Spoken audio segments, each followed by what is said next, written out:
A Knowing Heart, The Vosses Book 1, written by M.A. Nichols, narrated by Madeline Brolly.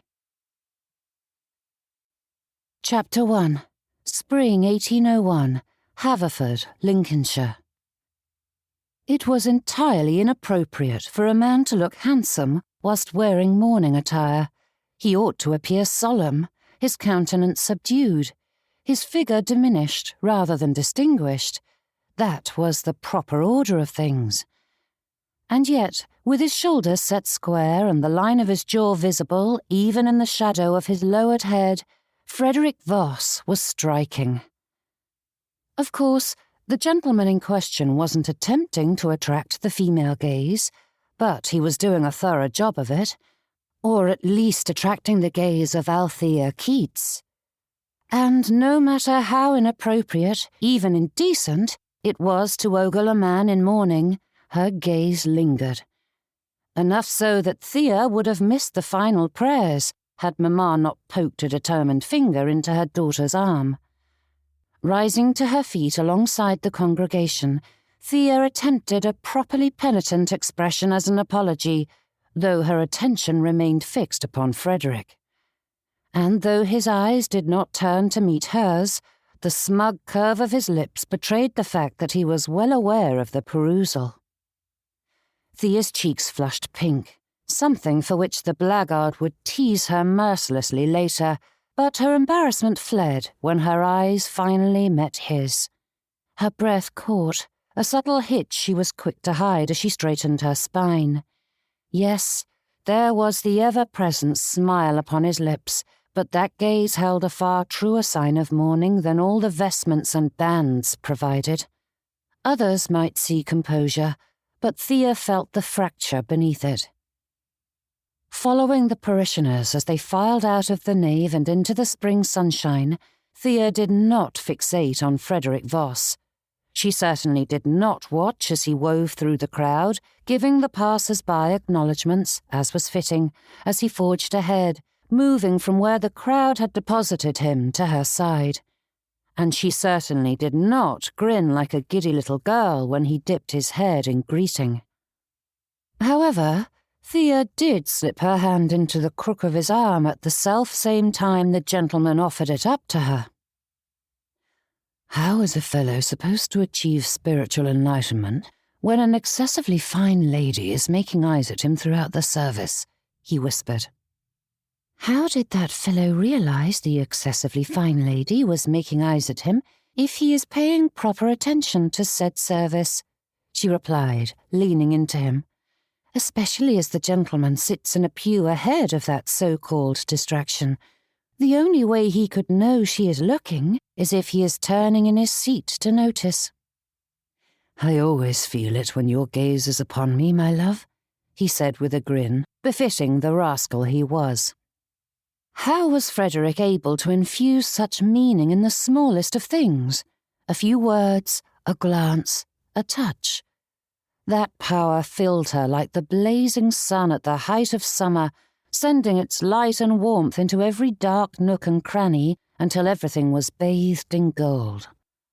Yet beneath it, Thea felt the sorrow that lingered in his heart and the heaviness of his mourning garb. 3 months was not such a long time, and with the added responsibility of stepping into the shoes that his father had left behind, it was little wonder that a shadow lingered in Frederick's eyes, for all that he tried to hide it behind a mask of joviality.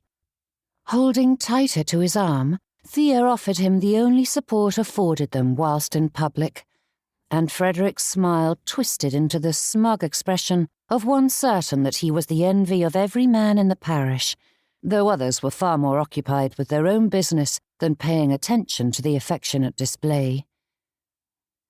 Behave, whispered Thea, though it had as much effect on his affectation as a thimble of water has on a bonfire.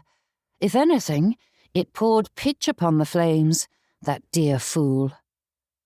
The church stood solid against the pale sky, its stone wall softened by centuries of lichen and the tender green of ivy, which the caretaker was forever fighting off, and beyond the gates, the market square lay quiet for the Sabbath, the stalls packed away until the next market day.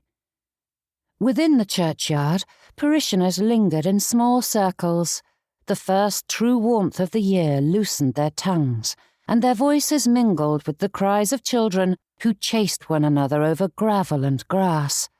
Above it all, a skylark sang, its notes tumbling through the pale blue sky as it ushered in this new season. The tree branches glowed with a haze of spring green as their buds began to burst, and the air carried both the sweetness of those early blossoms and the faint dampness of earth, freshly turned and awaiting the planting. But that beauty was lost on the group gathered around Thea and her beau. There were far more pressing matters at hand. "Well now," said Mrs. Norfolk with a spark of mischief in her eyes as she glanced at Thea and Frederick. "The pair of you cut such a fine figure together that one cannot help wondering if the church bells will soon be rung for more than Sunday service. Should we expect a grand announcement soon?" Was there a better question in all the world? With each passing month, the villagers' prodding grew more pointed, and Thea couldn't help but revel in it and the way her heart fluttered at each mention. Mrs. Althea Voss had a nice ring to it. "A lady must play hard to get, and Miss Keats is doing her level best to keep me humble," said Frederick in a tone of such seriousness that, had Thea not known him better, she might have assumed he was telling the truth, and Mrs. Norfolk certainly nodded along as though that was a sage observation. "Dear me," said Thea, opening her eyes wide in mock surprise. "If it is my responsibility to keep you humble, then I ought to quit the field now and accept the loss. That is an unwinnable battle." Frederick held fast to his serious expression, though Mrs. Norfolk looked all too concerned at that declaration. "You two are hopeless," said Miss Phoebe Voss, forcing her way between the pair as only an elder sister could. Turning her attention to Mrs. Norfolk, she added, "And you ought to know better than to pester my brother if you expect a genuine answer. They will make that grand announcement when they choose to." Mrs. Norfolk's eyes fell to Frederick's armband and the matching black ribbon adorning Phoebe's bonnet. "Yes, of course. I didn't mean to offend." "Of course not," said Thea, giving her friend a pointed look, but Phoebe ignored it. "Trust me, Mrs. Norfolk. I will be certain to tell you when there is anything to announce." "When?" asked Mrs. Norfolk, grasping onto that slip of the tongue with a beaming grin. Phoebe suppressed a snicker, and Thea elbowed her.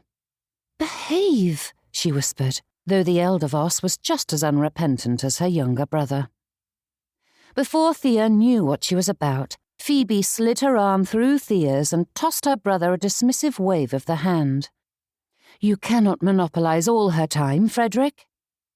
Abandoning him to Mrs. Norfolk, Phoebe turned Thea away whilst leaning in close to mutter, "You would think our being in mourning would be enough to discourage speculation." "Mrs. Norfolk means well," whispered Thea, but before the ladies drew more than 2 steps away, Frederick caught her by the hand, which elicited a dramatic gasp from Mrs. Norfolk, who fanned her face as though this was as good as the grand announcement she had been hoping to hear. Ever eager for an audience, Frederick brushed his thumb across Thea's knuckles, and though their gloves absorbed most of the feel, her face flushed as though his lips had touched that sensitive skin. "May I call on you tomorrow?" he asked, though he kept his voice low enough that only she could hear, though the others were clearly attempting to eavesdrop. With an apologetic grimace, Thea shook her head. "I fear Mamma has me quite busy of late, and with my cousin coming for a visit, it will continue to be so for some time. I do have plans to go riding on Tuesday, but perhaps I might—" Shaking her head, Thea winced. "I fear I have neglected my poor horse of late. I really ought not to abandon her to the groom yet again." Frederick held up a staying hand. "Tell me the time, and I shall be there." Straightening, Thea frowned. "You do not care for riding." "No," he acknowledged, "but I care for you, and if that is the only way I can pass an hour in your company, it is an easy price to pay." It would not do to swoon. Not that Thea was prone to such fits, but she felt decidedly light-headed at that declaration. It was as though the ground beneath her feet dropped away, leaving her floating across green fields of vibrant clover and wildflowers. Warmth wrapped around her as tangible as a cloak on a cold winter's day. And despite her best efforts, the smile that stretched across her face made her feelings clear. Not that she cared whether or not Frederick knew how thoroughly ensorcelled she was. That was no secret, and their courtship had given rise to much speculation long before any official label had been applied. There was no doubt as to whom her heart belonged, just as she knew Frederick's would always be hers. Yet what did one say to such a confession? Thea knew she ought to say something. A cheeky retort was the best avenue when facing down a Voss, but Thea couldn't think of anything witty or clever to say. Her wits fled, leaving her a nodding simpleton. "I will see you at 2 in the afternoon," she said, grateful that anything came out. "I will be there." Frederick's gaze fell to her hand, and Thea felt the phantom press of his lips there. He had done so often enough over the past few months that her memory supplied the details. But with so many eyes on them, he wouldn't dare. And the moment Thea thought that, she knew she had misstepped. Frederick's eyes gleamed in challenge as though he had plucked the thought from her mind, his grin growing smug, and with a grand flourish, taking his hat off and all, Frederick bowed low over her hand, pressing a kiss to her glove. "My lady, I am yours to command." Gathering all her strength, Thea fought not to blush or laugh, as either reaction would only encourage more mischief. But though the spirit was willing, the flesh was weak, and it betrayed her by bringing forth a blush to her cheeks, which all and sundry could easily see, just as they could clearly hear her strangled giggle that accompanied it.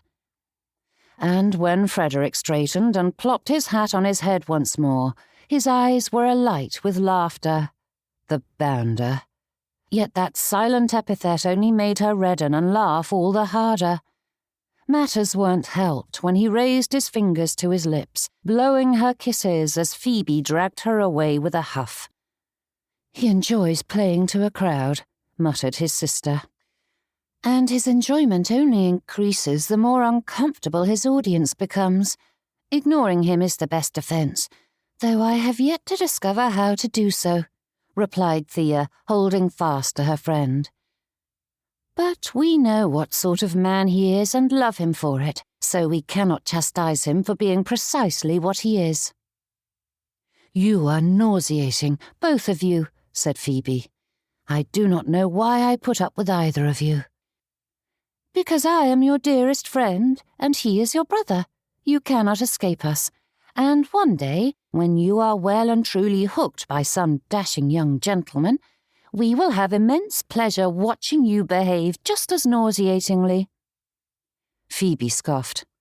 "Heaven help me, but if I ever find love, I will not be so ridiculous as to fall for someone like my brother. I blame Frederick for addling your wits."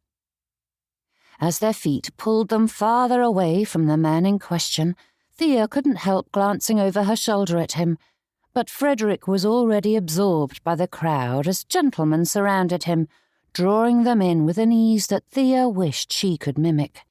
If only she were so easy around others. But then, she supposed she didn't need to possess the trait herself. Once married, she could make use of his talent as often as she wished when he was at her side all the day long. A happy thought indeed.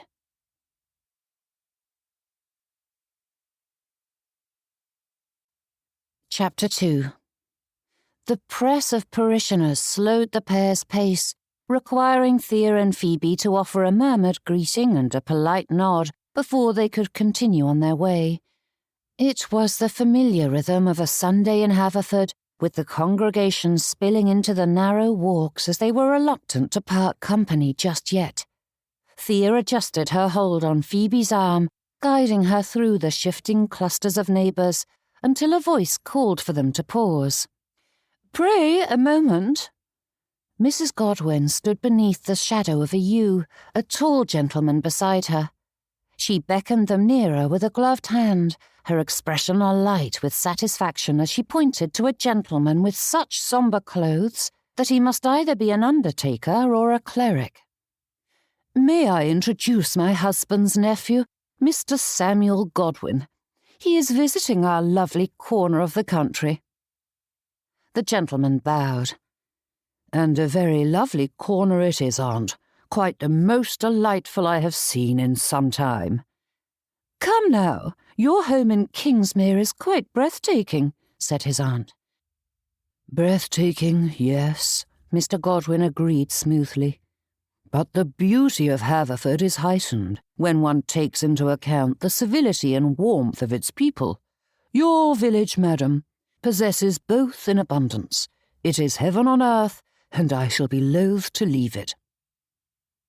Phoebe's smile curled upward, and Thea braced herself for what was to come. Frederick wasn't the only Voss who enjoyed needling others. "Such a broad statement, sir," said Phoebe with a hint of puzzlement pasted over her tone. "You must have been here a good many weeks to have made such an assessment." Mr. Godwin's expression didn't falter in the slightest. "I only arrived yesterday evening, but from the moment I set foot in Haverford, it was clear that this village is one of the greatest jewels in England, as is my own humble home, of course." "Sir Anthony Whitcomb is his patron," added his aunt, her tone steeped with reverence, as though speaking of the Almighty himself. "I do have that honour, though we rarely have the pleasure of his presence," said Mr. Godwin with a solemn shake of his head. "Mrs. Whitcomb manages the estate in his absence, and never has a village been more blessed than Kingsmere. She is the finest of ladies and best of patronesses." "That is quite a blessing indeed," said Phoebe, infusing her tone with a level of awe befitting her disinterest, though Mr. Godwin sensed none of her subtle laughter. "Too true, madam," said the gentleman. "I have been most fortunate indeed. It is my constant prayer that my conduct reflects the Whitcombs' virtue, for they embody everything our great country stands for, the finest of conduct and manners, a pattern card for our behaviour." "My good sir," said Phoebe with eyes wide with feigned shock, "I dare say it is folly for us to hope that we might achieve such goodness. They are clearly superior in every facet." "True, madam," said Mr. Godwin with a condescending nod of his head. "I suppose the best we can hope for is to learn from their wisdom. It is the reason I did not hesitate when Lady Agatha insisted it was high time I find myself a wife. A flock cannot thrive beneath a bachelor clergyman, after all." "And is that your purpose in visiting Haverford?" asked Phoebe with the faintest of smirks. "I would think Kingsmere has ladies aplenty from which to choose, and you needn't venture so far from your flock." "Yes, but you can well imagine how difficult it is for a gentleman in his position," interjected Mrs. Godwin, giving her nephew a beaming smile whilst patting him on the arm. "He is bound to cause a stir when he chooses one lady over another, what with his good living, fine house, prestigious patron, and, of course, my husband's connections to the Archbishop. There isn't a lady in Kingsmere who wouldn't be desperate to secure his hand in matrimony." "As they should," said Phoebe with a solemn nod. "And how fortunate we are that he condescended to bless our little corner of Lincolnshire during his search for the perfect shepherdess to assist with his flock." Thea pressed her lips together, torn between horror over Phoebe's irreverence and astonishment that Mr. Godwin appeared not to notice. If anything, he seemed gratified, mistaking her dry tone for admiration. His posture grew more upright, his expression fixed in solemn dignity whilst his aunt looked on in delight, plainly convinced that her nephew was making a most favourable impression. Passing parishioners cast curious glances, drawn by the sound of his voice, the sort that did a clergyman proud while standing at the pulpit. But Phoebe stood serenely, her hand light upon Thea's arm, her eyes gleaming with suppressed amusement. It was as though she played a game whose rules were known only to her, and the unsuspecting rector was losing badly. Thea managed a small smile, her gaze flicking to where Frederick waited by the gate. It was at moments like these that Thea couldn't decide if she liked the Vosses' boldness or despaired over it. Of course, seeing Frederick wield it when his victims needed to be brought down a peg was always entertaining, but as her heart tended toward beating against her ribs as though she were standing on a stage with all eyes on her, it could be equally embarrassing as well. The gentleman's lips pulled up into that self-assured smile which had all the confidence of a man who knew he was the object of attention and revelled in the spell he cast over her, whilst ignoring that he was just as ensnared by her as she was by him. After all, one couldn't notice another noticing if one wasn't noticing the other in the first place. That grin was what most people noticed first about Frederick Voss. It filled the whole of him, shining with joy, impishness, and amusement. His hair was the colour of unripe wheat, and though he secretly despaired that his field was thinning, Thea thought it naught but the worry of a man who, like far too many, believed only women were victims of vanity. But truth or not, it made no difference. Frederick Voss was the handsomest of men. And when those light blue eyes met hers for the third time, Thea's own smile broadened. His gaze was as lovely as a clear afternoon day when the sun shone bright, making the blue all the richer and deeper. Her Frederick. "Heaven save us from cow-eyed fools," said Gordon, giving Frederick a good-natured jostle that rattled his teeth. "Leave him be," said Lambert, straightening his cuffs. "A man ought to stare longingly at the lady he loves and thank his lucky stars that she finds him amusing." Frederick pasted on his usual smile whilst writing his jacket. Though he certainly had been doing the former and did the latter on many occasions, they didn't need to know that this time his thoughts were otherwise occupied.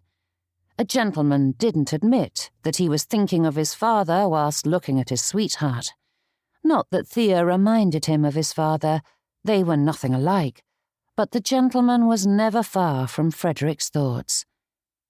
With a careful touch, he adjusted the mourning band that rested on his forearm. A father's passing left a mark on a son, even if he was a grown man of 23. "There is more strength in you than you know.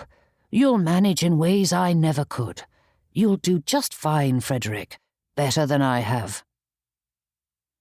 Truth be told, Frederick wasn't certain that those were the precise words his father had spoken to him mere hours before the fellow had collapsed in the library, never to rise again. Yet those sentences refused to leave him, or rather, the tone with which he spoke. There had been something so final in it. Was it possible to sense one's end coming? No doubt Thea would have some grand insight into this quandary, accompanied by a few words to buoy his spirits. In a trice, she would decipher the words and dispel the unease they inspired. But today was not the day for such morbid conversations. Some day soon, certainly, not now. "Jealous that I've secured the heart of the most beautiful creature in all of Lincolnshire," replied Frederick, sloughing off the fellow's arm. "You needn't worry. I'm certain some girl will take pity on you. Eventually. Assuming the man she wants isn't available." That earned him the usual guffaws, and Frederick added with a grin, Besides, Miss Keats's face is far nicer to look at than yours. Who wouldn't prefer staring at her whilst you ramble on and on?" And that she was. Frederick couldn't help but take another look at her. Though Thea would despair over him calling her anything more than perfectly average, no other word but gorgeous or lovely could describe the beauty that shone from every inch of her. The dark gold of her hair deepened toward brunette at times, but in the sunlight it gleamed as though each strand had been warmed by fire. And that smile, hesitant at first, as though she doubted her right to offer it, seemed to belong to him alone. "He is doing it again," muttered Gordon with the sigh of one whose patience was being tested beyond its endurance. "Give it a few weeks and they'll announce their engagement. Then we'll never see him again," said Lambert. "Enjoy his company while we can." The pair continued to tease and twit Frederick, but his attention drifted when his eyes fell to Mr. Stout. Though entirely inappropriately named, the fellow's grim expression and arms crossed tightly across his lithe chest made the grocer imposing enough. Frederick felt the weight of that gaze as though it bore down on his shoulders. He shifted his stance, feigning a careless posture, but the air around him thickened all the same. Every few moments he glanced elsewhere, only to find that the man's stare had not wavered. A prickle ran up his neck, that uneasy awareness of being measured and found wanting. "Please excuse me," he tossed at his friends before weaving through the parishioners. Frederick didn't know precisely what he was going to say to the fellow, but his conscience wouldn't allow things to fester as they were. Mr. Stout deserved an apology. The fellow turned to face Frederick as he drew near, and thankfully, Mr. Stout stepped apart from the other parishioners to allow the pair a touch more privacy as Frederick reached out to give the man a shake of the hand. There was no reason this misstep couldn't be easily sorted out and forgotten. "Do forgive us the tardy payment. Had I realised our bill was outstanding, I would have sent the funds before your clerk arrived on our doorstep," said Frederick, whilst thanking the heavens the family hadn't been present when the Dunning letter arrived. The moment had been embarrassing enough without any added hysterics or judgment. "So Mr. Johns said," replied Mr. Stout, his posture, tone, and expression remaining stony. Trotting out the grin that worked best with menfolk, Frederick added a faint grimace to it. "Please do not let it reflect badly on my family. I assure you that it was entirely accidental. With our loss being so recent and unexpected, some bills were overlooked, and I'm trying my best to sort it out." Matters weren't helped that Mr. Howlett had yet to respond to Frederick's letters, but as appealing as it was to lay the blame entirely on their man of business, a gentleman took responsibility when duties were mishandled. Mr. Stout nodded. "I am sorry for your loss. Please do not think me heartless for pestering a grieving family, or ignorant of the difficulties you face at this time. But my children need to be fed, and your family's debts are significant." Frederick's brows rose, and he lowered his voice. "Do we owe more? I sent the full amount, as was indicated in the Dunning letter." "That was only the most outstanding debt, sir. There is a proper order to such things, and the rest haven't arrived at the point where such steps are necessary. Again, I do not wish to trouble a grieving family." Frederick straightened. "And I am grateful for it. I am still sorting out my father's records, and I fear it's a bit of a tangle. I appreciate your patience, and if you will send me a bill, itemising all that is still owed, I will ensure that the whole of it is paid immediately. The entire amount. We will not short you." But for all those reassurances, Mr. Stout's expression remained impassive. "Your father gave similar promises." "And I have no doubt he would have delivered on them had he not passed so suddenly." "Some have been outstanding for nigh on a year," said Mr. Stout. and I am not the only tradesman in town awaiting payment." Fighting the frown that threatened to make itself known at that revelation, Frederick gave his warmest and most earnest of smiles. It helped that it wasn't an affectation, but a genuine show of concern. He didn't know how the finances had gotten so tangled, but he would sort it out, immediately. "I do apologize for any pains we have caused you, Mr. Stout, but I promise that every last farthing will be paid as soon as I know what is owed." Holding out his hand, Frederick hoped his words were enough to appease the fellow, and though it took a moment, the grocer accepted the handshake. Likely father would think it strange to put so much stock in the acceptance of a tradesman, but Frederick didn't want anyone, even those amongst the middle class, to think a Voss's word meant nothing.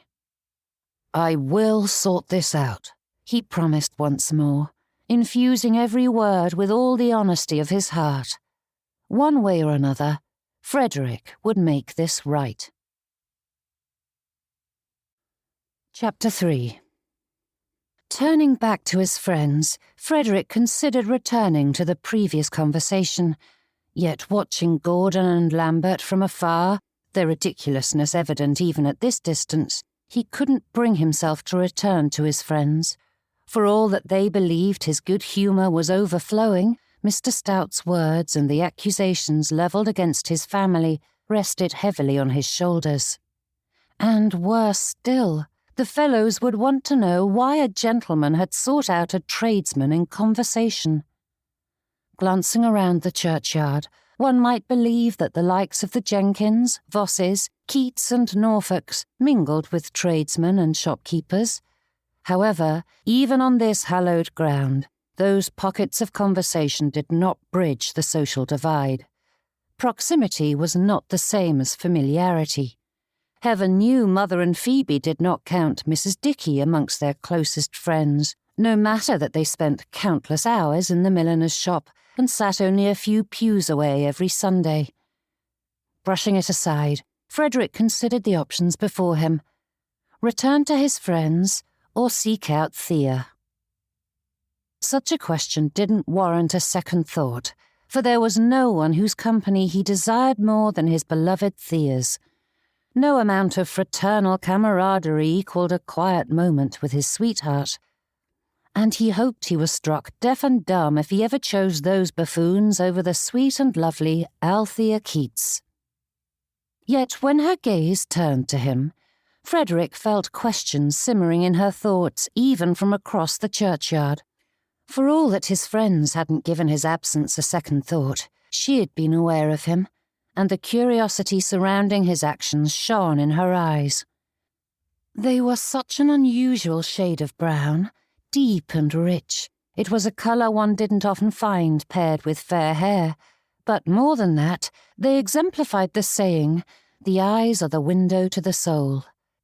Anyone who cared to look saw straight into Thea's thoughts and feelings. There was no mask there, no hiding her heart, and they peered straight into his, stripping away any shield or protection he tried to erect, digging in until she knew every nook and cranny. There were moments when Frederick could scarcely comprehend how fortune had seen fit to place her in his path. He had done nothing to deserve such a companion, nothing to merit the quiet devotion that shone in her gaze. To bask in that light and warmth was a gift beyond measure. He loved her. He loved the sound of her laughter, the tilt of her head when she grew thoughtful, the feel of her hand upon his arm. He loved her patience when he grew restless, and the way she held fast when shadows gathered near. More than all of that, he loved her simply for being Thea, for meeting him without disguise, without pretension, and for making him believe that he was worthy of such devotion. But now was not the time or place to have conversations with her about financial quandaries. Passing beneath the lich gate, the crunch of gravel gave way to the firm press of cobbles beneath Frederick's feet as he strode from the gathering, weaving around the various parishioners as they began to drift home.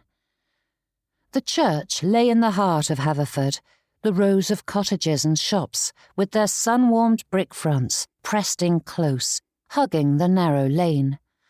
Some doors stood open to let in the spring air, releasing the scent of baking bread from the kitchen, which mingled with the early blossoms clinging to the branches of the trees. A group of boys idled near the pump in the market square, tossing a leather ball between them, their laughter echoing in the bright air, and farther along, a milkmaid balanced her pails with practised grace, nodding politely as Frederick passed. Step by step, the street widened and the cobble softened into rutted dirt. The gentle hills of the Lincolnshire countryside lay beyond, and fields stretched wide and lush, edged by winding roads and hedgerows. And on the nearest rise stood Dunsby Hall. Its red brick walls glowed in the morning light, each window set in precise symmetry as two broad wings stretched from the front door, with tall chimneys that pierced the heavens like sharp points of a crown. It was a house built to be noticed, and each step closer brought not only the memory of what it had once meant, but the sharp press of what it now demanded of him. Frederick was its master now. Making his way through the entry, he took the stairs 2 at a time and deposited his tailcoat, hat and gloves on an obliging armchair before striding to the study. But Frederick lingered at the threshold, the brass latch cool beneath his hand. Heavy curtains dimmed the light, leaving the air thick with a scent of pipe smoke that had long since sunk into the upholstery. The great oak desk stood squarely at the centre, its surface scattered with ledgers, loose slips of paper, and a smattering of quills in various stages of sharpness, whilst books crowded the shelves in unruly ranks, some leaning, some stacked, their leather spines softened with use. Though the keys to every room in the house now belonged to him, stepping into this one felt like trespassing. The chair behind the desk was not his, however much the world insisted it must be. He was master of Dunsby Hall by right of inheritance, yet Frederick felt like an interloper, a usurper seated at another man's throne. But the time had come to cast aside any misgivings. If Mr. Stout's bills had been overlooked, who knew how many others were awaiting their payments, whilst Mr. Howlett neglected the household accounts? On one corner of the desk sat a stack of missives, but having already perused them, Frederick ignored them in favour of the drawers. Beginning with the upper ones, he slid each open in turn. Quills, paper, sealing wax, ledgers, and letters. Everything appeared in its proper place. And with each cranny checked and cleared, the tightness in Frederick's chest eased. Clearly, Mr. Stout's bills were an anomaly, and everything was in order. Another drawer, and a smile tugged at the corner of Frederick's mouth as he discovered father's cache of licorice. The scent of anise seed wafted from the bag, filling his nose with a fragrance that was synonymous with his sire, and Frederick paused, revelling in the familiarity of it. All thoughts of his passing, the funeral and the future vanished into the dark recesses of his thoughts as Frederick simply remembered those moments he'd spent here, enjoying the sweets as his father worked away at the ledgers and his correspondence. He could almost hear the turn of the paper as his father shuffled through the daily news, and Frederick tugged on the final drawer. But it held fast. Glancing at the handle, he spied the brass keyhole just above it. With a frown, he tugged it again, but it remained closed. A locked drawer meant nothing. A man deserved a bit of privacy, and Frederick longed to walk away and leave his father's secrets as they were. Yet it was the last place to search, and he couldn't leave it be. Mr. Stout needed to be paid, as did any outstanding bills. Standing, Frederick crossed to the ormolu clock on the mantelpiece. Even a lock couldn't keep one's secrets when little ones were poking about in every corner of the house and spying on that which they ought not to spy. Father hadn't moved the key from its hiding place behind the clock, and in a trice, Frederick had the drawer open and discovered a mound of letters and missives inside. Somewhere in the house, He heard the front door open and close as Phoebe returned from church and joined Mother and Timothy in whatever activities they had deemed more important than the Sunday services. But Frederick's attention was fixed on the papers before him. The ticking of the clock echoed in the room as he sifted through them, and the shadows grew longer. The light coming through the window shifted as the sun travelled across the sky until dipping once more into the horizon. At some point, one of the maids saw to the candles, though Frederick hardly noticed the interruption as he sorted the bills. With a blank sheet before him, he added each sum, watching as the number grew larger and larger. His stomach churned with each addition, and Frederick forced himself to breathe. In quick succession, he organised each into piles according to their urgency. It wasn't wise to deplete one's savings all at once, yet the tradesman's income depended on these bills being paid, and it wasn't fair of the Vosses to ignore that need in favour of their own.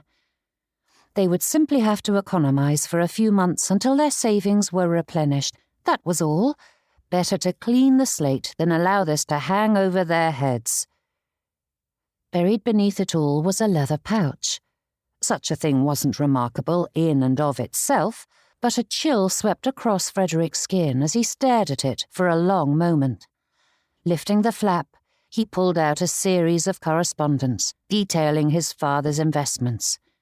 Every scheme he had funded, every business buoyed by the Vosses' income, every farthing gone. His gaze darted from one figure to the next, the lines of ink seeming to swell against the page until they blurred together.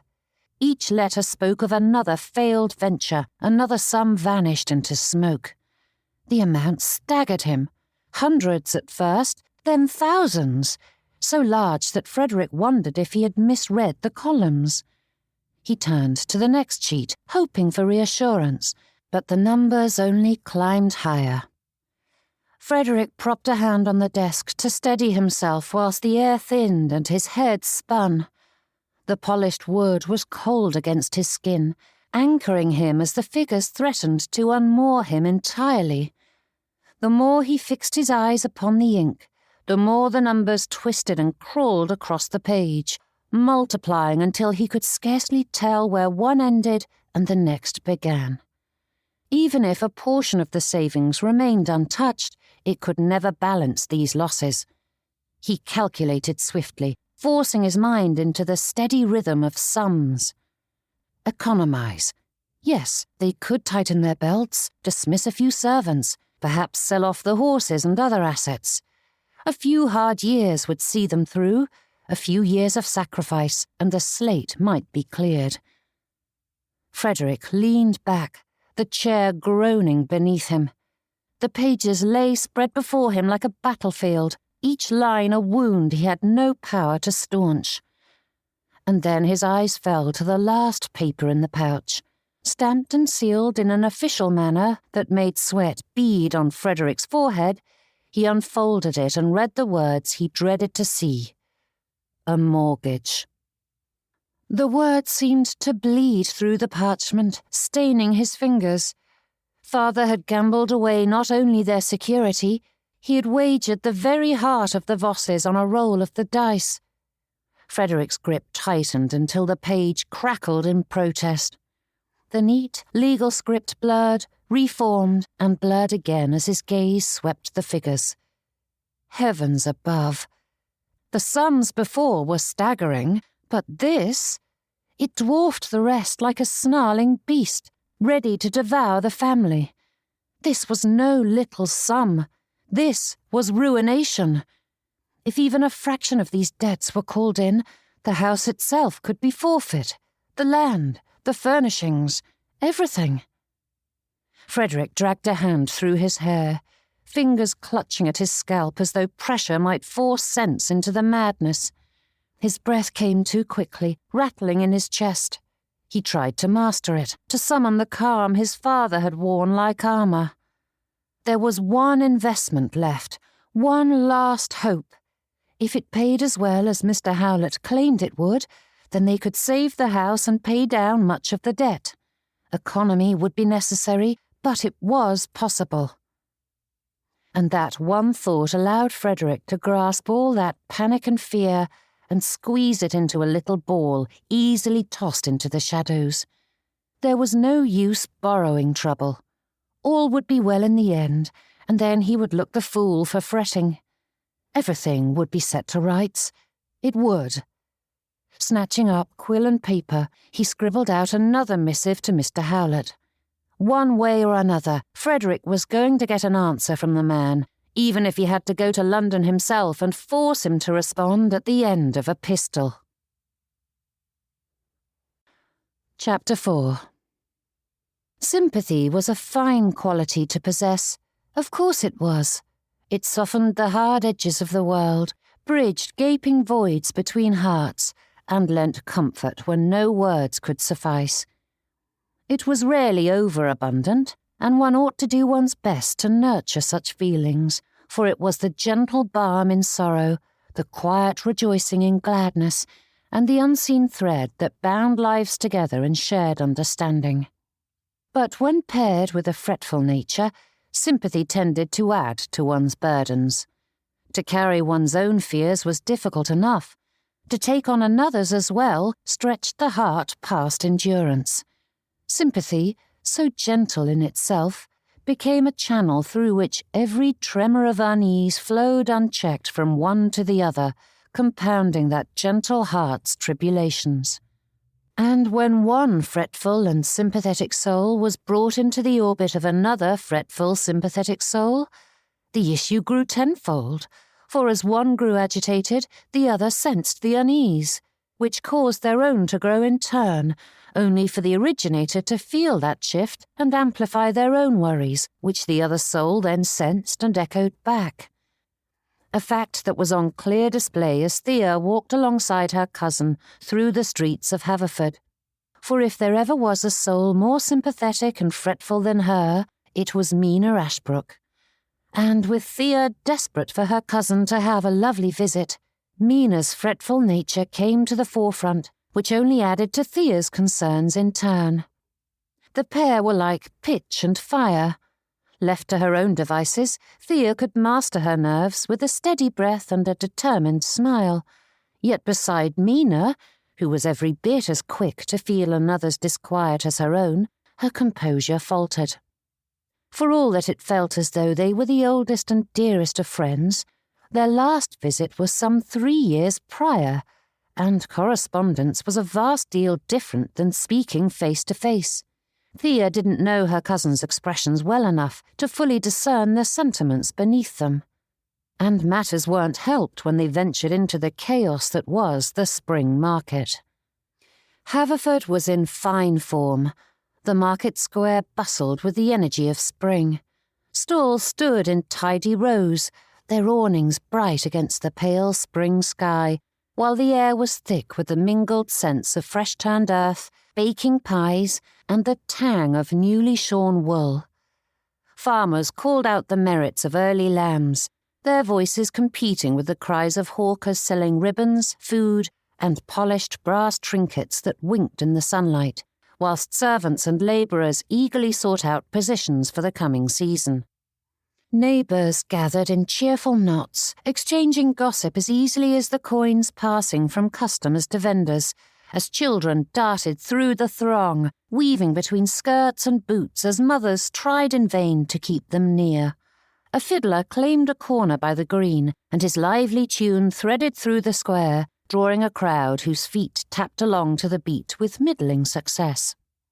Sprigs of hawthorn and bundles of primroses decorated several stalls, a reminder that winter's grasp had at last loosened, and the burgeoning warmth of spring heated the cobblestones, coaxing the crowd to linger longer than needful, for it was not merely trade that drew them, but the simple pleasure of standing together beneath the gentle sunshine. It was the busiest day of the season for Haverford.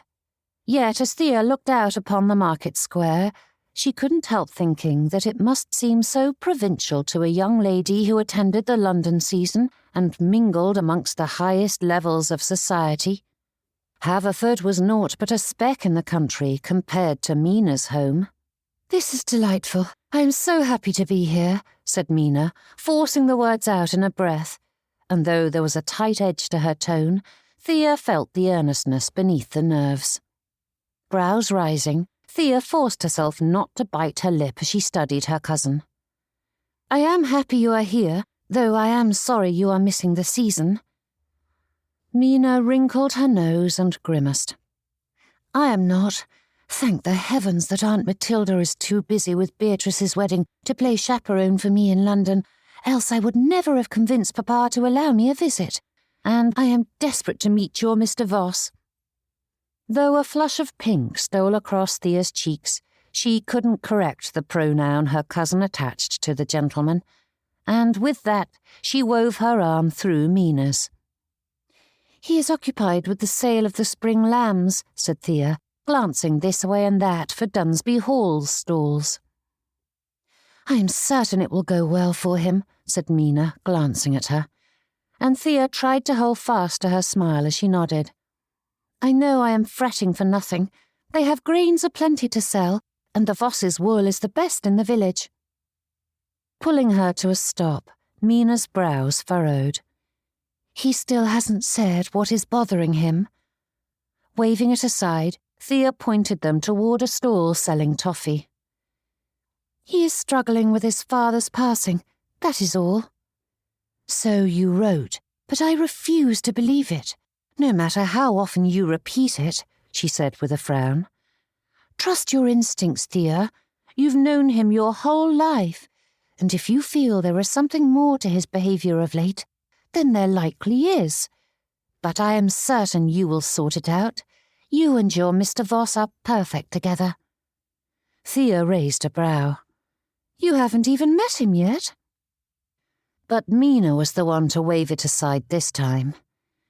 "You've written a novel's worth of letters about him, and everything you've shared is a ringing endorsement not only of him, but of you as a pair.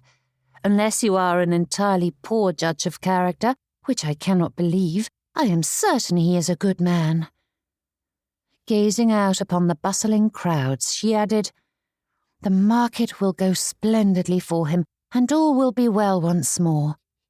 He will complete his mourning, propose, and you two will have a long and perfect life together." "Perfect is a tall order," said Thea. "Beautiful, then." A smile curved the corner of her lips as she considered that. "A beautiful life together." Mina nodded before drawing them nearer to a food stall. "Is that toffee?" "The best you will ever taste," said Thea. "I've never met a toffee I do not love." And without further ado, the pair purchased far more sweets than was good for them, and they indulged in the buttery, sugary delights as they wove deeper into the stalls, stopping here and there at various enticements. Thea's eyes continued to scour for signs of Frederick, though with this being the most important market of the season, so many people had descended upon the village that it was hard to find anyone in particular. "I do hope Phoebe will attend," said Thea, her eyes searching for that familiar face as well. "I am desperate for you two to meet." And for all that the words were true, another burst of nerves shot through her as she considered the pair. She adored Phoebe, and she adored Mina. Beyond Frederick, they were the two most important people in her life, so they were bound to adore each other as well. Of course they would. There was no reason to borrow trouble and believe otherwise. There was enough trouble brewing in her heart without adding to it. "I see it!" Mina rose to her toes and pointed toward a stall whose banner proudly proclaimed that it belonged to Dunsby Hall. "Brilliant," said Thea, squeezing her friend's arm as the pair fought their way through the crowd. And sure enough, Frederick stood nearby, his bright eyes studying the bags of grain as buyers bartered with his staff. Thea called out to him, but his head whipped about in the other direction, turning toward the fields where the livestock pens stood, and with quick steps, the ladies hurried after him as he moved to that portion of the market. "Mr. Voss!" called Thea, her feet moving quicker as she dragged Mina alongside her. Straightening, Frederick turned and scoured the crowd, his eyes taking a moment before they fell upon her. And in that instant, the tautness in his features melted away. His mouth broke into that wide, boyish grin she knew so well, the kind that lit his countenance as though the sun itself shone through him. Thea's heart lifted at the sight, warmth blooming in her chest until it stole her breath. Whatever weight he carried, whatever troubles he sought to hide, in that instant there was nothing but the clear, unguarded joy that her presence gave him. She tightened her hold on Mina's arm, scarcely aware of how quickly her feet moved as they carried her closer, her own smile growing exponentially in answer to his. For all that she was familiar with using his proper name in mixed company, Thea found it difficult not to use his given name and kiss his cheek, but she contented herself with gazing at him with all those thoughts buzzing about her mind, like bees in a field of wildflowers. And his own eyes glowed with similar sentiments, warming her even more. "Mr. Voss," she managed, "how good to see you." "And it is good to be seen," said Frederick, adopting a sombre expression filled with false pomposity whilst his gaze blazed with laughter. "It is a fine day, is it not? And who is this exquisite creature at your side?" Turning to Mina, the gentleman took her hand in his and bowed low over it. "Are you the Miss Mina Ashbrook I've heard so much about?" For all that his manners were overdone, there wasn't a hint of mockery in them, yet the lady's round cheeks turned a vibrant shade of red as she stammered a greeting in return. Frederick Voss may be a merciless tease, but the sight had him straightening, and the jester vanished from his expression as he met Mina's gaze with all the earnest kindness he possessed. "I am honoured to meet you, Miss Ashbrook," said Frederick. "I feel as though I owe you a great debt, my good lady. Miss Keats here has regaled me at length about how highly she regards you, and how good a friend you've been to her over the years." "I hardly think a few letters warrant such effusive praise," stammered Mina. "Not true," said Thea. "You've been a dear friend to me." "Not as good a friend as you've been to me," she said in a voice so quiet that Thea wasn't certain she had heard it correctly. And though Mina had never said so directly, she suspected the lady had few friends, but that alone did not put one in the other's debt. Choosing to ignore what she may or may not have heard, Thea held fast to Mina as Frederick worked his magic. A few teasing remarks here, a compliment there, and the lady's smile grew more genuine as he eased her into conversation, which made Thea's own expression brighten in turn, until she was ready to burst from the joy of the moment. With a glance about, Thea released her hold on Mina's arm and leaned in close to buss Frederick's cheek, which drew up his brows as she whispered into his ear, "Thank you." His expression made it clear he didn't understand what she was thanking him for, but it mattered not. Whether his kindness was intentional or simply a byproduct of the kind man he was, Frederick's heart was one of the many reasons Thea loved him, and when they found a moment alone, she would make certain he understood precisely how much his gentle handling of Mina meant to her. "Have you explored the stalls?" asked Frederick, nodding toward the little stands with their brightly coloured bunting waving in the breeze. "Only a little," said Thea. "We were looking for you. I know how worried you've been of late about the spring market."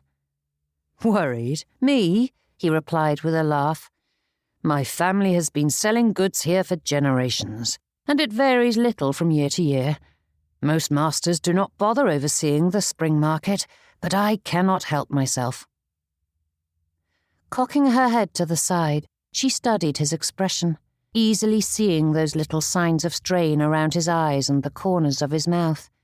They were like their own bunting, drawing the eye of anyone who knew to look for them, and though Mina looked appeased by his explanation, Thea couldn't ignore them.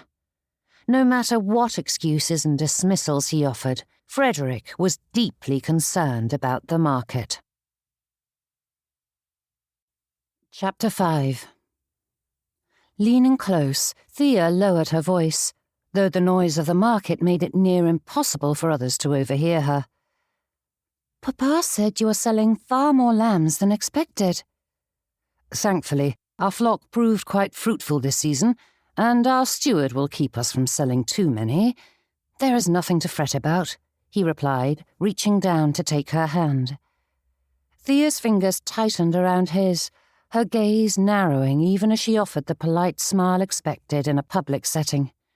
She saw the truth plainly enough, the faint tension at his temple, and the way his thumb moved absently against her knuckles, too measured to be casual. It wasn't deceit, precisely. It was more akin to avoidance and determined delusion. "Then you should be free to join Mina and me as we explore the market," said Thea, challenging his nonchalance with a raise of her brows. Frederick chuckled. He actually chuckled, and settled that performative expression in place, which put others at ease but caused Thea's hackles to rise. "If ever there was something to entice me away from my duties, it would be you," he said. "However, this is my first market as master of Dunsby Hall, and I wish to observe." "Then we will remain with you," said Thea, glancing over at Mina, who nodded. "I don't care much about the market itself, but I know you've been fretting over it." "Fretting?" asked Frederick with a comical frown. "I haven't the slightest notion as to what you are referring to. Everything is grand. When have you ever known me to be ill at ease?" And that was the precise problem.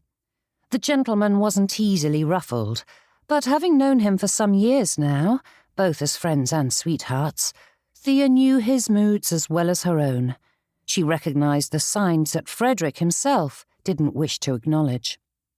Searching his features as he attempted to distract her with jovial subjects and a bit of teasing, Thea tried to discern the source of this disquiet.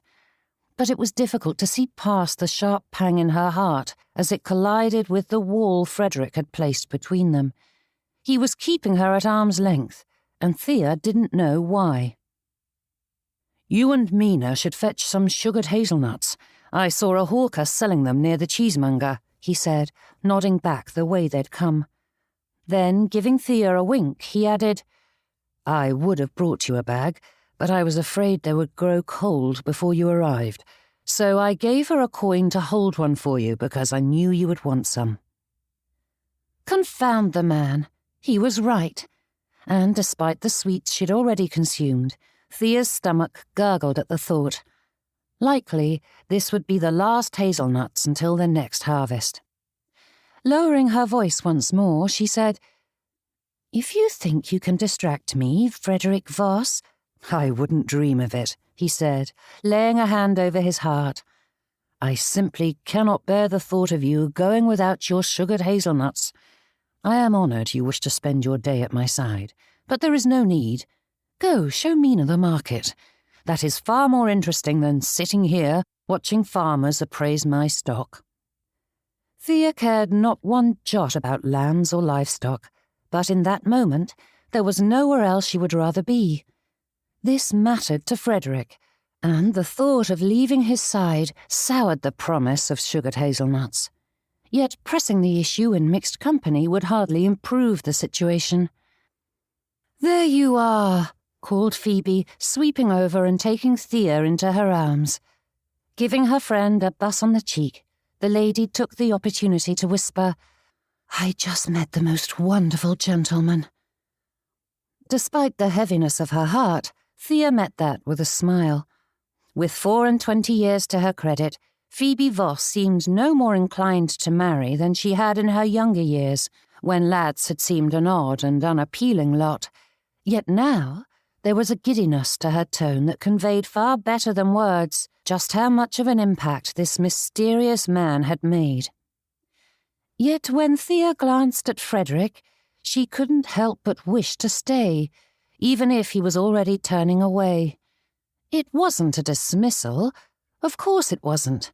Frederick adored her company as much as she did his, and he would never send her packing. Yet why did it feel like her bags were stacked around her? "Is something the matter?" asked Phoebe, her brow furrowing as she studied Thea. Only the lady's brother, but that was not a conversation to be had with her sweetheart's sister. "Nothing I wish to speak about at present. Now, where is this fellow of yours?" Turning her head this way and that as though looking for the man, Thea couldn't help laughing when Phoebe's eyes widened. "Hush! He's not my fellow," she whispered sharply, though there was a hint of a smile that betrayed the fact that she wished he were. "Well, I would like to meet him at any rate," said Thea, then motioning toward Mina, she added, "And I would love for you to meet my cousin, Miss Mina Ashbrook." The two ladies dipped into curtsies as Phoebe beamed. "Thea speaks often of you, Miss Ashbrook. I have been most eager to meet you." "And I you," said Mina with a responding smile. Then, grabbing both ladies by the arms, Phoebe added in a whisper, "You will have to help me evaluate the gentleman. I fear I am already far too smitten to be sensible." "Don't be ridiculous," said Thea with a laugh, though it faded as Phoebe met that with wide eyes. "He is far too charming and handsome for my good." Shaking her head, the young lady grimaced. "He is purchasing some gingerbread simply because I mentioned in passing that it is my favourite. I need your help, or I fear I shall fall headlong into loving him." "That sounds serious indeed," said Thea with all the solemnity such a confession deserved, though she couldn't help casting one final look at Frederick as Phoebe led the trio back toward the stalls. Holding fast to his smile, Frederick watched the three ladies thread their way to the bustling stalls, though Thea cast a lingering glance over her shoulder as the sound of his laughter echoed in his ears, and it struck him harder than he wished to admit. She had come here for him, to stand at his side, and all he'd given in return was a performance. Yet still, his expression remained fixed in place for the men who studied him from every corner of the green. Stomach knotting, Frederick tucked his hands behind him and wandered around the livestock, doing his utmost to ignore Mr. Osmert as he checked the teeth of yet another lamb. Such things were natural, expected. Sensible people made certain there were no flaws or blemishes before purchasing an item, let alone something that could be carrying diseases or blights into one's farm. Of course, anyone with sense knew better than to bring a sick animal into the heart of the spring market. It was the quickest way to be run out of town. "I hear congratulations are in order," said Mr. Gleeson as he drew up beside his master. "You are bound to do good things for the parish." Frederick's shoulders itched to slough off the words. "I am happy to be of service, but I hardly think being chosen as church warden is a great accomplishment. I was already fulfilling the responsibilities in my father's stead, so it was only sensible for the parishioners to vote me in as their representative." Mr. Gleeson hummed in consideration, though he didn't seem to agree or disagree with that assessment. "The sale is going well." "Just as you predicted," said Frederick with a nod, whilst studying the farmers as they evaluated the offerings this year. "The wool and lambs are fetching a good price, but I fear the barley and wheat will sell for a fraction of what they ought," said the steward with a frown. "Too many held on to their harvests last autumn, so the market is flooded with grain. As we had such a poor yield, I think we'd be better off selling at one of the later markets if we wish to turn a decent profit." "A poor yield?" asked Frederick, frowning as he tried to recall father's words about the harvest last autumn. "Several of our tools broke. Harvest is a busy time for the smithies, and it took far too long to mend them, so they weren't able to bring in all the crop," said Mr. Gleeson with a sigh. "Should I hold back the grain? We may get a better price if we wait a month or two." Thoughts spinning with the possibilities, Frederick weighed out what was owed. No matter how good a yield or higher price, it wouldn't undo the damage father had done, so he supposed there was little reason to quibble whilst the creditors gathered at the gates, metaphorically and literally. Frederick shook his head. Better to be done with it. This is the best market of the season, and we risk the price falling further if we wait. Mr. Gleeson nodded slowly, his eyes taking in his new master with a curiosity that had Frederick's skin itching. They needed the money now, and he wouldn't gamble with his family's income. There'd been enough of that to last the Vosses a lifetime. Frederick's gaze swept across the green, taking in the restless stir of livestock penned for sale. Calves lowed in rough-hewn enclosures, their dark eyes rolling as buyers prodded flanks and lifted hooves, and a pen of yearling sheep pressed close together whilst their owners barked out prices above the bleating. The scent of trampled grass mingled with the sharper reek of dung, underlined by the coarse laughter of drovers who moved among the pens with sticks in hand. Nearby, sacks of barley and oats stood in neat stacks, their weight measured and remeasured, and farmers' faces, browned and furrowed by weather, bent close as they murmured terms, their voices low but their gestures sharp. A deal might be struck with the clasp of hands, or else abandoned in a muttered oath. For all that the rest of Haverford embraced the festivity of the marketplace, there was little of it here, only the hard bargaining of men who knew what each penny meant to the year ahead. This was where fortunes were measured in hooves and hides, in sacks of grain and the promise of a good harvest. And it was here, among the muck and the harsh cries of trade, that he must find a way to set his house to rights. As he lingered by the pens, Frederick felt that prickle of attention that had become impossible to ignore. Men paused in their bargaining long enough for their eyes to rest on him, not with open challenge, but with a calculating watchfulness. The once genial butcher offered only a glance before turning his back to weigh a haunch of meat. Two farmers bent their heads together as Frederick passed, their conversation hushed as their eyes followed after him, and amongst the boisterous laughter and chatter of commerce, a silent question lingered. Would Frederick Voss settle his accounts, or prove as careless as the master before him? Frederick stood straighter, yet the weight of it pressed on him all the same, as though every eye marked not only the quality of his grain and stock, but that of his character. And, to one side, he spied the last person with whom he wished to speak. Chapter 6. Thea's father stood at the far side of the enclosure with several of the masters, making their appearance at the spring market whilst their stewards rushed to do their bidding. No doubt father would have stood amongst them, exchanging pleasantries before settling somewhere more comfortable to enjoy some spirits and the other delights of the market day. For all that Frederick tried to ignore him, he felt Mr. Keats's attention on him again and again. Those eyes, which were so like his daughter's, studied him as he moved amongst the livestock, listening in as his steward bartered for Frederick's future. With a nod, Mr. Keats broke from the group, making his way across the yard, and his path was too direct for Frederick to hope that he intended to speak to anyone else. For one fleeting moment, he considered turning away, feigning preoccupation with a nearby pen or the state of a ewe's fleece, and when the gentleman halted before him, the silence between them stretched, taut and uncomfortable. Around them, the air hummed with laughter and fiddles, but it was muted beneath the weight of Mr. Keats's quiet regard.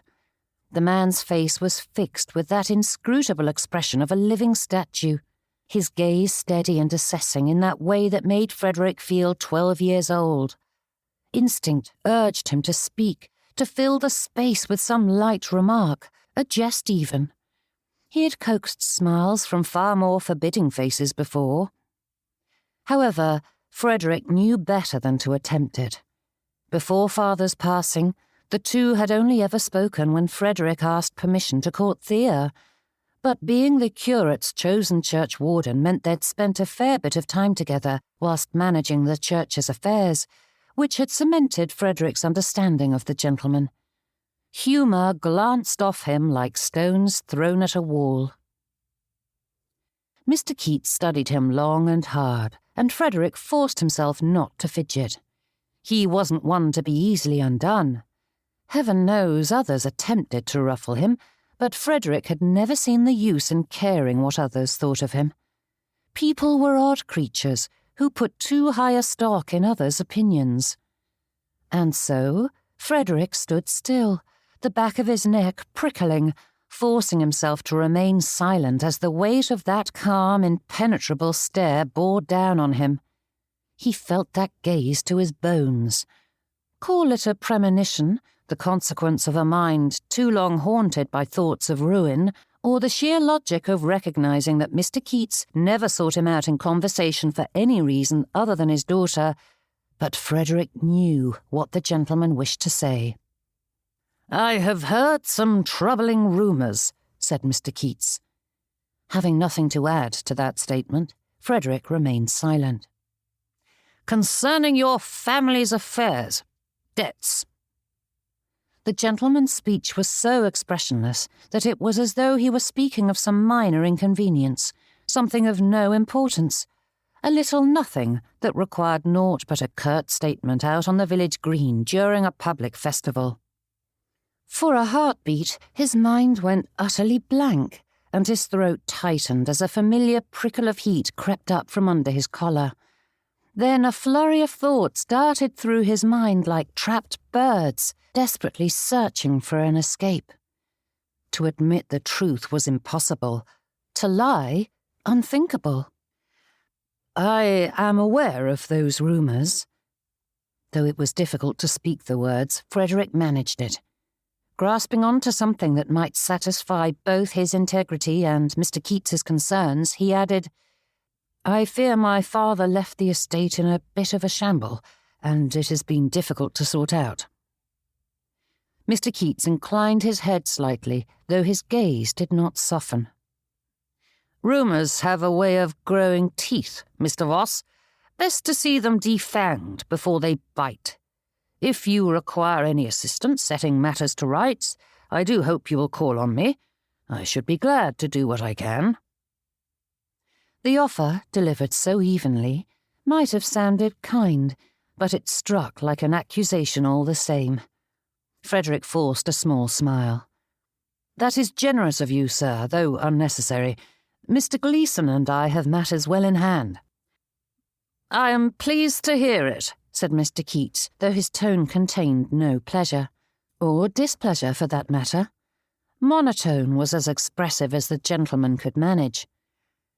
"These things have a habit of worsening if left unattended for too long." "Yes, sir." "Then I hope to hear better news soon," said Mr. Keats with a slow nod before striding away, leaving Frederick to himself. The festivities raged around him, the levity and joy swelling in the air, and for a long moment he could only stand there, watching the man's retreating back whilst all coherent thoughts slipped from his grasp. Better news soon. The words rang in his ears, hollow and heavy, their meaning at once unclear and unmistakable. It was not an accusation or challenge precisely, but a warning through and through. The laughter and chatter of the crowd pressed close, muffled and distorted, as though he were hearing it from beneath water, and his breath caught somewhere in his throat as his pulse thudded painfully in his temples. Forcing himself to move, Frederick turned on his heel and crossed the market square. He couldn't stay here another moment. The grain would fetch what it fetched. The livestock would sell or it would not. Standing here, watching it unfold, wouldn't alter a thing. Laughter brightened the air, rippling through the din of the market. Though Phoebe shared her brother's witty temperament, her humour boasted a subtlety that Frederick lacked, and in all the years that Thea had known the lady, Phoebe Voss hadn't shown a predisposition toward boisterous displays. She loved the sly little twits and teases that left her with that mischievous smile upon her lips. Yet now her laughter rang out with all the warmth of the spring sun. However, Thea couldn't blame her friend when the source of that amusement was so very charming. Mr. Winwood dressed with care, though not in a manner that clamoured for notice. His coat was of a fine cut, sitting easily upon his shoulders, and the linen at his throat was crisp and white without a hint of fuss. There were no bright hues or excessive ornament, yet the very simplicity of it spoke of good taste and the quiet confidence of a man who required no embellishment. His features were not the classical sort that painters seized upon, for his jaw was a touch too strong, and his mouth inclined toward a crooked smile, yet his charm lay in those irregularities, lending him a presence that drew the eye more surely than perfect symmetry ever could. Handsome, yes, though not in the polished nature of a fashion plate. Rather, he possessed a look that seized one's attention the longer it was studied. Watching him as Phoebe's laughter spilled out again, Thea understood the appeal. He was not Frederick by any measure, but there was something undeniably compelling about the gentleman. He hardly drew breath between remarks, yet Phoebe met him word for word, the two of them caught in a rhythm so swift that there was no room for the others to join in. "This market is a marvel," Mr. Winwood declared, glancing around at the bustling square. "I dare say it rivals London itself." Phoebe gave a delicate sniff. "If London boasts gingerbread stalls and sheep pens, then perhaps you are right." "Ah, but it does not boast you," he countered smoothly, his smile quick. "So I find Haverford infinitely superior." She tilted her head, lips twitching. "You'll forgive me if I do not swoon at such flummery."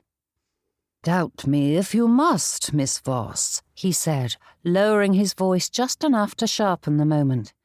"But disbelief cannot alter fact." As is true of opinions, they cannot alter the truth, no matter how passionately stated. Her eyes danced as she spoke, though the words carried a hint of challenge. "Ah, but that presupposes that what I said was opinion. Everything I said was fact, pure and simple," he replied without a moment's hesitation. Phoebe's laughter rang like sunlight breaking through clouds, and Thea found her own spirits lifting despite the knot of worry lodged within her chest. Frederick may be careworn, but at least his sister was aglow with happiness. A clearing throat pulled the group's attention to Mr. Godwin, who looked entirely out of place in his dark clothes. Or perhaps it was merely the strained pull of his features that lent him a far too serious air for the market.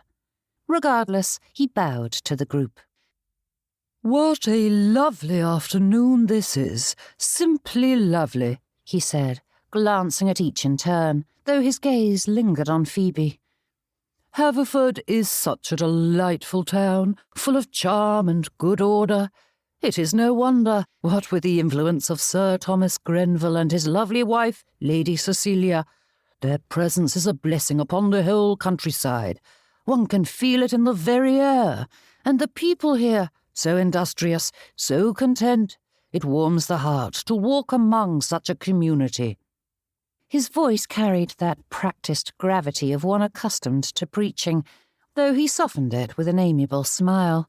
However, there was nothing to say to such a statement, for it had all the hallmarks of a lecture, not a conversation.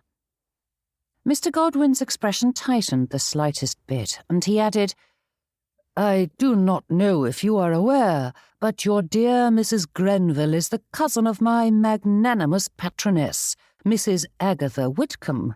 It is my great privilege to serve under such a distinguished family.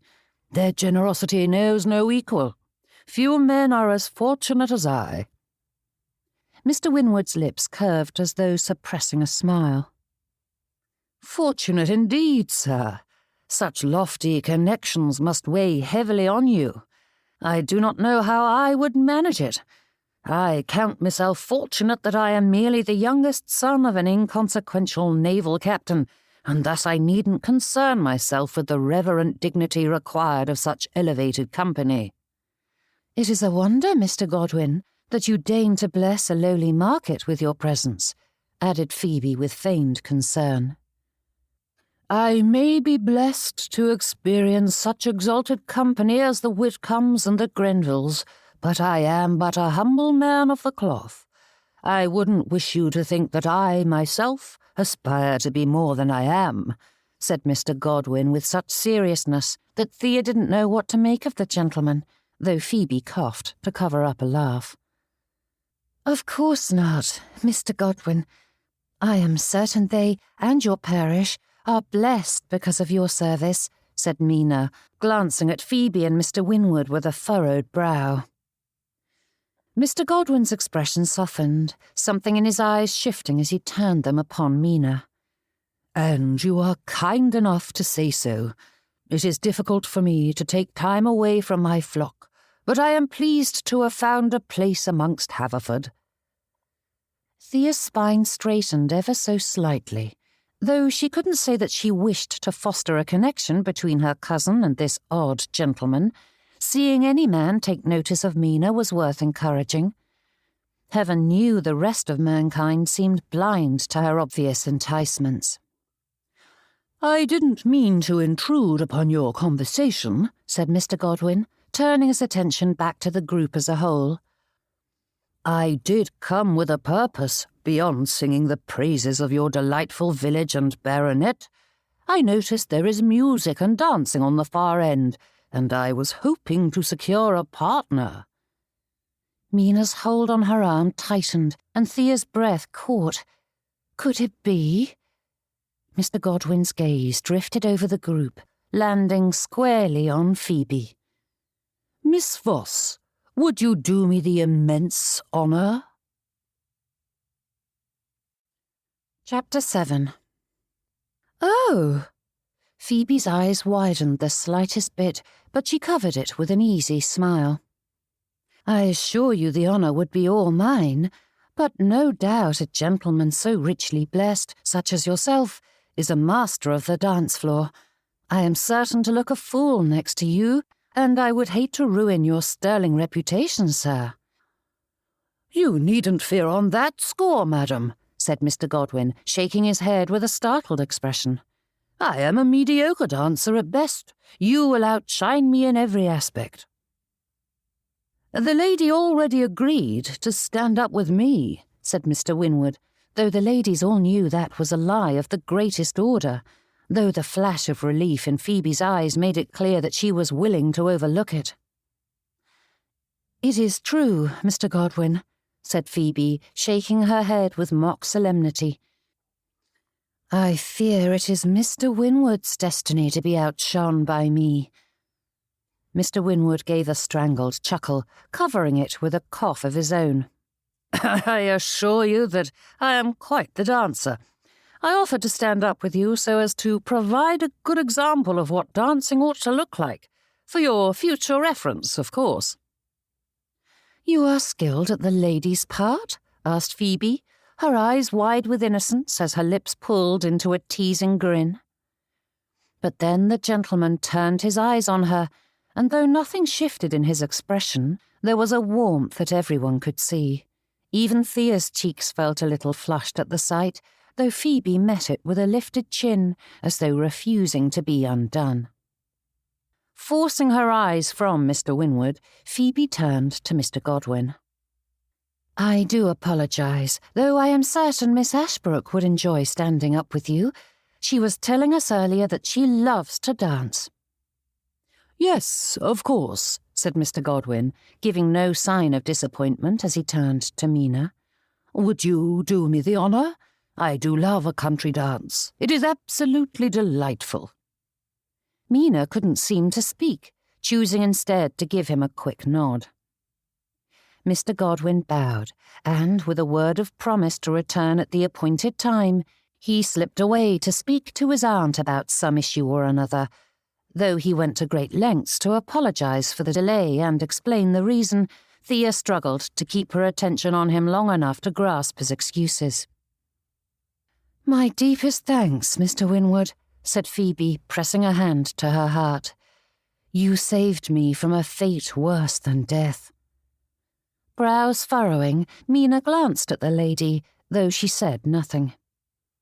"I think you are being a tad hard," said Thea, speaking the words she knew her cousin was likely thinking.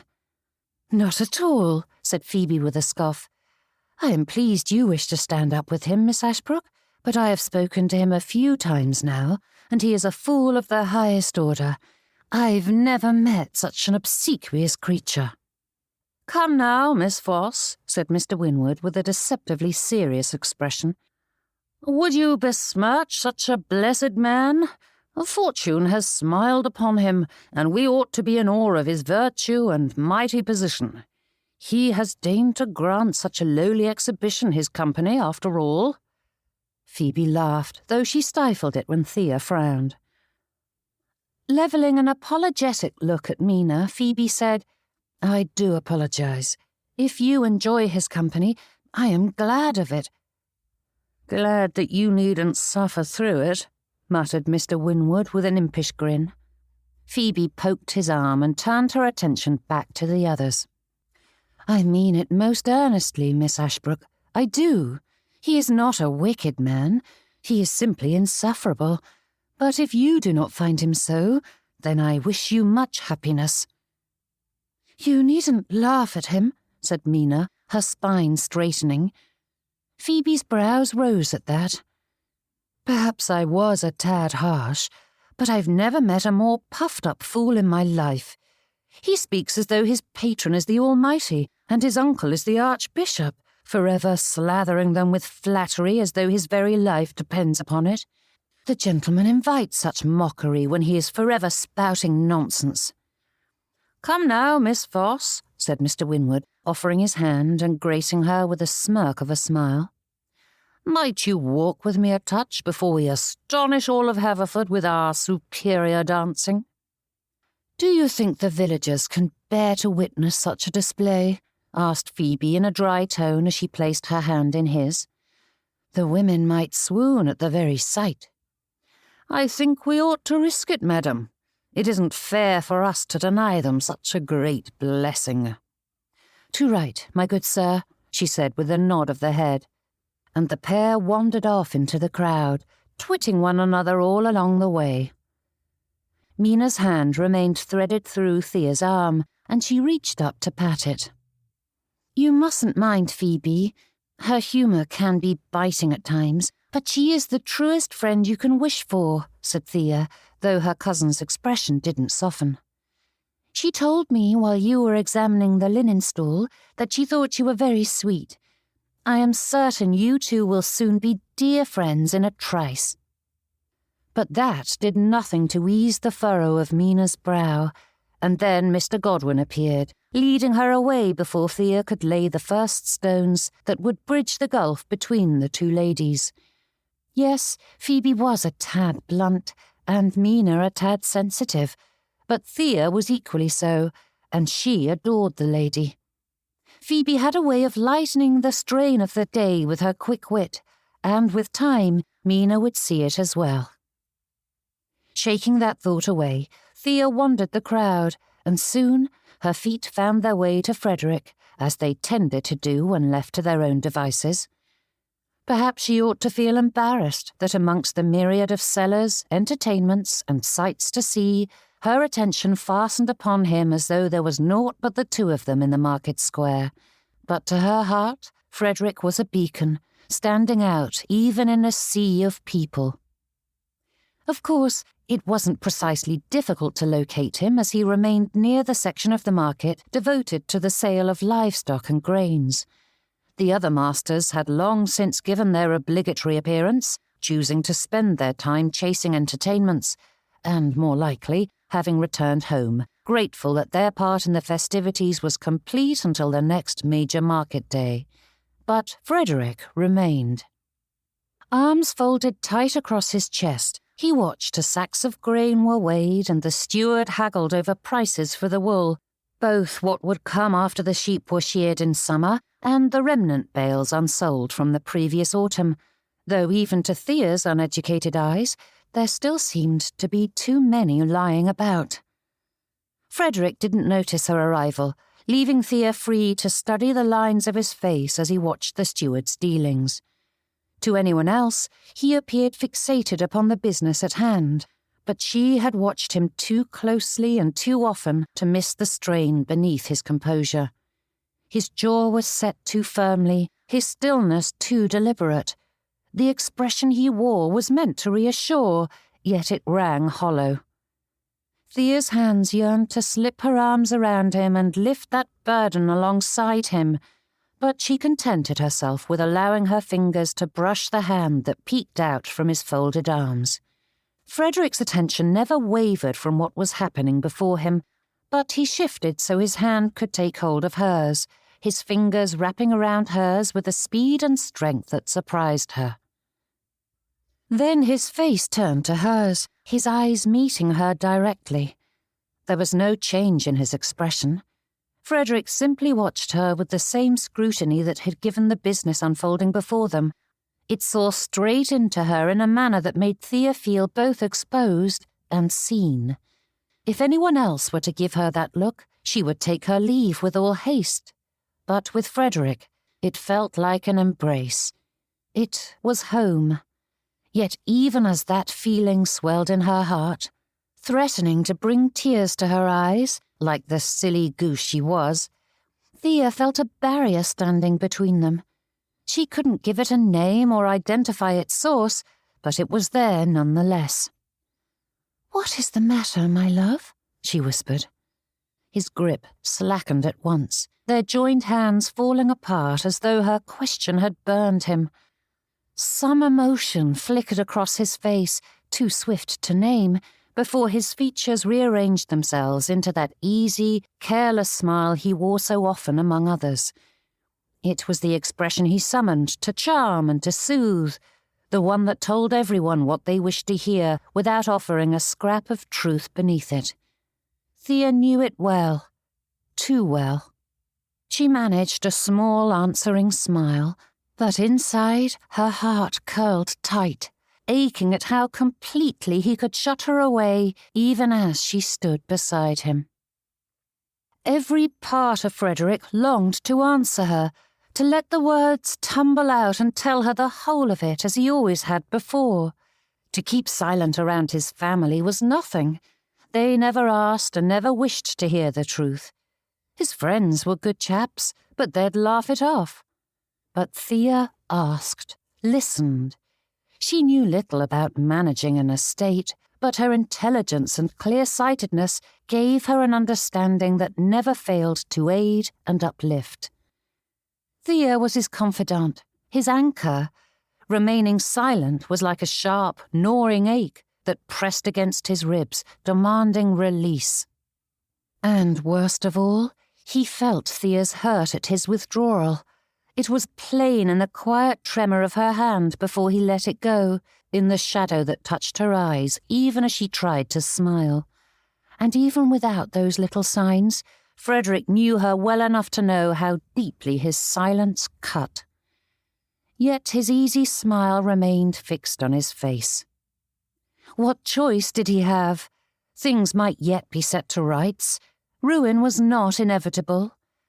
To tell her would only invite strain into her life and increase the chance that rumours might spread. Not that Frederick thought Thea would tell all and sundry of his troubles, but secrets risked exposure every time they stepped into the light of day.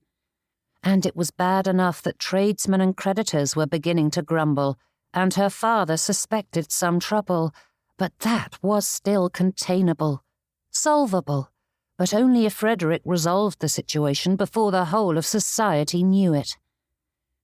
To say nothing of the fact that Thea wouldn't content herself with simply hearing the facts. No, she required an unearthing of all the things Frederick did not wish to discuss, digging endlessly into how he felt about the circumstances, although it bore no relevance to the situation. Speaking of troubles, never did a thing to mend or resolve. So Frederick forced the smile, forced the silence, and held himself apart. Better she think him distant than share in the danger that loomed unseen. He would bear the ache. He would bear the hurt in Thea's eyes. He would bear it all. Sharing the whole of the truth would only increase their pain. Without a word, Frederick reached for her again, his fingers finding hers with a steadiness that belied the storm within. Thea did not question it. She leaned into his side, her shoulder resting against him, as though his touch were enough to ease every doubt. In silence, they stood together, and for that brief moment, the ache in his chest loosened, replaced by something far stronger than fear. The quiet solace of knowing she was his, and he hers. Chapter 8. The study lay in half-shadow, the pale light of morning dulled by a heavy sky. Rain had passed in the night, leaving streaks upon the tall windows, and the damp clung to the air with a chill that the cold grate couldn't dispel. Outside, the wind rattled weakly at the panes, a hollow accompaniment to the silence that filled the room. Frederick stood at the window, the glass blurring the view beyond. The clouds hung low and grey, painting the world in muted tones, but the garden maintained a quiet dignity, with the promise of beauty waiting to rise again. His gaze followed the winding path that led around the planting beds and hedges, though he saw none of it. "Our performance at the spring market was disappointing," said Frederick, frowning at the glass once more before dismissing the expression and facing Mr. Gleeson. The steward sat before the desk, his bushy brows pulled low. "The home farm was started by your grandfather as a lark. It was never meant to be a significant source of income, and with the poor harvest last year, I would say we performed well enough." Taking the seat opposite the fellow, Frederick leaned his elbows on the polished desktop.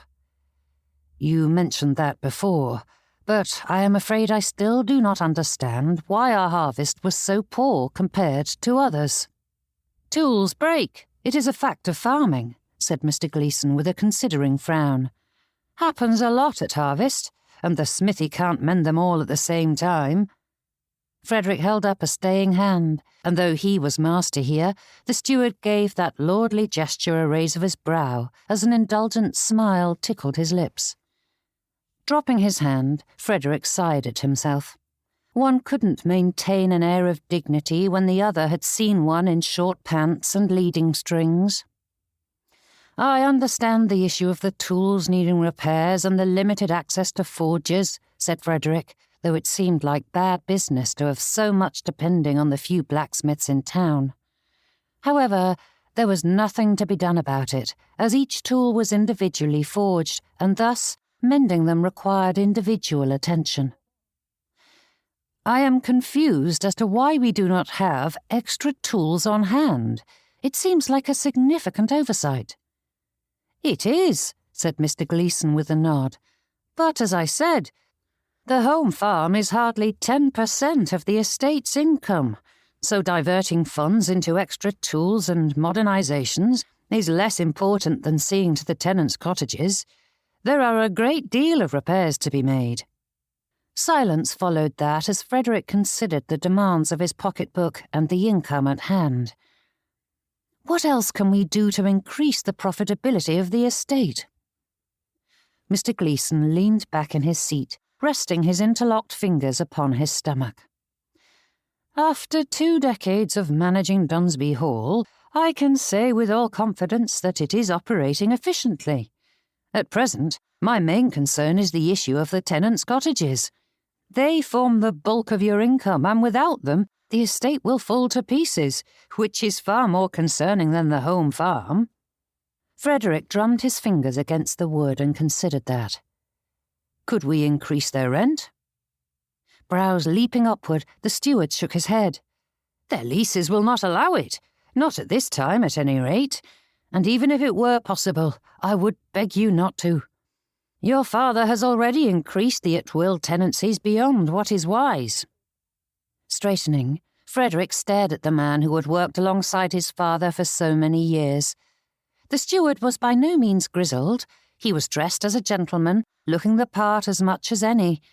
Yet there was such age written into his features, with experience chiselled into every line.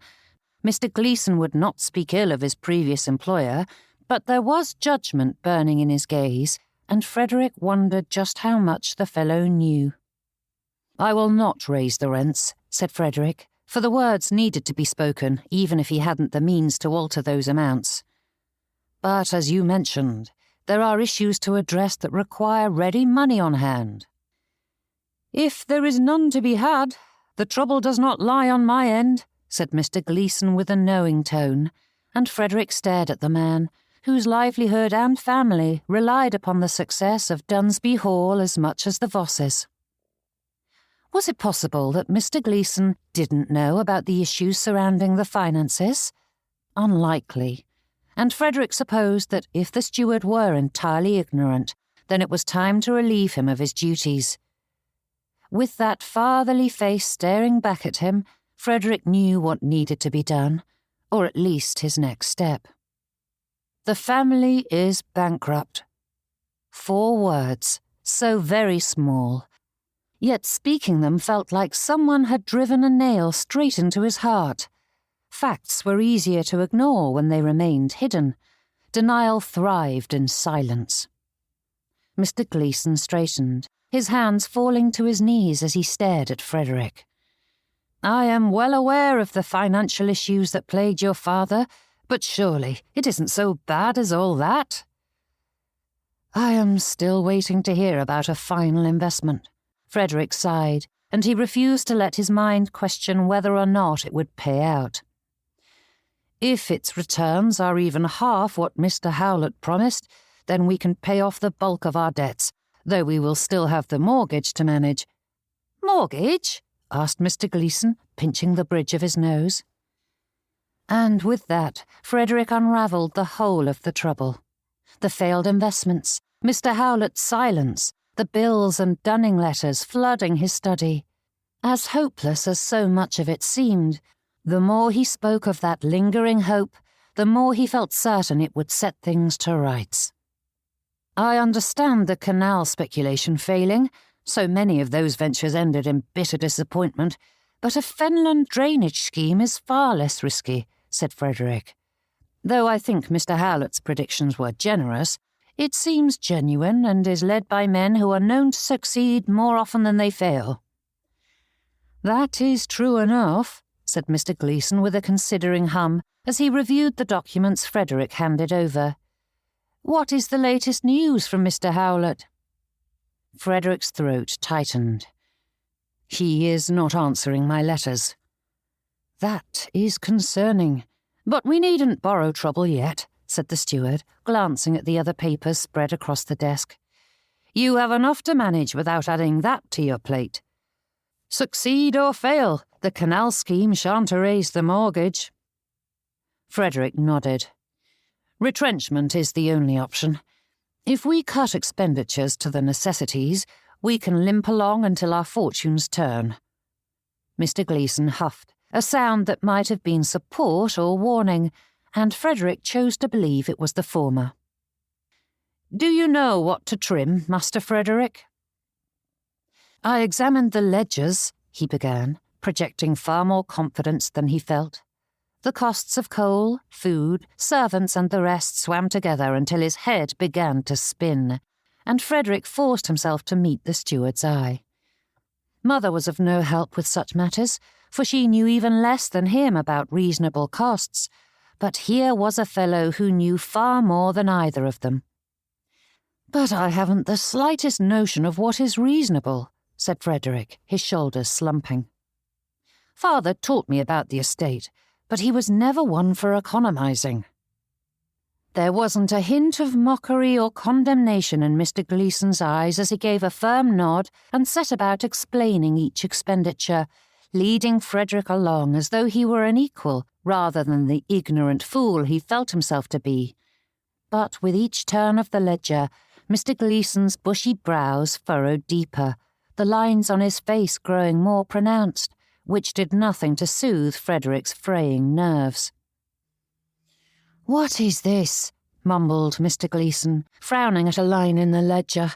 and when Frederick crooked his head to see it, the fellow hummed low in his throat as he considered the entry. "I am the only one who collects rents and revenues, yet your father recorded a sum in November." "That was 6 months ago," said Frederick. "You cannot expect to remember every transaction." "I would remember this," said Mr. Gleeson, his expression darkening as he studied it. "We do not sell at any markets in November, and our rents are fixed. While there is some variability when tenants are short in their payments, £50 would be quite memorable. I do not know where this money came from." A faint tightness gathered in Frederick's chest, spreading downward until his stomach felt somehow both hollow and churning. Mr. Gleeson's tone and the quiet rasp of the man's finger as it ran along the paper made the air feel heavier, and a chill skittered down his spine. "Where could the money have come from?" asked Frederick, and before he finished speaking, a thought passed through his mind. A little voice of warning whispered a sharp word that had his eyes darting to another ledger that remained sitting on the shelf beside them, a book that ought to have been returned to the church for safekeeping after the recent annual review. But there'd been no discrepancies in the parish finances. Every expenditure had been clearly labelled, the figures neatly ordered and tallied. Frederick had pored over the records multiple times before presenting his findings to the vestry council, and all was as it should be. So there was no reason to suspect anything untoward. Yet £50 had appeared in the Vosses' coffers. Reaching over, Frederick took hold of the church's ledger and flipped through the pages to the entries from last November. Finger sliding along the lines, he stopped at an expense dated the same as his father's ledger, for the same amount. Window glazing and roof repairs. Innocent enough. The village had seen a hard wind last autumn, the sort that might well have necessitated repairs to the church. Nothing out of the ordinary. "What is it?" asked Mr. Gleeson, and Frederick snapped the book shut. "Would you review your records and our ledgers for any discrepancies, including dates and amounts? I wish to know if there are any others." "Of course," said Mr. Gleeson, slanting a look from the corner of his eye, though his face remained turned to the page. But Frederick didn't wish to voice his suspicions. Clearly, they were just a flight of fancy, nothing but the wild speculation of a worn mind. Mr. Gleeson would review it all and discover the mistake that had been made, and all would be right again. How he wished Thea were there beside him. She didn't know a thing about ledgers or accounts, yet she possessed the rare gift of seeing straight through the chaos of things, of finding the clear, simple truth beneath all the tangle. When the world tilted beneath his feet, she set it to rights again with nothing more than a word or a quiet touch. No doubt his chums would laugh at that, but they didn't know the love of a good woman. They didn't understand that a wife was more than a pretty face to warm the bed. They'd never experienced the utter joy of having someone who supported and uplifted, of a friend and confidant who would walk alongside him to hell and back. But could he ask that of her? As Mr. Gleeson explained the current state and what was needed to bridge the gap between their income and their expenditures, Frederick couldn't help but see that if the family was to overcome the damage father had done, there would be many difficult days ahead. A good many. Perhaps all of them. With everything cut to the bare bones, and if the drainage scheme pays out, then it might be possible to keep Dunsby Hall, said Mr. Gleeson, though there was a suppressed sigh in his tone. For all that Frederick had worried about the family's future, he hadn't thought of it in such grave terms. "You think we may lose our home? Or you may need to let it out." Mr. Gleeson considered the figures before him as the silence stretched. "I have a solicitor in Lincoln whom I trust implicitly. He is the soul of discretion and can assess the property and assets to give us a fair approximation of the value, so that we can choose the best solution. It may be that we can simply sell off some furnishings and incidentals to make ends meet." Frederick drew in a deep breath. "If you think it is best." "I think it is important to explore all options at our disposal," said Mr. Gleeson. "Even if you sold every last bit of furniture and slept on the floor, it would be worthwhile if it meant keeping the estate intact, would it not?" "Absolutely." Timothy didn't mind one jot. His brother often slept wherever his feet carried him and ought to return to his post in Leeds regardless. But it was impossible to imagine his mother or sister doing so, and Frederick's heart chilled at the thought of asking Thea to live in such a diminished state. But surely it would be worth it, to be together in their family home. Mr. Gleeson wrote out his instructions, and Frederick examined each line item. This would be difficult to manage, but if the family banded together, they could do it. He knew it. But when the steward finally took his leave, the silence closed in at once. For a time, Frederick sat motionless at the desk, his eyes on the neat columns the steward had drawn up, each figure so deceptively simple, each instruction so clear. It all appeared manageable while the man was there to explain it and lend his quiet certainty. But as the minutes slipped by and the grey morning dulled into afternoon, that certainty began to fray. The house creaked in the stillness, the sound deep and resonant, as though Dunsby Hall itself took offence at the indignity of such brutal cuts. The timbers groaned with every springtime gust, the floorboards creaked with each passing footstep, and the wind whispered along the chimney like a sigh of reproach. The numbers swam on the page, shifting like sand beneath his feet. He would do it, he must. But that conviction now trembled, replaced by the heavy feeling that ruin was coming to the Vosses, no matter what steps he took. Heavens, he needed Thea.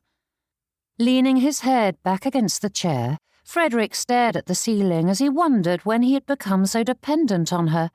It wasn't as though he were incapable of making decisions on his own, but in the months they'd been courting, he'd come to rely on her in every aspect of his life.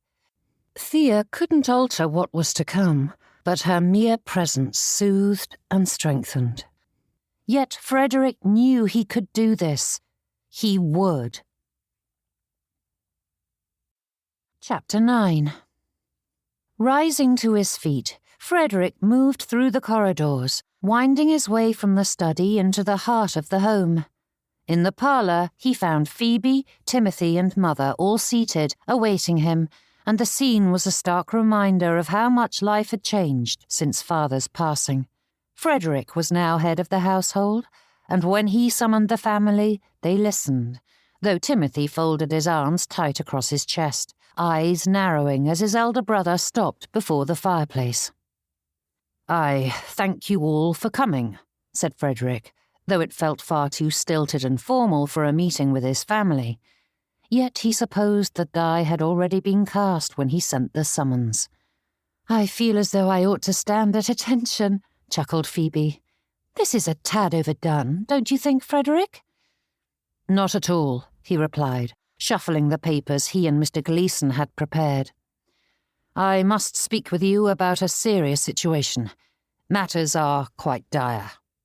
"You are ill and soon to perish," suggested Timothy with an irreverent grin. "I am the head of the family now. You are all dismissed." Mother's brow furrowed as she watched her flippant children with a frown. "After our great loss, we shouldn't jest about such matters." And with that, she dabbed at her dry eyes with her handkerchief. Phoebe's gaze met Frederick's, and she managed not to scoff, though it was rife in her expression. As there was no one for whom to perform, he didn't know why Mother was playing the part.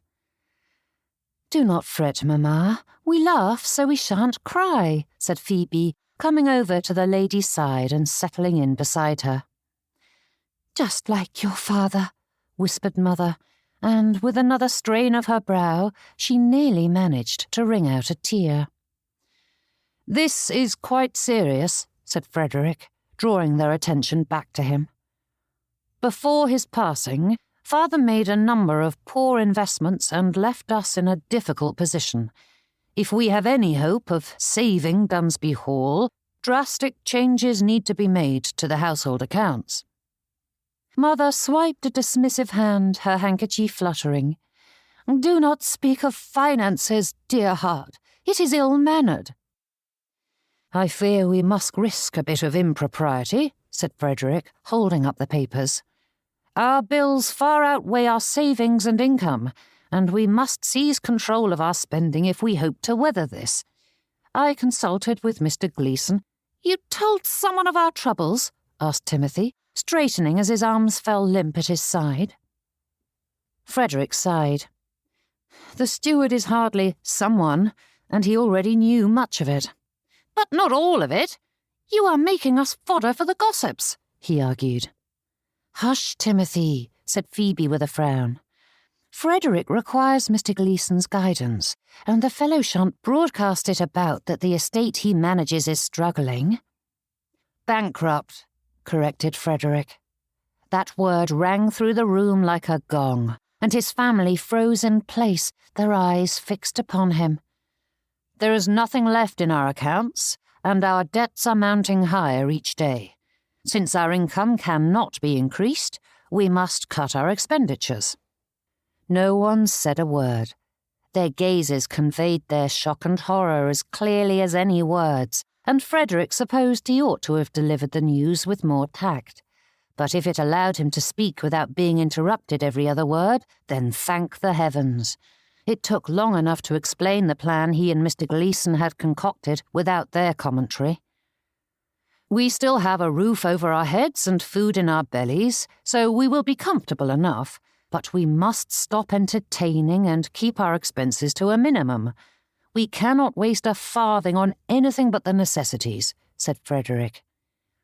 "But dinner parties are a necessity," said Mamma, her brows raising as she broke free of her stupor. "Once our mourning is completed, we will be expected to host events. People will notice if we do not. And if our gowns fall out of fashion, it shan't be long before everyone will know the truth. We will be a laughing-stock." "So be it," he replied. Glancing at her mother, Phoebe added, "I will happily give up my pin money and rework my gowns, but surely Mamma has earned the right to live as she wishes. At her age, after all she has done, should she go without?" Forcing his tongue into obedience, Frederick refused to argue that Mother's spending had contributed to this situation. Never in her life had she gone without, nor could anyone claim that she had suffered greatly whilst in the care of her father or husband, as both had allowed her to spend to her heart's delight. "Everyone must work together if we are to weather this," said Frederick in a heavy tone. "Even if all our grand plans and schemes come to fruition and fortune smiles upon us, our debts are still more than we can manage without significant alterations. Retrenching isn't being overly cautious. It is necessary, and this is not a negotiation." Silence followed that pronouncement, and Frederick fought against the urge to break it. There was nothing more for him to say. There was no other option. No other course of action to take. Pretending otherwise would only extend their troubles and add to their burdens. Mother abandoned her handkerchief in her lap, and her expression was vacant, as though his words held no meaning, though Timothy and Phoebe's complexions grew ashen. Her mouth hung slightly ajar, and there was a gleam in his brother's eyes that said the fellow was furiously thinking through the matter. "Surely it isn't as bad as all that," said Phoebe in a weak voice. "A bit of economy is wise, to be certain, but you speak as though we are on the verge of being destitute." Tucking his hands behind him, Frederick's stomach clenched as he met his elder sister's pleading gaze. "It is, and we are." Phoebe's hand flew to her mouth, her pallor growing worse with each heartbeat. "There is no need to be dramatic," said Mother with a wave of her handkerchief. "We can take out a mortgage. Such things are common enough." "Father did so already. one that will take decades to pay off, and even if we wish to compound our troubles, I doubt anyone would give us another." Turning his eyes to each of the three in turn, he added, "Mr. Gleeson and I have exhausted all avenues, considered every option, and we cannot go on as we have. Our circumstances are greatly reduced." Another flutter of lace, and Mother rose to her feet, striding over to pat him on the cheek. "You'll sort it out. I am certain of it." "I am trying," he said, motioning to the list of expenditures. "And if we take these steps, we may weather these troubles." "There's no need to keep speaking of money, my boy," said Mother with a shake of her head, as though dismissing the whole discussion without further ado. "Is it really that dire?" repeated Phoebe, her eyes fixed on her hands, which were clenched tight in her lap. Mother huffed. "We needn't borrow worry." "It is," interrupted Frederick. "For all that I have a plan in place, the majority of our success rests on Providence, and it has not been kind to our family of late." Rising with a curt nod, Phoebe strode from the room without looking at the others, her footsteps sharp and quick. For his part, Timothy remained draped across the armchair in a manner that ought to be impossible with the tight cut of men's coats. He sat there for a long moment, considering his older brother, before getting to his feet and following after their sister. Rubbing his forehead, Frederick turned to the parlour window.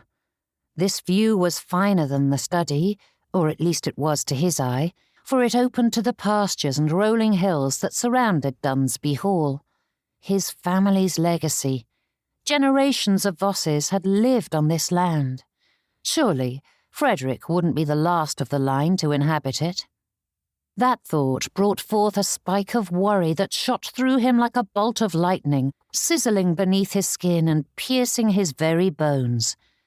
Frederick could not see Dunsby Hall fall. He would not allow this to be his mark upon the family history. Whatever the origin of these troubles, he was master now, and he would see them resolved. The investment would pay out. Retrenching would set them on a firmer footing, and one day his children would run these halls. A hand on his shoulder gave him a start, and he spun around to find Mother standing there. Her brows rose, the familiar Voss smile gracing her lips as she suppressed a laugh. "You forgot I was here," she said. "You have too much on your mind, my boy. It isn't good for you." "There is nothing I can do about that," he replied. "This is my inheritance and my responsibility."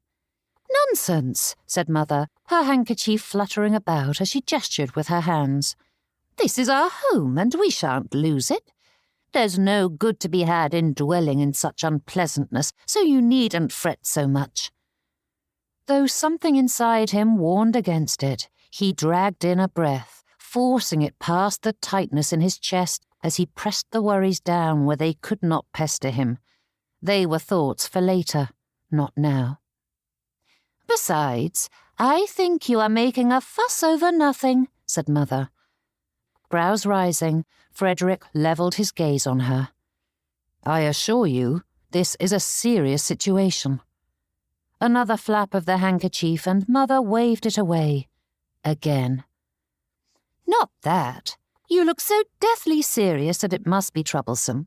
However, you are forgetting that a clear solution is standing right before you." But Mother was the only thing there at present, and she was not the answer to this quandary, in any fashion. Laughing, the lady shook her head. "Not me, Miss Keats." Frederick blinked at that, and Mother slipped her arm through his as they turned to look out the window. "With the investment paying off, and her dowry added to our coffers, there is no need to economize. No doubt her funds would cover the rest of any—" The lady hesitated a moment before adding in a hasty breath, as though speaking the word quickly would brush aside the implications, "any debts we've accumulated." Jerking out of her hold, Frederick turned to face her. A dowry is intended to provide for a man's daughter for the rest of her life. No matter that her property becomes her husband's when she marries, it is intended for her usage, not to save his family from themselves." Mother huffed a laugh at that. "Nonsense! If you marry her, your troubles and hers become one and the same, so using her dowry would clean the slate and start your married life on the right foot." "Lies are hardly the right foot." "I said nothing about lying," said Mother, frowning. "So I should tell her of our reduced circumstances?" asked Frederick, fully knowing what her answer would be. "Don't be a ninny," she said with a sharp huff. "This is the way of the world, and there is no reason we cannot profit from it.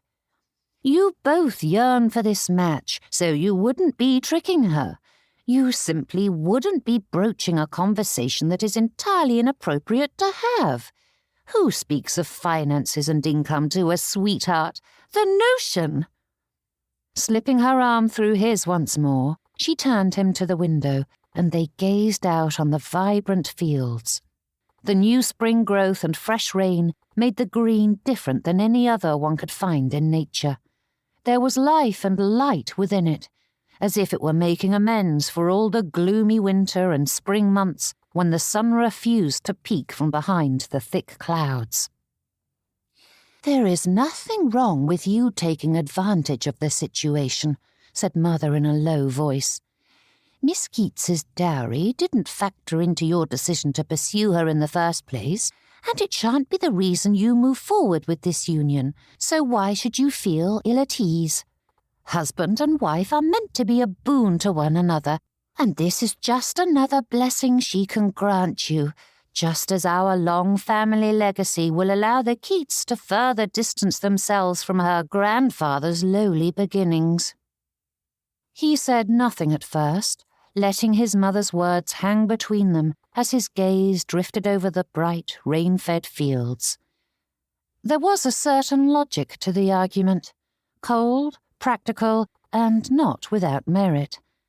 Money had not factored into the match, and were the roles reversed, Frederick would not begrudge Thea entering the union without a farthing. If it meant that he and Thea could be together, what harm was there in allowing her to mend his father's folly? Chapter 10. The church bells rang bright and unrestrained, their peals tumbling across the rooftops and carrying far beyond the village boundary. The joyous sound echoed through the clear spring sky as the congregation poured from the church doors in a cheerful press of voices and colour, the sun glinting off the gilt edges of prayer books hastily tucked beneath arms. Moving to a clear patch of the churchyard, the curate settled in to bless the tools for the forthcoming planting and harvest, and the farmers and labourers lined up with their ploughs, spades and scythes along the edge of the green, the metal and wood polished to a humble shine. The clergyman moved among them with measured steps, his voice rising over the murmur of the crowd as he prayed for fruitful fields, gentle weather, and steady hands in the work to come. When the final blessing was spoken, a cheer broke out as the bells renewed their joyful song. The festivities couldn't be contained solely within the churchyard itself, and the revellers made good use of the adjacent village green, setting up long tables across the grass with strings of bunting flapping in the breeze. Beneath the spreading elms, a fiddler struck up a tune, his bow keeping lively time while the air filled with the lingering scent of spring rain, sweet herbs, and roasting joints, whilst the village pulsed with life and light. "Haverford certainly adores celebrations," said Mina, standing beside Thea as they watched the revelries begin in earnest. "I arrived only a few weeks ago, and yet we've had the spring market, May Day, and now a parish feast." "Do they not celebrate such things in Loudon?" asked Thea with raised brows. "I suppose we do, though I am rarely able to attend them all," she said as a group of men gathered about the maypole, which had remained standing at the edge of the green after the previous celebration. Stripped of its ribbons and flowers, the men now smeared the wood with lard, laughing as one slipped and nearly lost hold of the bucket. "That is the joy of a smaller town," said Thea, spreading her arm through her cousins as the prize was tied to the top, waiting to be claimed by anyone foolish enough to attempt the climb. The parish feast had long outlived most of its spiritual meaning and ties to the local patron saint, but the villagers still found ample reason to bake, sing, and make merry. And though having this many celebrations so close to one another was a bit overdone, the crowd thrummed with pleasure and revelled in any reason to be out in the spring air, in the company of their neighbours. There was such life in every breath that one couldn't help but embrace it all. The harvest would arrive soon enough, leaving the villagers too busy to do anything else, and then winter would settle in, trapping them inside their houses. Soon grace was spoken, and the villagers tucked into the sumptuous feast. The tables stretched the length of the green, a patchwork of rough boards and borrowed benches that had seen better days. Platters of roasted beef and mutton steamed beside great loaves of bread, their crusts crackling and golden. There were wheels of cheese wrapped in muslin, fresh churned butter set out in neat curls, and pies so fragrant that the scent alone could make one's mouth water. There were no gleaming silver dishes, no footmen gliding silently between guests, no orchestras to fill the pauses in conversation. But that did not diminish it in Thea's eyes. She had sat at grand tables before, had eaten delicacies that would make these villagers gape, yet those fine dishes had never filled her quite like this.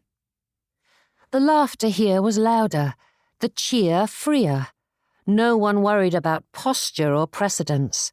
Here, there was something honest about every bite, as if each dish carried the warmth of the hands that had prepared it. It was a feast of belonging and brotherhood, and there were no better flavours in the world. But once more, Thea found herself glancing at Mina. Though she knew her cousin wasn't so high-minded as to turn her nose up at their humble offerings, too many of their class merely deigned to attend rather than relishing it. And when she studied Mina's expression, she spied the same appreciative glow, and Thea held her friend's arm tighter. Across the swell of the crowd, a familiar figure caught her eye.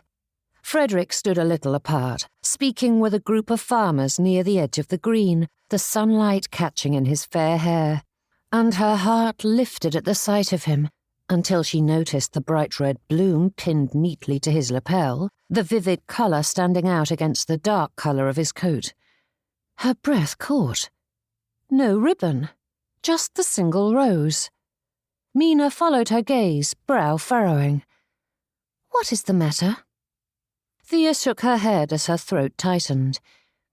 "It is nothing, only—" She forced a small smile that wavered. "It is a little custom. On our feast day, the ladies send a ribbon or rosette to their sweetheart, and he wears it and a spring flower upon his lapel. At some point during the festivities, he returns the favour by bestowing the flower upon the lady. It's rather a harmless thing, just a bit of village silliness." Mina's eyes flicked back to Frederick. "And he isn't wearing yours?" "No." The word was soft, nearly swallowed up by the hum of conversation and clatter of plates. She tried to laugh it off, but her heart gave a traitorous twist. "Think nothing of it," said Mina, straightening as her gaze focused on Thea. "I may have met your Mr. Voss a mere 6 weeks ago, but it is clear, both from his behaviour and your description of him, that he is a touch—" Mina paused, considering her words, though Thea's mind was quick to supply the descriptor the lady danced around. "Forgetful." Thea gave a humorous chuckle. "That is the truth. I love the man dearly, but I fear he would forget his head if it weren't attached to his neck." Nodding, Mina's expression brightened. "Precisely, and he has had much on his mind of late, hasn't he?" That was unequivocally true, though Thea couldn't say what those troubles were, and her patience was wearing thin as she waited for him to share them. One way or another, she would uncover those secrets. Soon. But in the meantime, She supposed that preoccupation was excuse enough for the oversight. "No doubt someone pinned the flower on him," added Thea with the slightest hint of a wry smile. "Knowing him, he walked out of the house without a second thought, and one of our neighbours forced it upon him when he arrived." "I would wager so," said Mina, patting her arm. "Do not fret. It wasn't a slight." "You're right. Of course you are." And for all that the words felt hollow, Thea held fast to them. After all, it wasn't as though Frederick meant to offend or cast her off. The notion was absurd. Whatever troubled him, it had naught to do with their courtship. They were happy, solid, certain. Thea drew a quiet breath, letting the sounds of laughter and the clinking of tankards wash over her until the tightness in her chest eased. Once the strain of his responsibilities lifted, Frederick would return to his usual good humour and speak to her. He always did. He needed time to order his thoughts before he could share them. She could give him that. "There you are!" The voice startled Thea. It sounded so like the gentleman she'd been watching that her mind couldn't comprehend how she heard it whilst he stood on the opposite side of the gathering. Turning, she spied Mr. Timothy Voss at her elbow, an easy grin in place as he swept into a bow. "My lady," he said with overdone gravitas. And something skittered down her spine. Though Thea was quite familiar with Frederick's antics and misdirections, there was a hardness that lurked beneath his brother's play-acting that always set her teeth on edge. It wasn't as though he were a bad man, so there was no need to keep him at arm's length. It wasn't as though Thea disliked him. She didn't care for him, but that didn't mean she didn't not care for him. That double negative made her head ache, as it usually did when she tried to discern her feelings toward the gentleman. But Thea put her confusion aside and greeted him with a nod of the head. "Mr. Voss, it is good to see you." "And I, you," he said as he straightened. "But pleasantries aside, I came here to beg a favour." Ah, there it was. Watching him carefully, Thea asked, "And what is it?" "Would you please do me the great honour of introducing me to this enchanting creature?" he said, turning toward Mina. "I heard your delightful cousin was gracing us with her presence, but haven't had the good fortune to meet her yet." Both ladies stiffened and stared at the gentleman, and when Mina sent her a confused twist of her brows, Thea could only blink back at the lady. Not that she thought it odd that someone would wish to make Mina's acquaintance, but those overdone manners had her wishing she could avoid giving the introduction. "Miss Ashbrook, may I introduce Mr. Timothy Voss?" said Thea, motioning between them. "He is the younger brother of Mr. Frederick Voss. Though he returned home to be with his family during this difficult time, he resides in Leeds, where he is studying the law." Mina curtsied, and the gentleman swept into another low bow, though he glanced up at her while still bent over, those bright eyes of his sparkling as he gazed at the lady. Straightening once more, his smile was firmly fixed in place. "I was hoping you would grace me with your company," he said, motioning toward the feast. A spark of surprise flashed in her eyes, and Mina turned her gaze to her cousin with a silent question that Thea couldn't answer. Was Mr. Timothy serious in his attention? And even if he were, was it a good thing? That she hesitated told her plainly enough how little she trusted his intentions, yet Mina was so rarely pursued in any fashion that a little flirtation might do her some good. Giving a faint nod, Thea prodded Mina forward, and the lady did so, though she looked at the gentleman as though he were a particularly odd specimen of wildlife. Mr. Timothy offered her his arm, and though Mina didn't take it, she allowed herself to be led toward the tables, as the gentleman asked about her visit, her home, and her family. Though Mina spoke one word to Mr. Timothy's 20, she was speaking, and that must be a good thing. It was good practice at the very least. Every young lady ought to enjoy the attentions of silly swains from time to time, and Mina's experience was seriously lacking. Why did gentlemen ignore the dear creature? How could they not see her value? There was such life in her features, so much heart. When she smiled, Mina did so with her whole soul. Her sweetness shone like a beacon, and her loyalty was as strong as iron. One couldn't ask for a better friend and confidant. Thea's stomach gurgled, and she glanced at the tables, laden with so much food that they looked ready to crumple beneath the weight. Ought she to eat alone? Surely Frederick wished to join her. He always did. Yet she spied him across the green, deep in conversation with yet another gentleman, seemingly unaware that there was food aplenty and his sweetheart yearned to eat. Being quite capable of managing on her own, Thea knew she simply ought to do as she pleased, and the thought of eating pleased her very much. Yet sharing it with Frederick pleased her even more. Thea straightened as she spied poor Mrs. Bryn struggling with a babe on her hip and a tin plate in her hand as she tried to herd 3 other little ones. Though others around her saw the difficulty, they had their own children and plates to balance and were unable to offer the widow any assistance. Moving without thinking, Thea hurried over with outstretched hands. Chapter 11. "Please allow me," said Thea, reaching for the plate. "Or would you prefer that I take Jenny?" Mrs. Bryn glanced at the others circling her legs. "She's in a fussy mood. I doubt she will allow anyone else to take her." "Plate it is, then," said Thea, taking hold of it. Glancing at all the little hands reaching for the food, she was grateful the plates were tin, else they would most certainly be cracked and broken with the way they were swinging them about. "If you manage Jenny and Susan, I can serve Martha and Billy," said Thea. "Then we will find a place on the green to sit, and once they are settled, I will sit with them whilst you get a plate for yourself." "I can do so after the children have eaten." Thea gave Mrs. Bryn a sharp shake of her head. If anyone needed to eat, it was the poor widow standing before her. Not waiting for more objections, Thea set to work piling the children's plates with everything they wished. It was far more than their little stomachs could eat, but it would wrap up nicely for later, and she would gladly go without if need be, though there was food aplenty. It took quite a feat of juggling to manage both Martha and Billy, though the latter was easier as he only wanted pork pies.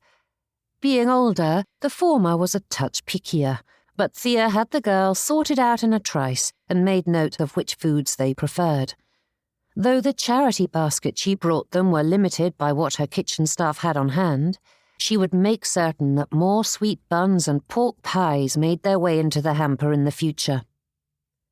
The next moment, Thea was seated on the green with 3 of the Bryn children gathered round her, their little hands digging into their food with fervour. Before venturing back to fill her own plate, their mother sent her a questioning glance, but Thea shooed her away. Soon, Mrs. Bryn was situated as well, with Jenny gnawing contentedly on a bit of cheese. In the corner of her eye, Thea spied other labourers' wives waiting, glancing toward their friend and then quickly away when Thea caught sight of them. Good deed completed, it was time to take her leave. Mrs. Bryn gave a half-hearted protest when Thea rose to her feet, but the woman's smile betrayed more relief than disappointment. No doubt the woman's gratitude was sincere, but Thea's presence now served only to keep others at bay. As long as a gentleman's daughter occupied the place, none of them would dare join, as was evidenced by the empty patch around the Bryns. Charity made for strange bedfellows. Having aided the young woman as the family struggled to find their feet after Mr. Bryn's passing, Thea knew them quite well, or felt as though she did. Mrs. Bryn always received her kindly, though with strained composure and stilted conversation that was confined to the children and the weather. For what could a farmer's widow and a gentleman's daughter share beyond gratitude and sympathy? Amongst the working class, friendship was the only thing her neighbours could freely offer, and they did so in abundance. and theirs was preferable to Thea's. So, with a gentle word and a final smile, she excused herself, and the moment she stepped away, others drew near, their voices rising into boisterous chatter as she distanced herself. Thea was glad Mrs. Bryn had companionship, and yet she couldn't help but feel the sting of rejection as she crossed the green. Mrs. Bryn wasn't much older than Thea, nor were the women who filled the widow's social circle, yet it was as though they were different creatures altogether. With a sigh, Thea gazed out at the gathering, and Frederick was nowhere to be seen. She was done waiting. Fetching a plate of her own, she placed a few bits of bread and cheese upon it, though little of the once sumptuous feast was appetizing now. Then, scouring the tables, Thea searched for a friendly port in which to moor. "What are you doing here?" asked Mamma, sweeping over to buss her daughter on the cheek. "Your Mr. Voss is on the other side of the green, yet you are standing here." Thea didn't bother reminding the lady that her Mr. Voss was quite capable of coming to her if he wished, but such logic was hardly helpful when speaking with Mrs. Nanette Keats. "They say absence makes the heart grow fonder," said Thea, barely able to contain her wry tone. Frederick was certainly leaving his mark on her. "Dearest, do not arch your brows so. You risk wrinkles," said Mamma before turning her attention to the gathering. "What is she thinking?" Following the lady's gaze, Thea spied Mina seated before Mr. Timothy Voss. "It is an unusual pairing, but he seems keen." Mamma's brow furrowed the slightest bit before she relaxed it again. One wouldn't wish to gain a dreaded wrinkle, after all. "On the contrary, it is an excellent match for Mina, as he is handsome, from a good family, and has a solid future as a barrister. To say nothing of the fact that I heard he inherited quite a sizable sum after his father's passing." And with that, she glanced at her daughter, but Thea could neither confirm nor deny that gossip. Frederick had said nothing of the sort to her, and even if he had, Mamma was not someone with whom Thea would entrust such news. It was harmless enough, she supposed, but it was better to avoid speculation of any sort around the lady. Reaching forward to squeeze her daughter's arm, Mamma glanced at the plate and added, "I wasn't referring to her choice in company. Mina will never secure a gentleman's good opinion if she continues to eat such heaping portions." "That is hardly heaping. With her figure, anything above a few bites is heaping," said Mamma with a sigh. "The poor girl is suffering for want of a mother's care. She's spoken of her Aunt Matilda, but the lady is clearly derelict in her duties, only concerning herself with marrying off her own daughters, rather than properly guiding and chaperoning Mina, though I hear my brother-in-law compensates the lady quite handsomely to fulfill that role. Without my sister around to watch over the poor girl, her figure has been ruined." "Her figure is lovely in its own right," argued Thea. "It may not be fashionable, but she is beautiful and one of the kindest people I have ever known." Straightening, Mamma's eyes widened. "Oh, yes, she is a dear, such a gentle soul. She is positively delightful, and I did not mean to slander her.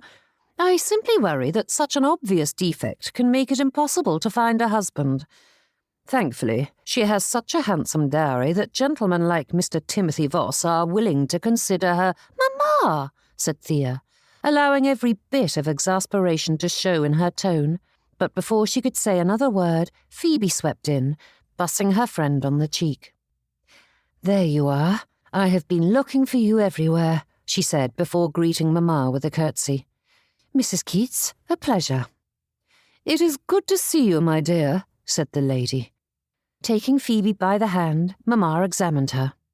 "You do look lovely, positively delightful.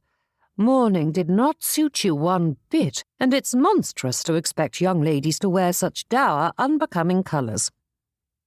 Phoebe brushed a hand down her skirts, which were a lovely shade of yellow that complemented her dark hair perfectly. "Our family does not observe prolonged mourning, and it has been 5 months since Father's passing. I doubt he cares one jot what I am wearing, and it seemed the proper time to emerge. "Gentlemen are fickle lots, and it would not do to chase them off with mourning clothes," said Mamma with a sage nod. "Those dark, sombre colours are hardly enticing." Glancing at her friend, Thea waited for one of Phoebe's subtle jabs at this latest example of Mamma's sage advice. "Too true," was all the response she gave. Barely able to keep from gawking, Thea stared at her friend. "Since when are you concerned about enticing a gentleman? Does this have something to do with Mr. Winwood?" Phoebe's expression brightened as though amused, though there was a sharpness to her light tone. "Certainly, Mr. Winwood. He is a fine prospect. But if not him, there are plenty of gentlemen of good standing in town. Have you spied Mr. Hawkesworth?" Frowning, Thea cocked her head and stared at her friend. "No, but why are you looking for him?" Phoebe laughed, a bright but brittle thing. "I am eager for a dance." "You wish to dance with a man whom you dubbed duller than dishwater on more than one occasion?" asked Thea. "Did I?"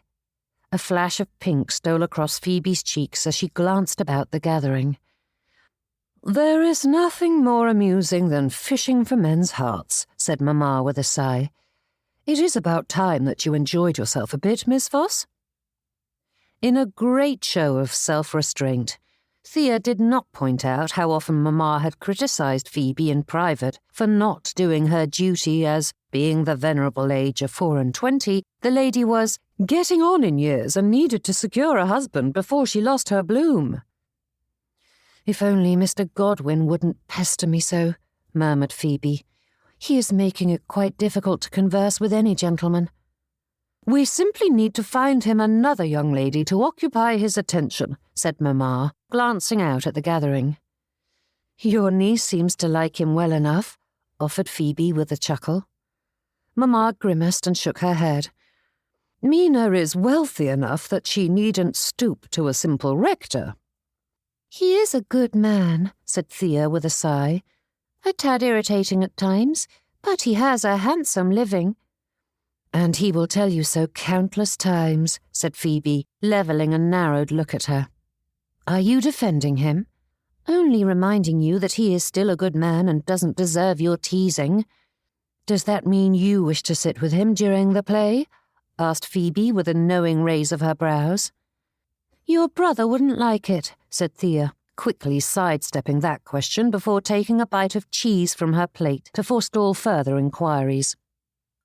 "Perhaps you can find him a sweetheart, Mrs. Keats," said Phoebe, turning to Mamma with a warm smile. "You are such a talented matchmaker." "And I might secure you a gentleman or two," added the lady with a gleam in her eye. And rather than argue against it, as she had done so many times before, Phoebe nodded, and Mamma hurried away before she changed her mind. But she paused to bestow another buss on her daughter's cheek. In a whisper she said, "Do not stand here. Go to your Mr. Voss, and for heaven's sake, do not let him slip through your fingers." Thea jerked back and chided, "Mamma!" But the lady swept away without another word. "I'm surprised she hasn't trapped you and Frederick in a compromising situation to rush matters along," said Phoebe with a sigh that held all the exasperation one could muster for such a moment. "If she cared any less about public opinion, she would, but Nanette Keats would never risk a scandal," said Thea, setting aside her plate on an obliging table. The food was entirely unappetizing now. As is, she's already abandoned all chaperone duties in the hopes that people will begin speculating enough that it will force Frederick's hand, though it is of no consequence, as we are all but engaged, and anyone with sense knows it. But Thea's gaze gravitated to the gentleman in question and the rose still affixed to his lapel. Not that it signified anything. No doubt he would give it to her soon. Their understanding was stronger than such small customs, and only appropriate timing stood between them and the marriage altar. And if Phoebe was abandoning her mourning, then even that would soon be behind them. Soon. Chapter 12. Threading her arm through Thea's, Phoebe leaned close. "Ignore your mother. Frederick loves you and doesn't need anyone to force his hand."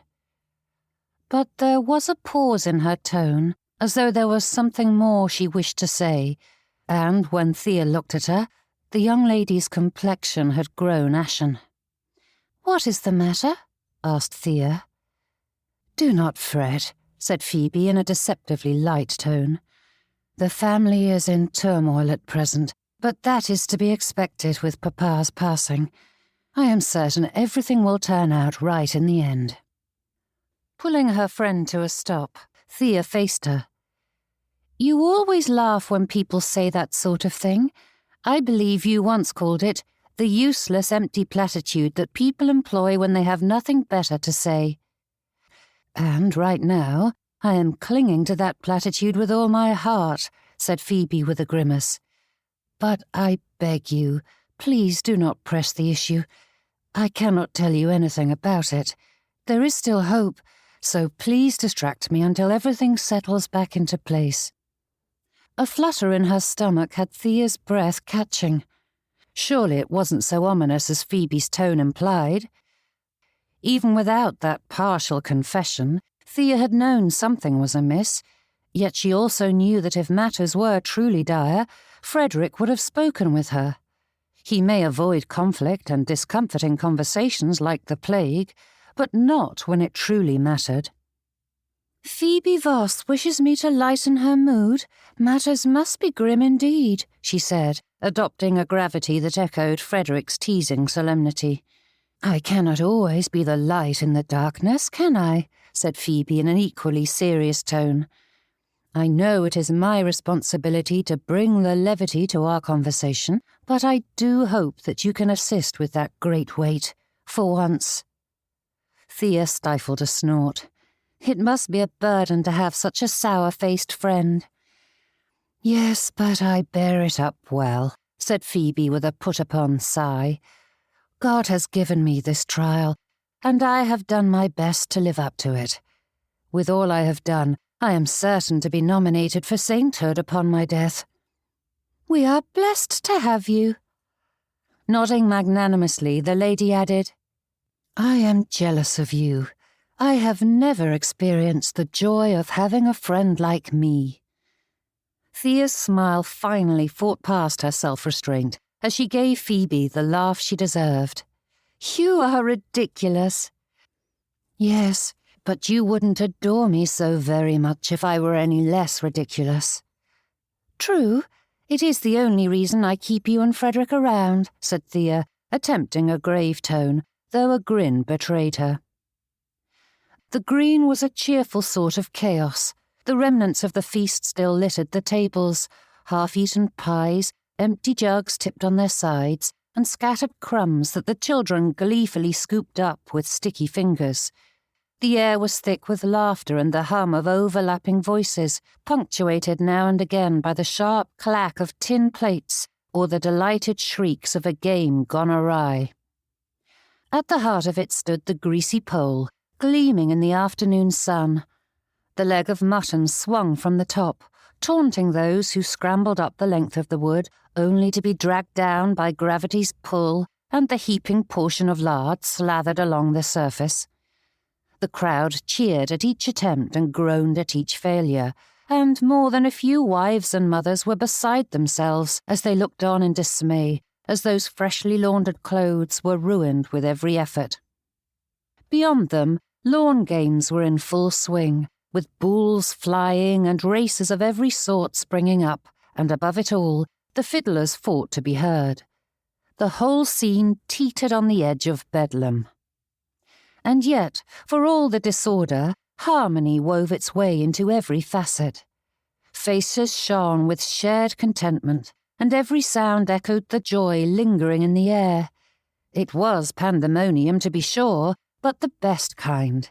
The sunlit sort that made one feel the world, for all its troubles, was still very much alive. Phoebe linked her arm through Thea's, tugging her gently into motion. They moved without any true direction, letting the noise and colour sweep them along. The lilting melody from the dancing set their steps into rhythm, and the scent of trampled grass and sweet cider clung to the air, mingled with the faint smoke of spent coals. For a little while, the heaviness at home and the small, clinging concerns of everyday life slipped from mind. Through the jumble of movement and laughter, Thea spied Mina at the edge of the green, her posture a little uncertain amid the bustle, though the gentleman at her side was quite animated.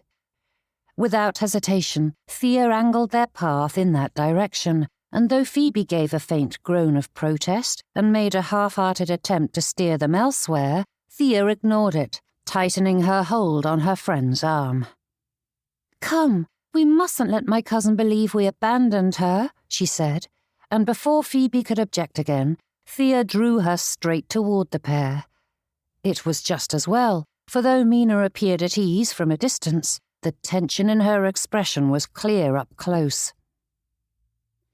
"Have you brought a ribbon?" asked Mr. Timothy Voss, his gaze raking Mina as his mouth pulled into a smile that Thea supposed was flirtatious, though it looked a great deal better on his elder brother than on him. "I did not," said Mina. "I wasn't aware of the tradition." "That is a shame," said Mr. Timothy. "I, for one, would be honoured to wear your colours." And at that, her cheeks filled with a colour all their own as Mina's gaze pleaded for rescue. "Mr. Voss," interjected Thea, "I fear my cousin is overheated. Could you fetch her a drink? She looks faint." Perhaps not the most gracious of lies, as it cast Mina as feeble, yet the gratitude in her gaze when the gentleman rushed to do her bidding made it clear that she cared not one jot about the injury to her pride. And when he was out of earshot, Mina let out a sigh. "My deepest thanks. I do not know what to do with him, as he will not stop this nonsense." Phoebe's brows rose at that. Nonsense? Perhaps he's in earnest. Mina didn't go so far as to scowl, though it was clear in her gaze that she did not appreciate the sentiment. "My thanks, Miss Voss, for your insight. Of course you know your brother better than I do, but I find his sudden overzealousness a bit disconcerting." But Phoebe waved that away. "Now that is nonsense. You have status and wealth, and needn't scurry about to find yourself a husband if you do not wish to, so why not amuse yourself? I wouldn't recommend Timothy for matrimony, as he is still too immature to be a good husband, but there's nothing wrong with enjoying yourself. A bit of flirtation with an attractive gentleman can be quite diverting." "I do not believe it is diverting to trifle with people or affections," said Mina in a tone so quiet that it was easy to believe it hadn't been spoken, though the way Phoebe's spine straightened made it clear she'd heard the disapproval. Mina's cheeks coloured again, and she held up her hands in placation. "I apologise, Miss Voss. I do not mean to be curt, but I have known people like him and Mr. Winwood, and I do not trust them. They like to toy with people for their own amusement, and it only leads to pain." "Both my brother and Mr. Winwood are gentlemen, Miss Ashbrook," said Phoebe in a cold tone. "I do not appreciate you insinuating otherwise." "That isn't what she meant," said Thea, holding up her hands to stay the argument. Though, in truth, the lady did not say such things lightly, and likely she was insinuating far more than what Phoebe realized. "This is just a misunderstanding." "Good afternoon, ladies," said Mr. Godwin, appearing as though spat up from the pits of hell to plague them. All three gave a start, and Phoebe said something under her breath that was a touch indelicate, though Thea doubted anyone but she had heard it. "A most splendid day, is it not?" asked Mr. Godwin, bowing low enough that his hat nearly brushed the grass. "I dare say the angels themselves must look down upon Haverford and smile at such a harmonious scene. Truly, there is nothing so edifying as a neighbourly village enjoying a Christian feast." He clasped his hands before him, smiling with the serene satisfaction of one who believes his every utterance was of great importance. "I was just remarking to my uncle that such an occasion could only occur under the beneficent influence of the Whitcomb family. Their example inspires moral improvement wherever it reaches. One feels it even in the air, does one not? Lady Cecilia's grace and discernment are a reflection of her most excellent aunt and uncle. I count it to be the greatest blessing of my life to serve beneath such a pattern card of Christian virtue." Thea exchanged a look with Phoebe, who appeared to be biting her tongue hard enough to bleed. Mr. Godwin rocked on his heels, hands folded, as though awaiting the collective gratitude of the company for having shared such a noble sentiment. The gentleman continued to expound, praising Haverford, the Lord, his patron and patroness, their entire family, his uncle, and anyone remotely connected. He never seemed to run out of praise, and though everything was said with a smile and an air of earnestness, Thea couldn't help it when her eyes struggled to remain focused on him. "You are such a happy soul, Mr. Godwin," said Mina with a smile that was far more genuine than Thea could manage at such a time. "You are kind to say so, Miss Ashbrook. I find that sincerity, when expressed with sufficient eloquence, cannot help but lighten hearts," said the gentleman. "And I dare say there are few who can be more eloquent than a clergyman. It is the heart and soul of our profession, after all."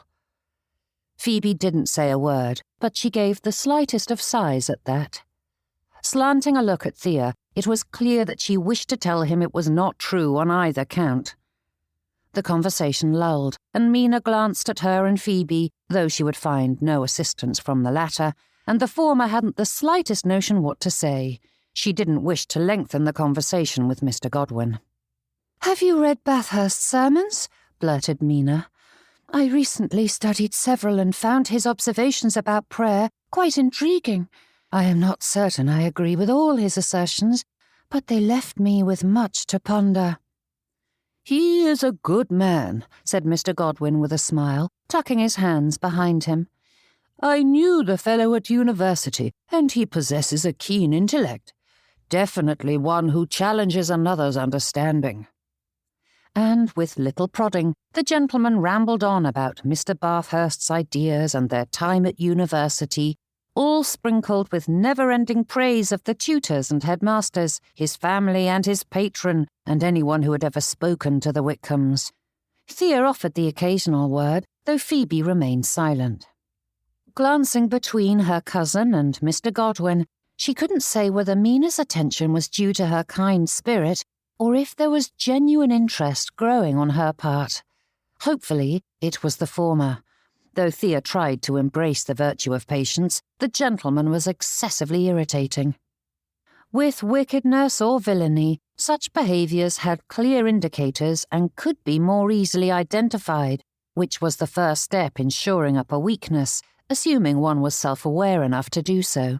Yet one's likability wasn't a moralistic failing or even a clearly quantifiable quality, as it varied greatly from audience to audience.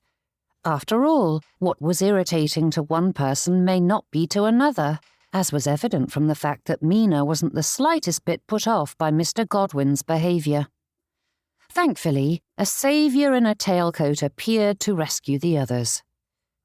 "I do hate to interrupt," said Mr. Winwood, slipping into the conversation with all the ease of one who was quite comfortable in any crowd.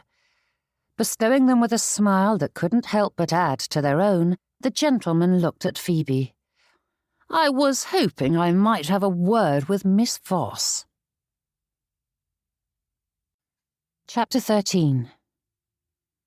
"She is in the middle of a conversation at present, which you interrupted, no matter how much you hate doing so," said Mr. Godwin in a flat tone.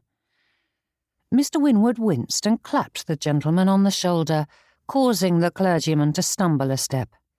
"Yes, but as you are a rector, you are well versed in granting forgiveness, are you not? And I fear I couldn't wait another moment. The mummers' play is about to begin, and I didn't want to miss the opportunity to escort our dear Miss Voss to her seat." Phoebe's countenance brightened, and her hold on Thea's arm tightened a touch, though she immediately abandoned it in favour of Mr. Winwood's when he offered his up. "Do excuse me, ladies, Mr. Godwin," she said, giving them each a nod before allowing Mr. Winwood to escort her away. With a flourish, the gentleman held up his rose to her. "I do hope you will accept my flower, Miss Voss." "After that rescue, I wouldn't dare reject it," murmured Phoebe, though not quietly enough, for Mr. Godwin's expression tightened, though the lady did not notice as she wandered away. Before Thea could think of how to excuse that misstep, Mina gave the clergyman an encouraging smile. "You were saying?" she prodded. "I was."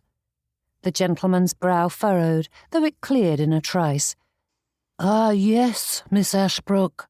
"There you are," said Mr. Timothy Voss, stepping into the space his sister had abandoned. "I've been looking high and low for you, Miss Ashbrook." Thea managed not to scoff, though it was difficult. They hadn't moved 1 inch since the gentleman left to fetch Mina a drink, and he had returned empty-handed, though Thea had spied him chatting up several other ladies in the gathering. "I believe you promised to join me for the play, my good lady," said Mr. Voss with overdone elegance. "A friend of mine is saving us seats." Mina's mouth opened and closed several times before she silently did as bidden, her eyes turning to Thea, though it wasn't clear what she wished her cousin to do. Either Mina had promised, or Mr. Voss was taking liberties. If it was the former, then there was nothing to be done about it. If it was the latter, it was for Mina to speak out. Thea's heart opened in prayer, hoping that the lady would do just that, but for all of her cousin's many good traits, Mina was too soft-spoken, and she simply followed Mr. Voss away. "Do excuse me, Miss Keats," said Mr. Godwin, giving her a bow before leaving Thea to herself. Looking this way and that, she spied the various groups and couples drifting toward the makeshift stage, where the actors were readying themselves for the coming frivolity. And Frederick was nowhere in sight. Fools came in all varieties, though Frederick had never counted himself among them. Of course, some in Haverford thought him quite foolish, but they believed his teasing smiles and quick wit were the whole of him, never understanding that one could play the part at times without truly being one. But he couldn't blame them entirely. He rather enjoyed it when people underestimated him, and it came in handy from time to time, but only because he wasn't truly a fool. Yet standing there in the midst of the parish feast revelries, Frederick knew he was a fool of the highest order. Doubly so because it was only now that he realised Thea's ribbon remained at home on his bed. The rose rested heavily on his lapel, mocking him. He ought to take the blasted thing off, for at least then it would look as though he had forgotten the whole tradition, and not just the most important part. But there was no way to do so without bringing attention to his mistake. Where was his head? The laughter around him was a cacophony, the talk a jumble of sport, business, and the promise of a fine summer. He nodded when expected, even managed the occasional murmur of agreement, but his thoughts were back at Dunsby Hall and the unanswered letters piling upon his father's desk. Still no reply from Mr. Howlett, and that silence had become a living thing, whispering at the edges of his mind, even when he ought to be enjoying the feast.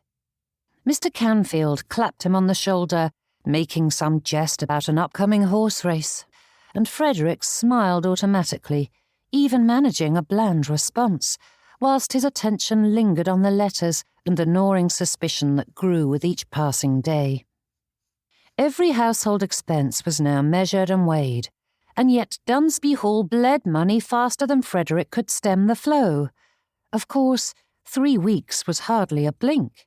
It would take time for the accounts to feel the full effect of retrenchment, and everything rested upon Mr. Howlett and that final investment. The fellows nodded towards some revelry that was about to commence, and Frederick waved them off, quite happy to see them drift away. He wasn't good company at present, and pretending required too much effort at present. But Mr. Devons lingered, glancing at him with a quizzical expression. "Do you wish to speak to me?" asked his friend. Straightening, Frederick glanced about, only just noticing how odd their positioning was, especially given that he'd made no move to leave after the group dispersed. Mouth agape, Frederick tried to think of something to say that would excuse his unusual behaviour. "You seem quite out of sorts lately," said Devons, his words coming carefully as though tiptoeing toward what he wished to say. "I have much on my mind." Devons nodded. "Understandable, though I am blessed to have a father who is hearty and hale. Watching him lose grandfather was difficult. Of course, I missed him as well, but it isn't the same as losing one's own father, is it?" Forcing a smile, Frederick waved it away. "I am managing. I will sort things out in the end." The fellow glanced about before stepping closer and lowering his voice. "Do not fret about any difficulties right now. Many a family and estate have struggled after the loss of its master, and a little faltering is nothing to be ashamed of." "Difficulties?" Frederick straightened. Holding up his hands, Devons winced. "I apologise. I didn't mean to presume. None of us knows what to say to you. English pride and all that. We'd rather ignore problems rather than risk speaking of money, though I do not understand why it's treated like the plague. It isn't catching." "Money? Who was speaking of money?" "I didn't mean to offend." "Not at all," said Frederick, stepping closer when the fellow tried to put space between them. "For all that you claim to be speaking plainly, you are quite cryptic." Devons drew in a deep breath and cast another look round about. "You sacked some of your staff with no indication that you mean to replace them, and your mother has hardly been seen on the high street over the past fortnight, not to mention some rumblings about unpaid bills amongst the tradesmen." Frederick's brows rose at that. Though most businesses were good enough to keep information about their clientele private, there was no accounting for the various clerks, maids, and labourers who heard far more than was good and felt no compunctions about spreading the gossip far and wide. The truth was bound to come out sooner or later. He simply had hoped it would be more later. "Oh, there's no need to look stricken," said Devons with a faint grimace. "Living on credit is the way of things, especially amongst grand families like yours. Sir Thomas refuses to settle bills until the tradesmen are prepared to go to court over the matter, as though it were beneath him to pay in a timely manner." With a considering frown, he added, "I wager few families have the ready funds to pay all their bills if they came due all at once, and as the courts take ages to settle such matters, we hardly have the incentive to pay promptly, so there's no need to worry. It is the way of things." Giving Frederick a clap on the shoulder, Devons wandered away with a bright smile as though he had just delivered his friend's salvation, tossing a lifeline out to a drowning sailor. The way of things. The words clung to him like burrs, sharp and persistent. If Devons were to be believed, everyone lived on borrowed coin and borrowed time, gentry and tradesmen alike, each pretending prosperity while their foundations quietly crumbled. Frederick had heard enough sly remarks, and caught enough half-glances, to suspect that his friend's admission was true, to a degree at any rate. Yet the thought unsettled him. If the whole of society did it, did that render it acceptable? And was it truly wrong, or merely an unavoidable consequence of an imperfect world? Laughter rose and fell around him, bright and unburdened, a sound that ought to have lifted his spirits, but only made the heaviness in his chest more pronounced. The music from the fiddlers was lively, and the scent of roasted meat still hung sweet in the air, but the joy of it all felt distant, as though it belonged to some other world entirely. Young men tested their aim at the ring toss and shouted with triumph when a wooden hoop landed true, and somewhere near the churchyard wall, a group of lads were wrestling in the grass, cheered on by a circle of spectators who seemed to find every tumble hilarious. Even the elders, gathered near the tables, smiled as they sipped their ale, which the good Sir Thomas had supplied, and watched the merriment unfold. Frederick drifted through it like a dream. A few acquaintances hailed him, one calling him over to try his hand at skittles, another waving a tankard in invitation, but he answered only with a nod and continued walking. Near the edge of the green stood a makeshift stage, though it was little more than a patch of grass bordered by planks. Children clustered at the front, their faces bright with anticipation, while the grown folk lingered behind, settling in to enjoy the entertainment with matching eagerness. Frederick paused, half aware of it all, his thoughts circling until they inevitably returned to her. Perhaps it was time to speak to Thea. If what Devon said was true, what harm was there in admitting his troubles aloud? Gossip would come soon enough. Better that she hear it from him. The thought brought a flicker of relief, small but real, and he found himself scouring the sea of faces for her bright bonnet. Spying Miss Ashbrook, Frederick pointed his feet in her direction, as Thea was never far from her cousin. Yet, as he drew closer, there was no sign of her. No, the lady's companion was someone much more unexpected. Miss Ashbrook sat with her hands tucked into her lap, seeming to shrink into herself as Timothy leaned closer, speaking animatedly. The lady made a decent show of hiding her emotions, but it was clear to anyone with eyes that she did not wish for Timothy's attentions, just as his pointed behaviour made his intentions equally clear. "Come now, no other lady will do my flower justice," said Timothy, taking the rosebud from his lapel and offering it to her. Miss Ashbrook took hold of it, but stiffened when his hand brushed her arm.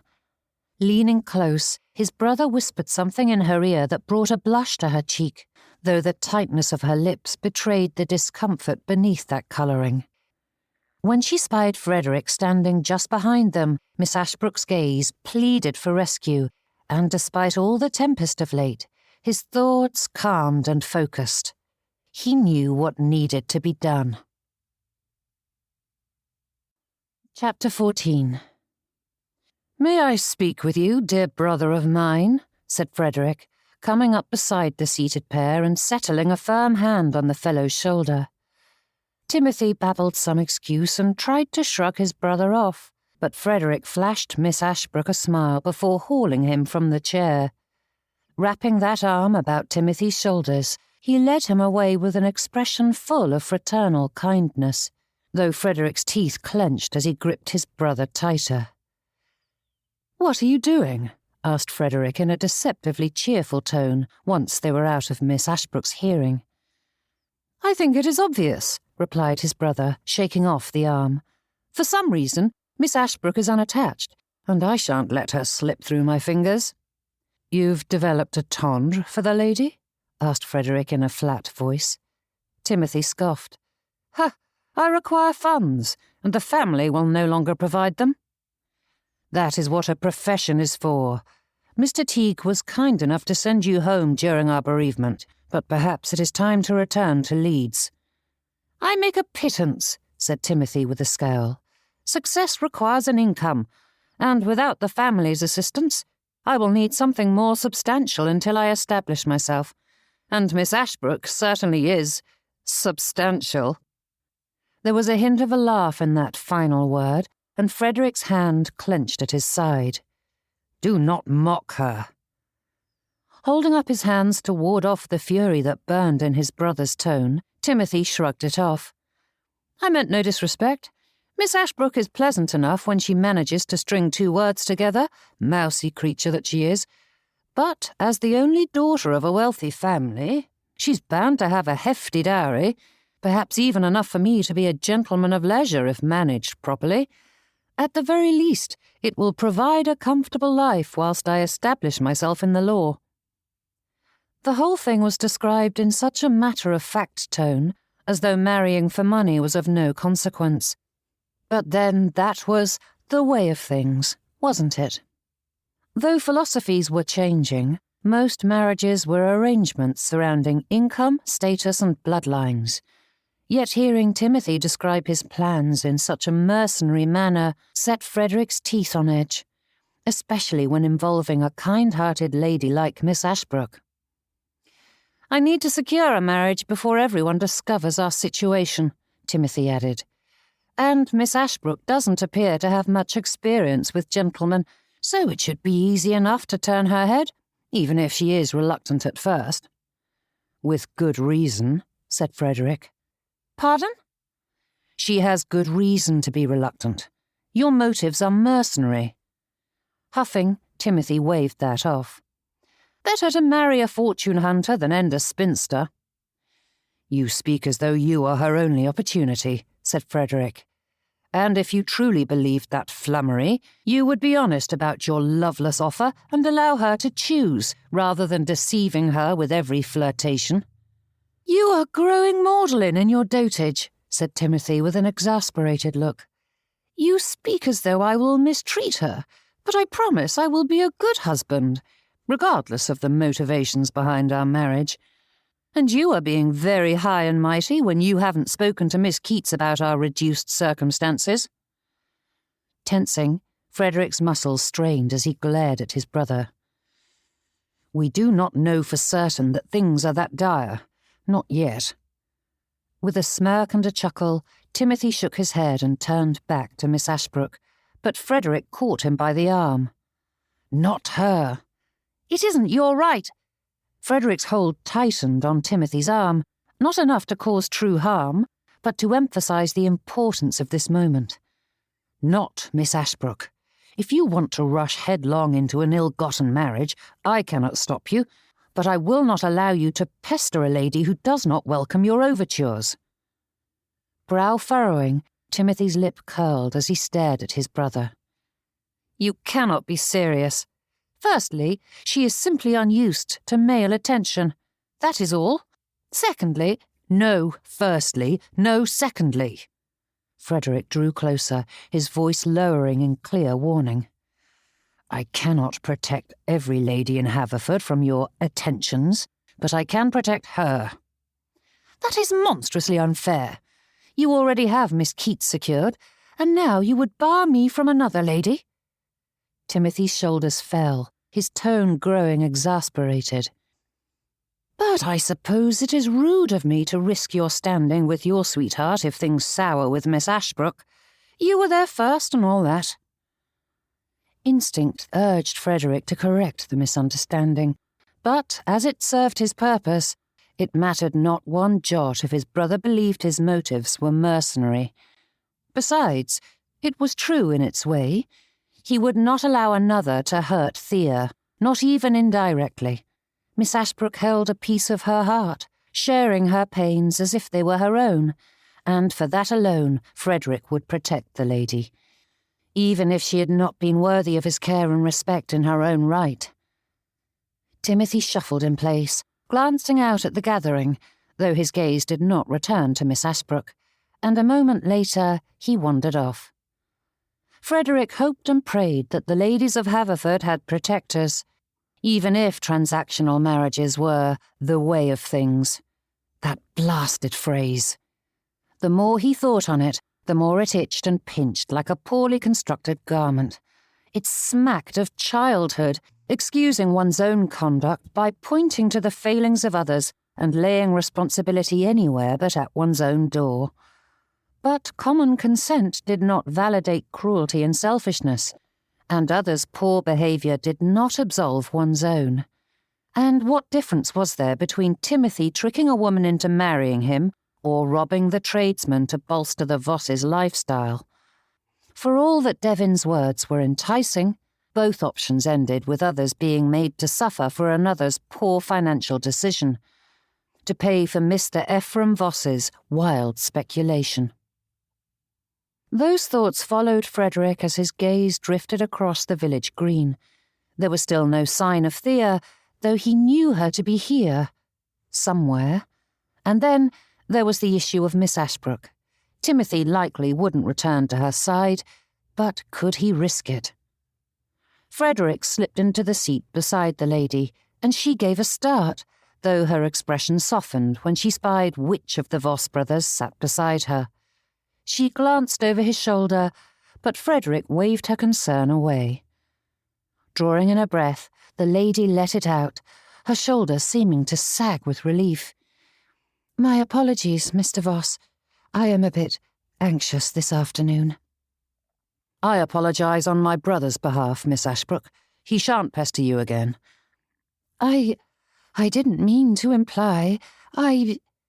Miss Ashbrook's cheeks flushed as she stammered, but Frederick held up a staying hand. "I know precisely what was happening, and you needn't worry that it will continue."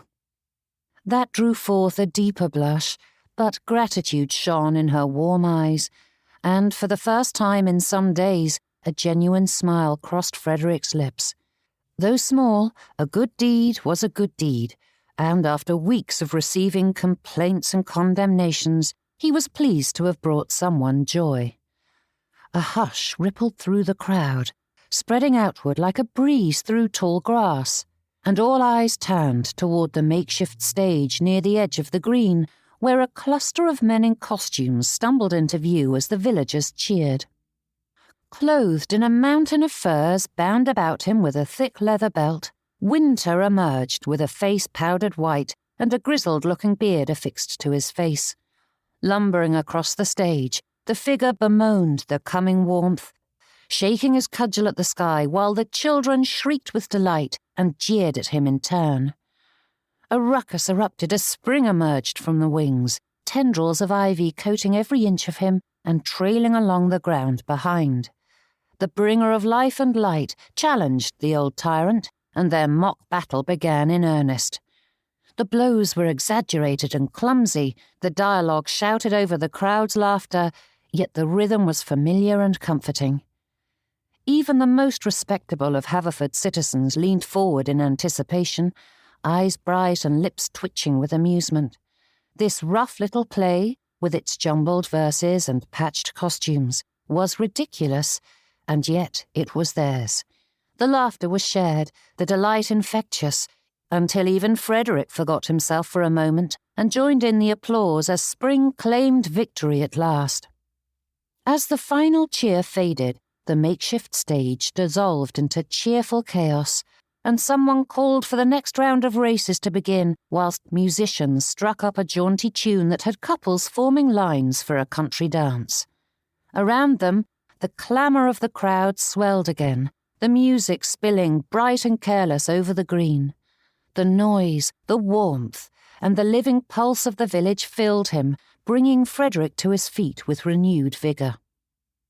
Offering his hand to Miss Ashbrook, he helped her from her seat.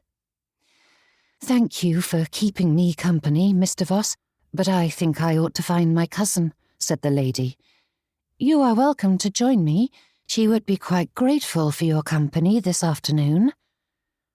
There was a pointedness to the statement, or rather, it was as pointed as a lady like Miss Ashbrook was bound to be.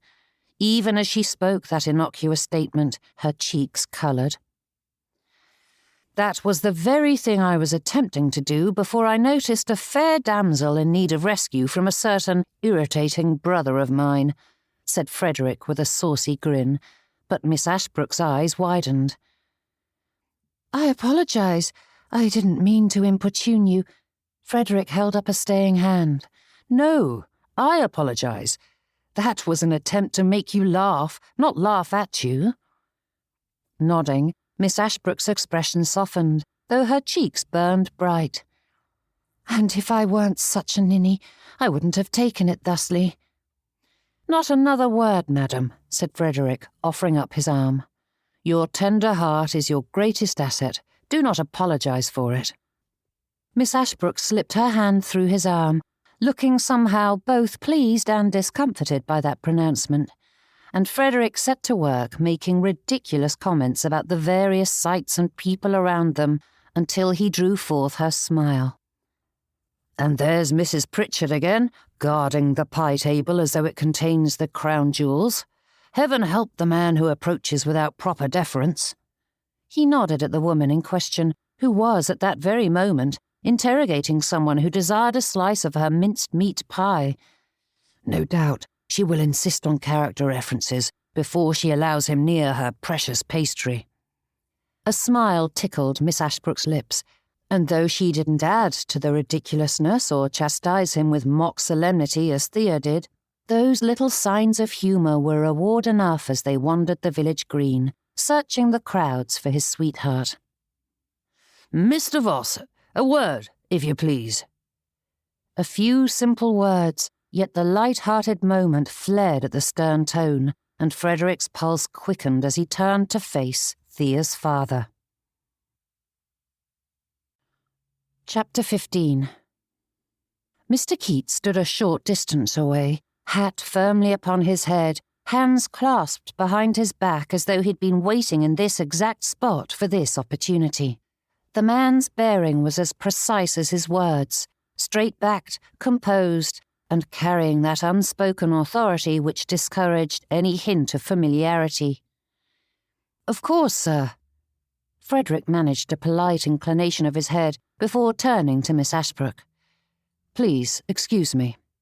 The lady nodded to her uncle before wandering off into the crowd, leaving Frederick to face the gentleman. Mr. Keats offered no greeting. He stood in silence as the noise of the green raged around them, not speaking until Miss Ashbrook was well out of reach. "The rumours aren't fading," said the gentleman. "Rather, they are growing in strength and number." Once more, Frederick found himself facing down his sweetheart's father without a single thought as to how to defend himself. So he remained silent. "I investigated the issue, and what I discovered is concerning, enough so that I must withdraw my blessing for your courtship. I cannot support your suit until these troubles are resolved," said Mr. Keats, his tone expressionless, as though tossing out a minor detail as inconsequential as the lawn bowls just behind him, a little nothing to be quickly swept aside. And with a bow, Mr. Keats turned on his heel. "Is that all?" Frederick scoffed. "A grand pronouncement and then walk away?" Pausing, the gentleman frowned. "Is there more to say?" "I love your daughter, sir, and she loves me. Had my father not passed, we would already be engaged or even married," said Frederick. "That may be, but no promises were made or licenses procured, and a courtship is easily broken," said Mr. Keats in that matter-of-fact tone of his, as though his statement weren't tearing at Frederick's heart. "Please, sir," he said, stepping closer, "I will sort it out. A father's primary duty is to provide for his daughters, and I will not allow her future husband to jeopardize that. Had you approached me in your current condition, without any assurances that my daughter's future is safe in your hands, I would never have given my blessing." "I am still a gentleman of standing," said Frederick, forcing his voice to remain calm. "I am plagued with troubles at present, but I am working alongside our steward and solicitor to set things to rights." Mr. Keats' brows rose at that, giving the first sign of emotion beyond the general air of boredom he exuded. "How long will that take? And in the meantime, will Thea's dowry be drained to prop up Dunsby Hall? Will she then be made to go without, like your mother and sister?" "You speak as though they are being neglected," replied Frederick. "Can you honestly say their needs are being met?" "Going without dinner parties and dress allowances is hardly neglect." Stepping closer, Mr. Keats lowered his voice, ensuring that even if anyone were eavesdropping, they couldn't hear. "The creditors are circling, Mr. Voss. The blood is in the water, and I will not allow my daughter to be dragged into the frenzy that will follow. If you had any decency, you wouldn't dare ask me to turn a blind eye." It was as though those words were plucked from the deepest part of his heart, from the dark corners where the terrible truths he did not wish to acknowledge lay hidden. the small, insistent thoughts that plagued him when his guard was down, whispering that no matter what he did, he would ruin Thea. "I take no pleasure in this, Mr. Voss," he added, giving another bow before disappearing into the throng. But Frederick did not move. Ringing within him, loud and unmistakable, that conversation drowned out the chatter and laughter that surrounded him until the brightness of the day faded to nothing. The music grated, and the air grew heavy with the sour tang of spilled cider. Someone called his name, but it barely reached him as the world shifted, leaving him unmoored. Frederick crossed the green without looking at the world around him, his feet cutting a clear path to Dunsby Hall. His home may be the source of his troubles of late, but at present it was his only refuge. The cheerful din and excited revelries ought to have kept her mind occupied, but Thea's would not be still. No matter how she tried to focus on the conversation around her, her gaze strayed again and again to the far side of the field where her father stood speaking with Frederick. Slipping in beside her, Mina nudged her cousin with her shoulder. "You are staring," she murmured. "I am not," Thea whispered back, though she knew she was. Turning her gaze to the other ladies in their circle, she tried to focus on the chatter, but her gaze slipped once more to the two gentlemen in the distance. Her father's back was straight, his posture so still that he seemed carved from stone, and in that moment Frederick was his mirror, though the two men bore no resemblance at all. It was unnerving, unnatural. Frederick Voss was an animated creature. Even in his sorrows, he tried his best to embrace the sunshine peeking through the clouds, often to a fault. Yet now, Frederick's stony expression betrayed no emotion whatsoever. Just a few quick words, and then her father gave a curt nod and strode away. Thea raised a hand to catch Frederick's attention, but before he spied her, he turned, cutting straight through the crowd, the market square, and down the main thoroughfare without a backward glance. Mina followed her gaze, her brow furrowing. "Has something happened?" Thea's lips parted, but no words came. Around them, laughter rang bright and easy, the music swelling again, but all she could do was watch his retreating form, her heart sinking with the quiet certainty that something had just gone terribly wrong. "Can you not ask your father about their discussion?" whispered Mina, and Thea stared at her cousin, her brows raised to the heavens. "I can count on a single hand the number of private conversations I've had with my father, and none of them were revelatory," whispered Thea with a frown. "And I do not know if I can rely on Frederick to tell me. He is so secretive of late." Slipping her arm through Thea's, Mina leaned into her cousin's side. "I am certain all will be set to rights in a trice. He loves you." "I know," said Thea. "What are you two whispering about?" asked Mrs. Wingfield with a sly smile, and Thea braced herself for a bout of more teasing concerning grand announcements and plans to come. However, Miss Stiles gave her friend a subtle nudge away from those topics as the ladies' gazes fell to the conspicuously bare lapel on Thea's spencer, which Frederick clearly had no intention of adorning. There was no malice or triumph in their gazes, merely the awkward belief that something was amiss with the couple. Thea straightened, not allowing her spine to droop. Something was amiss, but not the terrible disaster they implied with the disconcerted silence that followed. The flower that remained affixed to his chest signified nothing beyond his forgetfulness. Frederick's head was full of the loss of his father and those other unnamed concerns. Nothing more, and she would not add to the speculation by appearing anything other than content.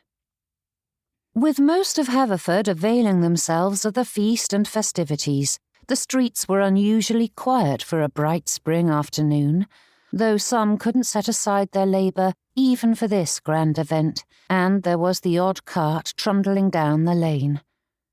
Frederick walked without purpose down the high street, determined to place distance between himself and the troubles he'd found at the village green.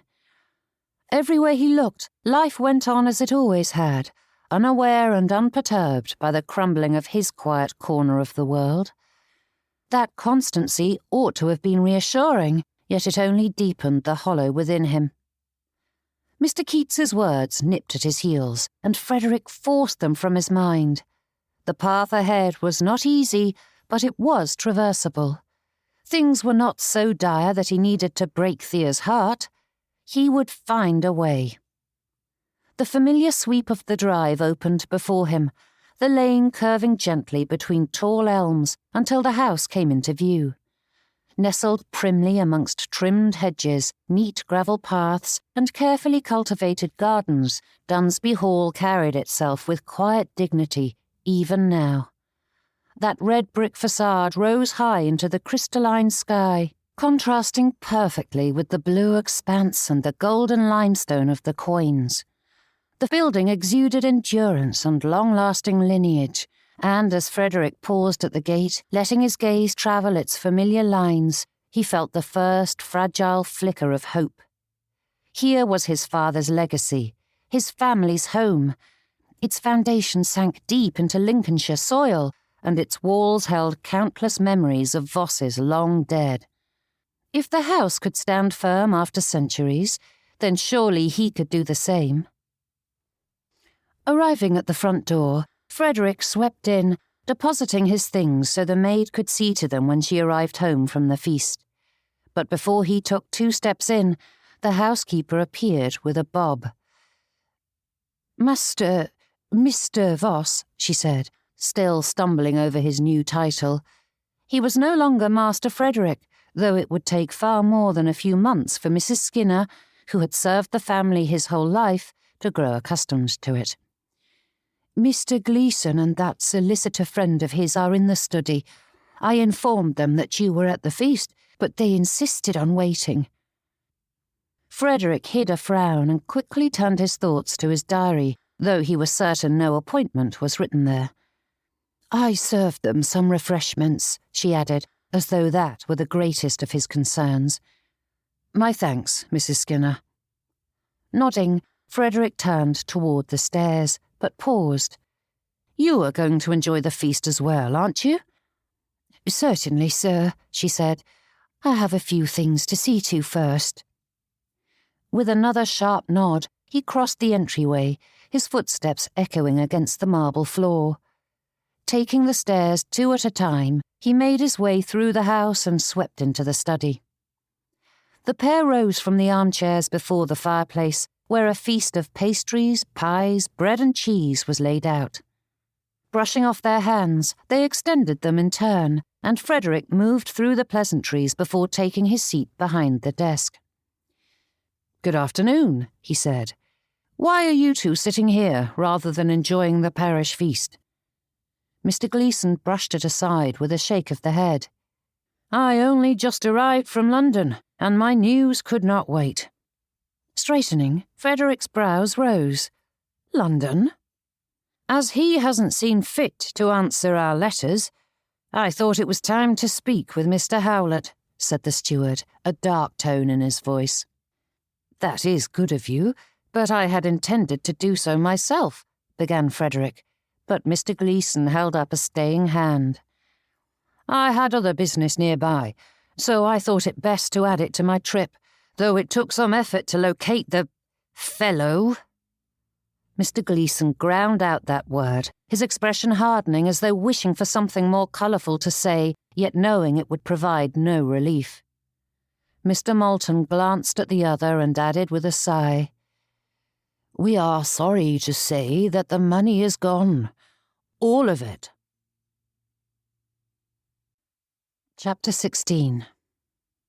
Though having met the solicitor only a time or 2 in the week since Mr. Gleeson had recommended him, it was impossible to mistake the seriousness of his tone, though Frederick still felt the need to clarify.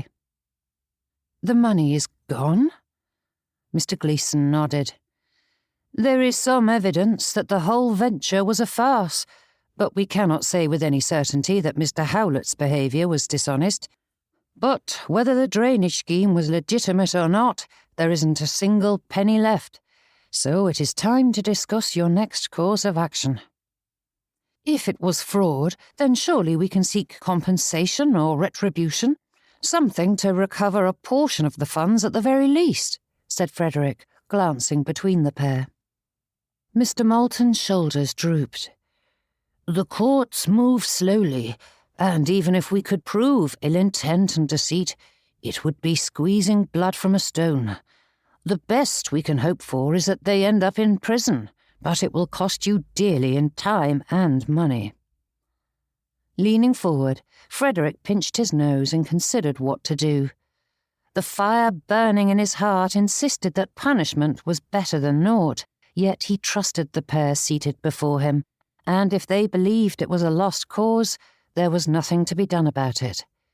These troubles were the result of bad investments, and Frederick refused to follow father's example by wasting the last of his funds on another. It is gone, he murmured, the words seeping in and dousing the flames. Despite having known this was the likely outcome, the truth sat heavily in his chest, weighing him down with all the terrible imaginings he had tried to ignore. It is, said Mr. Gleeson, though there was a long pause after that statement, as though wishing to say more. Dropping his hand, Frederick straightened and examined the fellow, but he was exchanging looks with Mr. Moulton. Out with it, said Frederick. As you said, it is time for us to decide the path forward. Now is the time for honesty. The solicitor nodded and lifted the portfolio that had been resting in his lap. Opening it, Mr. Moulton placed several sheets of paper on the desk, turned them toward Frederick, and pointed at the figures. Though my clerks and I haven't completed the full catalogue of the assets in the house and on the property, I have a decent estimate of the value. Mr. Moulton paused, a weightiness filling that brief moment. If you sell all the interior assets, you should settle many of the debts. However, the interest alone on the mortgage is half your annual income. Even if we cut your expenditures and find a tenant to let Dunsby Hall, you will not be able to set aside enough funds to pay off the mortgage in your lifetime. With a heavy sigh, he added, It just isn't possible. Frederick stared at the figures, though his eyes did not see them. Then Mr. Moulton said in a hesitant voice, However, if you sell it all, the buildings, furniture, art, and even the linens and candlesticks, you will have enough to cover all the debts, from outstanding bills to the mortgage, with a few £100 remaining to help you get resettled. Sell Dunsby Hall, said Frederick, his mouth supplying the words without thought. It wasn't as though he hadn't known it was a possibility, yet his mind reeled as the hypothetical coalesced into reality. Good gracious, what would become of them? With his education and position in Leeds, Timothy had the means to provide for himself, however meagrely, and his elder sisters were happily married, leaving Lucille and Pippa's dowries safe in their husbands' keeping. But father's recklessness had consumed any money set aside for Mother and Phoebe. Now they wouldn't have even a roof over their heads. Mr. Gleeson leaned forward. In all honesty, this is far better than I feared. All your debts will be settled, and you will have funds enough to establish yourself in a profession. What profession would that be? Frederick managed to ask. I am too old to secure an apprenticeship, and I haven't a university education, nor do I possess any discernible skills or connections that would allow me to find employment beyond being a master of an estate or a steward. Mr. Gleeson nodded at that last bit, though his bleak expression was hardly comforting. Such positions are highly coveted, but I can make inquiries. And I know a banker who is willing to take you on as a clerk, added Mr. Moulton. As it is an introductory position, The pay would be negligible, hardly enough to feed you, let alone keep you housed and clothed. But if we can set aside a few £100 from the sale, the interest should allow you to live frugally." Frederick rubbed his forehead. "I know nothing about banking." "You are intelligent and have an aptitude for finance. I have no doubt you can learn it," said Mr. Gleeson. "And the profession is respectable." Hand falling to the desk with a thud, Frederick scoffed. "Do you think I care one jot about respectability? One cannot feed one's family with social standing. I will do what I need to save us from penury, and if our friends and acquaintances are appalled at the lengths we must go, then they can hang." Mr. Gleeson's brows rose at that, though there was a gleam of appreciation in his eyes. Meanwhile, Mr. Moulton gave him a half-smile. "Good for you, lad. Do what you must, and do it quickly." Nodding, Frederick rose to his feet. "Unless there is anything else we need to discuss, I would like to consider my options before I take action." "That is wise, but decide quickly," said Mr. Gleeson.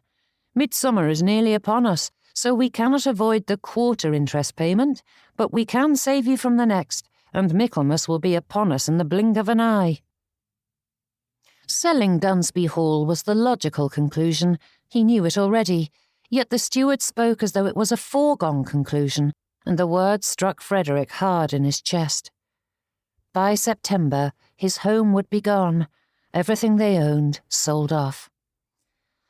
"Can we make provisions for the staff?" asked Frederick, frowning to himself. "I do not know if we can guarantee the new master will keep them on, but I would hate to see them suffer for my father's mistakes." Pausing, Frederick considered the steward. "And you, for that matter. If I sell Dunsby Hall, will you lose your position?" Mr. Gleeson's brows rose at that. "With a property this fine and in good repair, we will have our pick of buyers. It shouldn't be difficult to find one who will keep us on, sir, but I thank you for your concern." Nodding, Frederick shook their hands and gave a few words of farewell, though he didn't know what he or they said. But on the threshold, Mr. Gleeson paused and retrieved an envelope from his breast pocket. "I reviewed the records thoroughly, and I am confident these are all the amounts noted in your father's ledgers that do not appear in mine," he said, handing it to Frederick. The fellow lingered a moment, eyes fixed on the paper, his mouth opening and closing as if to speak. Then, with a sigh, Mr. Gleeson shook his head and turned on his heel, striding from the study. Slumping into his seat, Frederick set the envelope on the desk and stared at it for a long moment. All was quiet, save the faint ticking of the clock upon the mantelpiece and the soft rustle of leaves outside the tall windows. He sat motionless, staring at the room as though it might offer some hidden escape he had not yet uncovered, and the word Michaelmas echoed in his thoughts again and again, dull and unrelenting. A few months, and his family's legacy would be given over to a stranger as the Vosses were quietly erased from its halls. Frederick pressed a hand to his brow as his throat tightened. Respectability meant little to him, but Mother would not bear the loss with dignity. The lady welcomed the sympathy that widowhood afforded her, but the world would not see the Vosses fall from grace as tragic. The same neighbours who once dined at their table would shake their heads and whisper of the family's moral failing and weak stewardship, even labelling it as punishment from on high for some unknown sin. Mr. Gleeson's envelope stared at him from the desk, poking and prodding him to break the seal. This was the undeniable proof that no correlation existed between his family's ledgers and the church's, none whatsoever. And yet his palms grew clammy as the silence pressed in on him.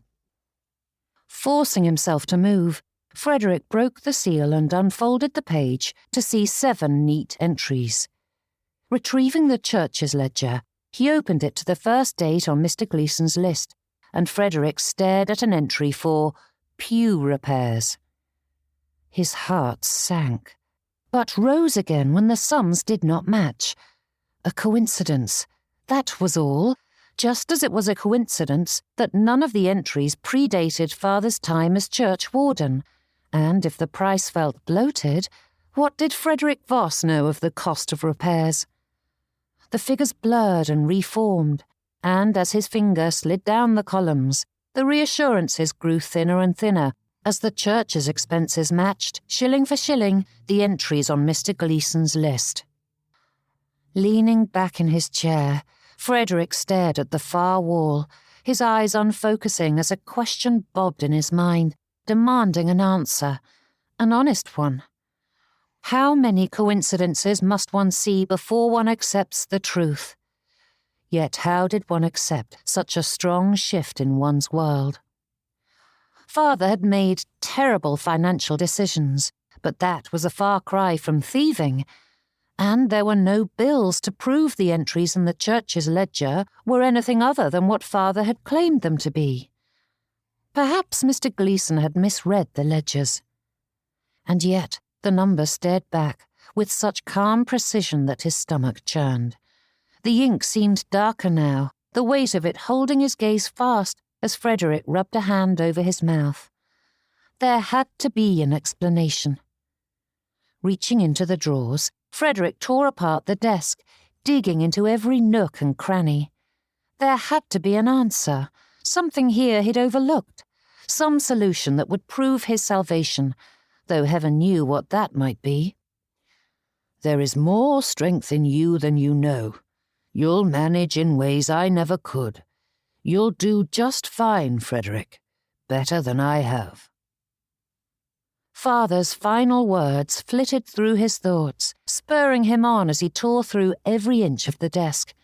When that uncovered nothing, Frederick turned to the cabinets.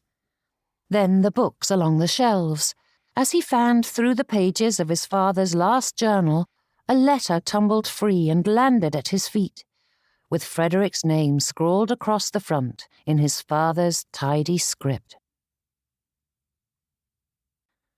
Chapter 17.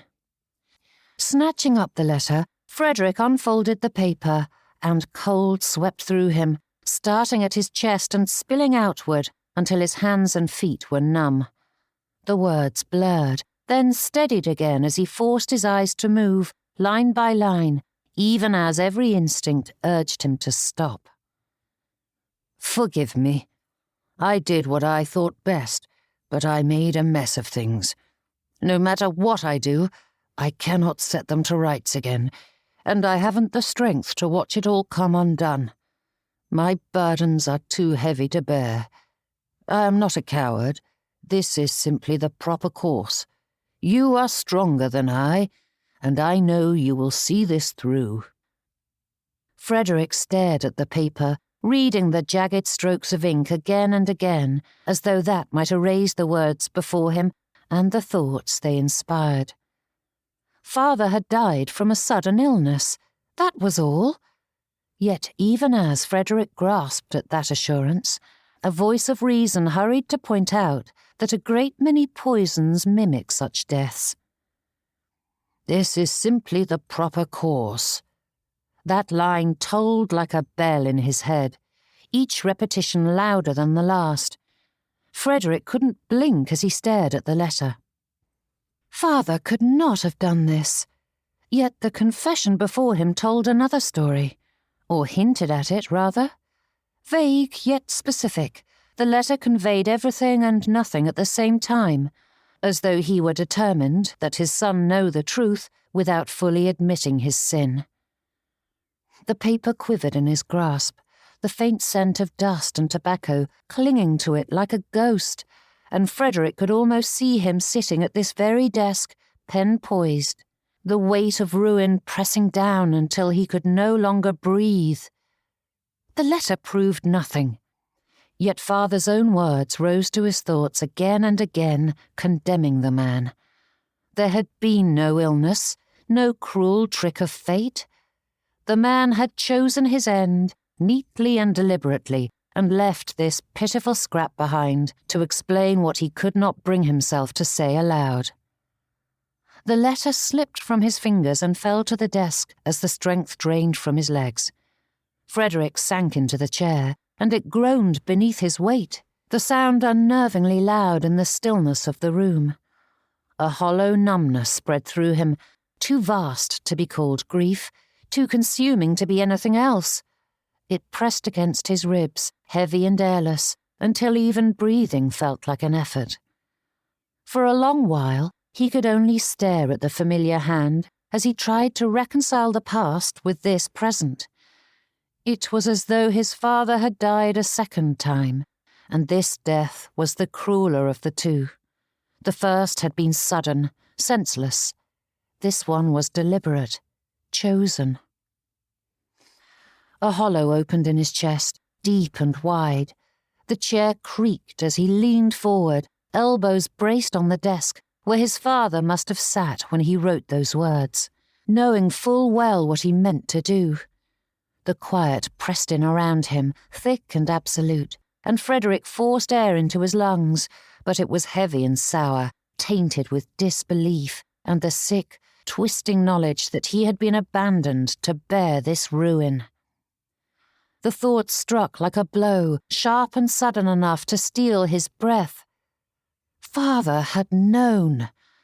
The debts, the ruin, the folly of that final investment, all of it. And rather than warn his son or helm this sinking ship to its end, Father had left Frederick to go down with the wreck. All those assurances about him being stronger, about managing in ways he could not, were nothing more than excuses. A thin, trembling defence to make cowardice sound like sacrifice. This is simply the proper course. Frederick's pulse thudded in his ears, and his hand curled into a fist upon the desk as the words burned into his mind. His father's final act had not been one of courage or care. It had been a surrender made even more selfish and cowardly by this pitiful plea for understanding and forgiveness. It was a half-hearted deathbed confession, which in and of itself was a desire to ease one's conscience by receiving absolution, by forcing one's secret upon another and leaving that so-called loved one to maintain the lie or bear the consequences that the deceased ought to have borne himself. And now, Frederick knew the truth of his father's passing. There was no history of instability, no sign that passion clouded his judgment. Thus, no degree of understanding would be granted, and neither society, the church, nor the law viewed self-murder with any degree of tolerance. The punishment would be swift and painful, and would fall entirely on his innocent family when his grave was desecrated and his assets seized. Only the debts would remain, and Frederick would have no means of paying them. With these few words, Father ensured that Frederick would bear the weight of that final deception, left to maintain the lie or see his family face ever greater destruction. The devil take the man and his lies. He spoke of strength and duty, whilst sloughing them off when it grew inconvenient, dressing up his cowardice as the proper course, and twisting his selfishness into sacrifice. Frederick slammed a fist on the desk, rattling the inkwell and toppling the stack of letters beside it. The pain shot up his arm, but it did nothing to cool the heat surging through him. Rising to his feet, Frederick paced the length of the room like a caged animal, his breath coming hard as the lie burned like a coal in his chest. Father had ruined them, and then sought to tidy his conscience with a few lines. The old house creaked around him as if mocking his fury. Vosses stared down from the walls, their painted faces solemn and unfeeling, while he clenched his fists and glared at the ghost that had undone them all. The fury built until it filled every inch of him, crowding out breath, thought, and reason as the very walls of the study pressed in on him. His pulse hammered in his ears, drowning out the faint tick of the clock and the whisper of wind at the window. A raw shout ripped free as Frederick swept an arm across the desk, the sound ringing through the house before he could stop it. Papers scattered and the inkwell toppled, splattering black rivulets across the surface like poisoned veins. Pressing both palms to the wood, he bowed his head as his chest heaved. And something snapped within his heart. The rage evaporated, leaving behind a stillness as cold and empty as a frosty pasture on a dark winter's night. There was no grief left, no anger or desperation. No amount of pleading could undo what had been done, and only the hollow certainty of what he must do remained. Lifting his head, Frederick stared at the chaos before him, and though it chilled him to his marrow, relief tickled the edge of his heart. No one else would be harmed by his father's actions. Tearing the note into indecipherable pieces, Frederick crossed the room and tossed it into the fireplace to meet its final end. He would keep this secret, not for father's sake, but for his family's. Ephraim Voss's actions would not poison anyone else. Frederick settled at the desk once more and righted the inkwell, glancing inside. There was enough left for a few lines, and he readied a note for Thea. Though he felt the urge to ramble and prevaricate, he wouldn't salve his conscience by softening the truth. Their future was gone, and it did no good to hope for anything different. The dining room felt emptier than it ought. The tick of the clock on the mantelpiece filled every pause, and the gentle clatter of forks against china only made the silence heavier. With her brothers away at school, the table had grown somehow, and though she was grateful that Mamma allowed Arabella and Jane to dine with them instead of the nursery with Bradford, their chatter did little to fill the space the boys had left. Thea glanced at Mina, desperate for some conversation, but the silence was so oppressive that it felt like an actual weight in the air, and she knew that her cousin wasn't bold enough to disturb it. And she almost sighed with relief when the door opened and Simmons strolled in with a salver. "From Dunsby Hall," he said, offering it to her. Mamma's eyes brightened at once. "From Miss Voss, I hope. As you are not engaged to Mr. Voss, it wouldn't be entirely appropriate to correspond." There was the slightest hint of a question in her tone, as though hoping Thea would correct her, but instead she ignored the gentle prodding and did not mention that a masculine hand had addressed the missive. "It grieves me to write this, but I must. We cannot have a future together. Circumstances have made marriage impossible, and there is no good to be gained by denying it. Please do not argue with me. It cannot be. F." The room blurred at the edges as she scoured it a second time, desperate to find a misunderstanding. And a third, this time hoping that the words had rearranged themselves into something entirely different, but they stood stark and final on the page, refusing to soften no matter how many times she read it. Her pulse pounded in her throat, wild and uneven, but she forced herself to draw a breath. Then another. Slowly, deliberately, she forced air into her lungs as the sting in her eyes and the sharp, splintering ache in her chest grew. Panic would solve nothing, nor tears. With a steadying exhale, Thea folded the paper neatly, tucking it beneath the napkin on her lap as Mamma's voice broke through the fog. "What is so very important that it couldn't wait until he sees you again?" "Nothing of consequence," said Thea, reaching for her fork. At her side, Mina's brows rose, silently questioning that falsehood, though Mamma accepted it readily enough. With a slight shake of her head, Thea returned to her meal. There was nothing to say, no reason to give Frederick's letter any weight. Cutting a piece of meat with steady hands, Thea brought it to her lips, chewing meticulously. Whatever storm raged at Dunsby Hall had nothing to do with her. And if Frederick Voss believed a few hastily written sentences could undo the ties binding them together, he was sorely mistaken. Chapter 18. Light filtered through the tall arched windows of St. Augustine's, softened by the wavering glass so that it fell in uneven stripes across the flagstones. The scent of wax and wood lingered in the stillness, and the silence hung thick in the air, as real as the dust motes caught in the morning light. It was the kind of quiet that magnified even the smallest of sounds. The slight shift of boots reverberated through the nave, as though attempting to reach the heavens themselves. Frederick stood near one of the pillars, his gaze fixed on a strip of moulding that ran along the capital, a modest vine motif whose curled leaves were brought to life by a craftsman's steady hand. The ledger pressed against his chest as Frederick clutched it, as though it bore something more substantial and weighty than parchment and ink.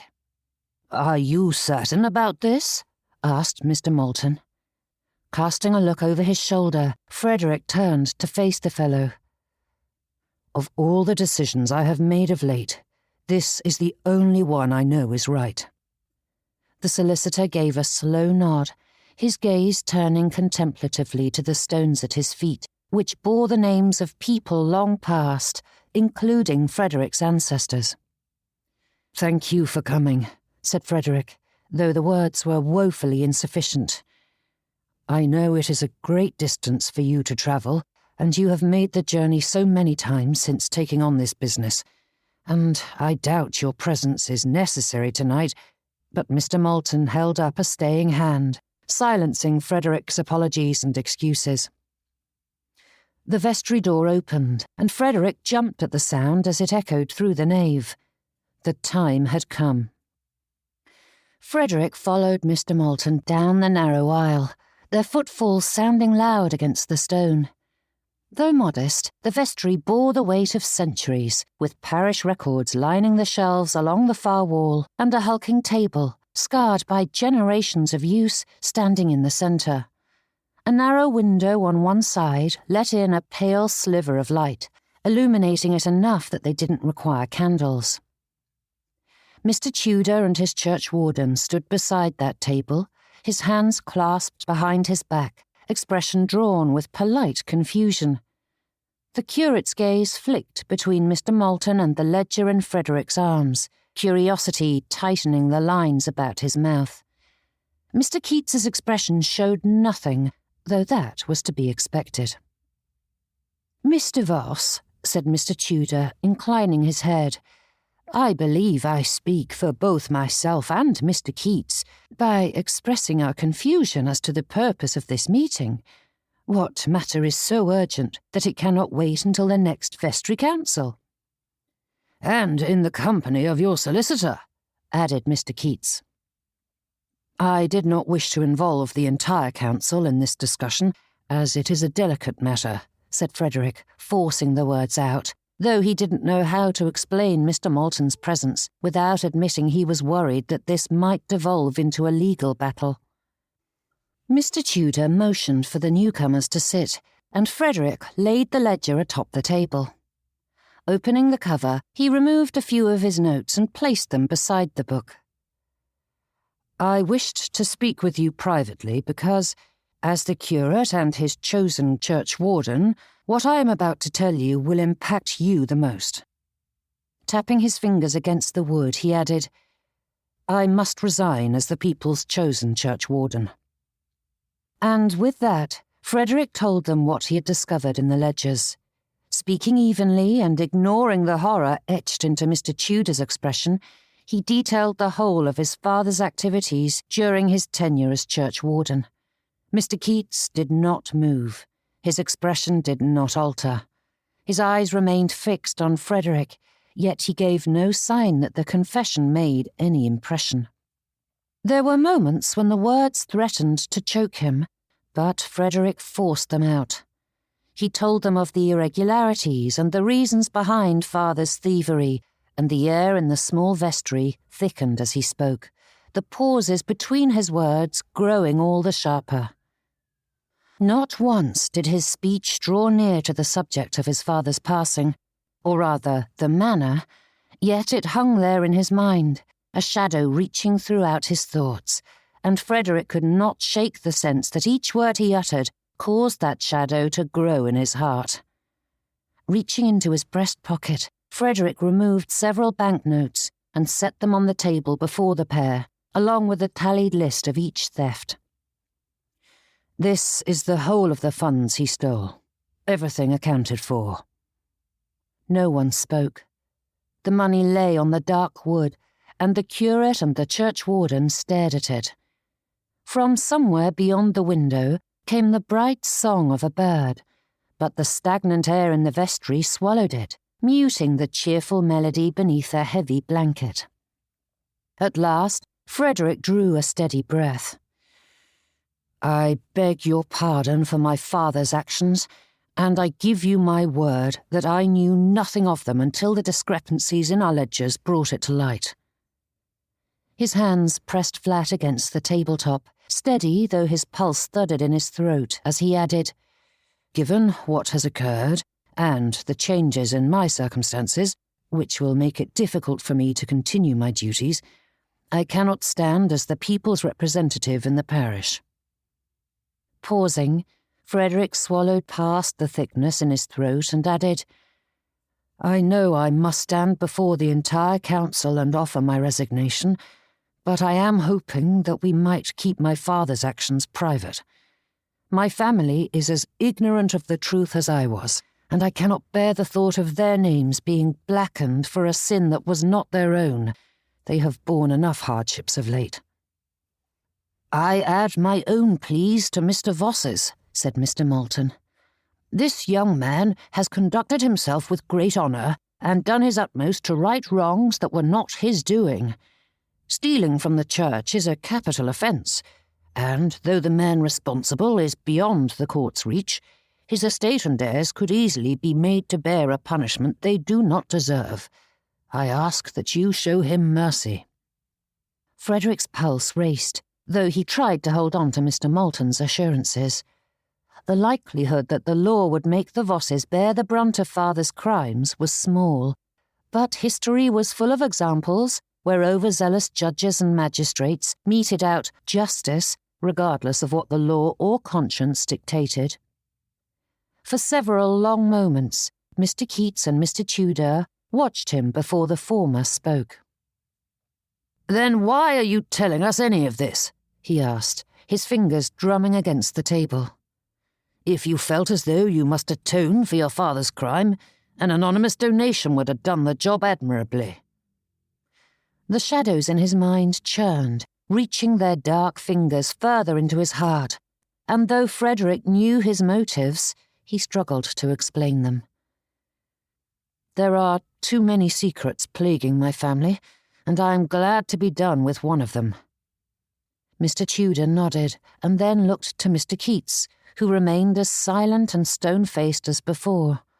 For a moment, the curate sat there, seeming to wait for something, and when nothing happened, Mr. Tudor turned to Frederick once more.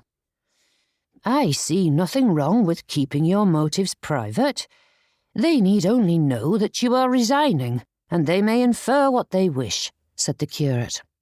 "You have acted honourably, and no good will come from revealing your father's actions to the parish." Nodding, Mr. Keats added, "Your financial troubles are reason enough for you to resign. No one will question if there is more to it." The gentleman paused before saying, "But you will forgive me if I review the church's records myself and verify your claims?" Tucking his notes inside the ledger, Frederick slid it across the table. "Not at all. Inform me immediately if you discover any mistake on my part, and I will ensure that the funds are restored, every last farthing." Mr. Keats scooped it up and rose to his feet, drawing up the others in turn.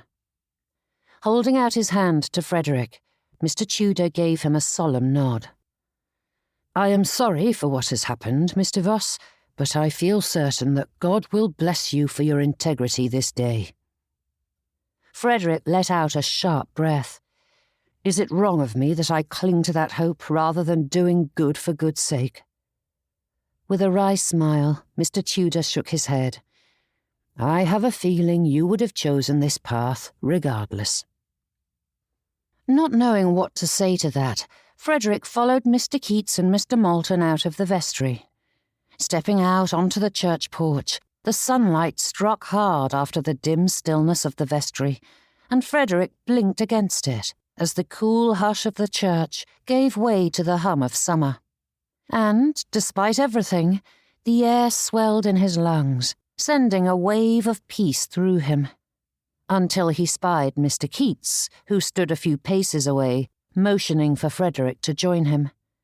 Mr. Moulton remained at Frederick's elbow, moving with him, but Mr. Keats held up a staying hand. "I wish to speak with Mr. Voss alone." Glancing at his employer, Mr. Moulton remained where he was until Frederick nodded, and though the fellow looked none too pleased with the dismissal, he strode out of the churchyard. "Though I agree with Mr. Tudor's plan, I find I cannot agree with his assessment of your character," said Mr. Keats. "You may have displayed honesty in this instance, but your continued rebellion is disappointing." Frederick's brows rose. "Rebellion?" "I withdrew my blessing, yet you have not broken with my daughter," said Mr. Keats, levelling a narrowed look on him. Refusing to fidget, Frederick would not admit that the gentleman's concerns hadn't forced the issue as much as Frederick's own. "I wrote to her that very evening to tell her in no uncertain terms that our courtship is ended. I haven't seen her since." Though Frederick suspected the gentleman felt more than he showed, Mr. Keats was not known for effusiveness, yet at that confession his brows rose and his eyes widened. For anyone else, that would warrant a label of mild surprise. On Mr. Keats, it looked positively faint. "My daughter hasn't mentioned a word of it," he replied. "This morning, she was speaking as though you and she would attend the solstice festival together." With nothing to do but shrug it away, Frederick said, "I've given her no reason to believe that. Quite the contrary, in fact." Mr. Keats's expression darkened. "Then clearly she is digging in her heels, Mr. Voss. It is up to you to disabuse her of that notion and ensure that she accepts the truth." "Short of crushing her heart, I don't know what I can do." "Then crush it," said Mr. Keats in a sharp tone, his eyes narrowing. "Whatever pain she may feel now, it will be infinitely better than finding herself trapped in poverty with a passel of children you cannot afford to feed. I will not allow her such misery, young man, and I expect you to ensure that she has the future she deserves." With that, Mr. Keats turned on his heel and strode away with all the certainty of one who expected obedience. Those words reverberated long after he was gone, silencing all other sounds until everything in the churchyard quieted as if the world itself recoiled from that command. Frederick drew in a ragged breath, his lungs faltering as Thea's face rose unbidden in his mind. The warmth of her laughter, the fierce glint in her eyes when she argued her point. Writing that note had taken all his strength, and the thought of dimming the delicate sunlight that shone from her soul crushed what little remained of his heart. To be cold and cruel, how could a man do that to the woman he loved? Yet Frederick knew he must. When he finally turned toward the lich gate, his steps were slow and measured, his shoulders tight beneath the weight of a choice he had to make as his feet plodded a path he never wished to take. Mr. Moulton stood in the lane, his expression carefully schooled, though a faint furrow marked his brow.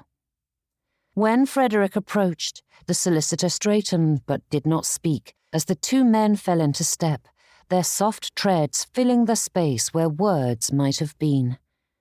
But the solicitor cast a glance his way before turning his gaze ahead once more. "I gather things in the churchyard did not go as well as they did in the vestry." Frederick did not answer, his jaw tightening in place of words.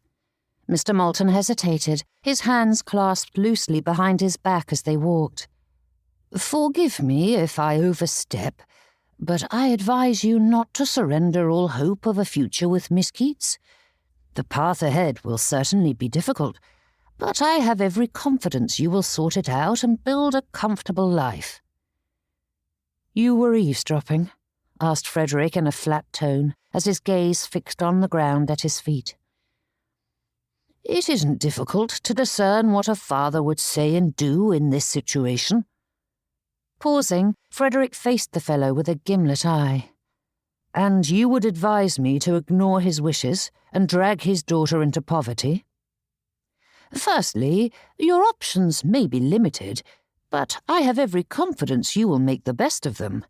Secondly, I cannot overstate how important it is to have someone at your side to help you overcome your circumstances, and it is clear your family will not do so." Drawing in a deep breath, Mr. Moulton shifted in place as he gathered his words. "I do not mean to minimize Mr. Keats's concerns. As a father, I would feel the same. But life is difficult enough without having to face it alone. You are bearing the weight of the world on your shoulders, and a good wife can help you, as no other person can." "So I ought to sacrifice Thea's future to prop up mine?" asked Frederick.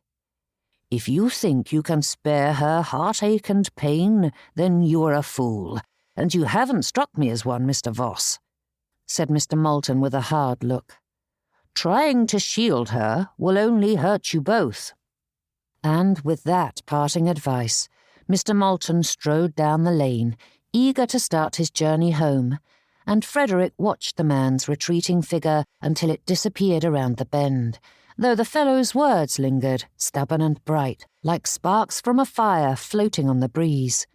They whispered of hopes that he'd done his best to bury, and for one fragile moment he allowed himself to picture Thea beside him, laughter spilling into the dim light of their small home, her smile unbowed by the narrowing of their world. The image caught him off guard, sharp and sweet all at once, and his breath stuttered in his chest. But the sweetness curdled as quickly as it came, as more images flooded his mind. Thea's hands cracked and bleeding from the laundry, her back bowed as she scrubbed, her gowns tattered and torn. Turning away, Frederick's gaze dropped to the dirt at his feet as the wind kicked up little eddies that swirled and tumbled along the cobblestones. Mr. Moulton's words had been kind and well meant, but they did not alter the truth. One way or another, Frederick had to make her understand. Chapter 19. "This is ridiculous," grumbled Thea, her arms folded across her chest as she stared out at the village green, which looked precisely the same as all the other festivities they'd had of late. It was as though the world were trapped in a repetitive cycle of bunting, games, and food. Long tables groaned beneath the weight of bread and pies, the cider and ale gleaming amber in the light, and garlands of wildflowers looped between poles, their petals already beginning to wilt, while children darted through the crowds with wreaths sitting askew upon their heads, their cries blasting through the air like the sharp peals of church bells, as though this were the very first of such festivities to grace their village. The scent of crushed grass mingled with roasting meat and the faint sweetness of mead, carried on a soft summer breeze that stirred the flags and skirts alike. The men were loud with cheer, their voices booming over the music, while the women clustered in groups, trading gossip as though it were currency. It was much the same as every village festivity before it. The only difference was that the weather had finally decided to afford them proper English clouds rather than the golden light and brilliant sapphire sky that had plagued them of late. "You were correct, Mina. We have far too many of these celebrations." Her cousin straightened, sending her a quizzical glance. "I do not believe I said that." Thea motioned toward the revellers.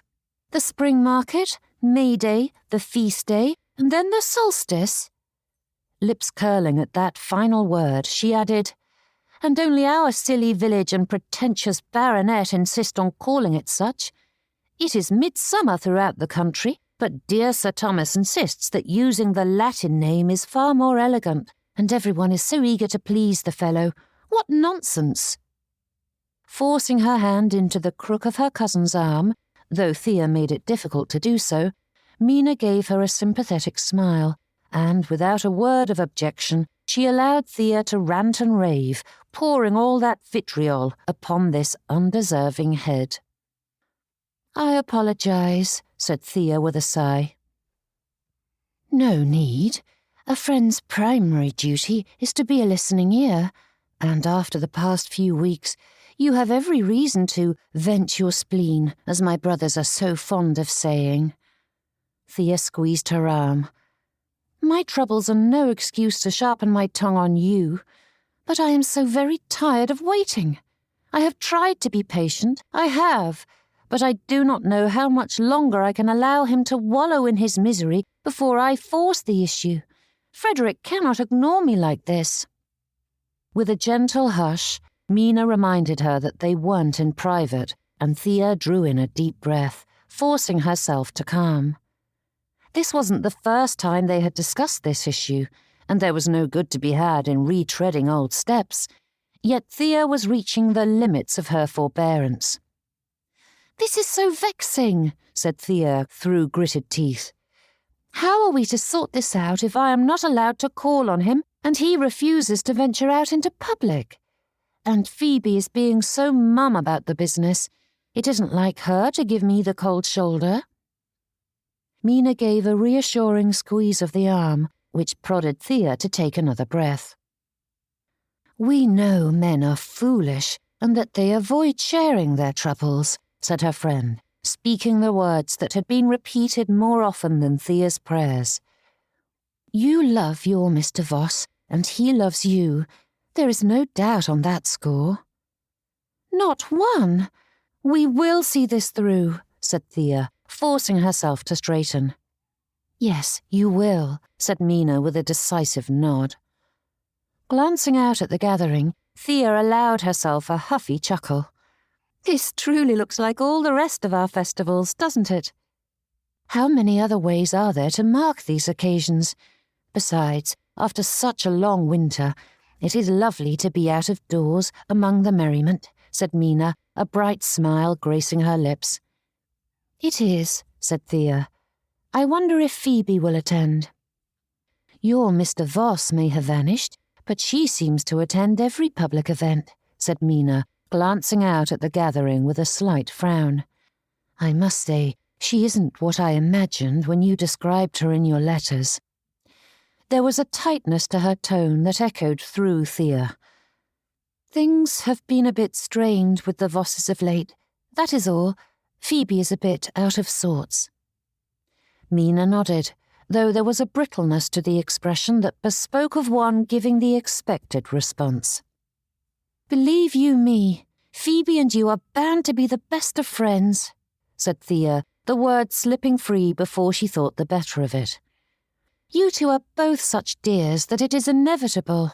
She told me how that blue gown you wore on your first Sunday complements your complexion and figure." "My figure?" asked Mina with raised brows. Thea paused, trying to ascertain what it was about that statement that was so offensive. There was a hint of something in Mina's expression. For all that it was usually so easy to read, Thea couldn't discern precisely what it was. "Phoebe thought the dress looked lovely." "No," replied Mina. "She said it improved my figure." Thea's brows raised. She didn't mean it as a criticism, yet she takes great pleasure in teasing and twitting others. Waving that away, Thea shook her head. "The Vosses enjoy a jest, but she would never be openly rude or cruel." "I doubt Mr. Godwin would agree," said Mina, her expression growing tight around the eyes and lips. "She is a tad harsh with him, but only because he's a pest," said Thea. "And you do not believe Miss Voss views an interloper who is dividing her friend's attention as a pest?" Shaking her head, Thea's mind scoured for something to say, something to mend the breach between them. This was not unfolding at all as she had hoped. "It was a compliment. I am certain of it. I must be telling it wrong, for I assure you that it was not a criticism in any fashion. Phoebe is a dear, I promise."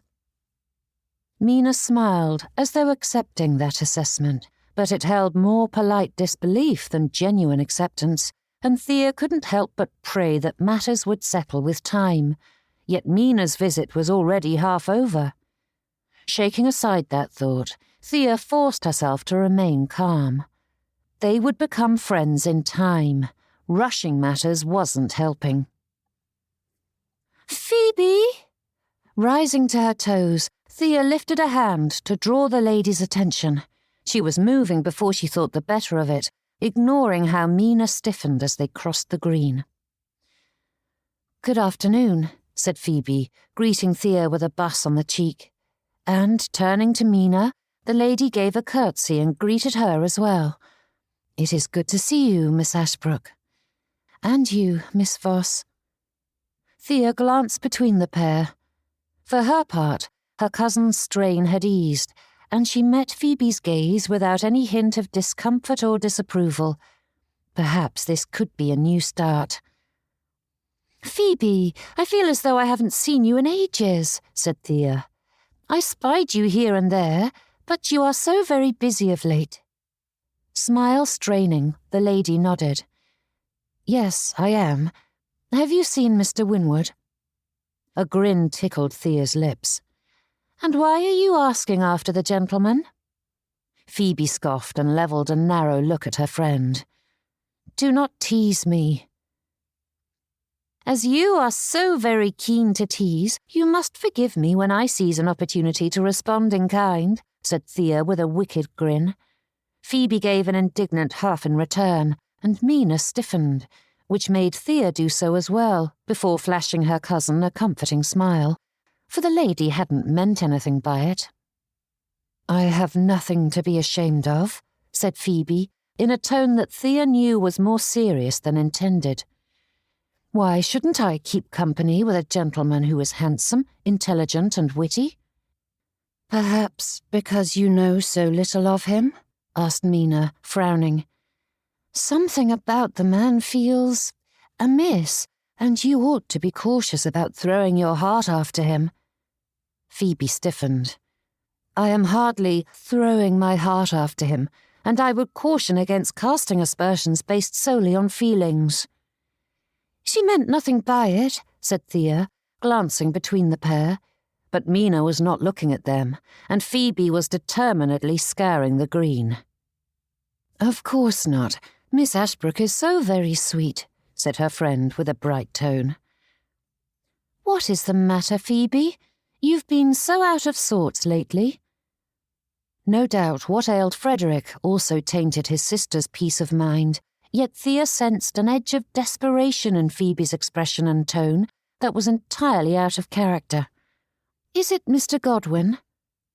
Phoebe's gaze darted to her friend. "What have you heard?" "Nothing.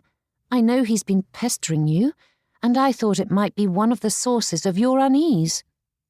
Smoothing her skirts, Phoebe gave a sharp shake of her head. "Yes, of course. But no, he isn't the source of my unease." Her voice lowered, and she added to herself, "Not entirely." "He seems quite keen," said Thea, studying her friend's expression. "Is he haranguing you?" asked Mina, her brows pulled low, and Thea silently cheered as her cousin's kind nature seized control, reaching out to a soul in need of comfort. "I know he has been persistent, but if he is truly troublesome—" Phoebe held up a staying hand to both ladies. "Your concern does you credit, but I assure you he hasn't caused me an ounce of trouble since— well, never mind about that.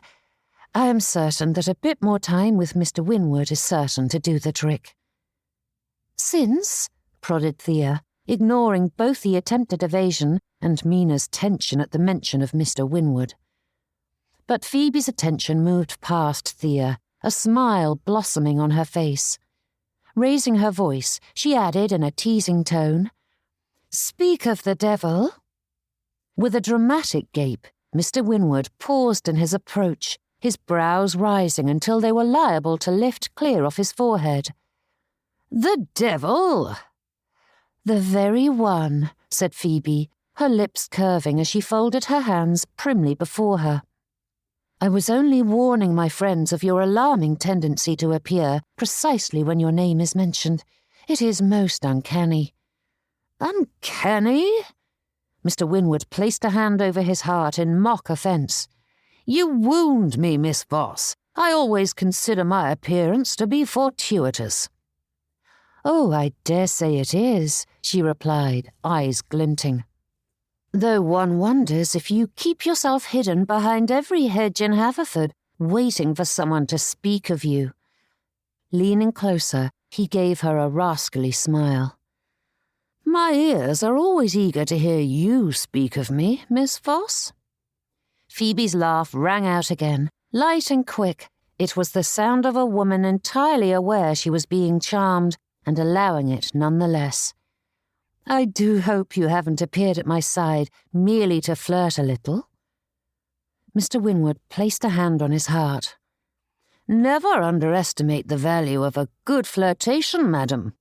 But if that is your gentle nudge for me to ask you to dance, then I would be quite honoured if you stood up with me." Leaning in to take his arm, Phoebe gave him a playful nudge, but before the pair left, Mr. Winwood paused and turned to Mina. "Though I hope you will save me one, Miss Ashbrook. I admired your dancing at the parish feast, and am desperate to stand up with someone so skilled and light of foot." Mina's cheeks heated, and she mumbled something Thea couldn't hear, though the gentleman seemed to take it as an affirmation. "Come, I am in dire need of a stroll," said Phoebe, nudging the gentleman along. "As my lady commands," said Mr. Winwood with a tip of his hat. "Good man." But Phoebe's playful words faltered as her gaze turned to the distance, her brows twisting together as she stared off at some sight. Thea tried to see what it was, though her gaze drew back to her friend when Phoebe spoke. "I am so very sorry." Those few words were filled with the lady's whole heart, and Phoebe hurried to add, "I warned him not to do it, and I wanted to warn you, but he swore me to secrecy. And the family. I am trying my best. I do not know what—" Thea reached for her friend's hand, taking hold of it. "Calm yourself, Phoebe."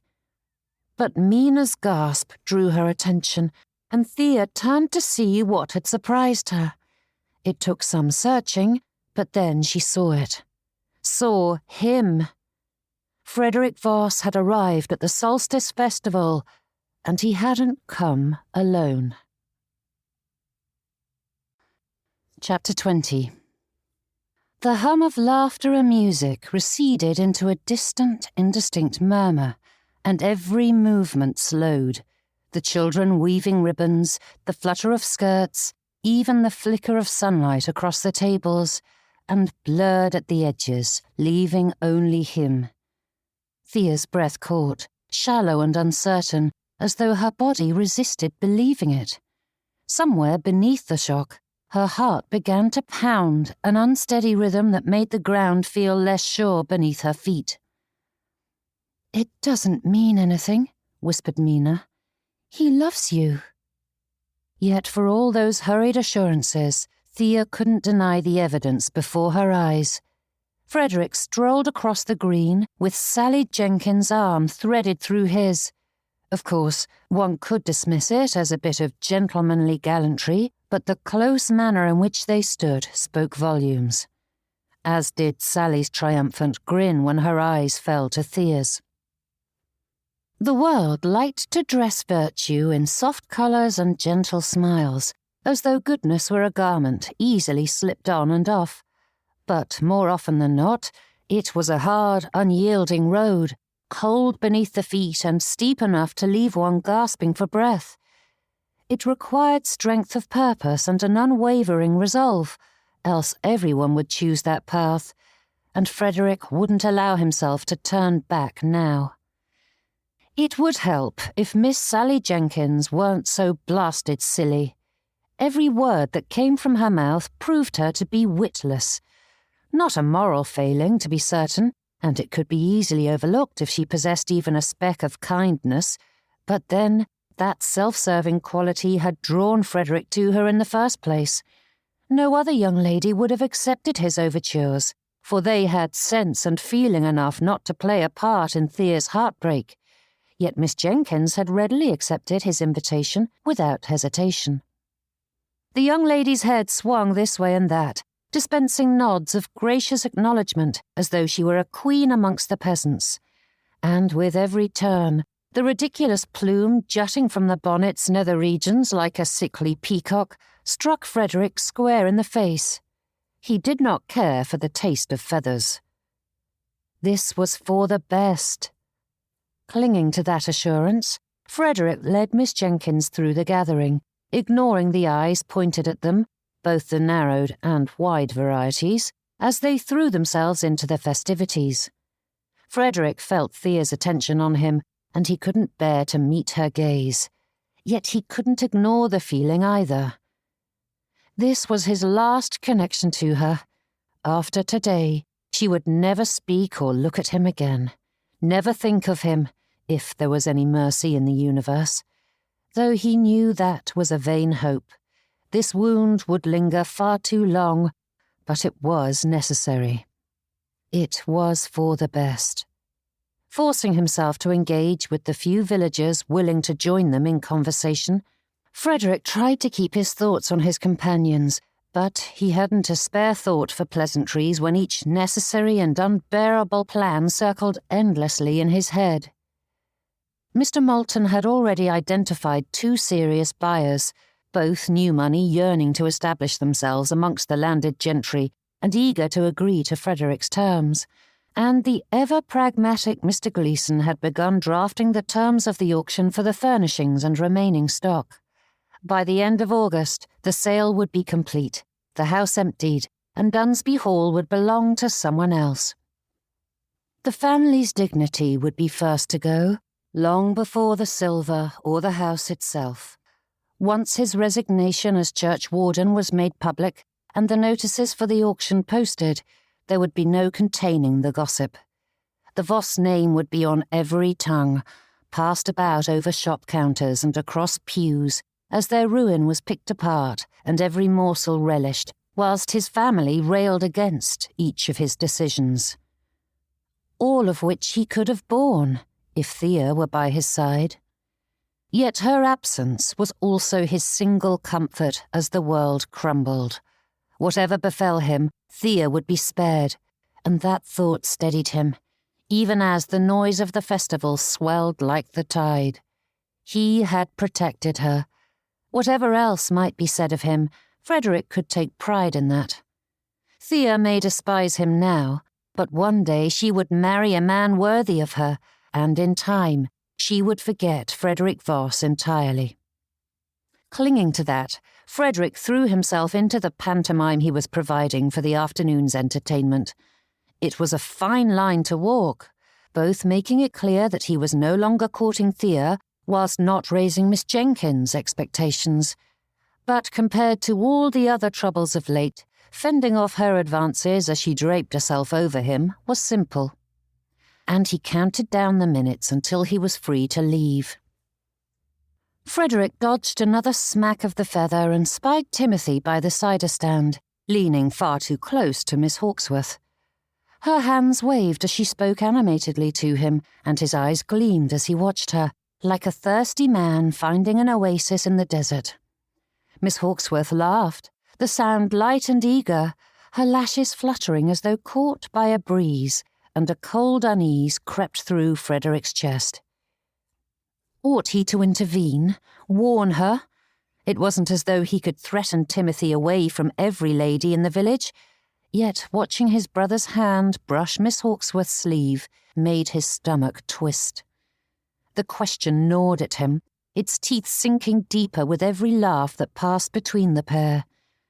A pulsing pain drove itself into Frederick's temple, and he couldn't bear this any longer.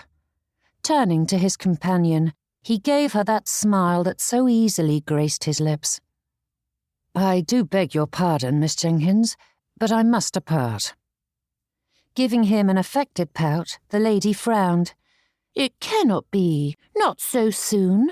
When you said you wouldn't be able to remain for the whole afternoon, I hadn't thought you would leave only a couple of hours into the festivities." "I know, and it breaks my heart, but I must away." With a sigh worthy of an actress, Miss Jenkins nodded. "Yes, I understand you have much serious business to attend to." Frederick took her hand in his and bowed low over it, making enough of a show that quite a few were bound to notice. "I do hope you will forgive me." "I suppose, if you promise to take me on a drive tomorrow." Wincing, he placed a hand over his heart. "I fear I am not available tomorrow or the rest of the week." "Then the next?" she asked with an upward quirk of her brow. Frederick gave a show of considering it, though his pulse quickened at the thought of being trapped in her company again. "Perhaps in a fortnight." "And perhaps I will be available," she said in a manner that was likely intended to be coy, but such attempts were only successful when the lady hadn't made her desperation clear. But it mattered not. In a fortnight, tongues would be wagging enough that she would be glad to be rid of him, just as Miss Hawkesworth would cut ties with Timothy. Straightening, Frederick escaped while he could, turning on his heel and striding quickly across the green and down the lane. He walked quickly, head down, and the clamour of the festival faded behind him until only the faint strains of a fiddle reached his ears, but his thoughts churned louder than the noise he'd left behind, as thoughts of his future and Dunsby Hall circled about his head. The narrow lane curved between the backs of cottages, their gardens spilling over low stone walls full of wild roses and foxglove, and Frederick barely noticed the path turning toward the edge of the village, where a line of elm trees cast long shadows across the worn footpath leading through the meadows. And when the lane curved around a blind corner, Frederick nearly collided with Thea, standing half in sunlight, half in shade, her hands clasped before her as though holding herself together. The sounds of the festival were well behind them, and there wasn't another soul in any direction. Here, only the wind and birds would bear witness. There was nowhere to flee. "Frederick!" Though the name might have been taken for a greeting, Thea's tone was anything but. For a long moment, neither spoke. The faint rustle of leaves filled the space between them, the sound sharper than it had any right to be. Frederick's throat tightened, squeezing shut as though his cravat were a noose, strangling the air from his lungs. Thea didn't fidget or glance away as most might have done. Those clear, deep eyes fixed upon him without flinching, and that composure only made matters worse. He wanted to look anywhere else, at the trees, the grass, the cottage wall, but Frederick was trapped in her gaze as the silence stretched, thinning until it was liable to snap. Or perhaps it was simply him. Thea looked entirely unaffected, and the longer she held her peace, the more he unravelled. If she would only speak, scold him, anything would be better than this unbearable quiet, as Thea watched him with eyes that saw too much. Frederick shifted his weight, his fingers fiddling with the seam of his trousers as his arms hung uselessly at his side. The sunlight caught in the loose curls at her temple, bringing out shimmers of gold, and if Frederick had any air left in his lungs, it would have fled him at the sight of a lady who put Aphrodite to shame. "Are you truly going to stand there, pretending you do not know precisely why I am here?" asked Thea, her voice leached of all inflection. Drawing in a breath, as though that would do anything for his equilibrium, Frederick forced out the words, "I suppose you are quite vexed with me. What with the note and now Miss Jenkins—" but Frederick stopped short when Thea's brows rose at that, not out of surprise, but challenge, and the faintest of scoffs escaped her lips. Those lips. Shaking free of that thought, Frederick's brow furrowed as he stared at her. "You aren't angry about Miss Jenkins?" Another huff, and Thea crossed her arms as she stared at him. "You are angry about her?" Though he'd meant it as a statement, the tone was clearly questioning, and Frederick wondered how he'd lost all ability to discern Thea's moods. At present, the lady was quite perplexing. "Did you think a simple note would suffice?" asked Thea, her arms dropping to her sides as her hands fisted. "And that I would see you with Sally Jenkins, of all people, and be so furious that I would dismiss you from my thoughts without further explanation, that I would ignore everything I know about you, about us, and let you slip away, that I wouldn't sense that you, in all your blind glory, are doing your utmost to avoid the issues plaguing you?" Frederick scowled. "I do not avoid my troubles."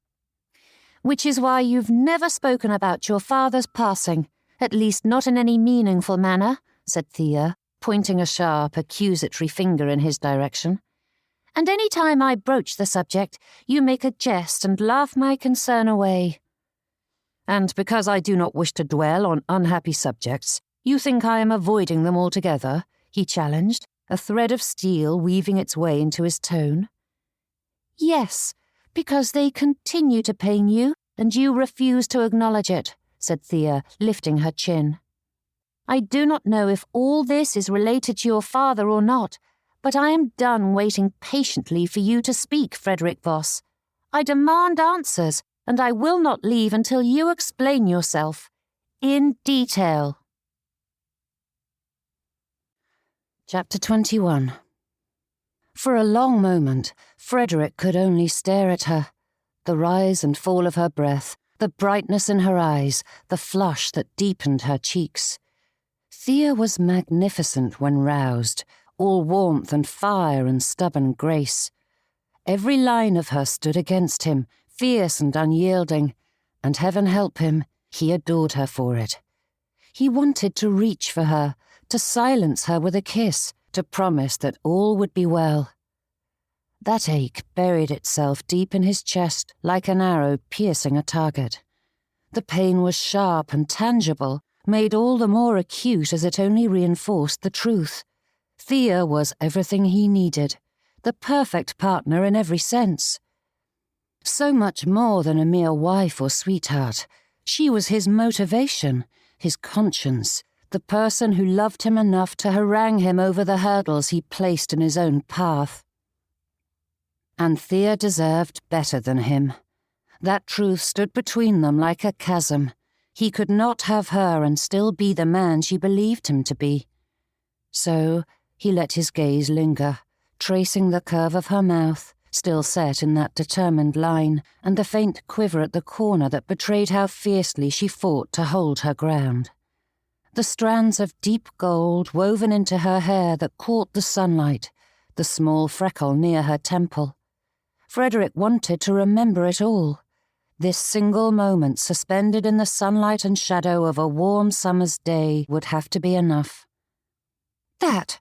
What was that?" said Thea, her finger rising to point at his expression. "Tell me, Frederick. We are not our parents, who speak to each other only when necessity dictates it. We do not keep each other in the dark." "I cannot marry you," he said, stepping backward. "That is all."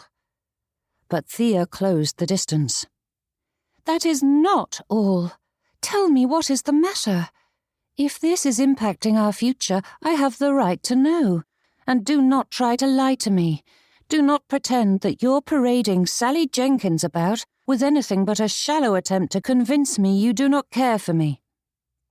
Frederick scoured his mind for words. They usually came so easily, and he knew the sentence that could end this once and for all. Yet the lie refused to emerge from his lips. In short order, the only thing Frederick Voss would have was his honor, and to speak that falsehood would rob him of that as readily as father had robbed the parish. He couldn't say he didn't love her. Before he knew what he was about, a jest rose to his lips. That familiar urge surged to the forefront, bringing with it an easy smile and a light remark to soothe her ruffled feathers. Then her exasperation would give way to reluctant laughter as the tension dissolved into something bearable, as it always did. But her gaze narrowed, as though sensing his intent, and it snuffed the flippancy as thoroughly as a candle caught in a gust of wind. Hurt, deep and raw, lingered in her eyes, and the ache in his chest redoubled as the weight of her pain added to his. And Frederick knew it was all his doing, not because of this twist of fate that had eradicated their future, but because of his silence. "Can you please leave it be?" he began, stepping around her, but Thea moved with him. Reaching out, she caught him by the arms, and he allowed her to pull him to a stop. "Tell me the truth, Frederick," she whispered. "I will not leave until you do."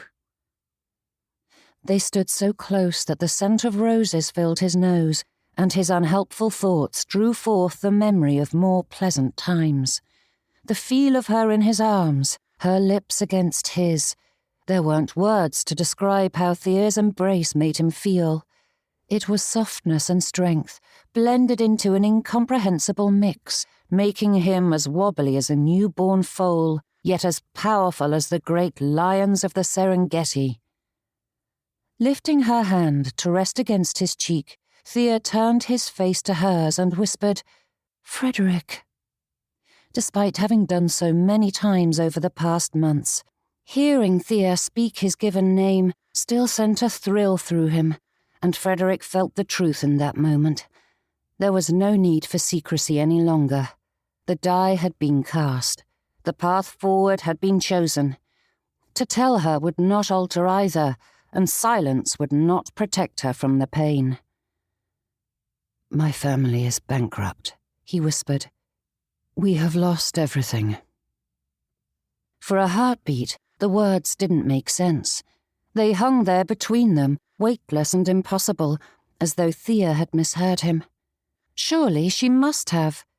Frederick stood before her, steady and composed, his voice calm enough that she might have believed he was remarking upon the weather, yet his gaze spoke of devastation. The distant music, the rustling leaves, the echoing laughter from the festival muffled as Frederick's words rang in her mind. Bankrupt. Thea searched his face, waiting for the jest or some spark of mischief to undo it all, but there was none. He wasn't teasing her, nor exaggerating as men sometimes did when matters of money arose. He meant it, every word. Her mouth parted, but no sound came. He was Frederick, capable, clever, endlessly resourceful. The man could untangle any knot, soothe any trouble with his easy smile. With a few words, he brought light to the thickest darkness and set the world to rights once more. How could the Vosses be ruined? It defied all reason. And yet, as she stared at him, Thea saw the truth in those eyes, and the ground beneath her gave way. Was that it? Was money the source of all the fears and anguish of the past weeks, all the heartache and confusion? A breath shuddered from her, half gasp, half laugh. Thea pressed a trembling hand to her mouth, fighting the foolish smile that threatened to break through, despite being entirely inappropriate. Air swept through her like a blustery spring windstorm, lifting her out of the winter doldrums, and Thea fought to keep the relief from overwhelming her, which made her heart twinge with guilt. This was not something to celebrate. Yet fortunes came and went, families rose and fell. A trial, to be certain, but not insurmountable.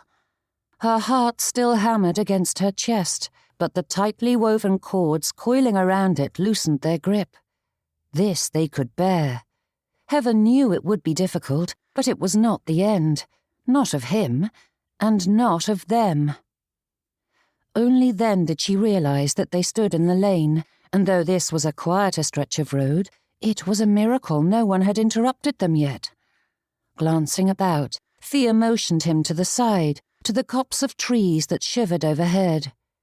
Choosing a trunk that was far enough from the road that no one could accidentally eavesdrop, she settled onto the ground so that she was tucked out of view from passers-by. And before he could protest, she tugged him onto the grass beside her. Leaning back, his hands propping him up, the fellow stretched his legs out as though they were lazing about on a fine summer's day, and Thea ignored it.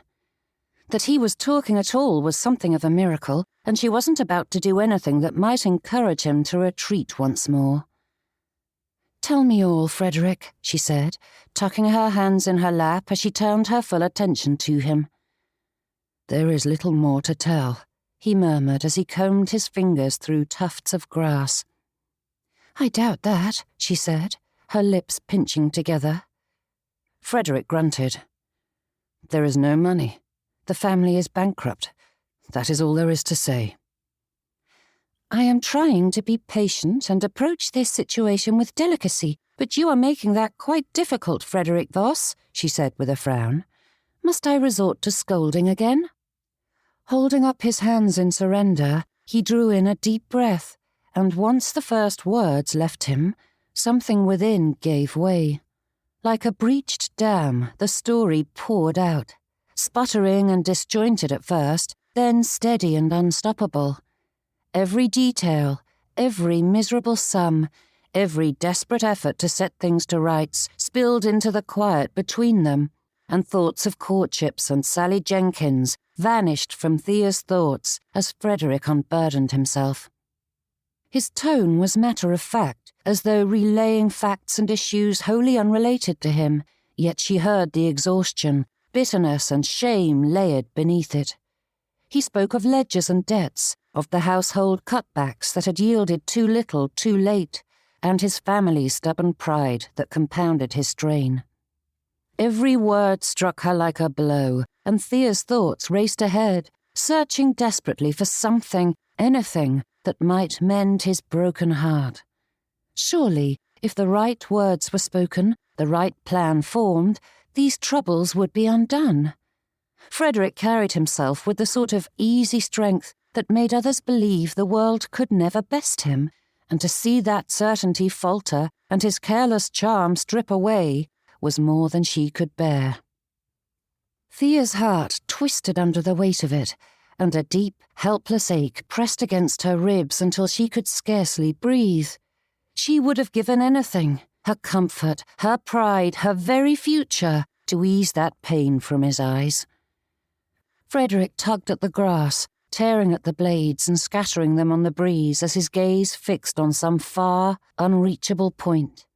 It took every ounce of discipline she possessed to remain silent and keep her hands folded in her lap when she wanted to reach for him, to touch his arm, and to promise that she would fix it all if only he'd let her. She sat there instead, listening as he unburdened himself, her body thrumming with unspent energy and her throat tight with unspoken comfort. And yet, for all the truth he gave her, Frederick skirted any mention of his father. Yes, his role in this mess was clearly defined, but the son who was bearing the brunt of his father's sins remained mum concerning anything beyond the facts. Only a slight pause every time the gentleman was mentioned, the tiniest of hesitations that could be easily overlooked. But Thea heard each one. That familiar ache swelled in her chest, not the sharp rush of new affection, but the deep, steady pulse of something long-rooted. The world may know only the laughter and joie de vivre, but she knew the man beneath it, the one who bore pain without complaint, who met shame with resolve, who would rather ruin himself than wrong another. And oh, how she loved him for it. Chapter 22. It was maddening. Thea was maddening. Without speaking, She pried him open like a chestnut, breaking past his defences and peering inside, and Frederick doubted she knew the power she wielded with such precision. Every time her gaze settled on him, calm and unflinching, Frederick felt a little latch inside his heart give way, widening it further. But with each confession, he inched ever closer to that which he could not say. So much of it was wrapped up in his father and that terrible secret he could never speak. Not to anyone, not even Thea.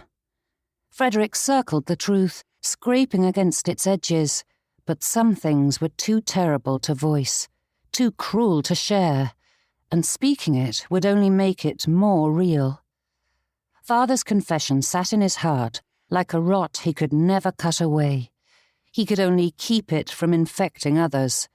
So when the words threatened to rise, he swallowed them back, forcing his voice to steady. He spoke of figures, of crops, of creditors, anything to steer the conversation away from the one thing that haunted every corner of his mind like the spectres in a graveyard.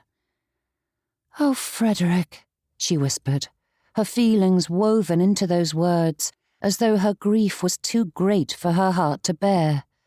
Reaching over, Thea rested her hand upon his, and Frederick clung to it. He wouldn't squander this last opportunity.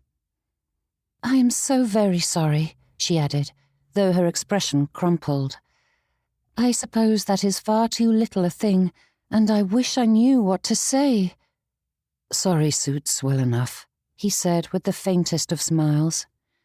"Every time my mother looks at me with those reproachful eyes, I find myself saying them. There's nothing else I can offer up. I cannot undo the past, nor change our present course." The words faded, leaving only the sound of the wind whispering through the leaves above them. Thea didn't withdraw her hand, and Frederick made no effort to release it.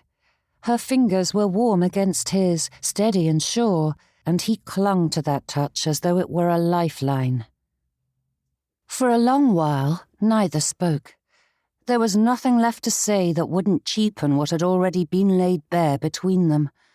The weight of the debts, the ruin, and the shame pressed less heavily with her beside him, and if he closed his eyes, he could almost believe that this quiet moment beneath the tree was all that mattered. But that was a dangerous thought.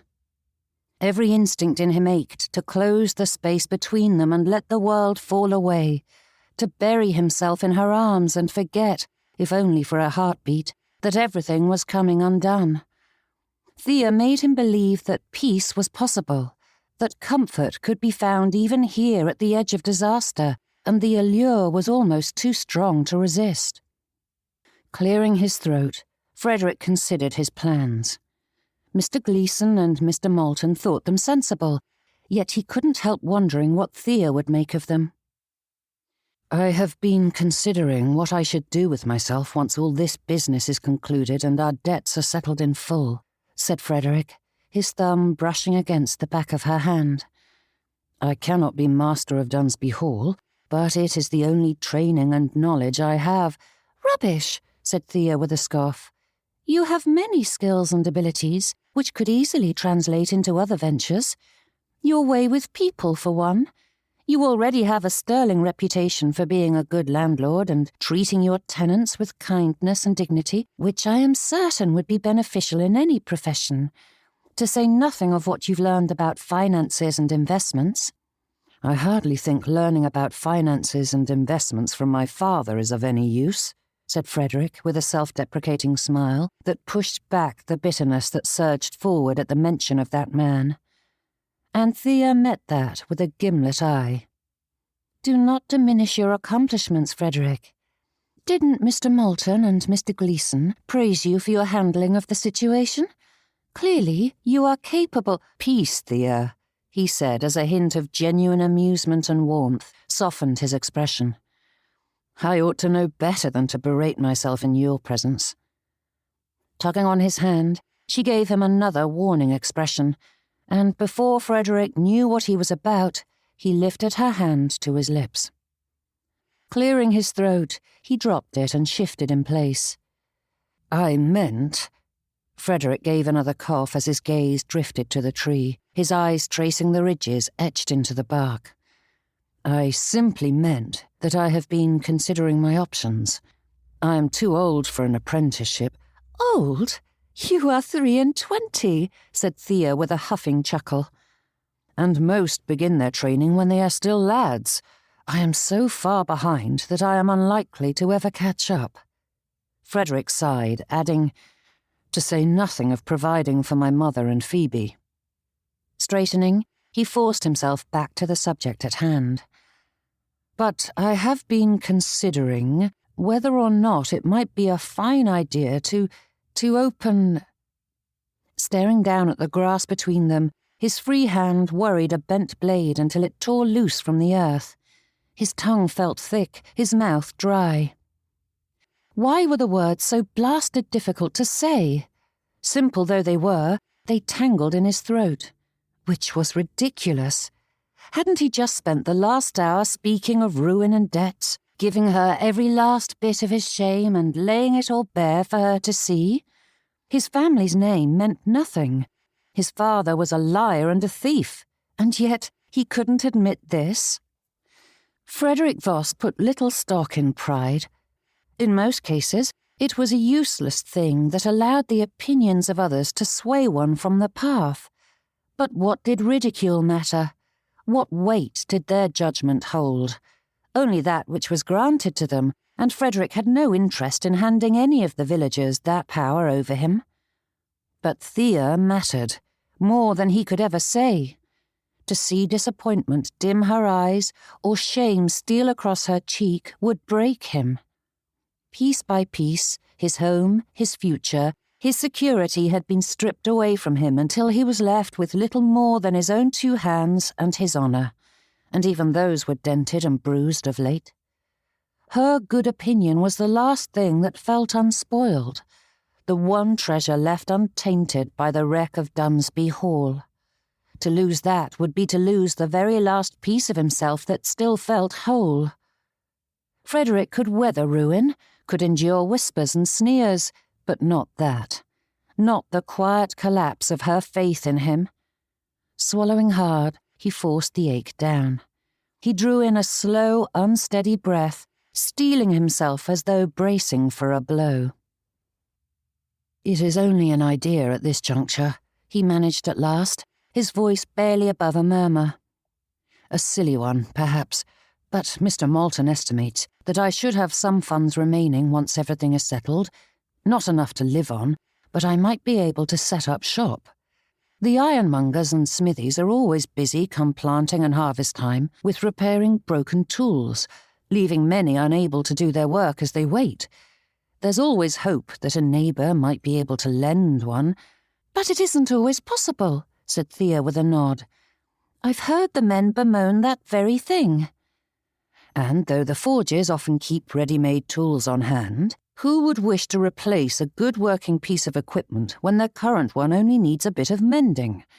So, I thought I might open a shop that hires out equipment," said Frederick, "perhaps even venturing so far as to secure some of the modern machinery that most cannot afford to purchase themselves, but could be sent round to the various farms." Brows rising, Thea considered that. "I imagine that would be quite useful. And perhaps you could also do the same for the sheep farmers, with their wool presses and shearing frames. Even a carding machine, perhaps." "Precisely," said Frederick. "I know of no shop that provides that service, and I believe this could fulfill a need within the community, even for villages far beyond Haverford's boundaries." "That is brilliant, Frederick," she said. For a moment, he could only stare at her, certain he had misheard. Brilliant? That was not the word he had expected. Sensible, perhaps. Practical. Necessary. But brilliant? Thea's eyes shone with that warm, eager light, and her whole face grew animated as she spoke of presses and machinery, and all the ways his plan might succeed, acting as though he'd told her of some grand inheritance that would save him from ruin, not a significant fall from grace. "I will be a tradesman, Thea," he said at last, more quietly this time, the words tasting strange in his mouth. "Not a gentleman farmer, not a landholder. I will own a shop and deal in contracts and equipment." Frederick studied her face, half expecting to watch the excitement fade into the same polite horror that would seize any lady of her standing when confronted with such an admission. Though Thea wouldn't swoon as Mother had, this was no little matter. Though Phoebe is sensible enough to see the logic in the choice, I can well imagine that the rest of your family must be horrified at the prospect. No doubt your mother took to her bed at the thought, said Thea, her brows pulling low. But you cannot live on charity, and pursuing the gentlemanly professions will only continue your struggles. Embracing a life of trade will be difficult, but it provides the best opportunity for security and a good income. Holding fast to his hand, Thea leaned close as the light grew in her eyes. No doubt it will require time to establish and will necessitate a delay in our engagement, but I know you will be successful. This will be a good life for us. Us? Frederick's voice cracked as his muscles tightened, and realization crashed down heavily on his head. In all his unburdening, he'd fallen into familiar patterns and lost sight of the purpose of this discussion. Nothing has changed, Thea. I cannot marry you. Chapter 23. For a moment, Thea could only stare at him, the words echoing in her ears as though they'd come from far away. It didn't make sense. Her breath caught somewhere between her chest and her throat, and the world narrowed as the sounds of the summer day dulled to a faint, distant hum. Even the wind through the trees felt muffled, as though the air itself refused to intrude on the moment. Thea's fingers remained curled around his hand, but Frederick had gone utterly still beneath her touch. Her lips parted, but no words emerged. There was only that aching, impossible silence stretching between them, heavy and fragile as glass. "Because of this?" she asked, blinking like a newborn babe seeing the sun for the first time. "I understand why you felt obligated to end our courtship because of your, I hate to call them reduced circumstances, for I certainly do not think you any lesser for what your father did, but regardless of what others deem it, nothing has changed." "Everything has changed. Everything." Thea's breath fled her lungs, and her heart squeezed tight as she forced herself to ask, "You no longer love me?" Jerking back, Frederick's expression mirrored her own. "I said nothing of the sort." It felt as though someone had cut the twine twisted around her heart, allowing it to fully beat once more. Thank the heavens. "My circumstances have changed, fundamentally so," he clarified. "I cannot marry you." "Nonsense," said Thea, her nose wrinkling. "It will be difficult, to be certain, but if not for your father's passing, we would be married, and just as I would not abandon you in those circumstances, I will not abandon you now, for richer or poorer and all." Frederick huffed. "This isn't the same, and you know it. Marriage is irrevocable. We are not even engaged." "All but—" "That is an important distinction. There is a world of difference between a couple who wish to exchange vows and those who have. You have nothing binding you to me, and I will not allow you to be thrown into the mess my father created." Good gracious, the fool was stubborn.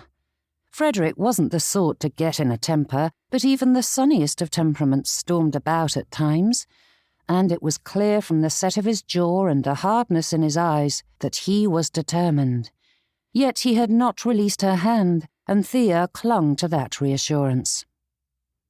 If she proceeded with caution, they could settle this situation to everyone's benefit and end this nonsense. Of course, telling him this was nonsense was the precise thing Thea was attempting to avoid, no matter how much that word bounced about her thoughts. She must keep hold of her tongue. Though that would be easier if the gentlemen weren't so very good at vexing her. "I understand this is troubling," said Thea, holding fast to him. "You and your family have suffered greatly of late, and I know that is bound to cloud matters, but I love you, Frederick Voss. I wish to marry you, not your home or your income." "But a man cannot marry without either."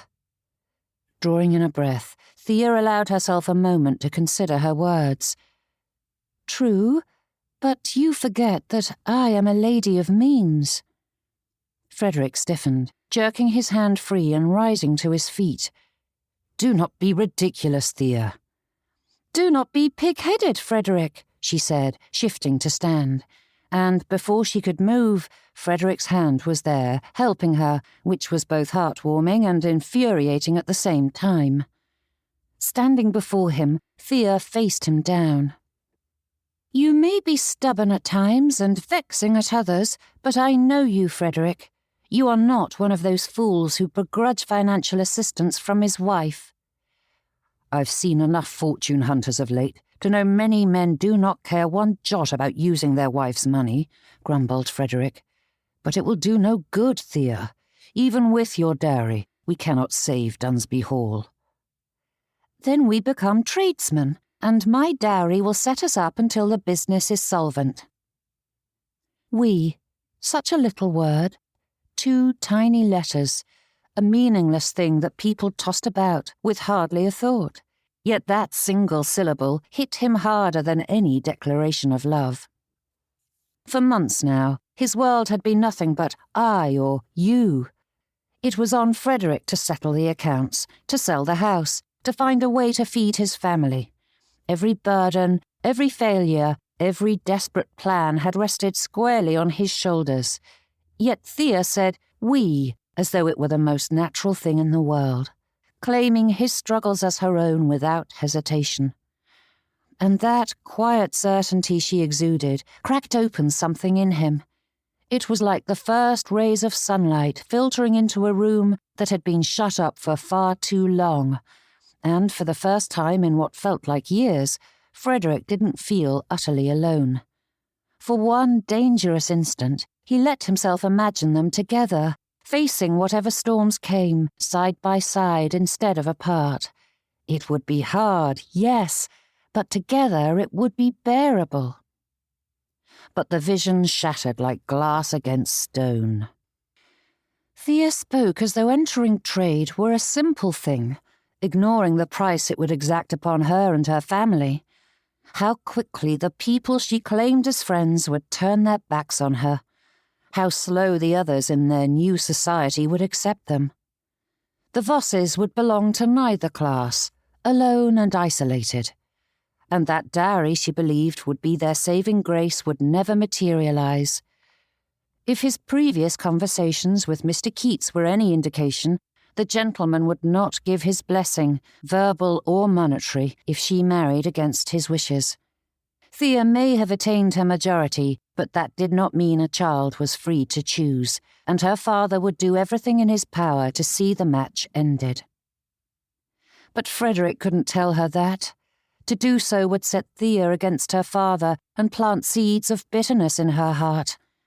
No, he simply had to remain strong in the face of such a lovely temptation. But for one brief, shining moment, Frederick pretended that Thea was right, that they had a future together and would spend their lives at one another's side, never to be separated.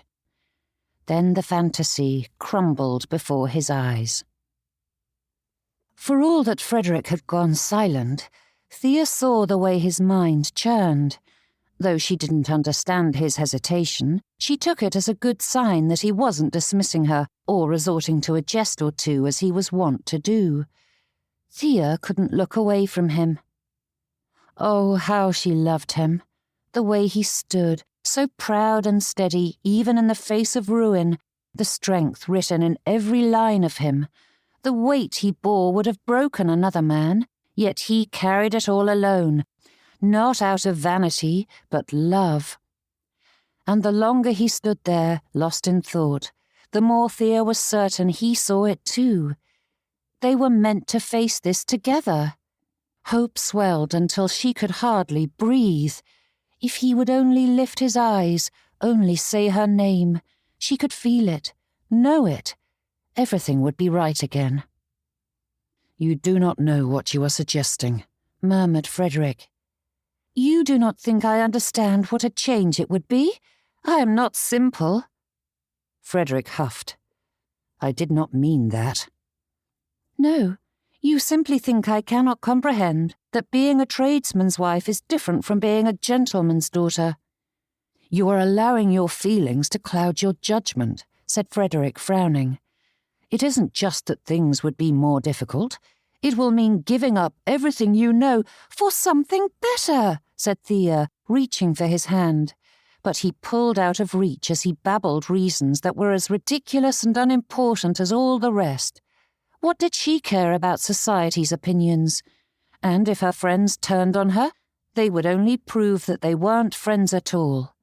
And surely Thea could learn economy. She was no simpleton. Frederick continued to ramble on, and her mind raced ahead, crafting rebuttals faster than he could form his arguments. Every protest that fell from his lips, comfort, reputation, security, Thea was ready to strike down. None of that mattered. How could it when the alternative was losing him?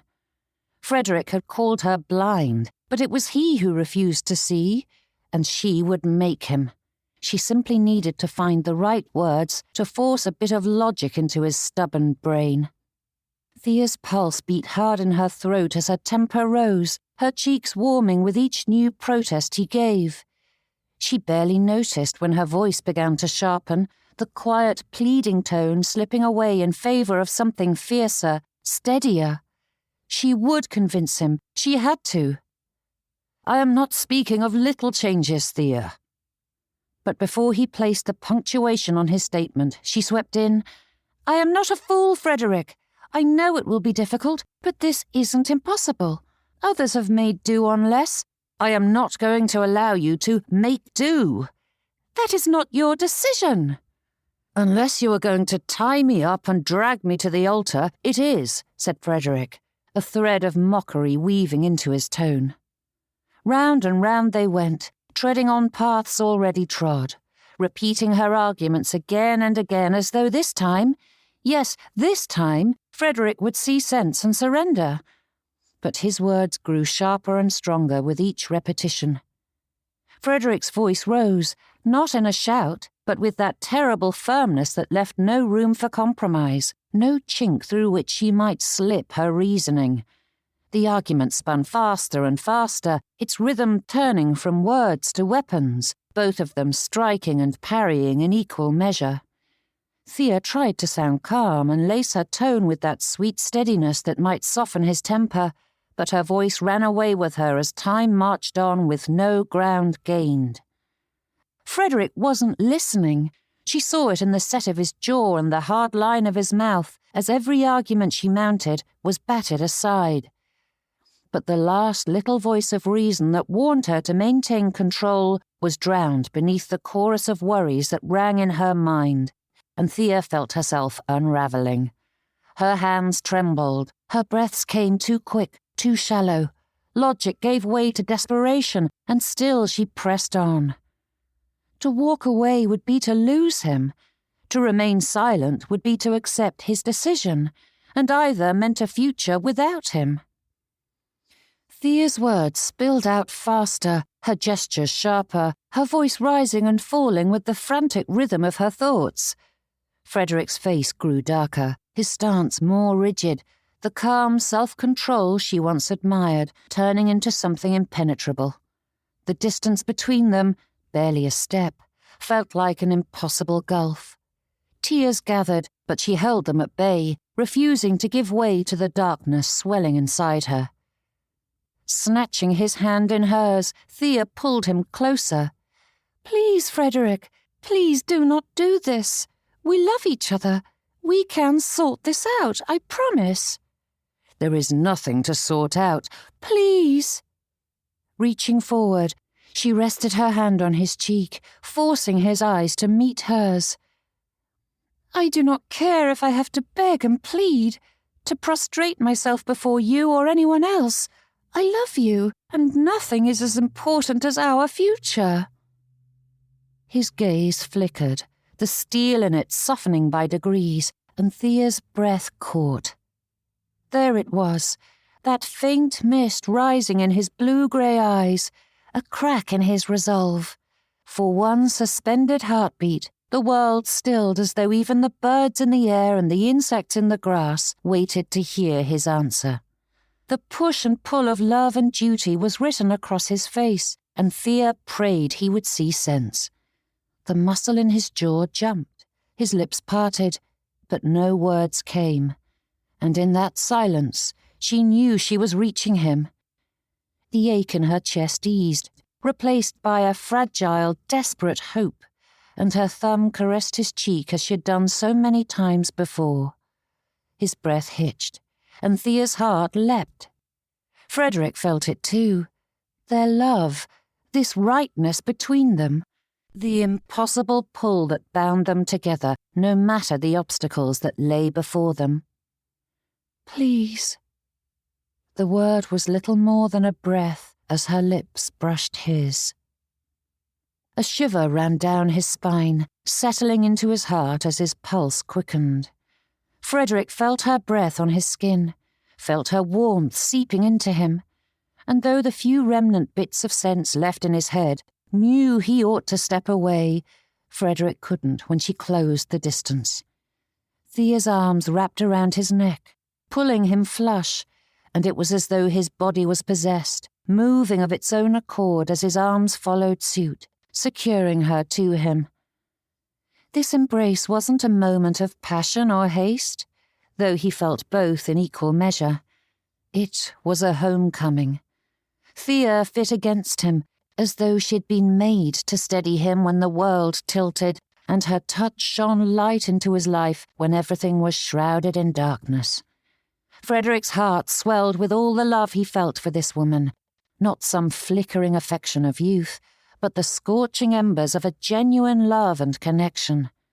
His match, the woman he would love until his dying breath, that was what Thea did not understand. Love wasn't the issue.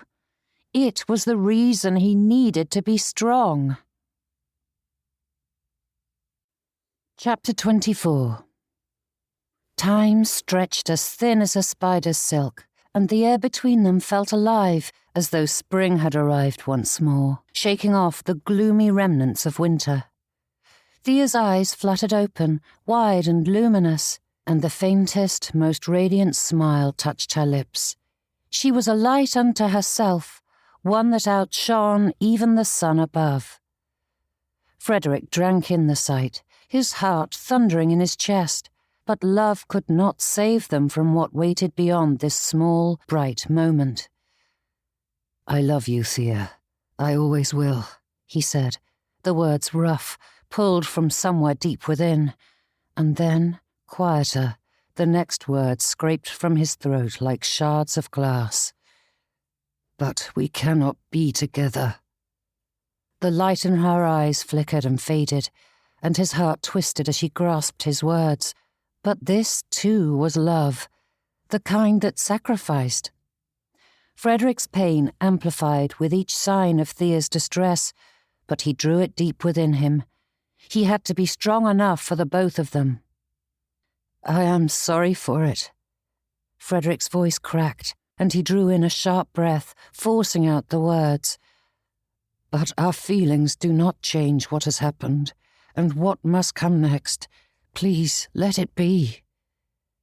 Taking her hand in his, Frederick bowed low over it, his lungs shuddering as he pressed a final kiss to her hand.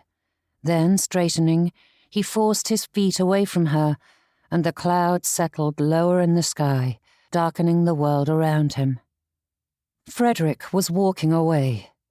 The scene unfolded with a strange, dreamlike clarity, the blonde hair peeking out from beneath the brim of his hat, the familiar line of his shoulders, the thump of his boot heel against the packed earth. Thea watched, expecting him to stop, to turn back, to realize the mistake and return to her side, but each step carried him farther until the figure she loved was little more than a blur in the distance. And still she stood there, unable to breathe or move, whilst his kiss lay warm upon her lips. It was as though all sound, all thought, and all strength had been stripped from her, leaving a gaping hollow in her chest. Frederick was gone, and the realization, slow, crawling, cruel, settled deep inside her. He wasn't returning. Thea didn't decide to walk. Her feet simply moved, carrying her along the rutted lane, through the village and past the green, while her thoughts dragged behind, too heavy to keep pace. The sounds of the festival faded, the fiddles and laughter dissolving into the hum of bees and the rhythmic scuff of her shoes against the earth. Perhaps he needed time to consider matters. Perhaps tomorrow would bring him back to her. Frederick was sensible, clever, kind. So how could he choose this? But the image of him walking away would not soften, no matter how she tried to paint it in gentler colours. Frederick claimed this was for her good, to spare her, as though she were some delicate creature who would shatter at the first hardship. Thea walked faster, as though she might outpace that realization, but the lane stretched endlessly before her. The grey skies leached the world of colour, and still she went on, numb to everything but thoughts of him. Rensford Park came into view through a screen of elms, its pale stone muted beneath the grey skies. The house stood with a quiet sort of grandeur, balanced and graceful, its long front framed by tall windows and a portico that cast shadows across the steps. Gravel crunched beneath Thea's shoes as she turned up the drive, the curve of it leading her toward the wide, welcoming sweep of the entrance. The lawn sloped gently on either side, bordered by tidy hedges and clusters of rose bushes, whose scent lingered faintly in the air, and beyond the shrubbery, the park stretched open and green, dotted with oaks whose leaves trembled in the breeze. Those paths had granted Thea peace so many times before, but even their power could not heal her pain. As she rounded the curve, the bright sound of laughter broke through her daze. Bradford darted between the flower beds, a wooden soldier clutched in one hand, whilst the nursemaid trailed behind, her cap askew from the chase. Upon spying her, he abandoned his fortress amongst the clipped yews and sped toward her. "General Thea," he cried, thrusting the soldier aloft in triumph. "You must command the attack." He seized her hand before she could answer, his face alight with excitement as he dragged her toward his imaginary battlefield. Thea let him pull for a moment, her fingers tightening reflexively around his. The laughter and warmth of his small hand belonged to another world, one still whole and unbroken. Thea bent and brushed her hand over his curls. "Not today, my brave lieutenant. The general is weary from battle." Bradford's smile faltered as he lifted his toy soldier to her again. "But the enemy's advancing, and Keats' never retreat." "Then you must lead them for me," she managed, forcing a hint of cheer into her voice. "I have every faith that you can command them with strength and dignity." For a heartbeat, which was quite a length of time for his young mind, Bradford studied her before giving a solemn nod and darting back toward the garden whilst shouting orders to his invisible troops. Nurse Birch gave a brisk bob before hurrying after the boy, forever one step behind. Turning, Thea continued toward the house. The laughter behind her rose and fell, bright and untarnished, and the sound followed her up the steps until the front door closed behind her, leaving her in silence once more. Thea hesitated at the foot of the stairs, her gaze drifting up to the shadowed landing, and the thought of climbing those steps left her legs trembling. She desperately needed a seat. So she turned instead toward the parlour. The room was still, touched only by the faint scent of roses from the vase on the mantelpiece, the muted sunlight filtering through the windows, and the quiet tick of the clock on the side table. And though Thea felt entirely spent, she couldn't bring herself to collapse upon the settee. Perching on the edge of the nearest armchair, she sat with her hands folded in her lap. It felt as though she were waiting, though Thea couldn't say for what. For her heart to break?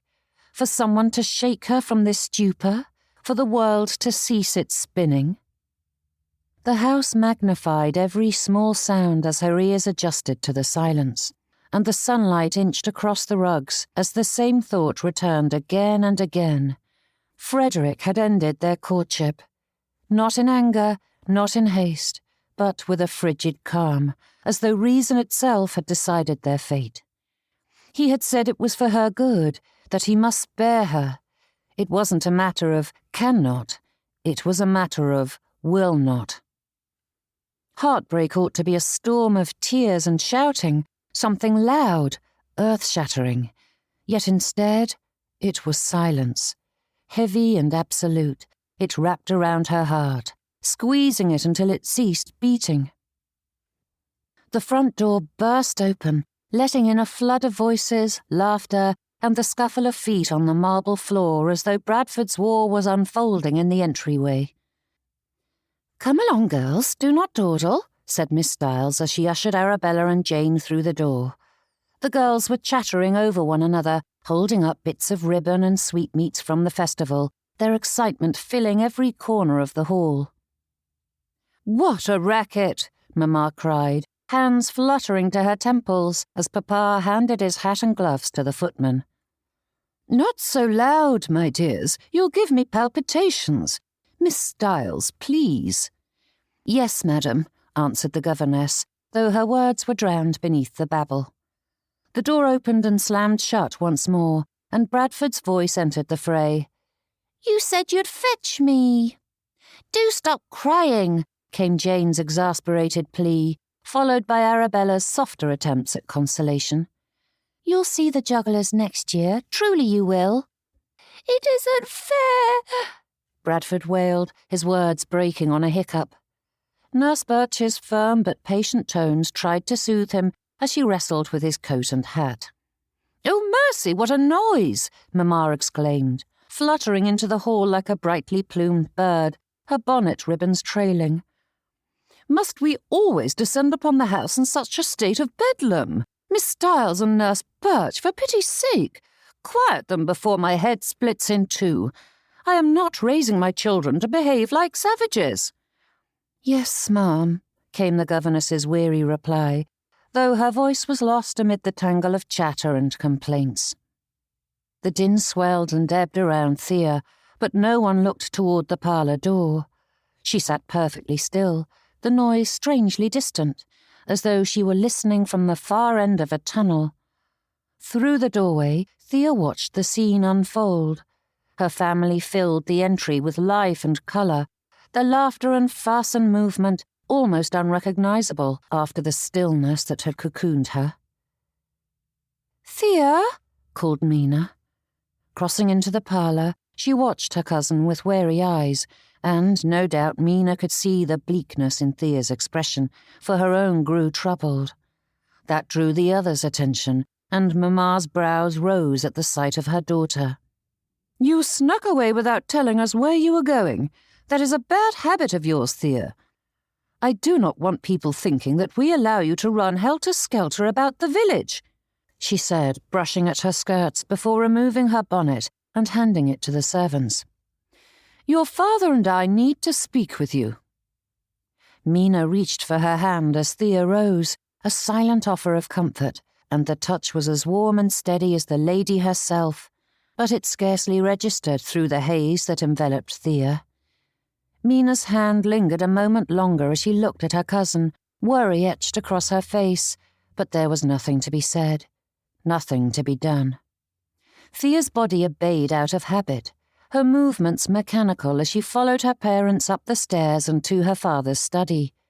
Behind them, the household noise carried on, echoing through the void that Frederick's parting words had left. The study was a solemn room. The air smelled faintly of paper and tobacco, and the single tall window let in a portion of light, though the grey day afforded little, and the dark shelves full of leather-bound tomes added to the room's heaviness. Of course, none of the books had been read since joining Rensford Park's collection, but any household of means must possess a decent library, even if it was naught but a decoration.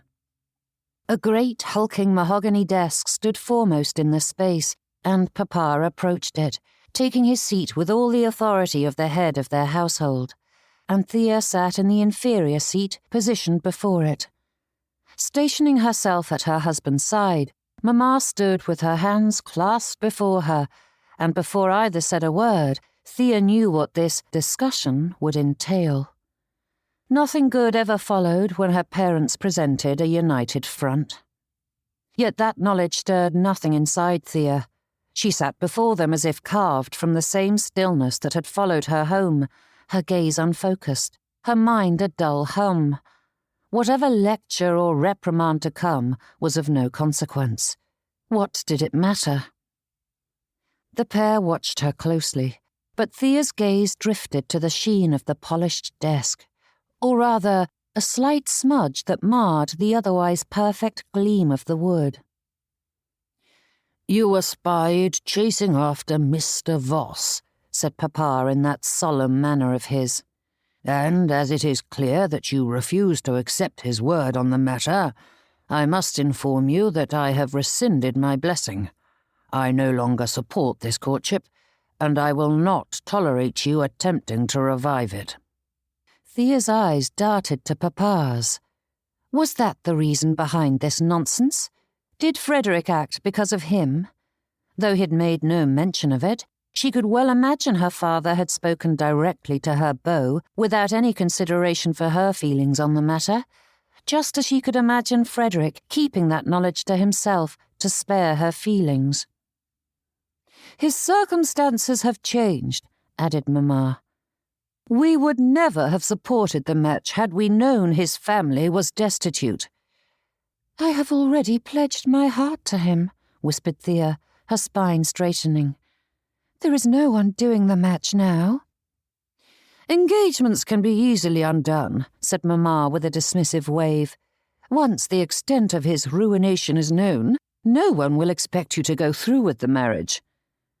"We are not engaged, but I love him," she replied. Mamma huffed. "Then all the better. Sentiments are not legally binding, so Mr. Voss cannot claim you have broken faith." "Does loyalty mean nothing?" whispered Thea. "But then, I suppose that as long as money is involved, it is entirely acceptable to be self-serving." "This isn't merely a bit of money," said Mamma, coming over to take the chair beside her. "This is a decision that will impact the entire family. Your choice reflects on us and your siblings." "A fact that you were quite happy to exploit when the Vosses standing in the village outranked our own," she replied in a low voice. "As anyone with sense would." "Enough!" Papa's voice cracked through the air, silencing both mother and daughter as their attention turned back to the once silent observer. "Though I disagree with her reasoning, your mother is correct in this. You will end the attachment immediately." Chapter 25. Thea met Papa's eyes, that hollow stillness within her hardening into something solid. "He has already ended it." Straightening, his brows rose, but it was Mamma who spoke. "Oh," she breathed, a smile on her lips. "Well, that is something at least. Sensible of him, though it must have been painful.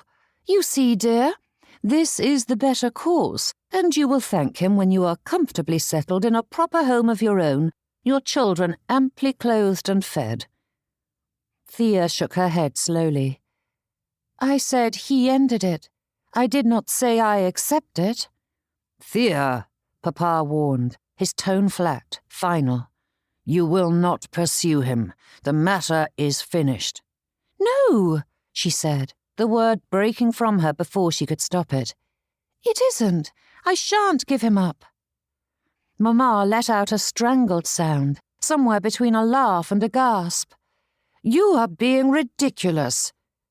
"Perhaps," Thea said, her voice steady now, her pulse pounding in her ears.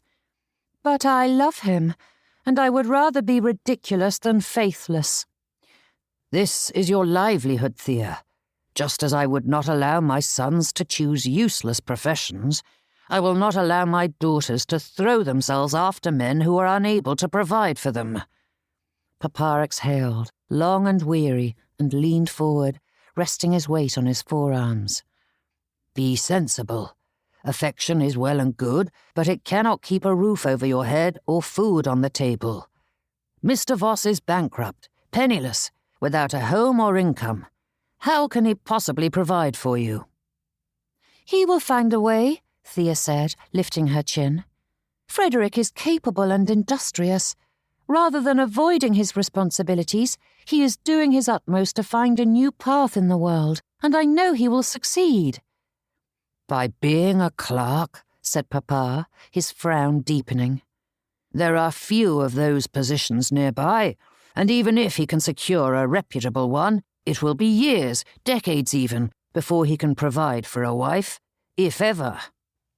"Better to wait than to cast him off when he needs me most," Thea said, her voice trembling despite herself. "You have no idea what you are saying," said Mamma, rising to her feet and pacing to the fireplace. "Mrs. Keats," chided Papa, though his eyes never left Thea, and for a fleeting instant something shifted in his gaze, breaking through the wall that stood between him and the world. She couldn't name the emotion, no matter how she tried, but the sight of it unsettled her more than any raised voice or threat, for it hinted at depths she had never seen before. With that impenetrable stare, he said, "Consider this. You do not have the skills to survive such a life. You cannot cook or clean, and although you embroider beautifully, you do not know how to make clothes for yourself or your children. You cannot even light a fire or boil a tea kettle. How can you possibly manage?" Thea's lips parted, but no answer came. Something in the words felt familiar. Had Frederick said something of that sort? In truth, she couldn't recall his arguments clearly, as her attention had been fixed upon her own more than his. But as her father's voice filled the room, she heard echoes of Frederick's concerns. Looking down at her smooth and uncalloused hands, the full shape of Frederick's future began to form in her mind. Labour wasn't a frightening thing. Difficulties and strain were a part of life. But no amount of determination could make up for a lack of training.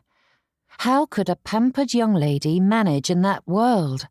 Surely boiling a tea kettle wasn't a monumental effort, but nothing about her education and upbringing had prepared her for the practicalities of living in any class but her own. "That may be, but I wish to try. I will not turn my back on him," whispered Thea. Silence fell, thick and impenetrable.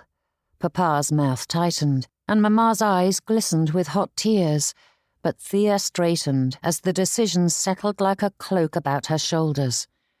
For the first time since that terrible moment beneath the tree, she felt a flicker of hope cutting through the haze of grief. Papa did not speak. His gaze remained fixed upon her, steady yet strangely distant, as though he were looking past her and seeing something else entirely. A tightness gathered about his eyes, subtle enough that she might have missed it had she not been watching so closely, but attempting to read his expression was like deciphering a foreign tongue. "You have no right to make that choice," said Papa in a low tone. "I am 21, she replied, forcing her voice to remain firm whilst lifting her chin. "By law, I am free to choose." Mamma scoffed. "Choose? What a ridiculously modern notion. What do love and choice have to do with marriage? No one I know would have dared suggest such a thing to our parents, and even if we had, I can assure you their response would not have been as benevolent." "Frederick is not in such a dire position as you believe, Mamma," said Thea, glancing between her parents, her brows drawing ever closer together. "With my dowry, we can be comfortable whilst he establishes himself—" "Dowry?" asked Papa, straightening. "By law, we cannot compel or restrict you, but know this, we shan't support you in this foolish alliance. If you marry Frederick Voss, you will be cut off from us, and you will be forced to accept the consequences of your poor decision alone." Thea's eyes darted to her mother, but the lady rose from her seat and came to stand beside her husband, her hands clasped before her. "You are the eldest," added Mamma. "We cannot have you set a poor example for your younger siblings, and we will not allow your rebellion to taint our name." For a long moment, Thea could only stare at them, her mind refusing to shape the meaning of those words. Cut off. The phrase echoed through her, hollow and cold. It wasn't as though she hadn't anticipated difficulties from her parents, but this? Her hands grew cold in her lap, as though ice buried itself into her very bones. Must she fight Frederick and her family? Mamma pressed a hand to her throat, her face pinched with distress. "I do not understand what madness has taken hold of you, Thea. Have we not given you everything? Raised you to know your duty and to comport yourself as a lady? And now you would throw it all away for a ruined man with no prospects? To subject yourself to being an impoverished outcast? For your family to be tainted by your husband's scandal and ruin?" Her voice trembled at the end, and she turned toward her husband as though seeking strength in his resolve. But Papa hadn't moved, hadn't looked at her. His attention remained fixed upon his daughter, searching her face with an intensity she hadn't known him capable of, and her breath caught. A faint sheen glimmered in his eyes, so slight she might have imagined it, and his jaw worked once, as though he were bracing against words that refused to be spoken. The restraint in him was almost a violent thing, and whatever surged within him was beaten down and locked away, leaving her to face the unfamiliar truth that something in this conversation had struck far deeper than she had ever believed possible. "This matter is finished, Thea," he said, his voice as emotionless as ever.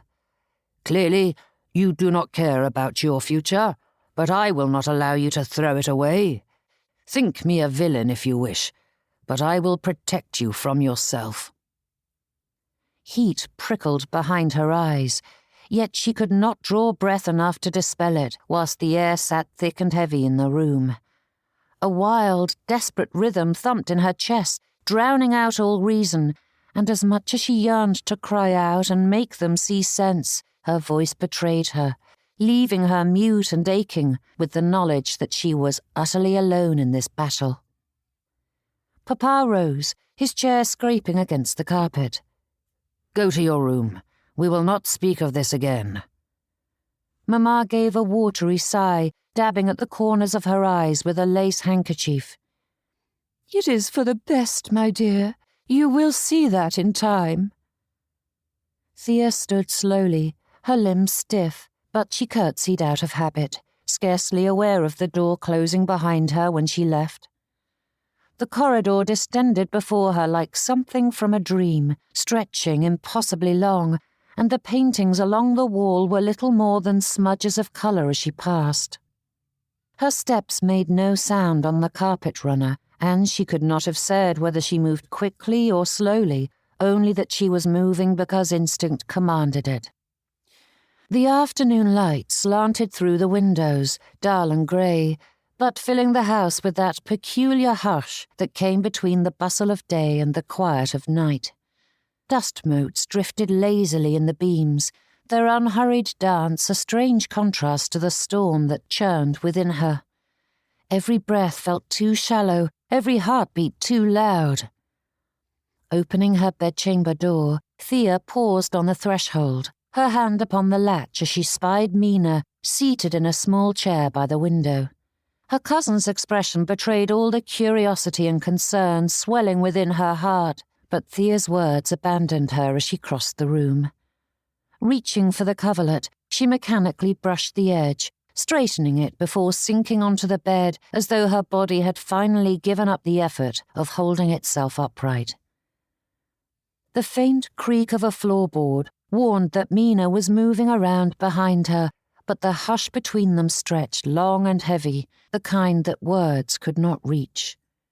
Thea felt Mina's gaze upon her, steady and piercing, but she couldn't look at her.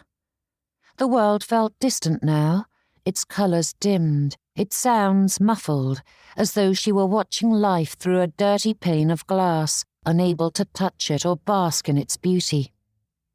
A scrape of wood against wood, and then Mina appeared before her, setting the chair at the bedside.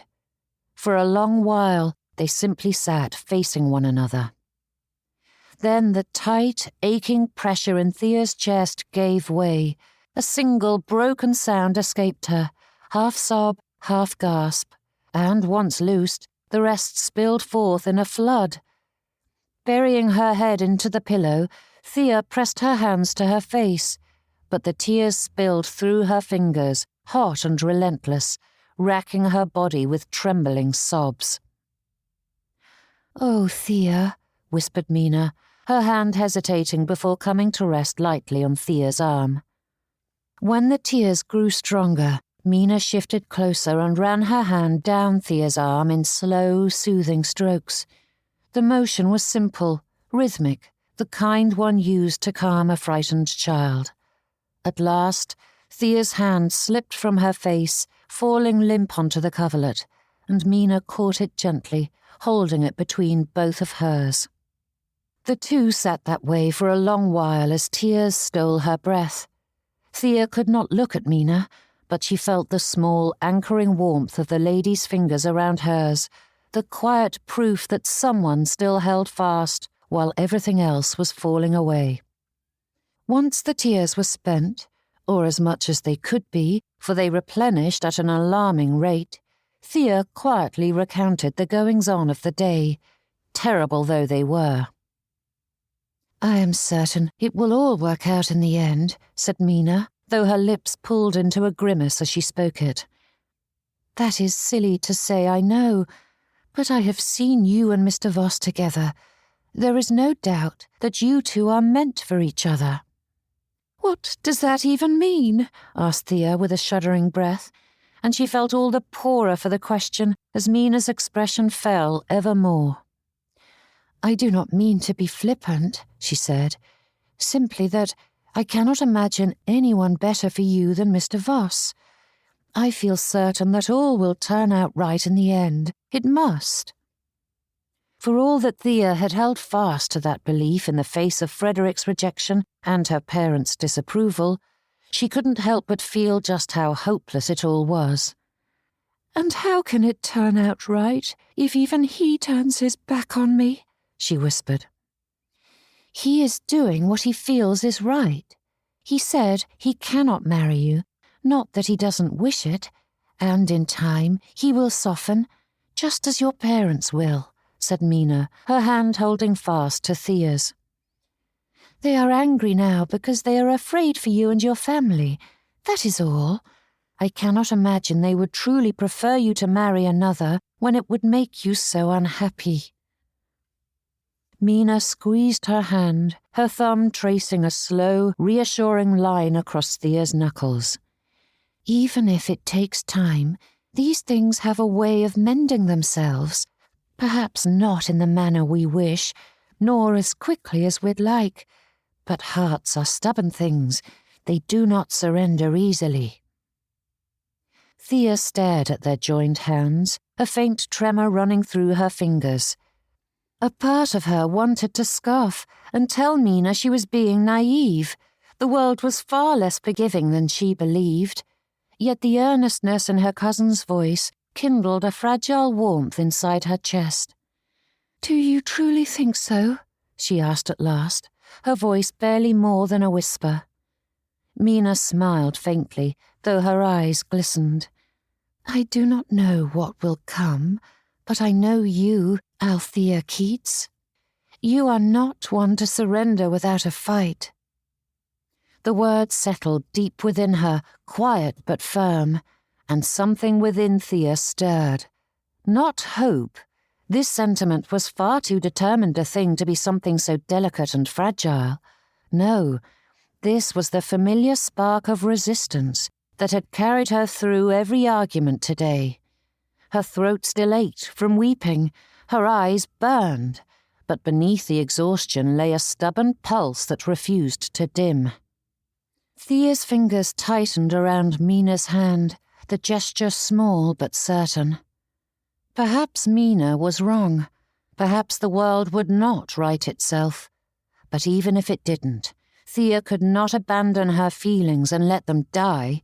She would not. Nothing was final until Frederick married another. Chapter 26.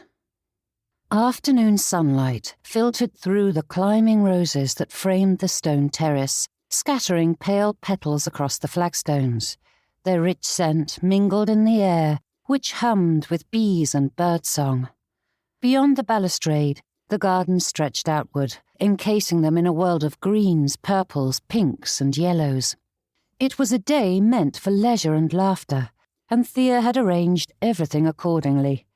The table was placed in the perfect position, allowing them a touch of breeze without disturbing their task, and a plethora of supplies sat atop it.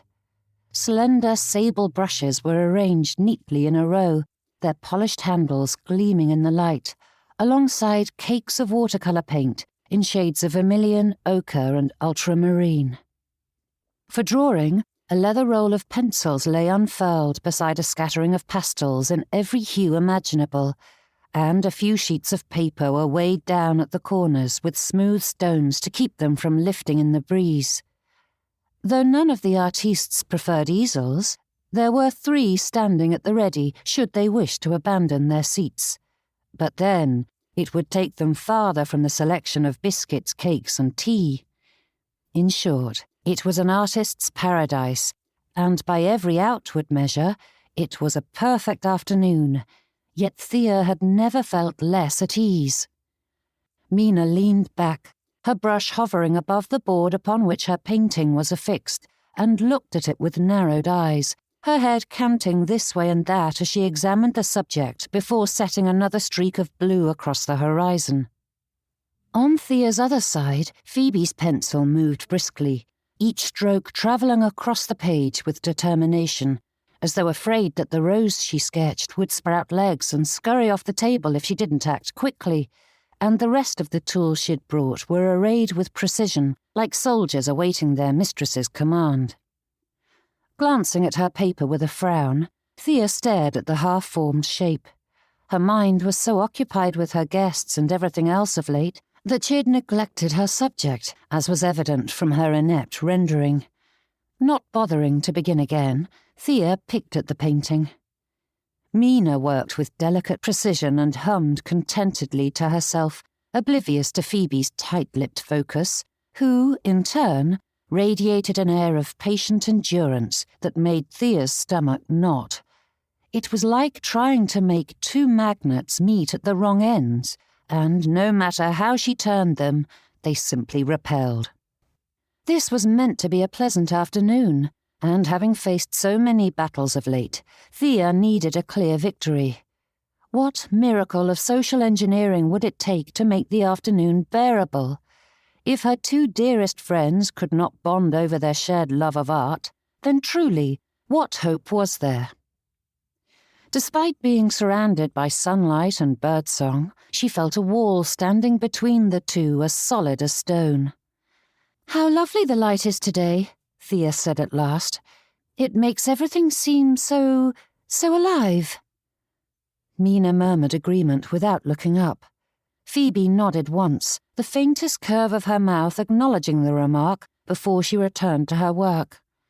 Pressing her lips together, Thea's gaze wandered to the edge of the garden where a pair of butterflies danced above the lavender. It ought to have been perfect, the setting, the company, the gentle hush of summer all around them, yet somehow that perfection only made the silence louder. Thea dipped her brush into the water, stirring idly, and watched the colour swirl away in pale ribbons. If friends could be blended as easily as paint, she would have found the right balance by now. But no matter how carefully she mixed, Phoebe and Mina resisted one another, and she could not fathom why. With a sigh that she hoped went unnoticed, Thea bent over her painting, willing herself to believe that, in time, the day might yet right itself. After all, surely even the most stubborn colours found harmony in the right light. Thea lifted her head, searching for topics to draw the pair out, something that was bound to interest them both. Her gaze flicked between Mina's serene concentration and Phoebe's tense precision, and her resolve faltered. How could two such excellent women, both clever and kind, find so little to like in each other? It was utterly baffling. Still, she could not just sit there watching them work in polite misery. Clearing her throat softly, Thea forced a smile. "Have you seen Mrs. Drew's new acquisition? Mamma, Mina and I called there earlier this week, and she showed us the painting she purchased from London. It reminds me of the landscape hanging in your parlour, though not nearly as striking." "The Drews purchased it this morning, so it will soon hang alongside their London acquisition." Phoebe's words were clipped and cool, and her pencil moved in quick, decisive strokes, as though each line might strike down the thought itself. "They did? I hadn't realised." Thea's words faltered. But Phoebe's lips pulled into a wry smile that was more bitter than happy, a single brow arching upward. "The vultures are beginning to circle. Though the bulk of the estate is to be sold at auction, some of the nicer bits and bobs will be snatched up piecemeal as they pick over Dunsby Hall's carcass. It will be a feast." Thea's stomach twisted. Though Phoebe spoke in a light tone, her words were sharp and had all the sweetness of a lemon, and rightly so when the truth was a bitter pill. Searching her thoughts for something that might soften the moment, Thea set down her paintbrush. But what could she say? An apology was too close to pity, and silence was too apathetic. She longed to reach across the table, to offer some reassurance that none of them thought less of her, but Thea's heart ached with the futility of it all. It was impossible to fix something so delicate once cracked. Every word, no matter how kind, only splintered it further. Mina cleared her throat, her eyes on her painting, though she sent a furtive glance toward Phoebe. "I am so very sorry, Miss Voss. I wish things were different, but you are strong, and I have no doubt that your family will find your footing once more.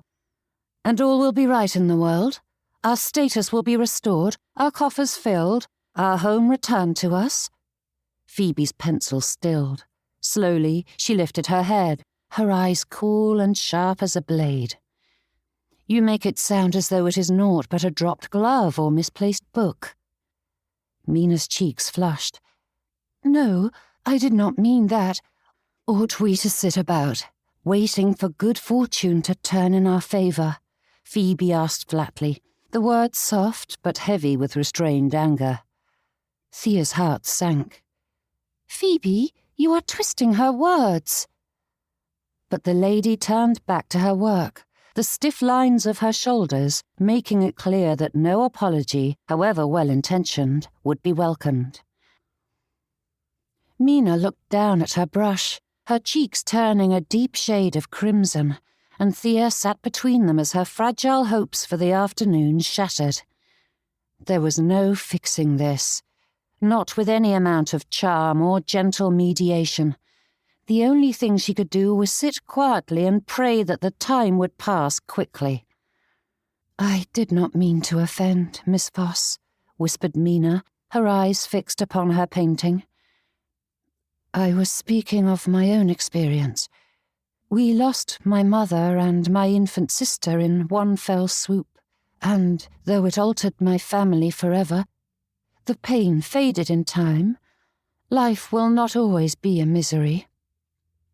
Phoebe shifted in her seat, the pencil trembling faintly in her hand. Puffing out her cheeks, she let out a sharp huff and scowled inward. "I apologize, Miss Ashbrook." The words tumbled out with that breath, and Phoebe rested her fists on the table, forcing her hands to relax. But a quiet nod was all the answer Mina gave, and Phoebe's shoulders fell. "I feel as though I am fraying at the seams," she added in a whisper. "I do not know what we will do." Thea's hand yearned to reach for her friend's, but she stopped herself. Phoebe's prickles had been far more pronounced of late, and even a kindly meant bit of sympathy might go awry. So Thea sat there instead, throat tight, her heart aching with the helpless certainty that Phoebe was right. Between pride and survival, there was little space left to breathe. Silence settled thickly over the table, broken only by the faint creak from her chair as Phoebe reached for her pencil again. Mina bent over her paper with determined focus, her movements brisker than before, though Thea suspected she was no longer painting, but rather avoiding everyone's eyes. The faint buzz of bees amongst the roses sounded louder in that stillness. Thea tried to swallow the ache rising in her throat. She needed to say something, anything to ease the strain, but no words came. All her usual tools, kindness, humour, sympathy, felt useless. She couldn't ease Phoebe's troubles any more than she could force these two ladies together. The sunlight glowed too warmly, as if mocking the turmoil inside her. Her fingers tightened around the brush until the wood bit into her skin, and Thea set it down before she snapped it in two. Nothing made sense anymore, and she could not fathom how to set the world to rights again. Being resolute was one thing, knowing how to resolve the issue was another altogether, and no amount of stubbornness could stop the heavy futility that settled into one's heart when the only path forward was waiting. There was nothing to be done, no action to take. Like so many virtues, patience was far easier to embrace in the abstract. The faint crunch of footsteps on the gravel path broke through the heavy silence, and all three ladies lifted their heads at once, like startled birds. Thea's pulse gave a faint, grateful leap. Any interruption would be a mercy. Then a familiar voice carried through the open air as Mr. Winwood called from beyond the roses. "Miss Keats, there you are." The strain melted from Phoebe's posture, and her eyes gleamed as her mouth curved into a smile so bright it banished every shadow, and Thea hardly had time to process the shift before the lady rose to her feet. The gentleman appeared from around the hydrangea bush, sunlight glinting off the brass buttons of his coat, with an equally bright smile upon his face and a small bouquet in his hand. "What a pleasant surprise! How glad we are to see you today," said Phoebe as she stepped forward to greet him. Mr. Winwood stopped short, surprise flickering across his face so quickly that Thea would have missed it had she not been watching. But she saw it plainly. The quick lift of his brows, the faint tightening about his mouth. He recovered at once, of course, with a polite bow and a smile, yet the moment's hesitation left Thea wondering what precisely had brought him there, and whether Phoebe's joy was misplaced. "Miss Voss, I assure you the pleasure is all mine," he said with a bow of the head. Phoebe motioned toward the table. "We are enjoying the fine weather. The farmers may bemoan the dry summer, but it is an artist's paradise. Please join us." If the gentleman thought it odd that Phoebe quickly moved into the role of hostess when it clearly belonged to Thea, he gave no notice, and Thea did not begrudge her friend the oversight. "I do not wish to intrude," he said with such disappointment weighing down his tone that one might think it was the greatest of disappointments. "I did not intend to interrupt your painting." "Nonsense," said Phoebe, stepping forward to usher him to the table. "We can have a chair brought round, and there are plenty of refreshments. And we would certainly welcome the company as we work, wouldn't we?" "Of course," said Thea, giving the fellow a decisive nod before moving to call a servant, though she paused when she spied Mina's expression. The discomfort was evident in the tightness of her lips and shoulders, though the lady said not a word of disapproval, and though Thea did not wish to make her cousin unhappy, she couldn't allow Phoebe's opportunity to slip by. "Those are beautiful," said Phoebe, reaching for the posy. But Mr. Winwood pulled away. Clearing his throat, he glanced at Mina. "These are for Miss Ashbrook." Chapter 27. For a heartbeat, no one moved. The air itself stilled. Thea blinked, certain she must have misheard. But then Mr. Winwood, all cheerful composure and oblivious confidence, stepped forward and extended the bouquet toward Mina with a little flourish. To the casual eye, Phoebe appeared unchanged, her smile fixed, her posture poised. But the bright glow that had lit her moments before dimmed, snuffed out in an instant, leaving behind a hollow copy of the expression. Thea's thoughts scattered, confusion and comprehension colliding at once. For Mina? He had shown kindness toward her cousin in the past few weeks, but to make such an open gesture, and in front of Phoebe of all people, that was bold, reckless even. Then again, the gentleman had clearly not anticipated Phoebe being there. Thea could only stare as he spoke with a voice full of lightness and teasing, though his words buzzed in her ears as astonishment swept through her. Mina's face was crimson all the way to her hairline, and she stammered some response, her eyes darting toward Phoebe, who stared on as the gentleman continued to flirt and flatter another. Mr. Winwood smiled, tipped his head, and, with an unmistakably rakish glint in his eye, gave Mina a quick wink, which she did not look up to see, before turning smartly on his heel and striding back down the path, looking entirely pleased with himself. Silence settled in his wake, broken only by the crunch of gravel as his footsteps retreated. Phoebe's face remained serenely composed, yet Thea felt the ache radiating from her friend as sharp and throbbing as any fresh wound. "That is painfully fitting. My last hope is courting another," murmured Phoebe as she sat, resting a hand upon the table as her gaze fixed on the path where Mr. Winwood had vanished. The silence stretched long enough that Thea might have believed her unmoved, if not for the faint tremor in Phoebe's fingers. Then the colour drained from her cheeks, her mouth tightening as though fighting for control. But the effort was futile. Phoebe's shoulders sagged, and she blinked hard, as though willing back tears that refused to obey. It was so unlike her that Thea hardly knew what to think. Phoebe was not a lady easily unseated by emotion, yet here she was, pale and stricken as her mask of confidence stripped away. "I thought," Phoebe whispered, the words drifting off into nothing. Sliding into the seat beside her friend, Thea settled her hand atop the trembling one as she sought for something to say. "I did not encourage him," whispered Mina. Phoebe nodded, though her expression regained no life or colour. "And the way in which he toyed with your affections makes it clear he is not a gentleman worth knowing," said Thea, squeezing her hand. "There is someone better suited for you out there." Gaze snapping to Thea, Phoebe's eyes flashed as she wrenched her hand away. "I do not have the luxury of waiting and hoping for someone better suited, Thea. You are not the only one whose life is unravelling around them. I must marry. I have no choice." Phoebe's voice trembled as she fought to keep her tone even, but the words came faster, sharper, until her voice cracked. Pressing a shaking hand to her brow, she scoffed. "Even if Frederick manages to make a success of his business, which I am certain he will, the best I can hope for is to be the pitiable poor relation who lives off the charity of her family.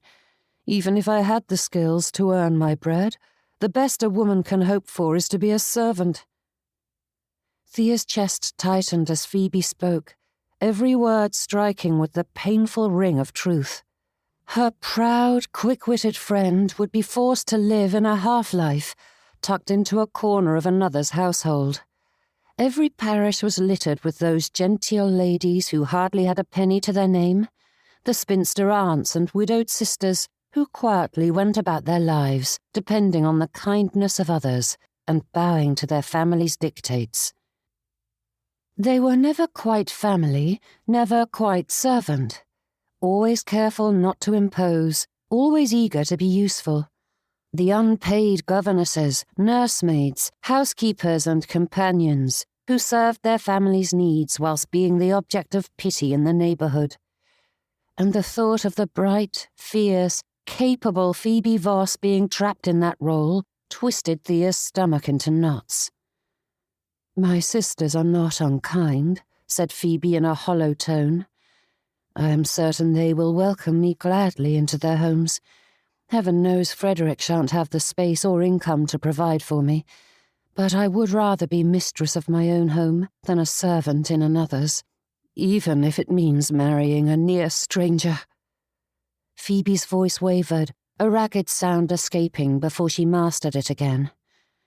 "And now, the one gentleman who appealed to me, who made me laugh and feel desired, is pursuing another." Silence fell, heavy and absolute, as Phoebe's words faded into the air. Even the hum of bees seemed to retreat, leaving only the faint rustle of the roses in the breeze. Thea sat motionless, her breath shallow, scarcely daring to look at her friend. The moment stretched, taut and aching, until, all at once, it broke. Phoebe shot to her feet, the chair leg scraping harshly against the flagstones. She snatched up her pencils and stuffed them into her case, the movement knocking her drawing board over, and it clattered to the ground. Hands trembling, she righted it, though she knocked over a few brushes in the process. Thea flinched at the sound. There was something desperate in the way Phoebe moved. Anger, yes, but like a creature cornered with nowhere to run. Phoebe's breath came quick and uneven, and she scrubbed at a smear of graphite streaked across her wrist where she brushed her hand against the half-finished sketch. Those hurried motions spoke more of fury than purpose, and it tore at her heart, yet Thea knew better than to intervene. Any word of comfort now would be tinder on the fire. So Thea sat still, hands clenched in her lap. But Mina, dear sweet Mina, did not know Phoebe, and she spoke before any warning could be given. "I am sorry for your disappointment, but I do not think you would be happy with Mr. Winwood." Slowly, Phoebe turned, her eyes fixing on the lady, and Mina's face flushed a deep scarlet. "I only meant that what I have heard and seen doesn't recommend him," she stammered. "You are not the only woman he has toyed with, and there is talk of gambling and drink." "You mean he is behaving like a man," said Phoebe with a huff. "He is a wastrel," said Mina, shaking her head. "Being married to him would have worsened your circumstances. He will spend you into the workhouse, or worse." "Yes, because financial stability is the only requirement for a happy marriage," scoffed Phoebe. "Not all of us are so delicate that we require fine houses and clothes." "Phoebe!" gasped Thea, but neither lady seemed to hear her, for timid Mina hurried in before Thea could say another word. "I am not speaking of stability, Miss Voss. I am speaking of survival. For all that you mock and despise men like Mr. Godwin, he is conscientious of his duty. Whether or not he's a fool, he shan't carry on with women behind your back and leave you diseased because of his indiscretions. He wouldn't raise your expectations, whilst fully knowing he cannot meet them because he has no intention of marrying a penniless woman." "Mr. Winwood didn't know my circumstances then," said Phoebe, scowling. and I shan't fault him for marrying for money's sake, because I must do the same. It isn't as though he ever deceived me about his standing in the world. He's never portrayed himself as anything but a gentleman of limited means. And proved himself to be naught but a fortune hunter, pursuing your dowry and then mine, said Mina. Better to have a husband who irritates and annoys than one who is selfish and immoral. Either way, you won't be content with the match, but at least an honest boor wouldn't leave you with the added burden of being penniless and abandoned when he decides he prefers some other pretty thing to your company. How can you not see it? Phoebe opened her mouth, but Mina spoke over her, hurrying to add, You may like Mr. Winwood now, but how long before the strain of all those troubles grew more tiresome than anything Mr. Godwin could say or do? Silence fell at that, and Thea could only stare at her cousin. For a long moment, none of them spoke, and when Phoebe finally opened her mouth, her tone was low and cold. You have made your feelings very clear on the subject, Miss Ashbrook, and I did not ask your opinion to begin with. However, if you are so very insistent on inserting yourself into my life, then you should know you will have your way. I will marry the priggish parson. Mina's lips parted, but no sound emerged, and Thea could only stare as her mind struggled to make sense of what she had just heard. The distant trill of a blackbird pierced the silence, and rose petals skittered along the flagstones as the world carried on like nothing remarkable had occurred. Only the three of them stood frozen in their small corner of it, grasping for words that would not come. You are going to marry Mr. Godwin? Asked Thea. Phoebe gave a short, mirthless laugh. He proposed last week, and like a fool, I refused him. I thought... Her throat worked, and she gave a small shake of her head. I thought I wouldn't need to settle for a boor who only wishes for a wife to satisfy his employer, but it seems I was mistaken. Wrapping the leather cord around the pencil case, she tucked it into her satchel. Apparently, Mr. Winwood requires security as much as I do, and practicality is guiding his choices as much as they are mine. He needs a wife with a dowry, and I no longer meet that requirement. Colour flooded Mina's cheeks, and Thea glanced between them and the abandoned nosegay of flowers Mr. Winwood had brought for the lady. So yes, I will marry Mr. Godwin. At least he wants me on his arm. Phoebe straightened, her expression hardening as though it were the only way to keep from breaking again as she tucked the last of her things into the satchel. You would marry someone you despise? Mina's brows pulled low, her eyes boring into the others. Don't you dare judge me, Miss Ashbrook, replied Phoebe in frigid tones.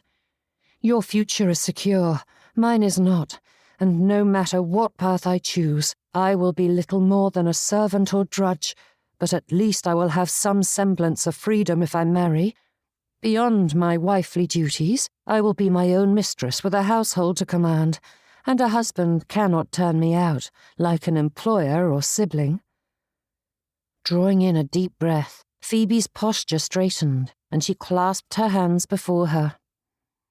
Besides, Mr. Godwin knew my feelings and my financial situation and was still willing to accept me. All in all, not the worst of my choices. Yet there was a grimness to her tone that had Thea stepping closer, and despite her better judgment, she couldn't help adding her pleas to Mina's. You cannot bind yourself to a man you despise, she said softly, stepping nearer.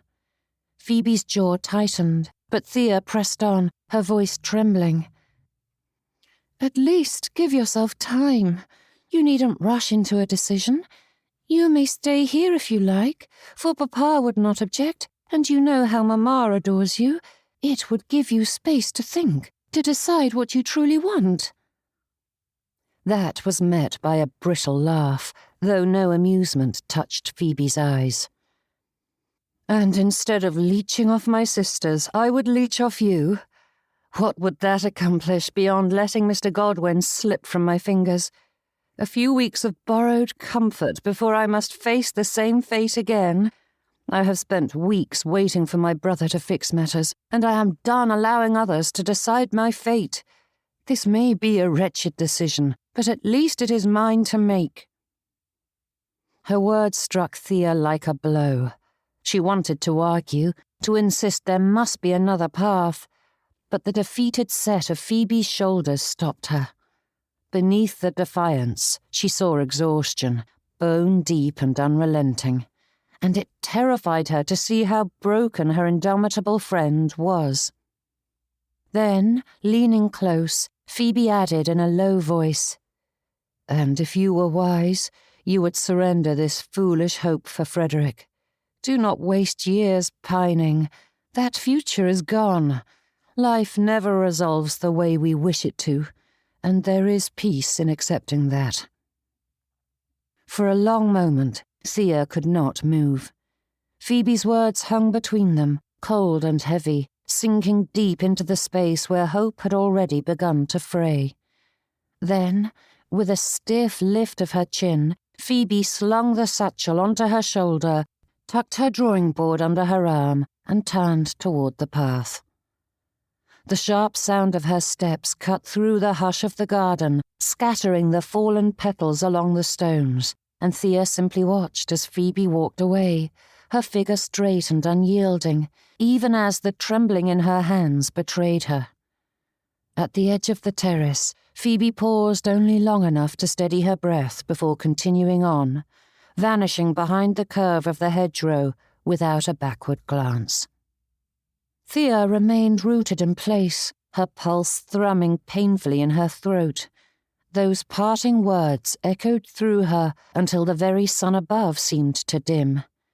She pressed a hand to her chest, willing herself to breathe, but all she could feel was the chill Phoebe had left behind, an awful, creeping dread that her friend's hopelessness might not be wrong.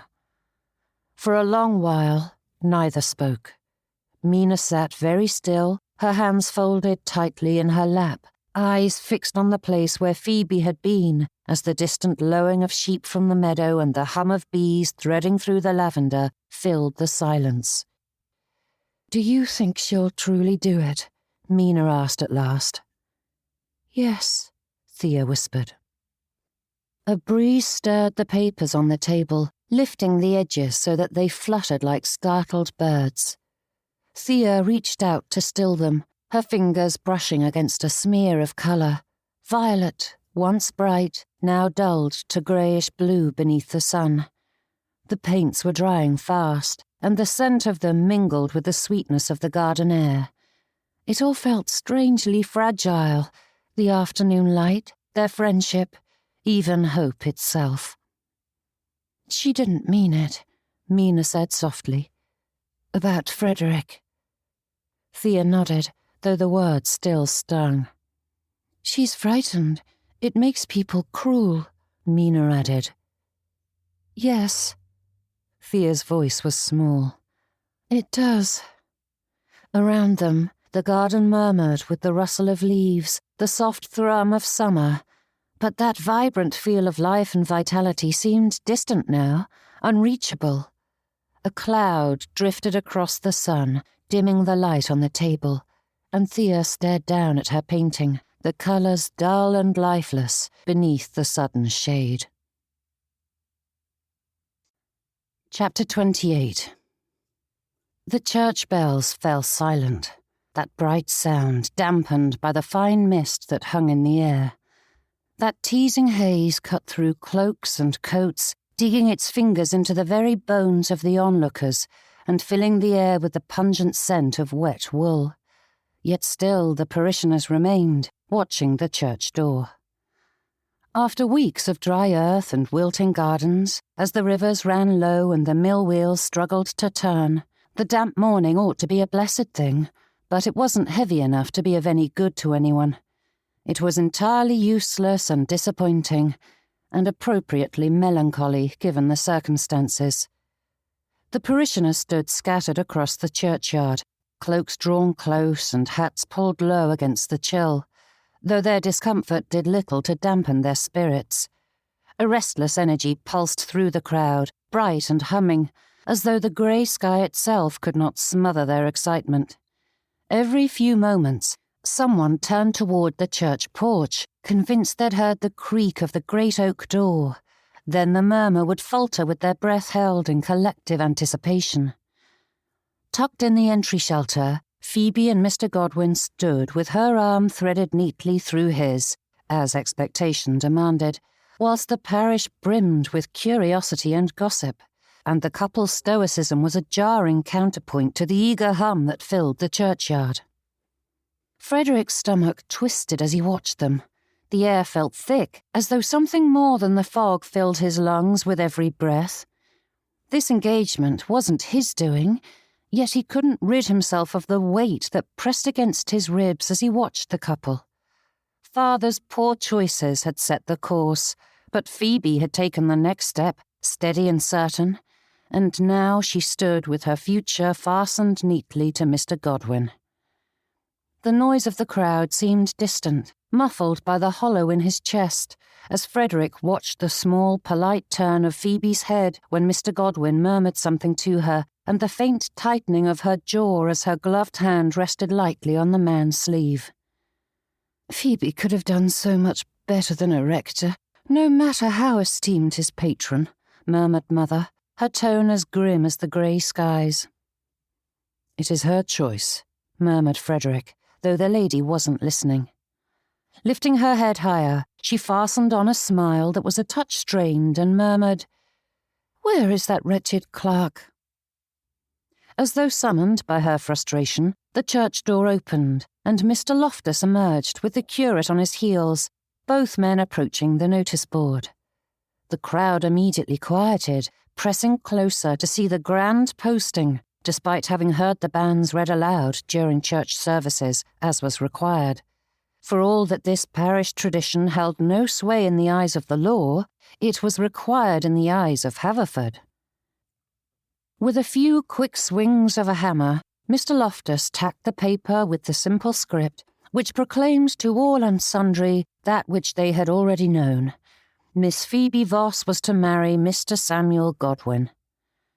But all Frederick saw was the other announcement beside it, which, though blurred by its time in the mists, still bore the clear words that Mr. Frederick Voss was no longer the parish's churchwarden, a fact they would have surmised when Mr. Keats, alone, was left to perform those duties during the service. The moment the last nail was affixed, the crowd gave a cheer, surging forward as the couple emerged from the porch, arm in arm. As Phoebe passed, her free hand reached out to grab her brother's, and she drew her eyes to his with a faint smile that was filled with far too much resignation for Frederick's peace of mind. But Phoebe's chin lifted, a spark of life flickering in her gaze once more as she faced the well-wishers. Frederick walked beside his mother, the damp gravel shifting underfoot as they followed in the wake of his sister and future brother-in-law. The crowd folded around them with effusive greetings as they passed the couple around the courtyard, each parishioner giving them their congratulations in turn, whilst the family trailed in their wake. There were plenty of hearty handshakes and claps on the back for Mr. Godwin's uncle, who accepted each one with the broad smile of a man utterly satisfied with the day's proceedings. His aunt, too, was in her element, with quick and bright laughter, as she declared how delighted the family was to welcome Miss Voss. Even those who had never exchanged a word with the Godwins before were eager to engage them in conversation, leaning close with eager smiles and cheerful remarks. While Mother, who was always the first to throw herself into the social fray, remained firmly at Frederick's side. She kept her chin high, nodding with cool civility, but it was impossible to ignore the stark difference between the Godwins' reception and the Vosses', for all the latter received was a smattering of muted comments about Phoebe's good sense in making such a fine match, and each encounter caused Mother's hold on his arm to tighten. Frederick focused on making his way through the throng, returning every bow and murmured greeting with as much steadiness as he could manage, whilst the laughter and chatter echoed around them. All their smiles were courteous, their bows respectful, yet beneath that civility lay the whisper of calculation. "This is what comes from making our private affairs public," whispered Mother. "None of this would have been necessary if you had simply held your tongue." Her words pricked like thorns, but Frederick said nothing. He kept his gaze fixed on Phoebe's bonnet bobbing through the crowd as he returned every greeting in kind, performing his role like a marionette. The lich-gate stood just beyond the crowd, mocking him with thoughts of escape. Beyond it lay the open road, leading away from all of the whispers, glances, and polite pretense. If he could only reach it, he might breathe again. But between him and it stretched a sea of familiar faces, each one expecting their due. Tradition was not something easily cast aside, and Frederick had done enough of that of late.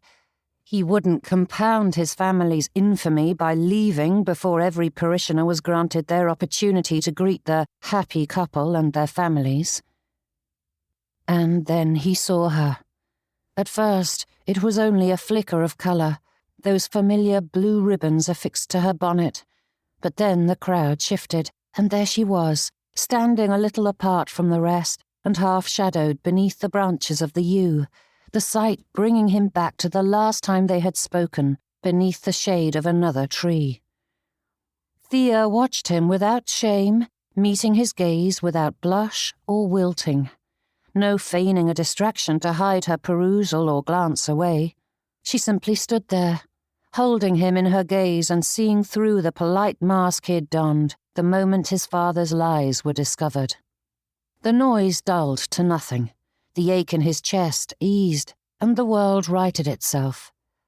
Frederick saw not the slightly damp churchyard, nor the sea of watching eyes, but the quiet brilliance of her smile, the tilt of her head when she teased him, the way her laughter drew the world in. Frederick saw all those small, unremarkable moments that had littered their days, reminding him of all the many reasons he loved her. And heaven help him, he still did. There was no hope or future in it, but neither was there any help for it. His heart cared not one jot for reason. It refused to accept the world as it was. Gathering his strength about him, Frederick fixed his gaze upon the gate and the curve of the lane beyond it. Focus on the road ahead. The moment lasted no longer than a heartbeat, so quick that Thea had to question herself whether it had happened. Yet the world paused, the sounds and movement around her thinning to nothing. The air itself felt suspended, the mist in the air hanging motionless, and the distance that had grown between them vanished. And then the moment shattered. The noise returned in a rush, the crowd pressing close once more. Frederick turned his face away as though nothing had happened, and the space he left behind felt impossibly wide. Had she imagined it? Thea drew a slow breath and forced her attention back to the gathering. The mist had settled into that stubborn, clinging sort that was too light to require shelter, yet too thick to ignore. Water beaded on their bonnets and collars, but a bit of damp was nothing compared to the sanctity of tradition. Rain or shine, scandal or no, the parish would have its ceremony, and heaven help anyone who stood in the way of it. Thea couldn't help the faint curve of her lips as she considered the ridiculousness of it all, but it vanished when she spied Phoebe. The lady's expression was perfectly composed, but there was a strain beneath the polish that couldn't fool Thea's keen eye. She saw the bleakness in Phoebe's gaze, and the life leach from her with each polite murmur of good fortune. A knot formed low in Thea's chest, tight and unyielding. The world may deem the match a triumph, but she hoped and prayed Phoebe wouldn't regret it.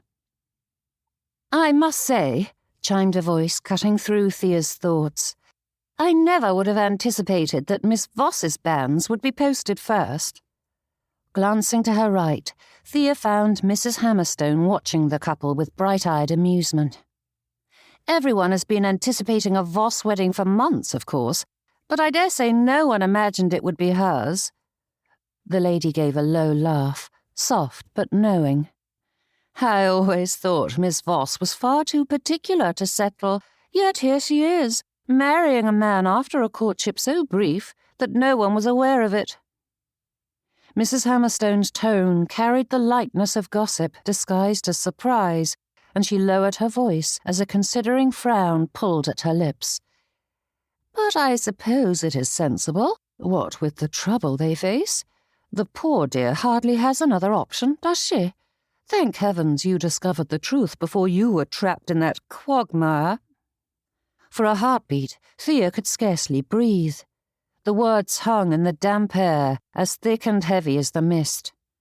She couldn't tell if Mrs. Hammerstone meant to wound, or was simply indulging that dreadful habit of turning another's private sorrow into afternoon entertainment. Regardless of her intention, mal or otherwise, Thea's heart snapped taut. Heat rose beneath her collar, sharp and sudden, flooding through her until her hands trembled. Anger clawed its way upward, bright and ungovernable, burning with the fury of hearing Phoebe and Frederick's anguish reduced to mere trouble. Words pressed against her lips, begging to be let loose, and Thea's jaw tightened as she fought for restraint. Frederick's actions deserved commendation, not condemnation, and Phoebe's situation ought to inspire sympathy, not speculation. So many of the gentry were only a bad harvest or poor investment away from becoming the Vosses, yet they treated this like a bit of sport, put on for their amusement. Drawing in a measured breath, the damp air helped to cool her tongue. There was nothing to be gained in responding, not for Frederick, not for Phoebe, and certainly not for herself. It would only serve as fodder to feed the gossips, and they had glutted enough. Still, it took every ounce of composure she possessed to keep her expression smooth, her chin lifted, her lips pressed into a polite, unmoving line as Mrs. Hammerstone prattled on beside her. Thea turned her attention to the crowd, and when her gaze fell upon Mina, relief loosened some of the tightness in her chest, though it was short-lived when she spied Mr. Winwood at the lady's elbow. For all that his expression exuded sunshine and joy as he babbled at her, Mina's eyes met Thea's with a silent plea for rescue. Thank the heavens.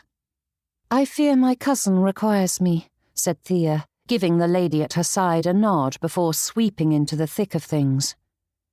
Mr. Winwood was in full performance, his voice carrying above the cheerful din.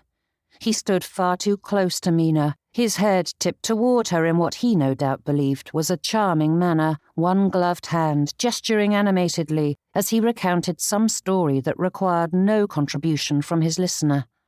Mina's polite smile was fixed and thin, her gaze darting between him and the surrounding crowd like a cornered creature seeking escape.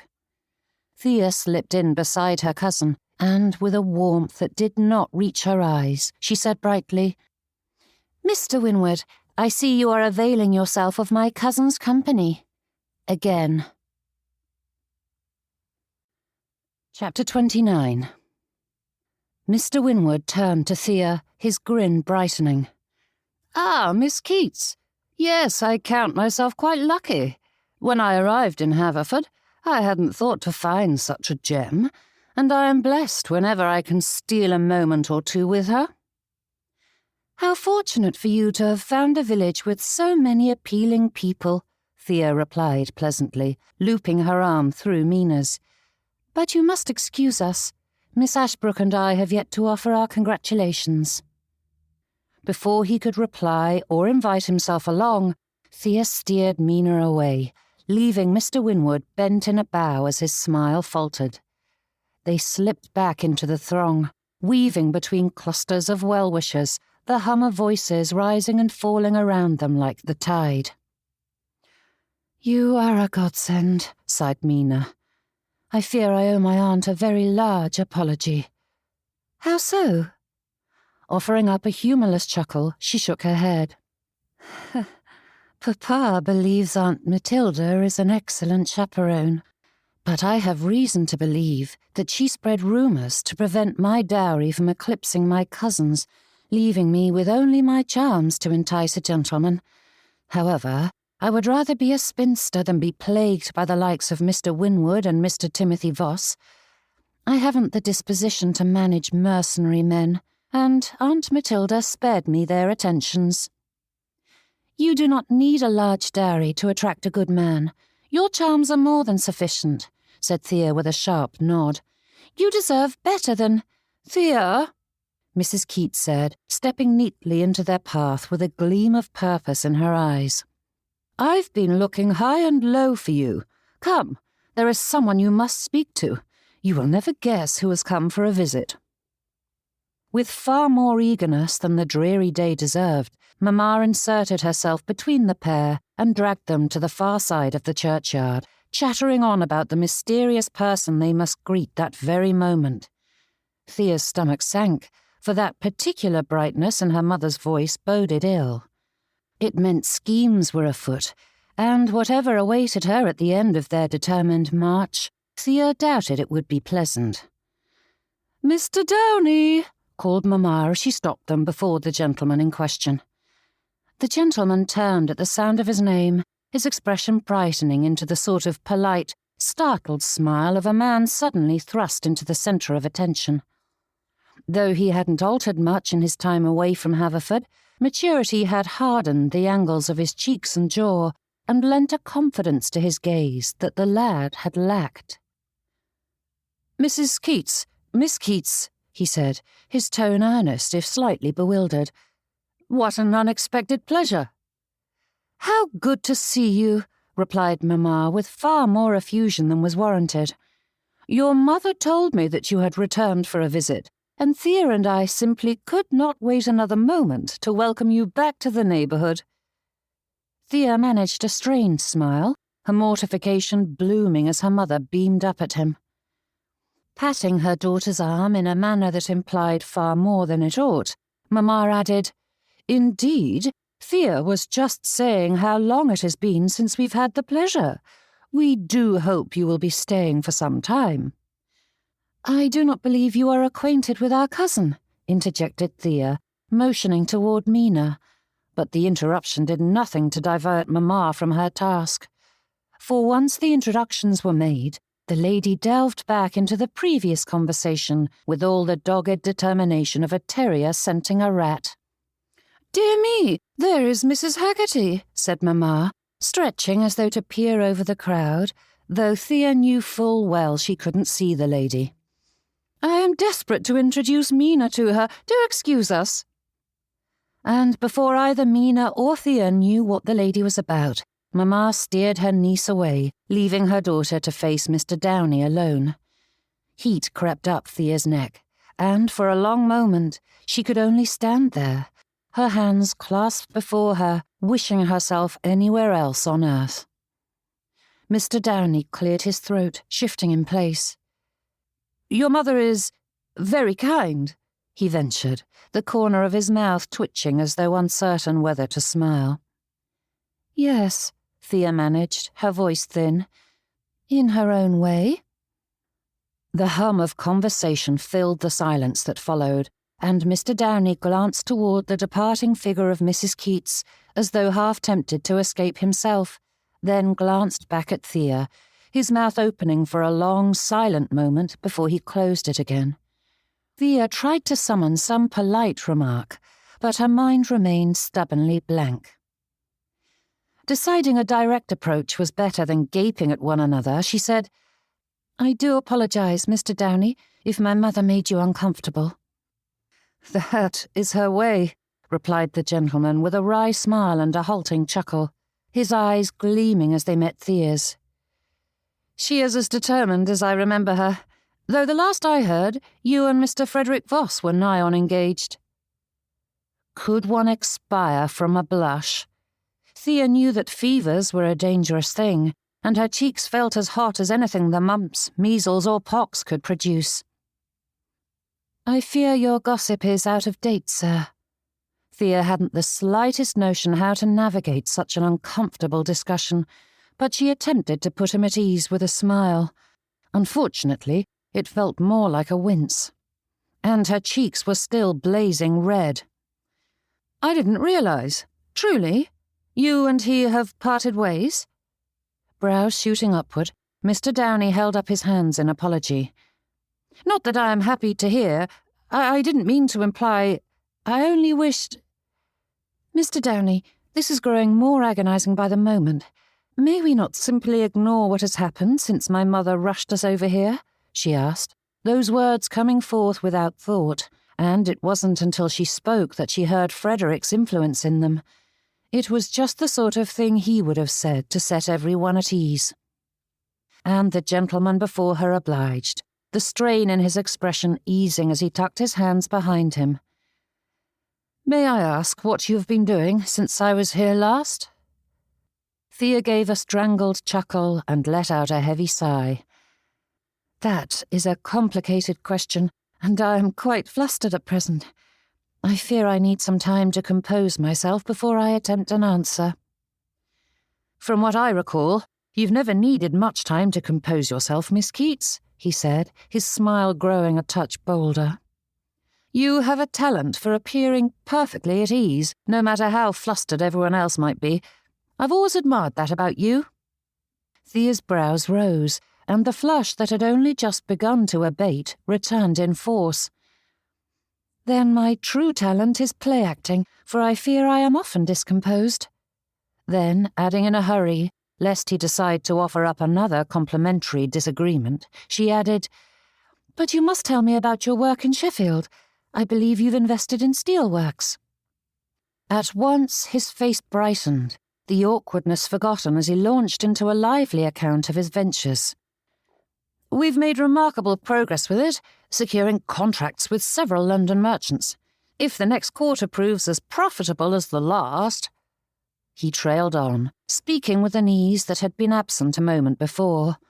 Thea let him talk, her polite nods and soft murmurs of encouragement coming automatically as his voice filled the space between them, steady and bright, and she found herself oddly grateful for it.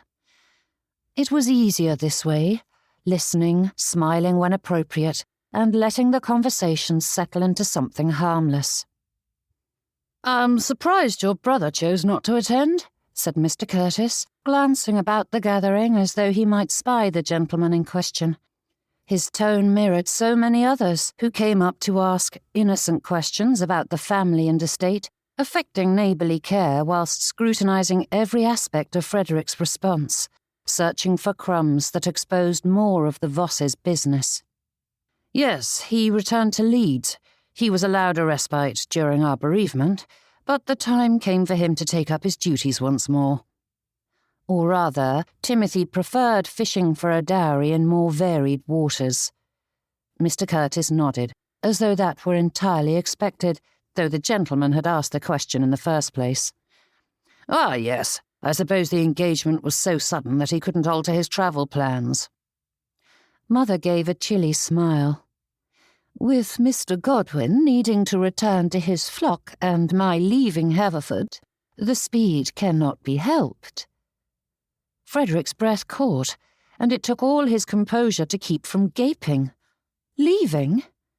The noise of the crowd faded into a dull, distant hum as the word echoed, hollow and disbelieving. The chill of the mist settled deeper in his bones, and he couldn't say whether it was the weather or the revelation that sent a shudder down his spine. "You are leaving Haverford?" asked Mrs. Curtis, slipping in beside her husband as though summoned from the ether. "It is high time," said Mother with a wan smile. "I have long wished to be nearer to my eldest daughters. Lucille has been begging me to stay with her for ages, and with Pippa so close, I would be able to see my grandchildren as often as I wish, and they both would welcome the assistance." Mother carried on, though Frederick scarcely comprehended her explanations. Her tone, all light and composed, gave every indication that this plan was long-standing, something the family had known and accepted, yet this was the first he had heard of it, and each word fell like a slow, deliberate blow that only caused the great yawning hole in his chest to deepen. Frederick tried to school his features as his heart collapsed in on itself. Timothy gone, Phoebe soon to follow, and now the last tether to his family spoke blithely of leaving, abandoning him to the strangers sifting through the last of his family's holdings. This was for the best. His mother and Phoebe would be cared for. They would have roofs over their heads, warmth and stability, all things he could no longer guarantee. A strange stillness crept in, dulling the clamour in his chest, and his lungs expanded, taking in a deep breath that almost felt clean. But the relief carried an edge. It hollowed out his chest as it settled there, leaving behind a curious lightness that was more an emptiness than a comfort. His heart sank into that space as the rest of him went curiously numb. "Such a great deal of change for one family," said Mr. Curtis, his tone mild, though his eyes gleamed with quiet curiosity. Mother's smile did not falter. "Yes, that is life. Great stretches of nothing, and then everything happens all at once." "Indeed," said Mrs. Curtis, as her husband nodded beside her. The conversation carried on, a careful dance of politeness and probing. The pair's voices rose and fell in smooth, measured tones, each remark crafted to draw out some new morsel of information, and his mother's replies demonstrated her great skill at deflecting and avoiding, saying much without giving anything away. In truth, he couldn't blame Mr. and Mrs. Curtis. Curiosity was a part of human nature. Though reporters claimed their profession spread information and knowledge, their newspapers often resorted to the very same speculation that filled this churchyard. Misfortune drew attention the way warmth drew icy hands, and his family was merely the parish's latest hearth. And yet, not a one of them would say anything outright. No, they spoke in vague terms, offering up condolences and sympathy, while a polite barrier stood between them and honesty, and each careful word and meaningful pause pressed harder against his patience. The whole thing felt like a performance so absurd that it might have been comical were it not so hollow. They all knew. Every person gathered in this churchyard had heard of the Vosses' troubles, and yet they tiptoed about it as though truth itself were indecent. Would not a single person speak plainly? But courtesy demanded that troubles be acknowledged in whispers, and that sympathy be hidden in innuendo. Frederick's throat tightened, the muscles along his jaw drawing taut like piano wire. To have everyone know and no one speak up. To lose everything and pretend he hadn't. The absurdity of it all lodged in his chest, pressing against his ribs. He longed for someone to speak plainly, but no one would. Not when people cared more for appearances than truth. Chapter 30. The murmur of conversation ebbed and swelled around him, a tide of meaningless sound. Frederick's thoughts circled restlessly, pressing against the tight confines of civility until he thought he might choke on the effort of holding them in. Then a flicker of movement caught his attention, drawing his eye through the crowd to her. Even through the grey light and the mist that blurred the edges of the churchyard, she stood out with quiet distinction. Thea needed no bright frock or bold ornament. She simply carried herself with an ease and confidence that couldn't help but draw him in. As though guided by some quiet instinct, her head turned and met his eyes across the distance. Steady, unflinching, they sliced through the grey haze that hung between them. For a suspended moment, the bustle of the churchyard receded, and the hum of voices dulled to a faint murmur as the world narrowed, blurring out everything and everyone. And in that gaze, Frederick saw no hint of disappointment or shame, no censure. For all that he had shattered their dreams and erased their future, Thea gave him no silent reproach. In those eyes, He felt the depth of her esteem, and it wrapped around him like a cloak. Thea was proud of him, of his sacrifices, of his determination. Something shifted inside him, subtle but deep, like a tightly wound cord starting to give way. The dull, suffocating ache that had smothered him for months cleared, allowing him to breathe once more. And Frederick saw the truth he'd allowed to be buried beneath the chaos in his life. For all that he prided himself on being fearless in the face of public scrutiny, it was easy to do when the ground beneath one's boots was firm, and there was little ground more firm than at Dunsby Hall, or had been, as was the case, and somewhere in the mess of ledgers and income, councils and professions, Frederick's sense of self had slipped away, lost amongst the remnants of his father's crumbling legacy. Why was he allowing himself to bear the shame of another's actions? What did society's opinion matter? It wouldn't feed him, nor rebuild what had been lost. Of course, they sympathized and regretted this sorry turn of events, but Frederick would still be relegated to the lesser pews on the Sabbath and ignored on the street by former friends. Even his mother preferred pretense and abandonment, rather than acknowledging the great effort her son had undertaken. "I cannot imagine how difficult these past months have been," murmured Mrs. Curtis, and her husband nodded, his brows pulled low. "Yes," he added, "one does worry at times when there is talk of changes at a long-standing estate like Dunsby Hall." Turning his gaze to his companions, Frederick gave them his most winning smile. "You mean when we sacked some of the staff and began selling off every bit and bauble?" "Frederick!" gasped Mother, her complexion growing ashen. "There is no need to sound aghast," he murmured. "Everyone knows it already." Mouth agape, she stared at him a long moment, and Frederick's heart squeezed at the horror in her eyes. Though he didn't care to see such anguish, there was little point in avoiding it. The secret was spoken of in every corner of the village, and Mother knew it.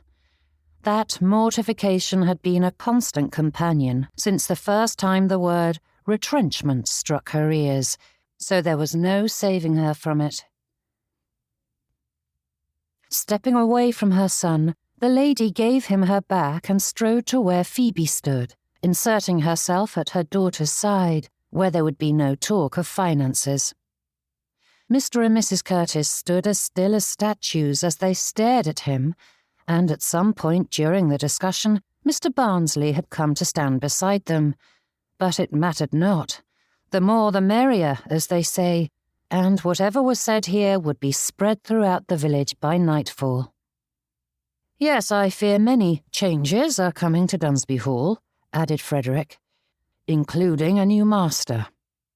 Mrs. Curtis's cheeks pinkened, and she glanced about as though searching for something or someone to rescue her from the conversation she had been prodding him toward for the past quarter of an hour, and it was terribly amusing to see someone receive the unfortunate consequences of a wish granted. "Luckily, my brother has a profession, and my sisters are all wed, or nearly so, but I fear I must start anew," said Frederick. "Thankfully, my solicitor has found me the perfect storefront near Cobb's Forge, with a set of rooms on the upper floor, so I have a place to rest my head after a long day of trade." It took all of Frederick's willpower, what little there was, not to laugh at their expressions. One might think that he'd let loose a string of words befitting the crassest of sailors, all filth and depravity, though he supposed trade was as close to it as a lady of Mrs. Curtis's breeding could manage. "I'm quite eager to begin the venture," he continued, not needing to feign his excitement. "I have seen firsthand a significant issue within the farming community, and I believe my shop will be able to resolve it, providing the necessary tools and machinery to Haverford." "Is that so?" murmured Mr. Barnsley in a hollow tone. "Surely Mr. Jenner here can attest to the difficulties facing farmers," he added, reaching over to stop the passing fellow in his tracks and draw him into the conversation. and Mr. Jenner looked like a startled carp as Frederick expounded on the possibilities of his shop and the needs it would fill.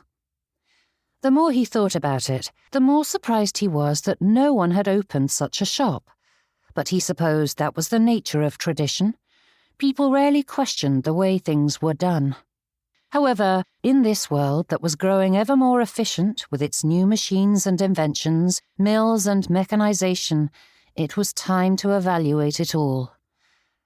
And heaven help his audience, but they stood there, looking more and more aghast with each passing word. Yet the same politeness that had allowed them to poke and prod genteelly at the Vosses' great gaping wounds would not allow them to interrupt. They stood there, cringing, as Frederick boldly spoke of gasp, income and trade, without a single euphemism to soften it. A curious lightness came over him as he spoke, something bright and unfamiliar unfurling beneath his ribs. For weeks, Frederick had worn his restraint like armour, measuring every word, dulling every sharp edge, so as not to offend the delicate sensibilities of those who now gawked at him. But each sentence scraped clean another layer of the suffocating civility that had bound him. And when Frederick paused long enough to allow them a word in edgewise, he smiled to himself as they seized upon the opportunity and excused themselves to attend to the most pressing of business, which needed seeing to that very moment. Good riddance to them, and to so many of the secrets that had bound his tongue. The churchyard still teemed with people, though the posting had long since concluded. One would think that the foul weather would encourage the masses to retreat to their hearths, but with so much excitement surrounding the Vosses, no one wished to leave lest they miss some juicy morsel. Even the children were enjoying their parents' distraction, weaving about the headstones in a manner that would normally earn them scolds. The damp crept into Thea's cloak, brushing its icy fingers against her skin, and she swallowed back a sigh. It wasn't that she begrudged Phoebe her day. Even with that bitter argument hanging over them unresolved, Thea couldn't imagine leaving this celebration early.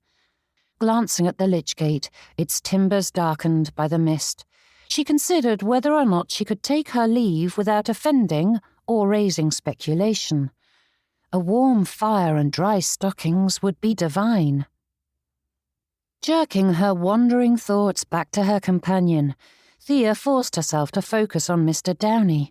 But he had been speaking for an age, his words circling politely around the subject of his ventures, hinting at success without ever landing upon a concrete detail, even going so far as to call his profits mere encouraging returns. From his description, one couldn't say whether he managed the business, invested in it, or simply had a great interest in that industry. But such was the way of the genteel. Thea nodded at appropriate intervals, struggling to keep her mind from drifting away once more. But the gentleman was not conversing. He was soliloquizing in a manner that put Shakespeare to shame, speaking with the eagerness of one who assumed that all and sundry held the same interests and wished to hear the smallest of details surrounding that subject. Frederick's conversations, on the other hand, were explorations. When he spoke of his plans, he turned his thoughts over like stones, examining each one and bidding her to do the same. He listened, truly listened, and asked probing questions. Whether they agreed or not was immaterial, for Frederick wished to know her thoughts. And the ache that was always simmering quietly in her chest stirred again, sharp and familiar. Moving of their own accord, Thea's eyes found him in the crowd once more. The tightness in his shoulders had vanished, and Frederick's smile, his real one, had returned. Not the polite, well-bred curve of the mouth he offered to the world, but the one that filled the whole of him and sparked with humour and his good nature, and more than a hint of mischief. Glancing at his companions, Thea stifled a laugh at the muted horror affixed to Mr. and Mrs. Curtis's expressions. The lady gripped her reticule, ready to free her smelling salts at the slightest provocation, and the gentleman's mouth was parted enough to suggest that he meant to speak, though he didn't dare interrupt, and Frederick wasn't allowing him a word in edgewise. Meanwhile, Mr. Barnsley's brows climbed higher with every passing sentence, while poor Mr. Jenner searched for an escape. Frederick was in his element when he was teasing and tweeting people, scandalizing them until they were certain to faint dead away, and from the gleam in his eyes, he was enjoying every moment. Warmth kindled in her heart, swelling until she felt it behind her eyes. His smile lit him from within, chasing the grey from his features, and his spark, which had dimmed these past months, burned bright again. This was not a man broken by misfortune, but one making the best of his circumstances and growing all the stronger for it. As that gentle pressure grew in her chest, Thea grasped her hands tight together to keep them from fidgeting. Surely a man who laughed at the frustrations in his life would see the uselessness of protecting her from them.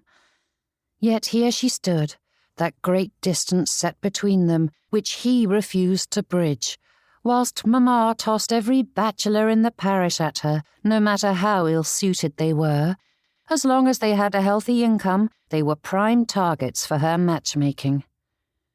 Thea drew a slow breath, the chill mist gathering at the edge of her bonnet, and forced herself to look away.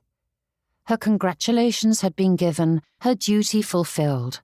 There was nothing to keep her here any longer. "Do excuse me, Mr. Downey," said Thea, interrupting his latest speech concerning the price fluctuations of coal. "But I fear I am quite spent and must return home. It is good to see you—" But before Thea could finish begging off, Mamma appeared beside her, giving the pair a beaming smile. "Are you leaving, my dear girl?" she asked, though she did not wait for a response. Turning to Mr. Downey, she added, "I fear there are some people I still need to speak to. Would you be so kind as to escort my daughter home?" "Mina and I will walk together," she said, glancing about for her cousin. "Nonsense. She's speaking with Mr. Lambert, and I would hate to interrupt," replied Mamma with a speculative tone, though Thea couldn't think of anyone less suited for Mina, except Mr. Winwood or Mr. Timothy Voss. "Now, would you be so kind, Mr. Downey?" "It would be my pleasure," said the gentleman, punctuating that statement with such a bright expression that Thea's middle twisted. It wasn't difficult to decipher Mamma's intentions or Mr. Downey's eagerness, and Thea wished she felt something more than disappointment, which was entirely unfair, as the gentleman was a good man in so many facets, yet it was impossible to deny just how far her heart fell as Mr. Downey motioned her toward the lich gate. Chapter 31. Dropping back into the same conversation, as though there had been no interruption, Mr. Downey continued expanding in a manner that was clearly meant to give her every assurance that he was well established and financially comfortable, whilst slanting anxious glances whenever he danced too near any details concerning money itself. As the distance grew between them and the chatter in the churchyard, the world quieted. Though not thick enough to obscure the familiar lines of the buildings or the curve of the road, the haze wrapped itself around the village, blanketing it in silence. With most of the people at the Sabbath services or tucked up beside their hearths, Haverford felt strangely empty at present. Thea kept her gloved hands clasped before her as Mr. Downey walked beside her, speaking with polite animation, his voice a steady rhythm against the muffled world around them. His conversation ventured beyond steel and investments, and though it allowed an occasional observation from Thea, he was quite content to wax poetic about the improvements to the turnpike, which promised better trade once spring arrived, the alterations to the village since his last visit, though there were few of those, and his plans for his days at home. Every step carried her farther from the churchyard, the lingering murmur of voices, and Frederick. Yet the sound of his laughter followed her, shining brightly amidst the dull hum of Mr. Downey's steady conversation. For one small moment, Thea considered whether Mamma had had a hand in the gentleman's visit home, but that was granting the lady more credit than she deserved. Mamma was not calculating enough to go to those lengths. She was simply seizing the opportunity placed before her. No doubt, Mamma thought it a sign from on high that an eligible bachelor should arrive in town at the precise moment she needed a distraction for her daughter. And, truth be told, Thea couldn't help wondering about Mr. Downey's timing. Was there something providential in this turn of events? Another opportunity presented to entice her from the path she had chosen. Was it wisdom or folly to cling to her heart's desire and dismiss the possibility the gentleman presented? Mr. Downey may not be the most interesting of suitors, but he'd been an earnest lad and had grown into an equally earnest man. A touch awkward, to be certain, but that was not a moral failing. Thea studied him as they walked along, noting the way he navigated the slick stones without complaint or fuss, always offering her a steady hand if required, but not forcing her to take his arm. There was kindness in that, and consideration. Add to that his pleasing features and easy smile, and the fellow had much to recommend himself. Far more than that income of which he was, and was not, boasting. It was easy to imagine a future with such a gentleman. A life at his side would be predictable in the best sense of the word. A tidy household and steady routine. A set place amongst society with clear expectations. The picture was sensible. Many women would count themselves fortunate to have such a life. It was the path Phoebe had chosen this afternoon, and Thea would be a fool not to consider it. Mr. Downey may not be Mr. Frederick Voss, but he was no Mr. Godwin either. Comfort and connection were important, and to choose Frederick would mean surrendering both. Those bonds she had forged with friends and family may well break, and the realization unsettled her more than she liked to admit. And now, every time Frederick looked at her, it chipped away her confidence. Or rather, how infrequently he glanced in her direction, and how fleeting those moments were. Something that was there and gone in the span of a heartbeat, something dismissed as quickly as it came. Thea's hands tightened around her reticule. How could she hold on to the hope that all would be right in the end when Frederick surrendered? Yet how could she let him go? Her feelings weren't some girlish fancy or idle longing that refused to fade with a bit of reasoning and logic. What she felt for Frederick was quieter than that, something steadier, deeper. He was the one person who truly saw her, not as she ought to be or as others expected, but as she was. With him, she never felt the need to temper her thoughts or smooth her edges. Her ideas mattered. Her opinions carried weight. He steadied her in ways she could never quite explain. How could she abandon something so rare and beautiful? Yet romantic love was not the only standard for happiness in life, and feelings can fade if one chose poorly. Thea drew a slow breath, the mist damp against her cheeks, as she muddled through this quandary. And that, perhaps, was the cruelest part. She needed counsel and guidance, and her best source was the very person who was avoiding her. For all his humour and irreverence, Frederick saw her with startling clarity, cutting straight to the heart of things and teasing apart her tangled thoughts until the truth pulled free. It was infuriating sometimes how easily he could turn her arguments inside out and uncover that which she wished to hide. Thea's gaze drifted over the familiar shop fronts as they walked. They stood dark and still with shutters drawn, the painted signs swaying faintly in the wind. Even the draper's window, bright with ribbons the day before, was veiled in a length of plain muslin to protect the inventory, though the sun had chosen not to make an appearance that day. If she were to speak to Frederick, he would tell her to accept their situation and choose someone better than him, just as Phoebe begged her to surrender. Yet that was what neither seemed to comprehend. There was no one better for her than him.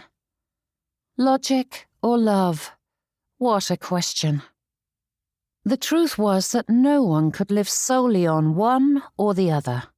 Balance was the key to happiness, and Frederick and Father's objections to the match weren't without merit. What did Thea know of running a household? All her experience and training were based on the belief that she would employ maids to see to the household. As they walked, the high street petered out, the road shifting from busy thoroughfare to meandering country lane, curving gently through the open fields.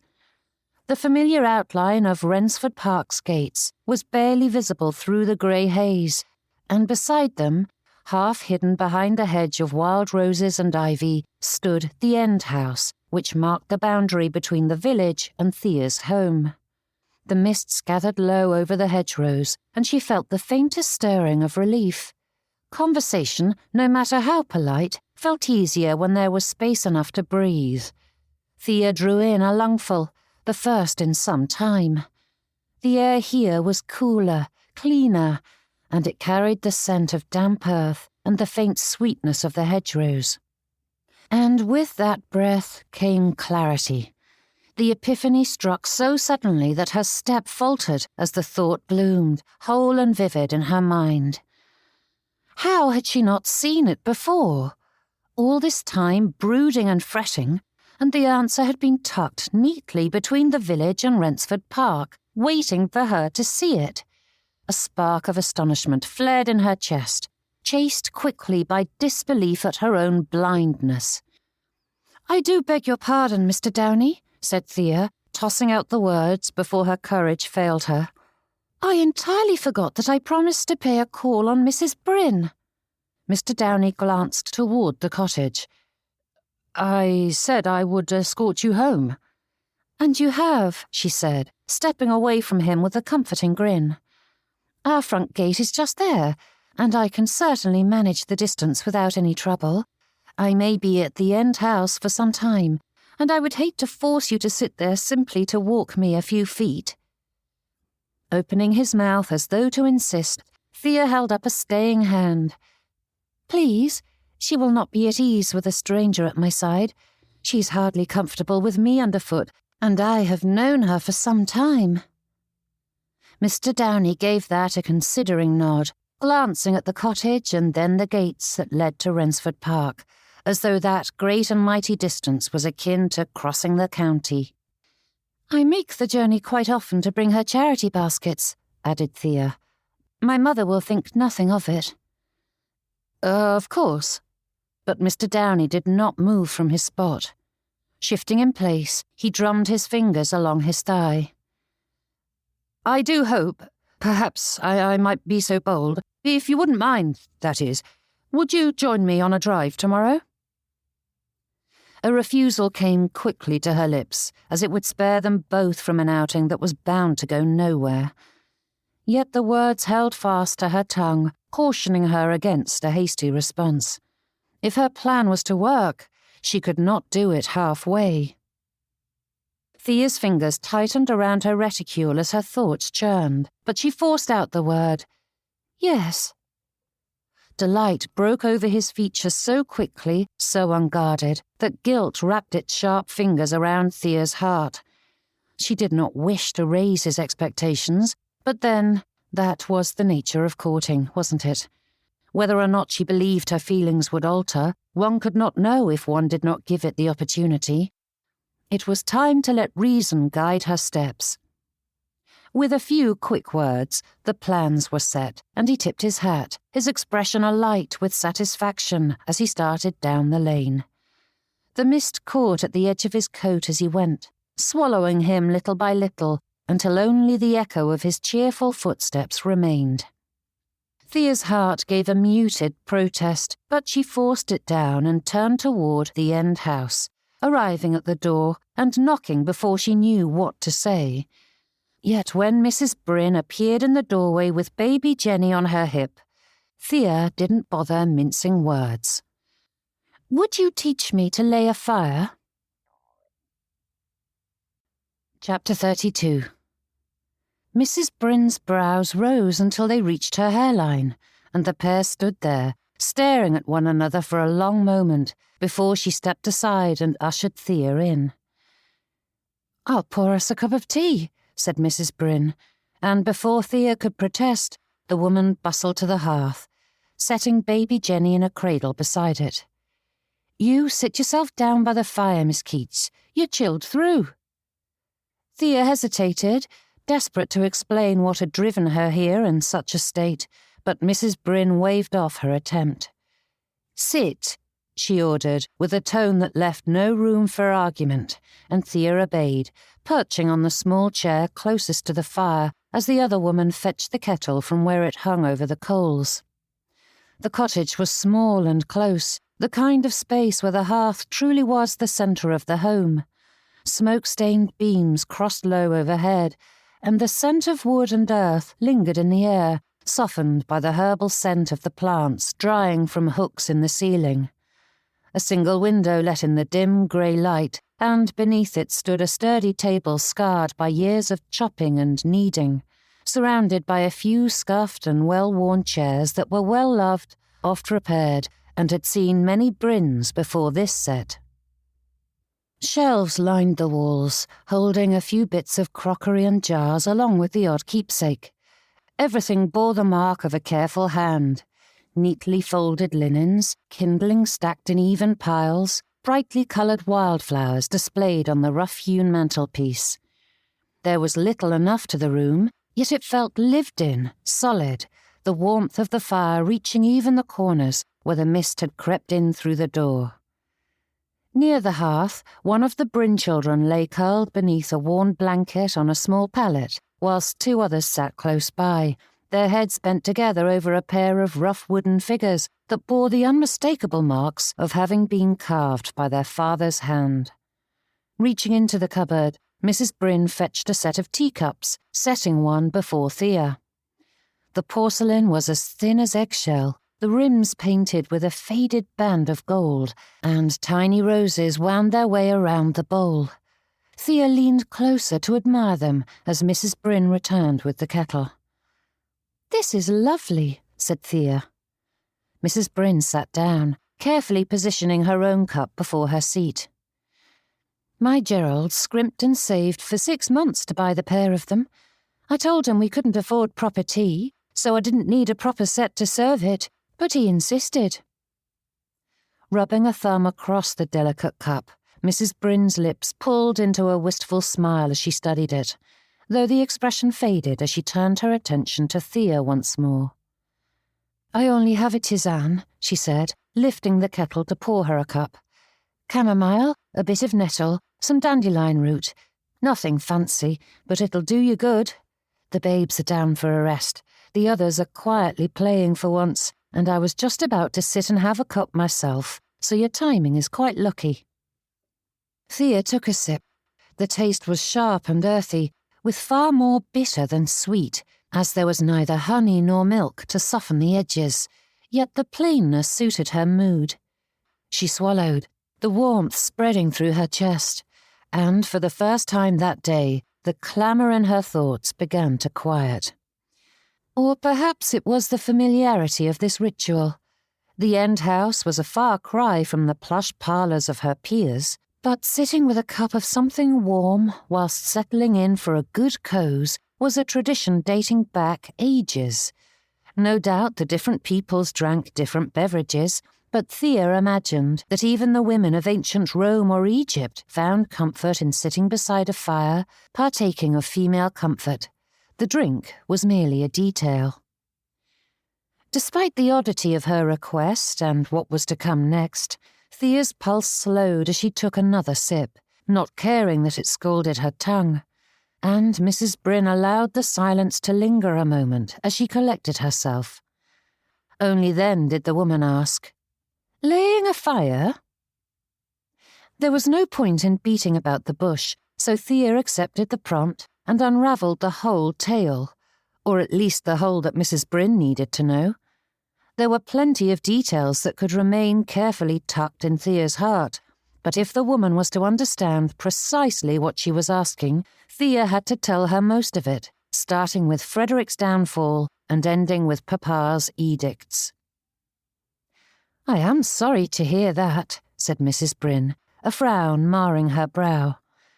"I can't say I'm surprised, as the village has been in a tizzy about the goings-on at Dunsby Hall, but I had hoped it was naught but a bit of idle gossip. A good many will be out of work if the new owners do not keep it up as the Vosses have." Straightening, Thea stared at the cup as she could not look at Mrs. Bryn. For all that she had considered the trouble facing her and Frederick, she hadn't given a passing thought for the village. Any gap in employment would send ripples through Haverford's economy as a flood of servants struggled to find temporary employment until the new master and mistress settled in. Yet even as she considered that, Thea's shoulders loosened. Frederick would have made provisions for that, or as much as he could. There were bound to be impacts. They were inevitable with any change, but they would be dealt with as best as possible. "No doubt your parents are none too happy about your sweetheart," said Mrs. Bryn, giving Thea a knowing look before sipping her tisane. Considering her own drink, Thea wondered what to say, for her parents weren't the only ones with reservations. She needed to convince Frederick and even herself that being together was the best path forward. "Don't be too hard on them," said Mrs. Bryn, setting down the cup carefully. "They know marrying beneath you will cause a world of trouble, and they are right to worry. Heaven knows my parents did." Thea's gaze drew up to meet hers, and the woman turned her teacup about on its saucer with a wistful smile. "I was a tradesman's daughter," she explained, "and they were livid when I insisted on marrying a labourer. They haven't spoken to me since I went against their wishes." As Mrs. Bryn spoke, little Billy padded across the floor, his curls mussed and his cheeks flushed with warmth as he rubbed at his eyes. Without a word, he threw his arms up over her knee, half climbing and half wriggling until his mother hoisted him into her lap. Tucking his thumb into his mouth, he settled himself into the crook of her arm as his eyes fluttered drowsily. "Such a course isn't for the faint-hearted," said Mrs. Bryn, placing a kiss on her son's head. "The moment I chose my husband, I lost my home, my family, and my friends. I found myself mired in a life that was wholly different from what I knew." Thea watched her quietly, her fingers wrapped around the cooling cup as Mrs. Bryn absently smoothed the curls from her son's brow. The dark skies outside provided little light, but the hearth glowed, illuminating and warming the tiny space with its plain walls and worn furnishings, the epitome of a simple life. Here was the very thing her parents feared, a life of work and worry, of mending what could be mended and doing without the rest. And the sight of it settled heavily in her chest, sobering her far more than any lecture or threat.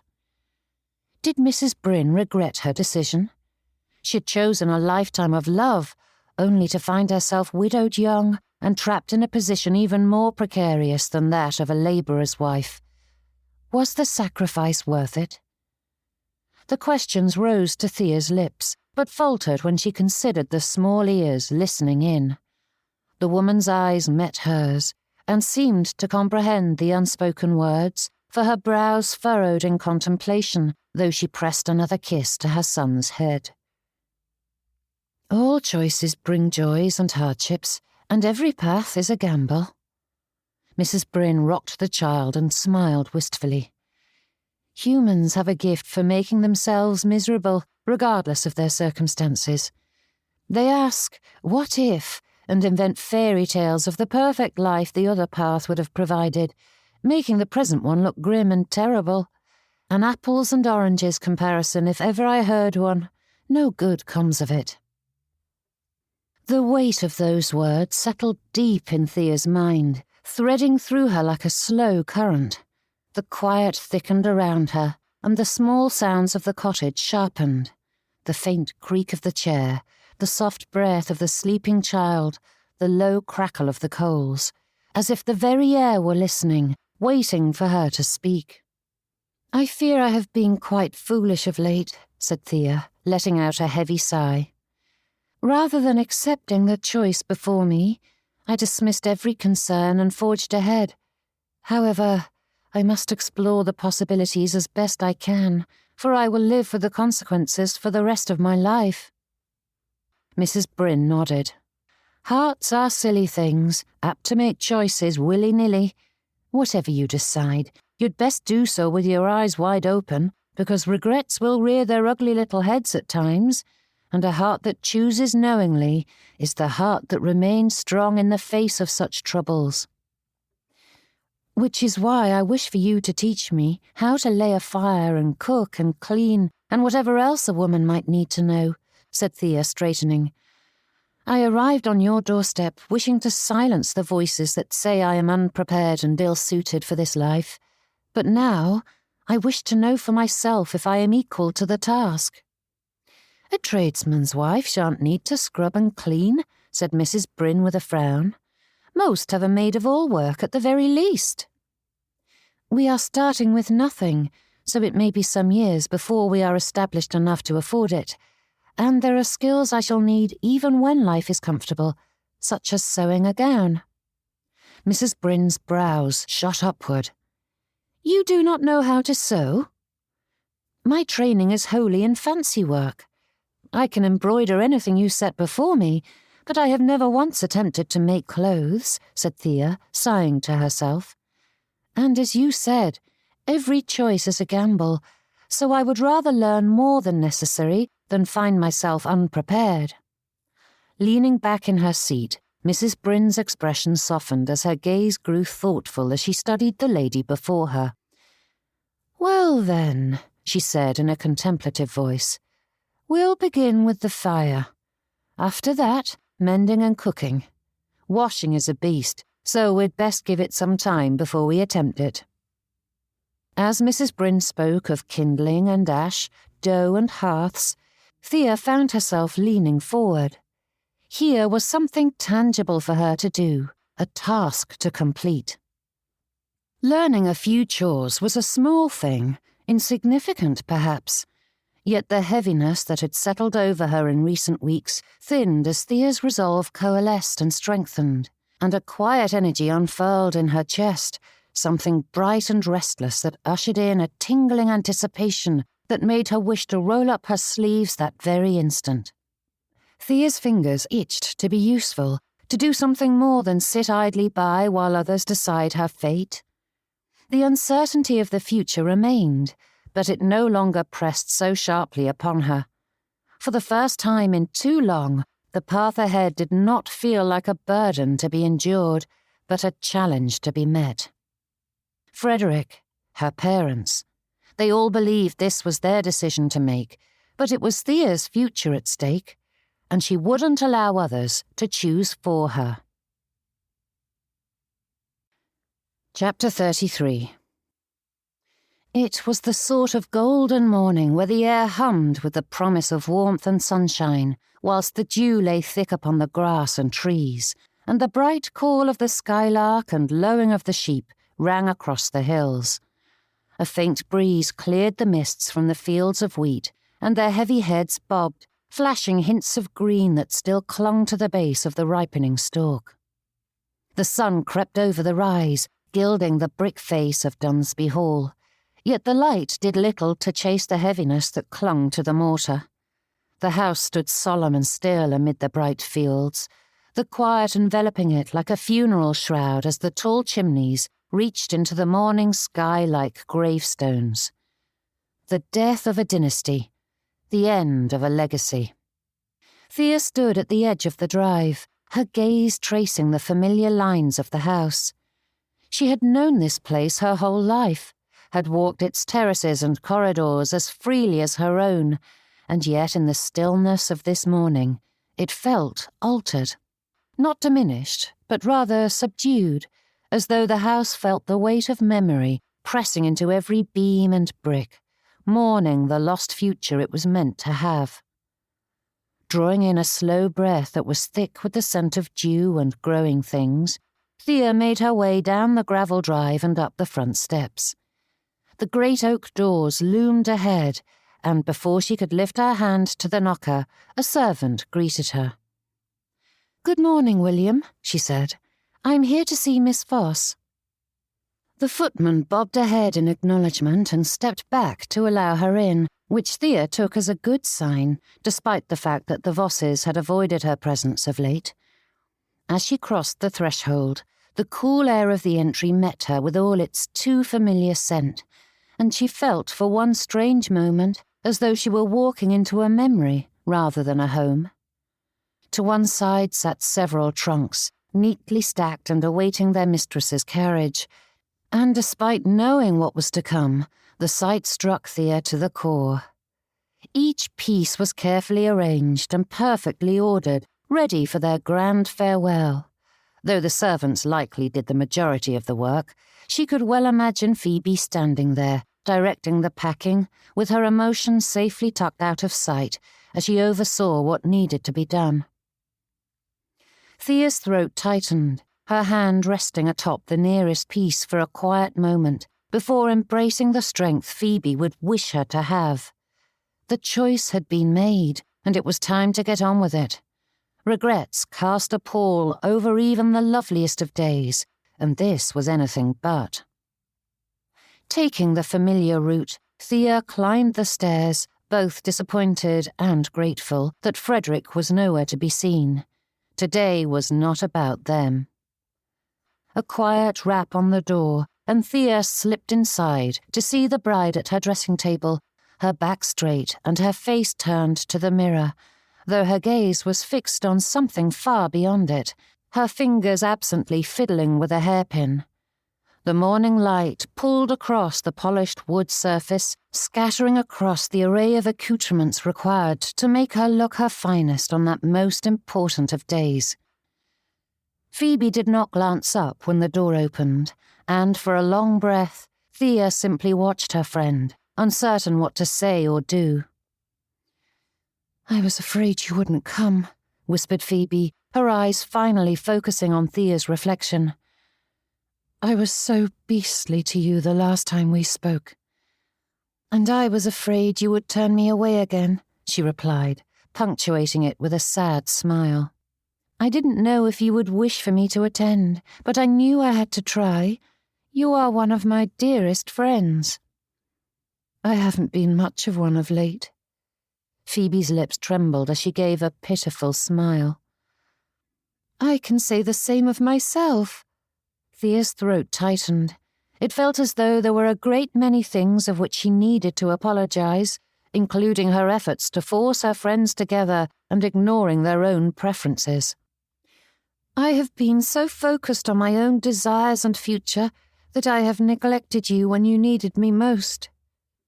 Phoebe's smile wobbled a little more as she turned in her seat to face Thea directly.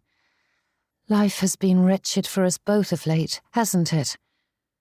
Crossing the room, Thea reached out a hand, and Phoebe took it, the tears gathering quickly as she was pulled to her feet and into Thea's arms. "Thank you for coming," whispered Phoebe. "Thank you for allowing me." Drawing in a breath, Phoebe straightened and brushed at her cheeks.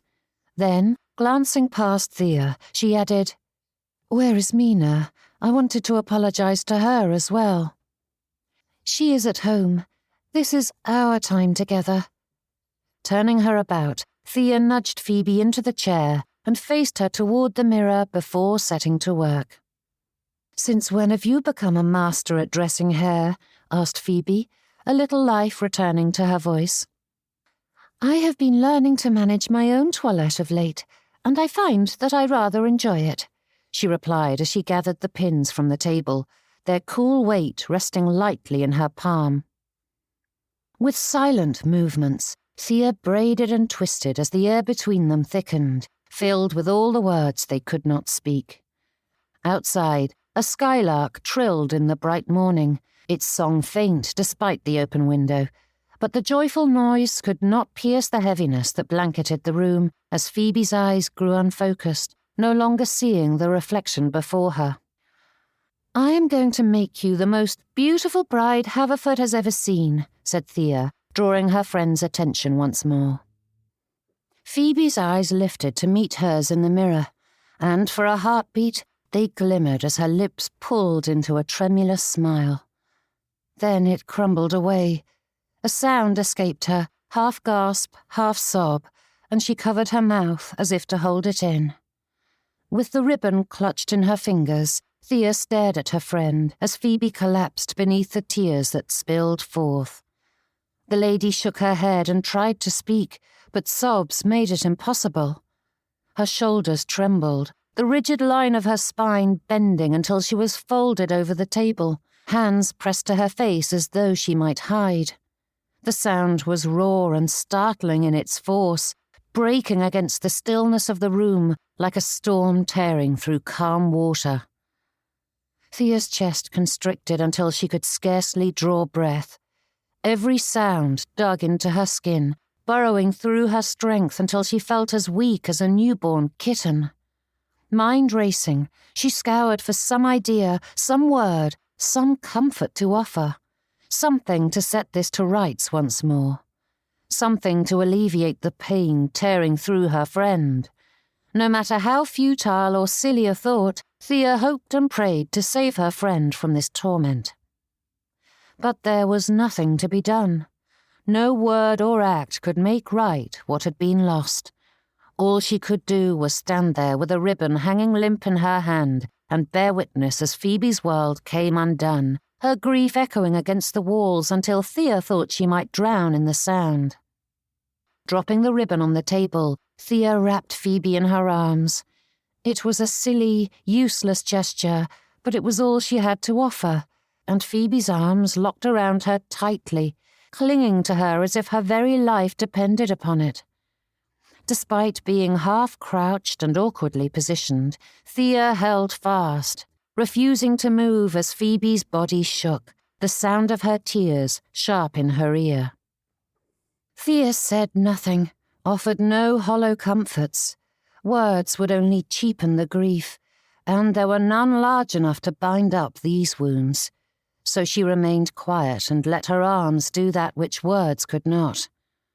In time, Phoebe's tears slowed, and only when her hold loosened did Thea withdraw, though she kept a hand wrapped around her friend's, which she used to guide Phoebe to the bed where they could sit together. "I apologize. began Phoebe, though her words were broken and ragged.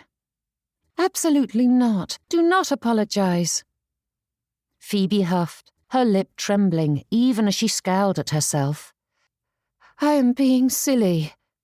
Her breath shuddered, but she continued. I know this is the best course, and there is no use in bemoaning what cannot be." Drawing in a sharp breath, Phoebe clung to Thea's hands as she stared at their entwined fingers. "I know I do not seem like a romantic, but just because I haven't been in a rush to find love doesn't mean I didn't want it. I always—" Her voice faltered and she swallowed. "I always thought that one day I would find it." Phoebe grimaced, her head dropping with a sigh. "Despite accepting Mr. Godwin's offer, I spent the past weeks praying with all my soul that somehow this day would not come, that a miracle would save me from this, and it is so difficult to accept that my dreams are at an end. I will spend my life with a husband who is an obsequious bore, who only accepted me to further his professional ambitions. My hopes are dead and gone." Thea's heart twisted, and that desperate instinct surged to the surface once more, pulling with it the trite words that sprang forth when there was nothing else to say. "You do not know what will happen. You hardly know him. Perhaps with time—" "No," said Phoebe, punctuating that with a sharp shake of her head. "We are not treading that path, Althea Keats. Hope has been my torment these past months, and it is time to embrace the world as it is. better to mourn the life that was and accept what I have been given." Her voice broke, and another shuddering breath held her captive as she freed the well-used handkerchief tucked into her cuff. Dabbing at her face, Phoebe fought through her hiccuping breaths, and Thea forced away the voices prodding her to act, choosing instead to join in with her friend as they mourned those lost dreams. Chapter 34. Clearing her throat, Phoebe straightened, and a few cleansing breaths helped her regain a passable smile. "This is my decision. Mine. It may be terrible, but it is the best of the terrible possibilities before me. I will have a home, a family, purpose, safety and security, and all it will cost me is a bit of patience for the man I am to call my husband. Surely I can manage that." Phoebe folded the handkerchief, though it required a thorough washing, and Thea held her tongue. For what was there to say?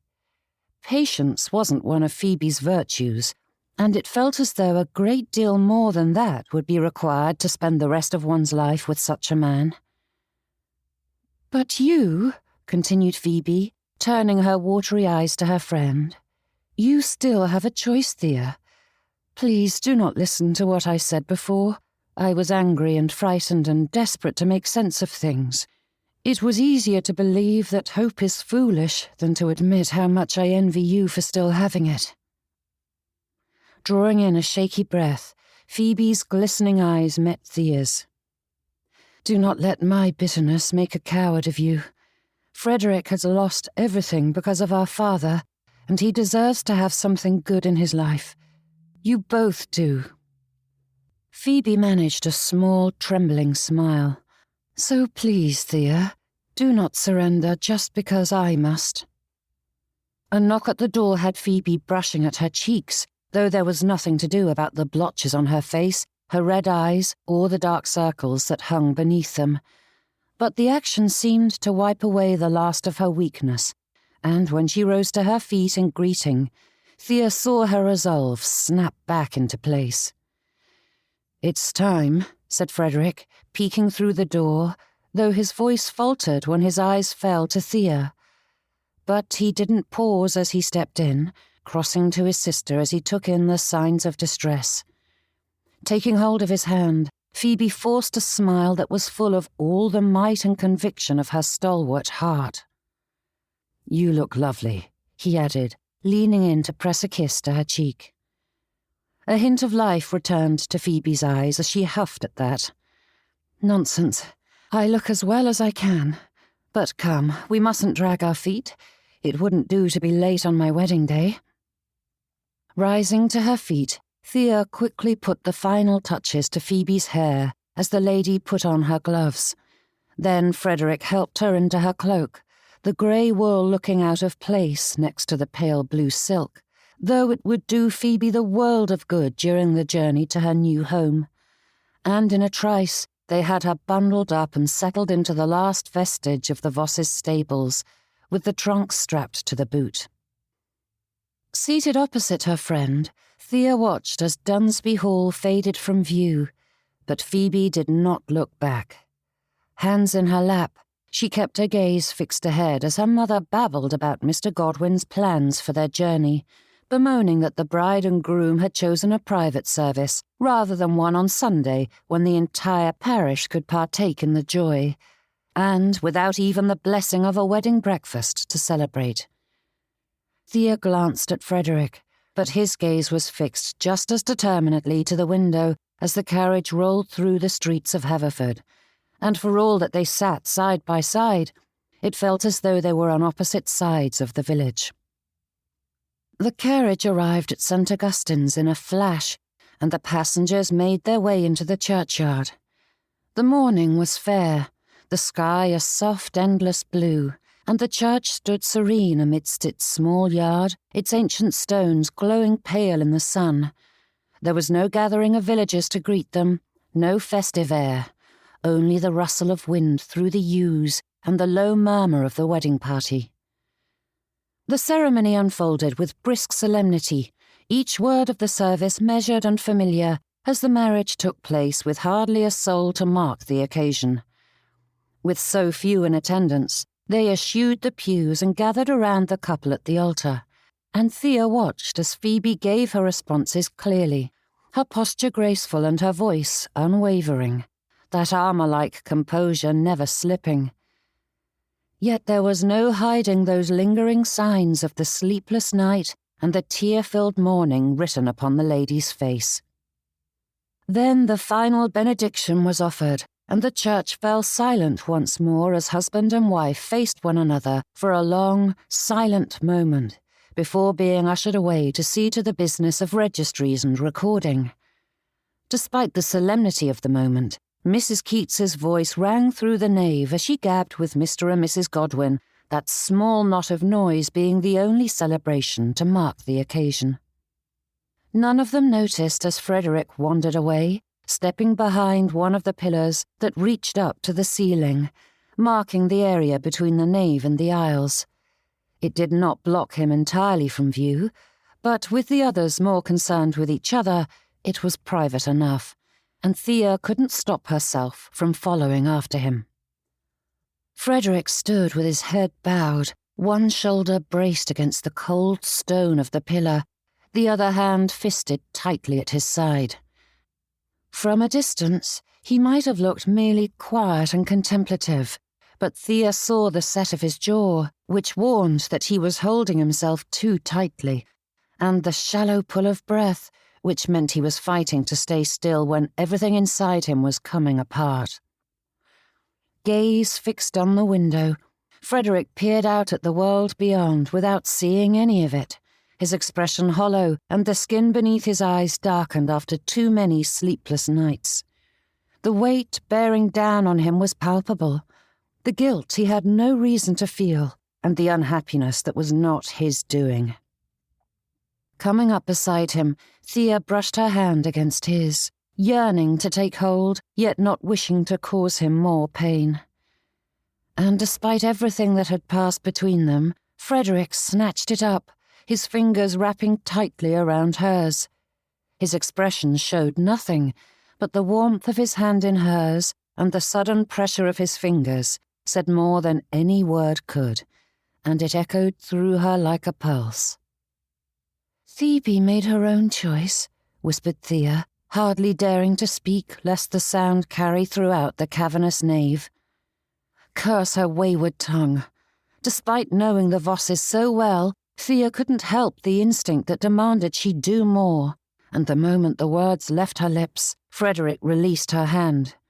His expression twisted into a pantomime, and pushing off the column, he dared to turn that wretched smile on her. As if she would ever believe it. "You needn't pretend with me, Frederick. No matter what else has happened, I do hope you still count me as a friend. Not everyone has abandoned you." For the briefest instant, the line of his mouth wavered, and the muscle in his jaw tightened as though he'd been struck. Those bright, laughing eyes dimmed, and Thea saw the raw emotion he meant to hide. In a few short months, life had stripped Frederick Voss of everything he loved, some by force and some by choice, and in that moment, Thea saw his heart cracked and bleeding. Then it was gone. Squaring his shoulders, Frederick fixed that smile back in place as though it had never slipped. That familiar lightness of spirit settled over him like a cloak, as though ignoring the heartache allowed it to simply vanish. But Thea had seen the crack in his mask. "I thank you for your concern, Miss Keats. That is very kind of you."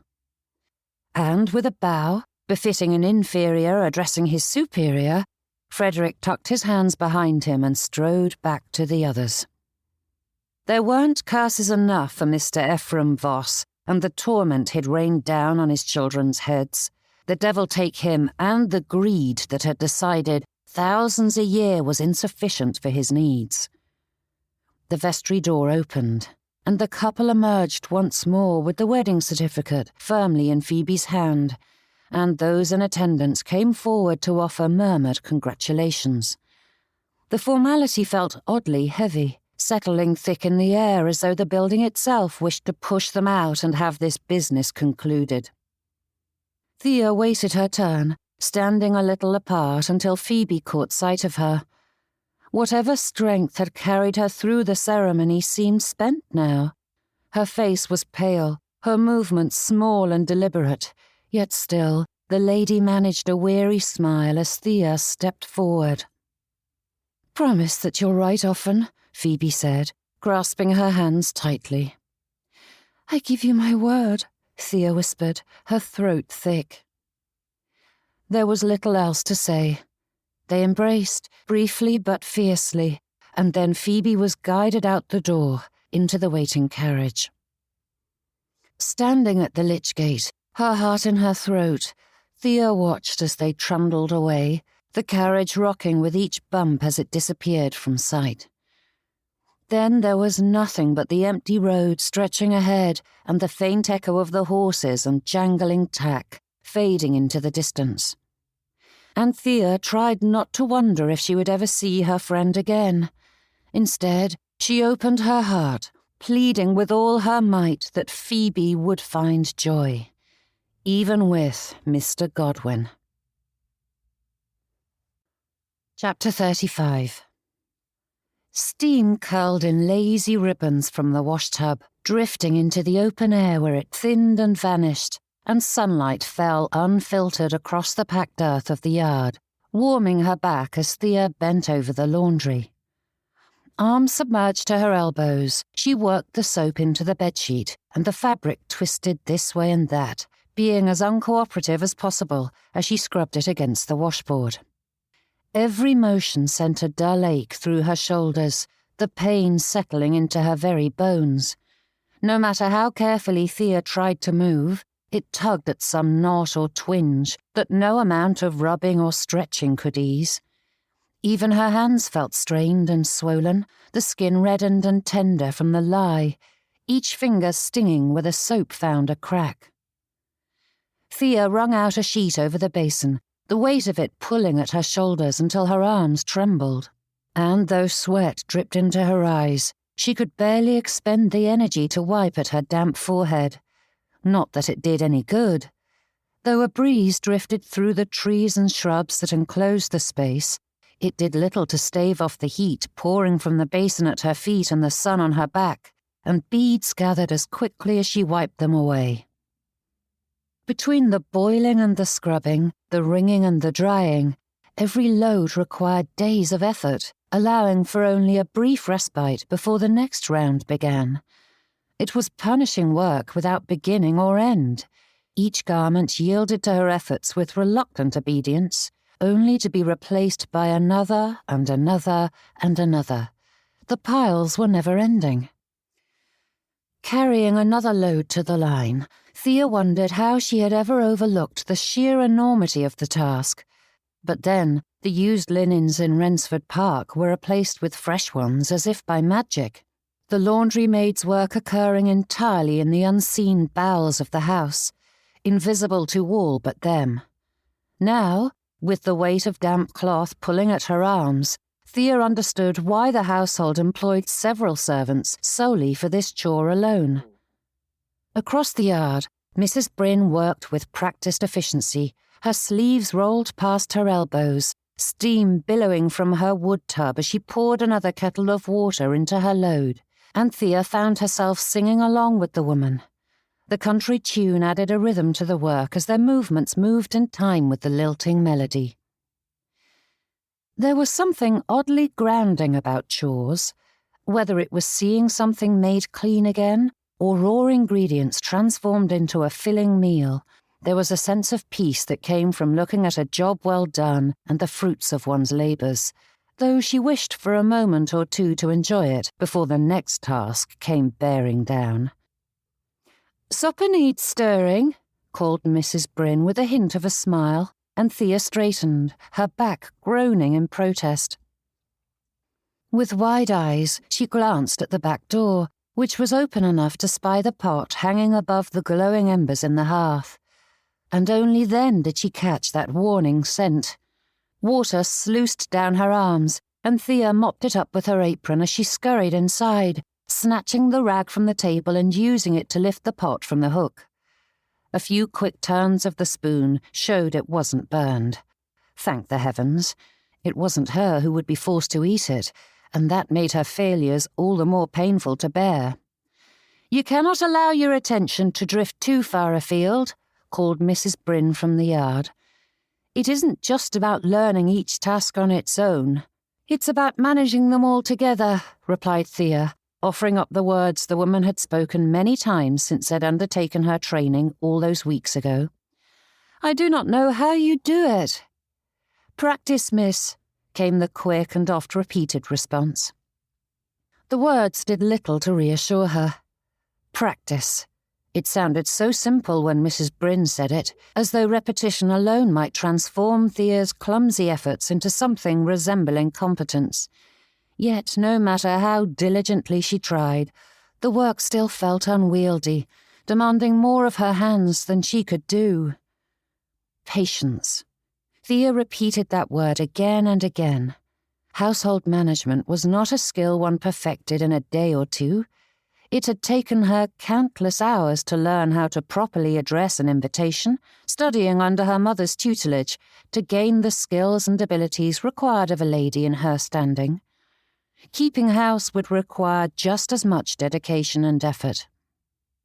As the morning stretched on, and the rhythm of work settled between them once more, Thea began to notice small triumphs she might have missed before. How her hands moved more surely through the motions. How she reached for the right tool without prompting. How the corrections were growing less frequent. Thea even remembered to stir the pot without Mrs. Bryn prodding a second time.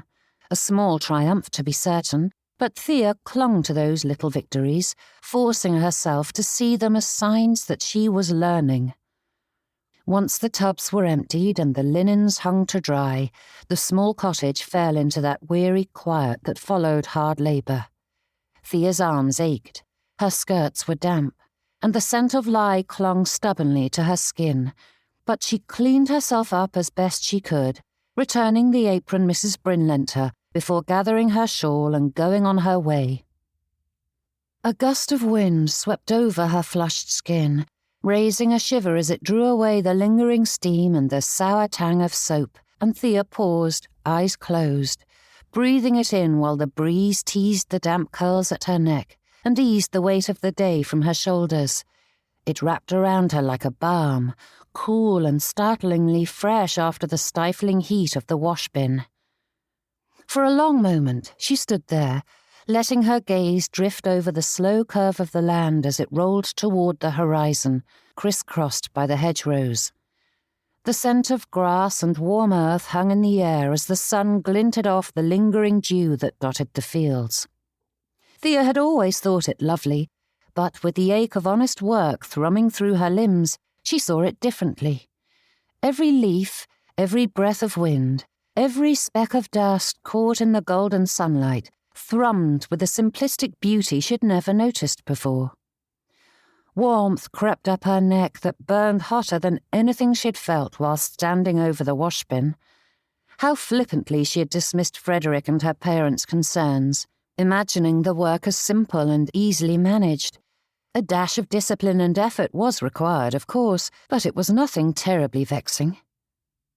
The words she had once said so carelessly echoed in her head, sounding hollow amidst the distant calls of the songbirds and lowing of the sheep as they wandered the fields beyond the hedgerows. Thea lifted her gaze toward the horizon. The fields stretched out endlessly, golden beneath the summer sun, and she considered what the past months had taught her. How blindly she had moved through life, pampered by the invisible efforts of the servants and labourers. She had passed by them, with their chapped hands and bowed backs, and had thought she understood their world, simply because she stepped into their homes from time to time with a charity basket in hand. Now, Thea felt the full weight of her ignorance, and with that clarity, a question rose to her thoughts, and for the first time since Frederick had spoken to her of his troubles, Thea gave it the proper weight and consideration that it deserved. Was this a life she wanted to live? Each day with Mrs. Bryn bestowed more knowledge and confidence, and Thea knew skill was not the issue at hand. It may be difficult, but she was capable of managing the duties. But did she wish to? Thea's steps came slowly as she followed the lane toward the front gates, but her thoughts were far heavier than her limbs. Ahead, the trees gave way, and Rensford Park emerged through the screen of elms, the pale stone catching the sunlight with a soft glow. The house looked impossibly composed. Every line was exact, every window polished, every hedge clipped into perfect obedience. And hardly a stone's throw away was the tiny end house. That poky little building, with its worn walls and roof, was the nearest neighbour of this Grecian behemoth. No one of consequence would say such a thing. As to their thinking, that distinction was not simply physical distance, but also social, and the Bryns couldn't be farther from the Keats. Thea's gaze lingered on the familiar windows of her home, the gentle slope of the lawns, the trim symmetry of it all. How many mornings had she stepped through that doorway without thought, believing such beauty a birthright, rather than the product of labour she had never seen. Now, after scrubbing and hauling and wringing until her arms ached, she saw the efforts of the hands that polished the brass and the backs that bent to keep the floors gleaming. So many people envied the life she had. Could she abandon it? Would her feelings for Frederick survive the hardship and difficulties of that world? The question caught hold and refused to let go. Thea's feelings for Frederick were as tangible as the blood in her veins, an integral part of herself. But could love withstand the endless labour, the worry that crept in with every draught beneath the door, and the gnawing uncertainty of whether there would be enough to last through the week? Rent to pay, children to feed and clothe. Mrs. Bryn measured every spoonful of flour and hoarded every farthing, and to live like that, day after day, year after year, with no promise of rest or reprieve. Could Thea willingly subject herself to that? And what if Frederick were to pass like Mr. Bryn? The very thought of it made her chest tighten. Thea drew a long breath, but the air faltered as that sharp flicker of doubt pricked at her.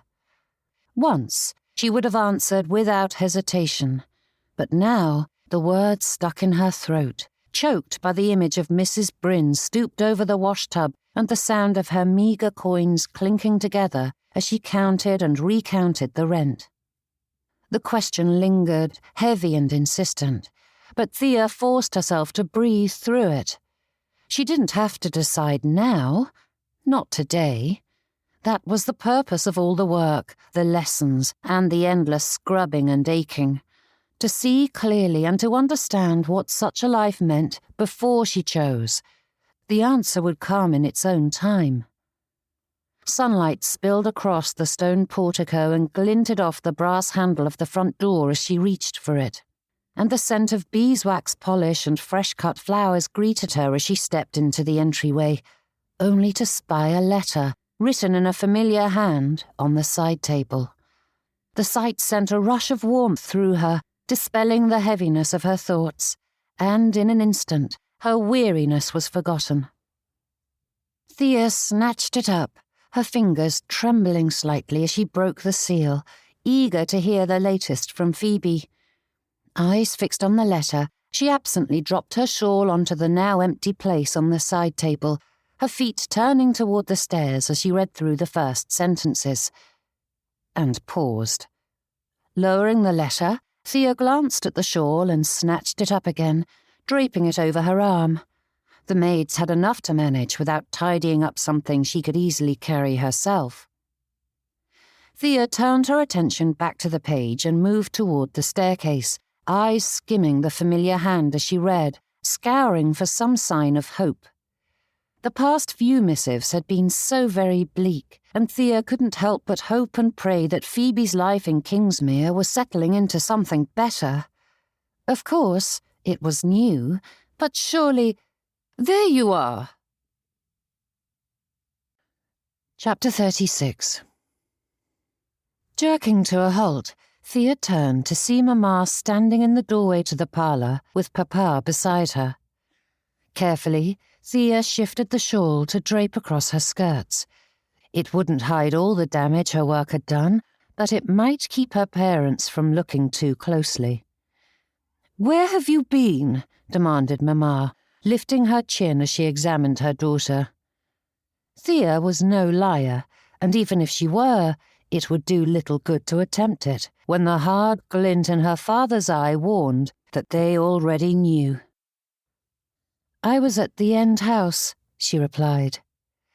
"We have told you again and again that we will not stand this nonsense," said Mamma with a scowl, which only deepened when she strode over to Thea and snatched away the shawl.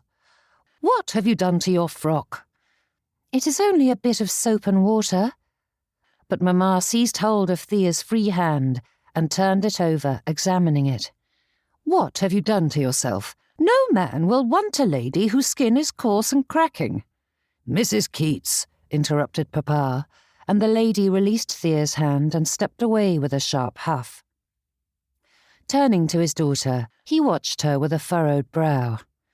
"Your mother has barred you from visiting the end house, yet you continue to disobey her." "I am rendering aid to a widow in need," said Thea, forcing her fingers to loosen their grip on Phoebe's letter before she ruined it entirely. "Charity baskets offer only the meagrest of aid, and the Bryns have been our tenants for an age. Surely there is no harm in my being there." "We are not fools. You are not there for her benefit, though I haven't the foggiest notion what you hope to accomplish with this outrageous behaviour." Mamma scoffed as she crossed her arms, tossing a raised brow at her husband, as though daring him to believe that flummery. But he said nothing as he stood there without a single ounce of feeling in his expression. All three stood in silence, the air between them thick and unmoving. The clock in the hall ticked out each second, steady and indifferent, and Thea's pulse matched it, the beat loud in her ears. She tried to hold his gaze, but the longer the silence stretched, the harder it became. Her fingers twitched at her sides, the letter crackling faintly in her grasp, and she forced her shoulders to remain square, despite the prickling heat creeping up her neck. Mamma shifted once, a small, impatient movement, but even that died beneath the weight of Papa's stillness. Thea could not discern his thoughts. She never could when he wore that look, the one that made her feel as though he were weighing her, measuring her every word and deed, and finding her wanting. The quiet drew out until it seemed to fill the entire hall, and though she longed to speak, to defend herself, the words tangled uselessly in her throat. "Your uncle invited you to stay with them when Mina returns home," said Papa, the shift in subject so striking that it took a moment for her to grasp the change. "And, of course, they wish for you to join them for the season when they return to London in the spring." "You are sending me away?" asked Thea in a hollow voice. "I am protecting you from your stubbornness. As you refuse to see sense and abandon this foolish course of self-destruction, I must do what I can to free you from temptation." Papa's tone remained even, betraying no emotion as he spoke of travel arrangements and the details established with Mina's father. Mamma's chin lifted higher with each word, her posture swelling with silent triumph as the gentleman expounded on filial duty and putting childish notions aside. But the words flowed past Thea, unable to touch her mind as she realized the time had arrived. She felt it with a strange, dizzying clarity. Her toes hung over the edge of this precipice. The dizzying drop lay before her, and the safe, comfortable path lay behind.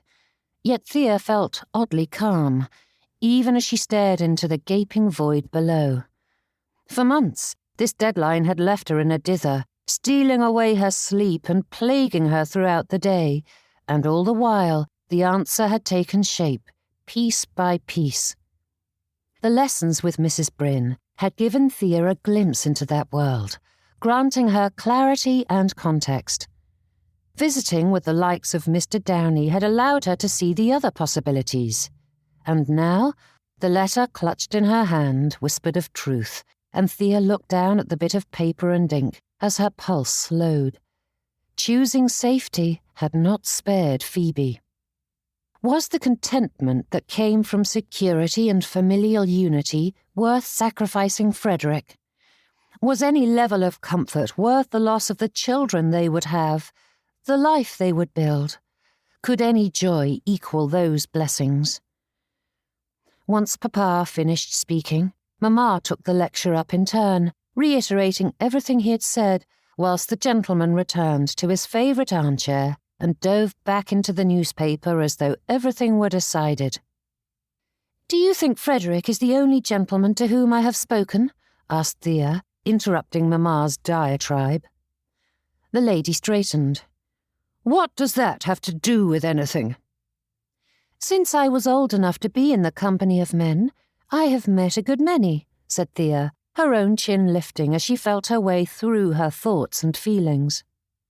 "I've had countless conversations, dances, and outings with them.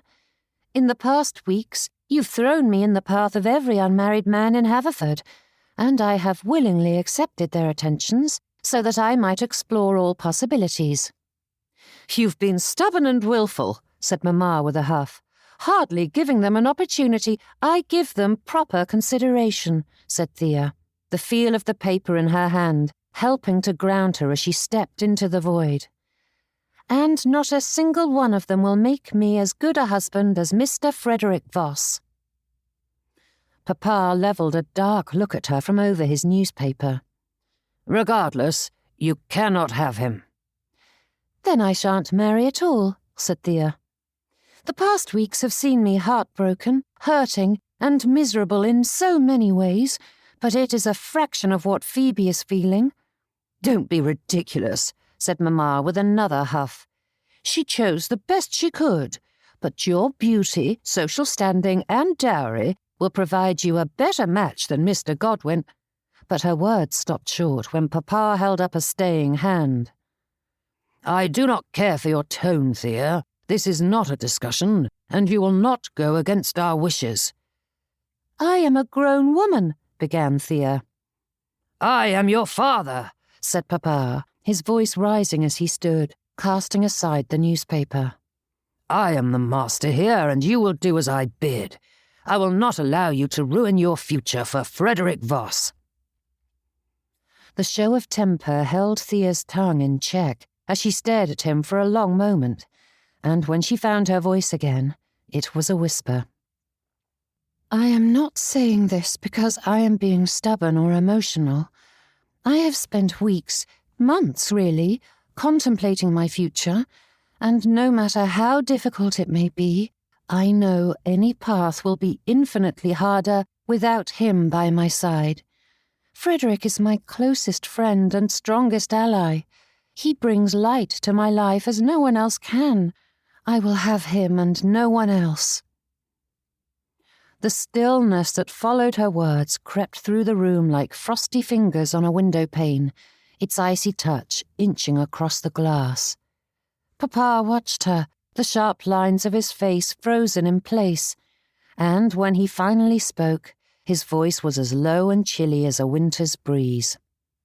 "You think me cruel, but I have lived long enough to see what comes of sentimental choices made in haste, and I cannot stand idly by and watch you throw your life away. You have no notion of what hardship truly means. You do not know how it grinds a person down, Thea. It will dull everything bright in you and leave you empty." The words were quiet, devoid of any temper or bluster, but the strength of his conviction wove through it, and the muscles in his jaw tensed as he drew in a slow, deliberate breath through his nose. "I cannot support a decision that will lead to your ruin," he added. "You may think me hard, but I do this because I must. I will not allow you to fritter away your life." Thea stared at him, the echo of his words sinking deep before she found her own. "Over the past few months, The two men I care for most in this world have declared, in turn, what my life is to be." Her hand tightened around Phoebe's letter until the paper crackled. "But it is not your choice to make. My future is mine to decide." Her father's jaw tightened once more, but he said nothing. The silence pressed against her ribs, but Thea did not look away. Like a storm before the first crack of thunder, the air felt electrified, and Papa stood motionless, the sunlight from the window tracing the hard line of his cheek and the grey that threaded his hair. Thea waited for him to speak, to chastise her again or dismiss her outright, but no words came. He only stood there, shoulders drawn tight beneath the weight of what was passing between them. Then something flickered behind that stern exterior, small and fleeting, but impossible to ignore. His eyes, so sharp and certain, seemed older, as though bowing beneath the weight of centuries. Sorrow seeped into the edge of his gaze, and the sight startled her, stealing the breath from her lungs and forcing an ache deep into her bones. And with a heavy breath, Papa said, "If you wish to forge your own path in life, then you will do so without our support. You have tonight to pack your things, but come tomorrow, you are barred from our home until you come to your senses." Chapter 37. Papa's voice was steady and even, showing no hint of the emotion Thea had spied in his eyes. "We will not give you a penny, and do not think you can throw yourself upon the mercy of your aunts and uncles, for their doors are closed to you as well." As he spoke, something shifted beneath the calm delivery. Not a change in his tone or expression, but Thea felt the pleading all the same. Papa did not beg, yet that desperate hope that she would change her mind and alter her course echoed through her. It was unmistakable. And it broke something in her. What would become of her if she stepped across this line? The thought was too large, too wild to hold. There were so many details to consider. Where would she go? What would she do? How would she live? And Thea had no answers. The enormity of it pressed in, stealing her breath. And yet, even as her heart threatened to pound through her ribs, a glimmer of sunlight trickled through the dark fog descending upon her mind. It warmed her through, chasing away the chill in the air and allowing her to breathe once more. Plenty of people were forced into impossible situations. Thea could well imagine Mrs. Bryn often felt overwhelmed and frightened by the hurdles placed before her. Yet that good woman did not shrink. Again and again, she rolled up her sleeves and set to work. And one way or another, she managed. Not easily, not comfortably, but she did. Surely Thea could too. She had no map, no assurances, and no notion of how the path ahead would unfold, but Thea knew that surrendering without trying would be a far greater loss. Lifting her chin, Thea drew in a deep breath as the ache in her chest lessened. Whatever came of this, she would meet the challenge and succeed. Mamma's voice rang through the house as Thea turned on her heel and marched up the stairs. But it was Papa's silence as he dropped onto his chair that had her footsteps moving quicker as she made her way to her bedchamber. It was time to pack. Drawing in a deep breath, Frederick gazed out at the space and tried to look past the here and now to what it could be. Memories of the previous tenant were gouged and scratched into the wide floorboards, and dust hung in the sunlight, swirling lazily in the golden columns that streamed through the front windows. The counter near the front was a sturdy fixture of solid oak, and though the plaster along the back wall was cracked, the ceiling was high, the chimney was well built, and the south-facing windows filled the space with light. All in all, the structure was firm and well built. It wasn't much to look at, a single narrow shop front with a living space above. However, The yard at the rear was large enough to house the machinery he meant to purchase, and the space was utilitarian enough to adapt to his purpose, to say nothing of the conveniently located forge, which was close enough that the sound of the blacksmith's hammer rang in the air. "The rooms above aren't much to look at, but they will serve a bachelor nicely," said Mr. Moulton, nodding at the stairs tucked into the back corner, which led into a modest sitting room with a low-beamed ceiling.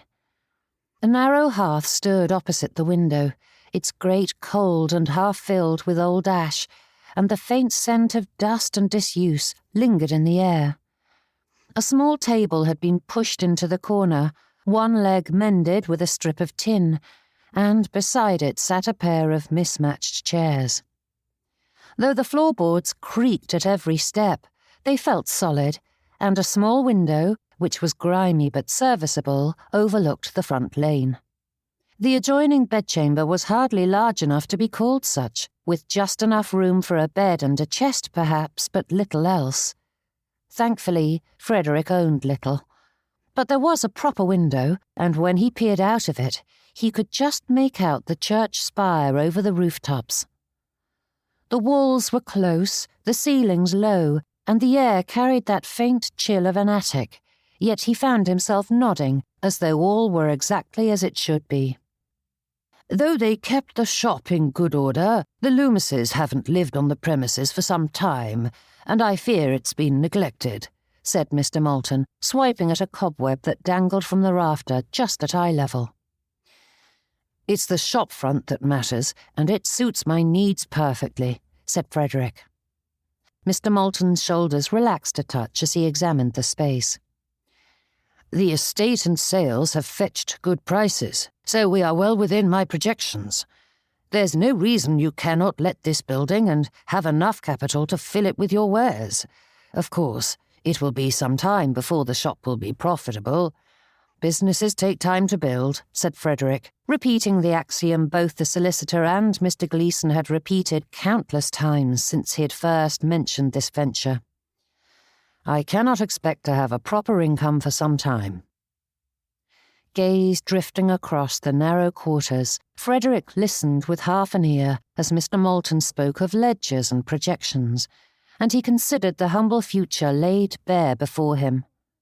Once, such a prospect would have filled him with dismay. Now, it only stirred a quiet ache that he quickly folded away, neat as a bill of sale. The faint smell of dust and ash mingled with the sharper scent of the nearby forge, and something inside him eased. For weeks, Frederick had watched his former life slip away like a wasting disease that sapped the strength and strained the spirit until the bittersweet end, when one could only feel relief that the battle was finally over. The space was humble, yes, but it was his. Every inch of it, from the scuffed floorboards to the cracked plaster, held the promise of a new beginning. Yes, this marked the end of one life, but it would not be the end of him. Yet something wriggled beneath his skin, a faint niggling of something, or rather, not something missing, absent. Drawing in a slow breath, Frederick let the feeling settle and focused on that which he could do. It was the only way forward. "My thanks for your assistance," said Frederick, nodding at Mr. Moulton. "I doubt I would have made such strides without you." "It has been my pleasure, Mr. Voss." Tucking his hands behind him, the solicitor cleared his throat and glanced around the space. "Both Mr. Gleeson and I have been honoured to work alongside you. Though many of your class criticise and condemn the choices you've made, you are a man of principle and integrity, and you chose the better course. Whatever else happens, you should be proud of that." For a long moment, Frederick could only stare at the man, uncertain what to do with the quiet sincerity that clung to those words. Every conversation with his friends and family of late involved anger, censure, or pity. A tightness formed in his throat before he could master it, and Frederick looked away, pretending to study the window. but the gesture did nothing to dispel the swell of gratitude and pride that pressed against his ribs. Mr. Moulton cleared his throat again and nodded toward the stairs. "I will ensure that the first quarter's rent is paid and the paperwork is in order, but there is no reason you cannot take possession of the property tomorrow." Motioning toward the stairs, they descended into the shop as the solicitor explained the final processes required to conclude the business with Dunsby Hall and the shop. And with that, it would all be over. Or rather, it would all begin anew. Frederick nodded appropriately, though his mind was already forming a list of everything required to bring his new home up to snuff. The staff's wages were paid through the end of the quarter, and Dunsby Hall was practically shut up, leaving them little to do. Surely he could borrow a maid to make it livable. Yet even as he considered that, Frederick dismissed it. He needed to learn how to manage on his own, though he hadn't the slightest notion what tools were required to clean or where to purchase them. Perhaps he could speak to the staff about that. Asking for information wasn't the same as asking them to do the work. A sharp rap on the front door had both men glancing at the window. Outside, in the bright afternoon sun, stood a figure wrapped in a cloak, her hood pulled low, though it was a poor attempt at stealth. Frederick couldn't say who it was, but the overt secrecy was bound to draw attention and encourage others to look all the harder. Reaching over, Frederick pulled up the latch, and the woman swept inside whilst keeping her face averted from the roadway. "Miss Ashbrook?" he asked, and the lady turned enough for him to see for certain that it was in fact her. "I do apologise, Mr. Voss," she said, glancing at the windows and turning away with bright red cheeks as she pulled at the edge of the hood, blocking herself from the people on the street. "I know it is unseemly for a lady to call on a gentleman." "But not her solicitor," said Mr. Moulton smoothly. "Legal matters can be quite urgent and need to be discussed without delay." Bless the man, for the words cast a spell over Miss Ashbrook, and that frantic energy causing her to fidget faded, and though she hesitated a moment, she pushed back the hood, even as her hands shook when she faced Frederick. "You must speak to Thea." Chapter 38. Aunt Nanette and Uncle Adam are guarding her closely, and Thea cannot slip away, said Mina, her fingers fiddling with the edge of her cloak. Mr. Moulton reached over and removed it, and she nodded in thanks, though she kept her attention on her quarry. "That may be, but I fear we have nothing to say," replied Frederick, motioning toward the door. "Why are you being so stubborn?" she asked, though her eyes widened as though shocked at her own outburst. "I'm doing what is best for her," insisted Frederick. "You are breaking her heart." Miss Ashbrook flinched, though she held firm, not looking away even as her eyes glimmered. Mr. Moulton tugged a handkerchief from his pocket, and she took it.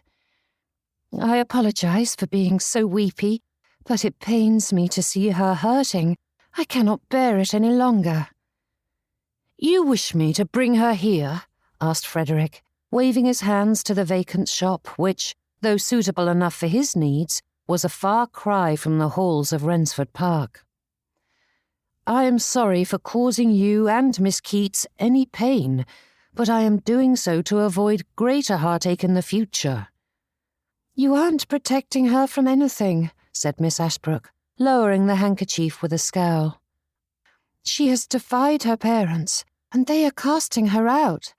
I can aid her some, but I am certain my father will stand with Uncle on this business, so my power is limited." Frederick stared at her, the words hitting with the force of a blow. Cast out? For a heartbeat, he could only blink, unable to take it in. Then heat rose, sharp and furious, burning through every trace of composure he'd managed to hold on to.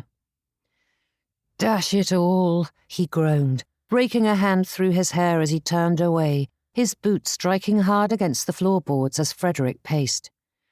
The image of Thea standing defiant before her parents flashed in his mind, and he could well imagine the battle that had ensued. He drew a long breath, willing the fire in his chest to cool. Fury would do no good here. It never did. Miss Ashbrook watched him warily, her expression a careful balance of worry and accusation, and Frederick forced himself to meet her gaze. "I will speak with her," he said at last, his tone tight but measured. "This madness must stop before it ruins her entirely, but I shall require your assistance." The mellow light of late afternoon bathed the garden, gilding every leaf and blossom. The air was warm and still, thick with the scent of roses and sun-warmed earth, and the long shadows of the hedges stretched across the gravel paths in sharp, dark lines. Bees moved lazily among the lavender, their hum blending with the distant call of a thrush, and beyond the neatly trimmed hedges, the parkland stretched wide and green, the trees laden with leaves that stirred lazily in the summer breeze. Thea wandered along the path that followed the rosebeds, her fingertips brushing the petals as she passed. Every sound and scent seemed sharper today, as though eager for her to remember them all. The crunch of gravel beneath her shoes, the sigh of wind through the elms, the flash of sunlight across the fountain's surface all demanded her attention, pressing themselves indelibly into her mind. This had always been her favourite hour, when the day exhaled and the world faded into quiet. Tomorrow, this would no longer be her home, so she drank in every detail and let its peace steady her. Pausing at the end of the path, Thea glanced toward the long windows and spied Mamma standing just inside, watching her daughter's every step with grim determination, as though strength of will and a looming presence would convince her to stay. As time was running short, Thea supposed she ought to seize the opportunity to be with her mother, but the lady's temperament was unbearable at present. And there was more important business to attend to. Thank the heavens that Mamma had allowed her this little freedom. Would she know when it was time? Thea thought she ought to hear the signal, even from this distance, but with Mamma watching with those hard eyes, she found herself doubting whether or not this plan would work. Her pulse quickened, and she pressed a hand to her middle, willing it to still. The quiet stretched, broken only by the faint rustle of leaves and the trickle of water from the fountain. Then a run of notes drifted from the window, building into Mamma's favourite piece, and Thea glanced up to see the lady abandon her perch. The music floated out through the open windows, warm and lilting, wrapping the house and garden alike in a fragile calm. Bless Mina. Thea let out a slow breath, shoulders loosening, and turning on her heel, she slipped around the bulbous hedges that dotted the landscape, making her way deeper into the garden and out of sight of the windows. A hand caught her arm, pulling her behind the hedge, and a startled gasp escaped her before she could stop it. Then Thea found herself staring into Frederick's face, tense and drawn, but wonderfully close. "What do you think you're doing?" he hissed. Thea blinked, the happy patter of her pulse sputtering as she realized Mina had been far too optimistic about Frederick's state of mind.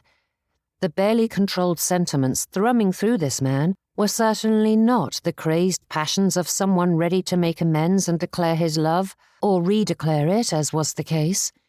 No, this was the same infuriating, exasperating Lackwit who had been plaguing her all summer long. "Of all the foolish—" she began, stopping herself before the rest could tumble out. Thea's pulse still raced, but the sting of his tone burned hotter than the fright. Ridiculous man, stupid, maddening, noble man. "You are the foolish one." Frederick stiffened and glanced about before lowering his voice to add, "Why are you throwing your life away? There is nothing to salvage between us." "You love me, Frederick Voss, I know you do," she said, lifting her chin and meeting his eye. "Not any more." The words cracked like a whip through the garden, his eyes blazing with the force of that killing blow. And though they sent a shudder down her spine, the feeling passed quickly enough. Frederick had never been a good liar. Thea didn't argue. She didn't need to. They both knew the truth, and his heart was too strong and good to allow such terrible words to stand uncontested. With a sharp huff, Frederick released her and stepped back, tossing his hat on the ground so that he could rake his fingers through his hair. "It isn't about love, Thea. What does it matter how we feel? It cannot feed a family or keep a roof over their head. And for all that people claim it is unshakable, I have yet to see a love that doesn't wither and die when the difficulties of life outweigh the joys." "Do you think me a fool?" she asked, but pausing, Thea added with a scoff, "You have called me a fool many times over the past months, so I suppose you do. Regardless, I am not some silly girl ignoring all the glaring reasons not to marry someone simply because I believe love can overcome all." Shifting to stand behind him and the hedge, Thea forced him to look at her. "There are times when you frustrate me so much that I want to scream and rail. Times when you infuriate me beyond all reason. I know your shortcomings and flaws, and though I do not care for them any more than I care for my own, I love you with all my heart. Even during the darkest of days, I have never once questioned that." "I shan't allow—" he began, but Thea knew where that conversational road ended. It was her metaphorical Rome, for every one led to it. And like Nero, she was ready to consign it to the flames and dance upon its ashes. "You do not get to decide my future, Frederick Voss." The outburst struck like a crack of thunder, and for a long moment those words hung in the air, snapping and sizzling.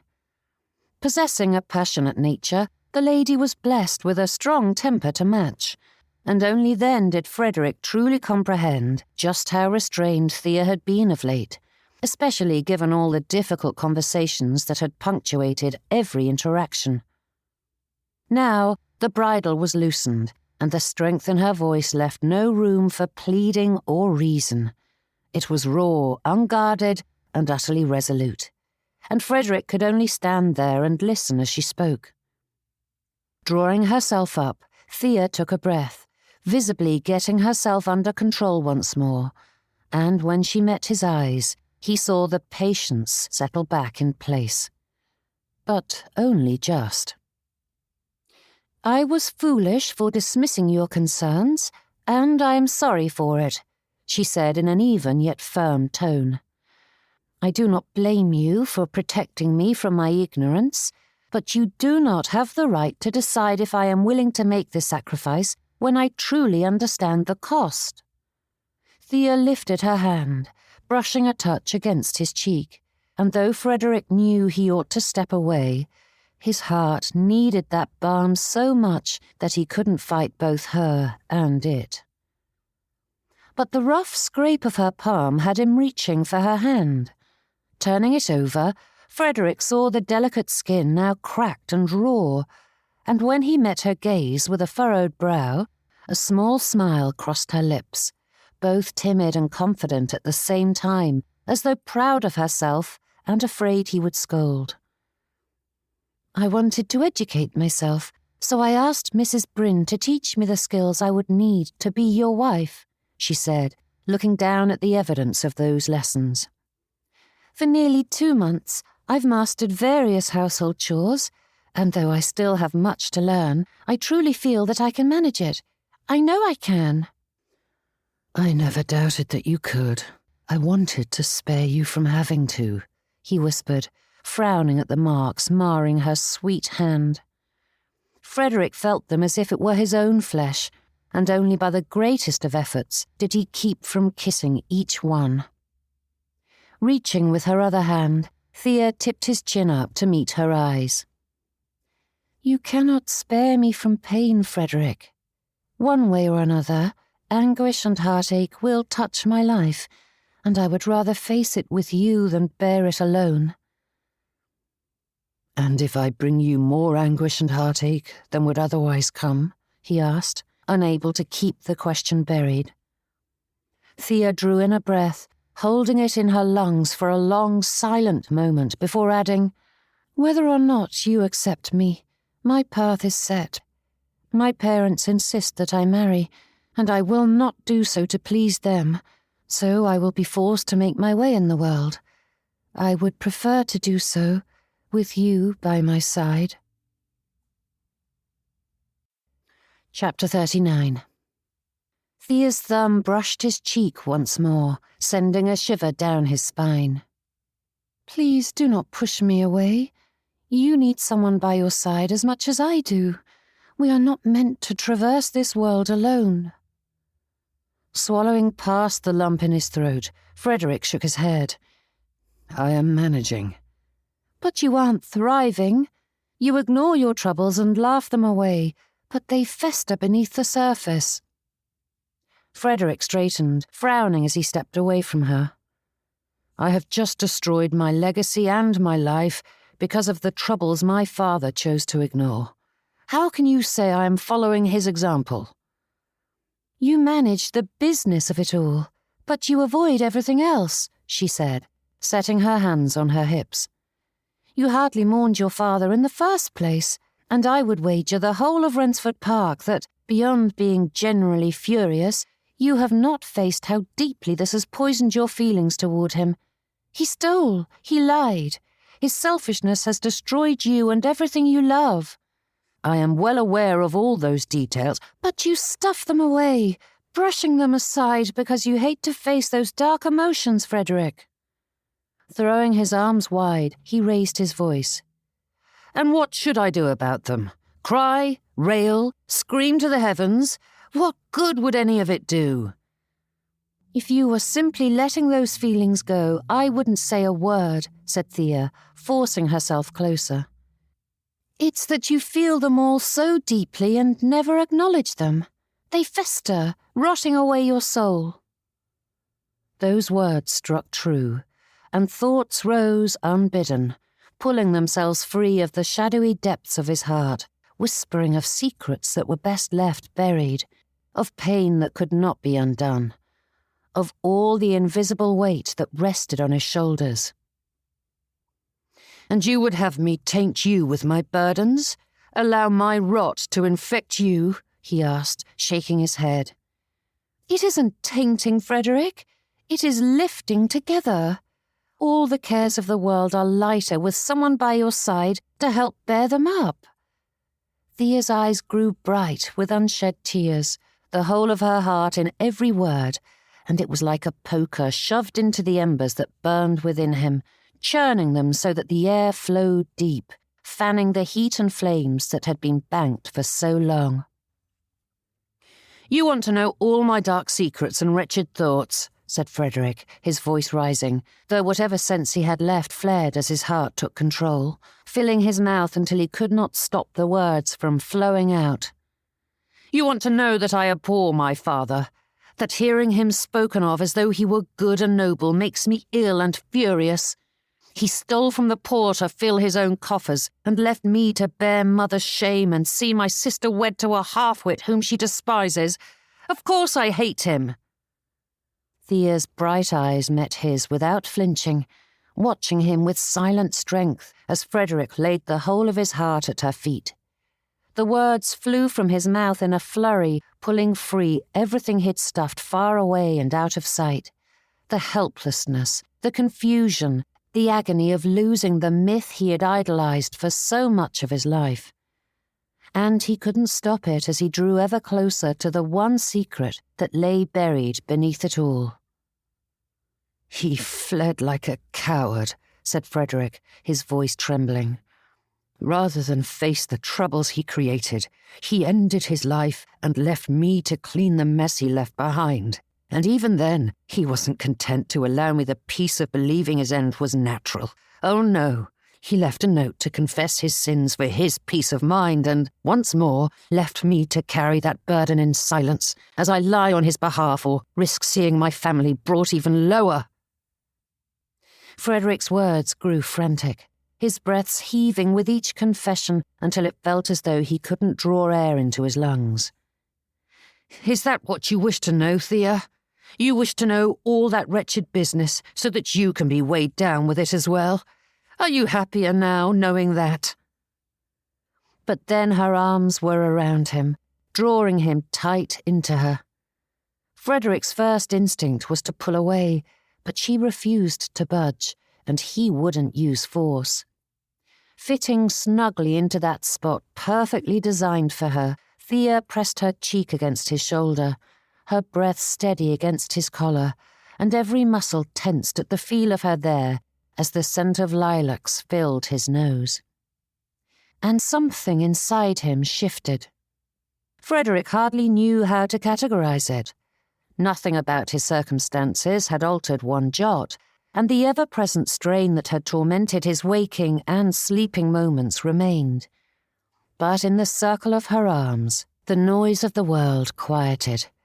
It was a fragile calm, faint as the first glimmer of dawn on the dark horizon, but it ushered in the promise of a new day. Sagging forward, Frederick buried his head into the crook of her neck and simply existed in that moment with her. This was a place where toils and troubles could not go, and though they loomed in the shadows, waiting to pounce, they weren't so frightening with Thea near. That last missing piece, that lingering bit of unease that had tickled the back of his thoughts as he stood in the shop just that afternoon, slipped into place, and Frederick felt the rightness of this to his bones, a certainty so strong that he knew he could not deny it. He could not let her go. "Yes, you fool. I want to know it all," she whispered into his shoulder. "You are not alone in this. You do not have to be. Not ever." If any restraint remained, it snapped beneath that heartfelt declaration, and Frederick did what he had longed to do for weeks, and brought his lips to hers. The world shifted. Thea couldn't say how, but she was no longer merely holding Frederick. Her fingers clutched at his lapels and felt the thrum of his heartbeat through the fabric as his mouth found hers, desperate and searching, as though he was starved for the very air she breathed. Every ounce of restraint, every measured word she'd spoken for months, shattered beneath the force of it.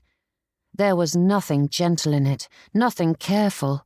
It was wild and desperate, a collision of everything that had been denied them these past months, and Thea met him wholly, matching his fervour with her own, her pulse racing to keep pace with his.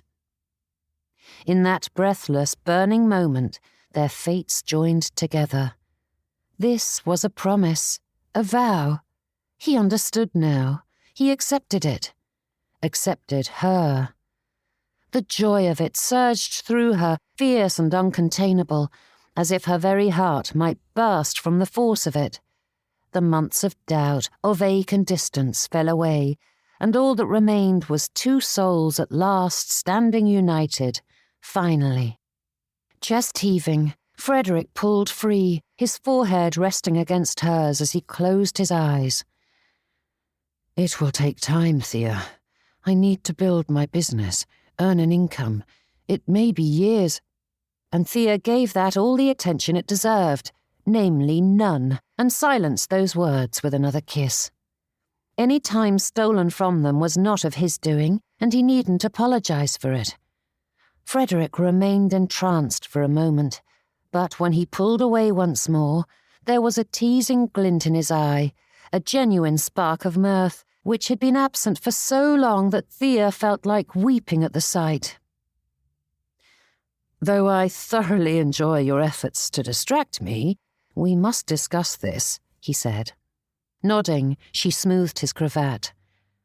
"I know it will take time, and I can wait, as long as I know we will be together. In the meantime, Mina has offered me the use of Rosewood Cottage. Her grandmother left it to her, so Uncle has no say in what she does with it, which means I needn't worry about rent." Thea sighed, her brow furrowing as she tried to fix one of the wrinkles in the linen. "I have some pin money set aside, and my wardrobe is worth a fortune. If I sell it, I should be able to manage for a time, and I will need simpler gowns at any rate." It was only then that she noticed the silent air around them. Holding up a hand for him to be quiet, Thea strained her ears, but she didn't hear the piano. "I must go. Mother is watching my every movement. She is determined to wear me down," she said with a sigh. "But we can meet at the coaching inn in the morning. They refuse to see me off, so we can have a proper farewell then." Thea couldn't help the tremor in her voice as she considered how quickly they would be parted after only just reuniting, and Frederick's arms tightened around her. "We can write," he whispered, and she nodded, fighting back the tears that were trying their best to dampen this happy moment. "Even if I have to take in laundry to pay for it, I will write to you every day," she said, and Frederick pulled away, but not before he took her hand in his. Turning it over, he kissed the rough and worn patches, and when he met her gaze, his eyes were glimmering. "Will you marry me, Althea Keats?" he asked, his thumbs caressing her palm. "I haven't a home for you, or a ring to put on your finger, but—" Thea silenced that with another kiss. Quick but thorough, she erased the words from his lips, and when she stepped away, her hand lingered in his for a moment before she turned away. "Your heart is all I require, Frederick Voss." Chapter 40. Dunsby Hall was nothing like those bright and gleaming modern structures, stuccoed and plastered to feign age and dignity. It carried the weight of its centuries in every beam and cornice, its foundations laid long before a Hanover stepped foot on English soil. And a Voss had been its master from the very first. The great hall loomed around him, hollow and echoing, its emptiness magnifying every sound. The walls stood bare, the portraits of those who bore his name now spirited away to some London storeroom or collector's wall. Hooks gaped where tapestries had been, and outlines marred the floors, showing where rugs and furniture had sat for generations. Frederick's gaze drifted across the room, lingering on the pale square where his mother's portrait had hung. The nail still remained. He could almost see the ghost of her smile, the painted silk of her gown, the careful tilt of her head. But the subject too was gone, leaving only her memory. A touch brushed his shoulder, and Frederick reached behind to take Thea's hand as she leaned into him, warm and reassuring. The ache of parting throbbed deep in his chest, and the loss of Dunsby Hall settled into his bones like a fracture that would not heal.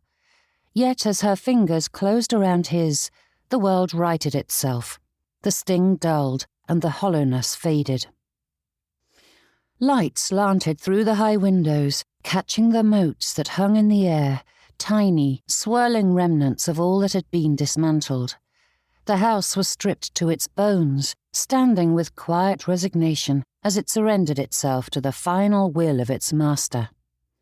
He prayed that its new one took better care of it.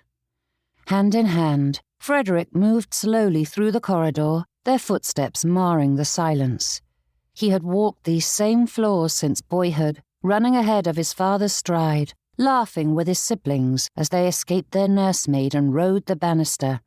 His family and memories were imprinted upon every corner. Pausing at the foot of the stairs, he rested his hand on the polished wood and gazed one final time at the grand ceiling and its intricate plasterwork. Drawing in a steady breath, Frederick's hand fell away. Dunsby Hall had new masters now, and the walls that had sheltered the Vosses for centuries would echo with unfamiliar voices, and every remnant of his family would be scrubbed from its memory. Frederick turned on his heel and led Thea away. Lingering here did no good. Dunsby Hall was no longer theirs, and the front door stood open, as though eager for him to leave, though Frederick stopped long enough to retrieve the portmanteau waiting in the entryway. The moment his foot crossed the threshold, the weight of lineage and expectations of duty and ruin slipped from his shoulders like a cloak cut loose. For a breath, Frederick faltered. The world felt thinner, as though some essential part of him had been left behind within those dim halls. The air outside was too bright, too open, and Frederick forced himself to breathe, though the air scraped his chest like being dragged along a gravel road. But Thea's hand tethered him, holding him fast when it felt as though the wind might blow him away. Turning to her, Frederick lifted their joint hands to his lips. The sunlight gathered about her like a veil of gold, and the certainty of his love filled the hollow left by the loss of his family in Dunsby Hall. Drawing in a long, quiet breath, her scent steadied him, and when he looked at her, a faint, weary smile touched his mouth. Whatever waited beyond the gates, they would face it together. Glancing down at his solitary bag, Thea's brows rose. "Where are your trunks? Is that all you have?" Frederick tugged on their joined hands and drew her close, his arm fitting around her as he leaned in, and borrowing her words, he whispered, "I have your heart, Thea Keats. That is all I require." And with that, he pressed his lips to hers. All the fear, the uncertainty, the ache of parting and change, and everything else that had weighed her down, vanished beneath Frederick's gentle touch.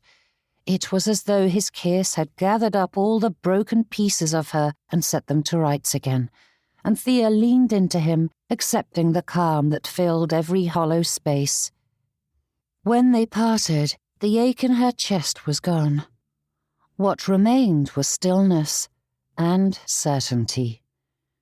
But Frederick ruined it by saying, "We must get you to the coaching inn." Letting out a heaving sigh, Thea nodded and shifted to slip her arm through his as they strode away from Dunsby Hall. She held tight to him, offering the strength he needed in that moment, just as he would do so for her in the coming months and years. Their old life was gone, but they would build a new one together. One that lacked the grandness of the world they'd known, but it would be all the more beautiful because it would be theirs. Chapter 41. 26th of October, 1801. My darling Frederick, if I sound out of humour, forgive me. I had hoped to write something light and cheerful to make you smile, but I find myself unequal to the task today. Rosewood Cottage is proving far more temperamental than I imagined. Having been empty for some years, every inch has something that requires my attention. A draught here, a crack there, and no sooner do I mend one thing than another gives way. The roof leaks in 3 separate places, so that I must rise in the middle of the night to move the basins about like a general repositioning his troops, and I am so very tired, which doesn't help in the slightest. There are moments when I think the house itself is testing me, waiting to see how much I will endure before I yield. I am trying to see the humour in it as you would, but the days have been long, and I am not yet clever enough with tools to make much progress. The neighbours are polite, but little more. They nod and smile, but they do not linger, and I cannot tell whether they fear offending me or being seen speaking with the gently bred lady who looks like a washerwoman, or perhaps they simply do not know what to do with me.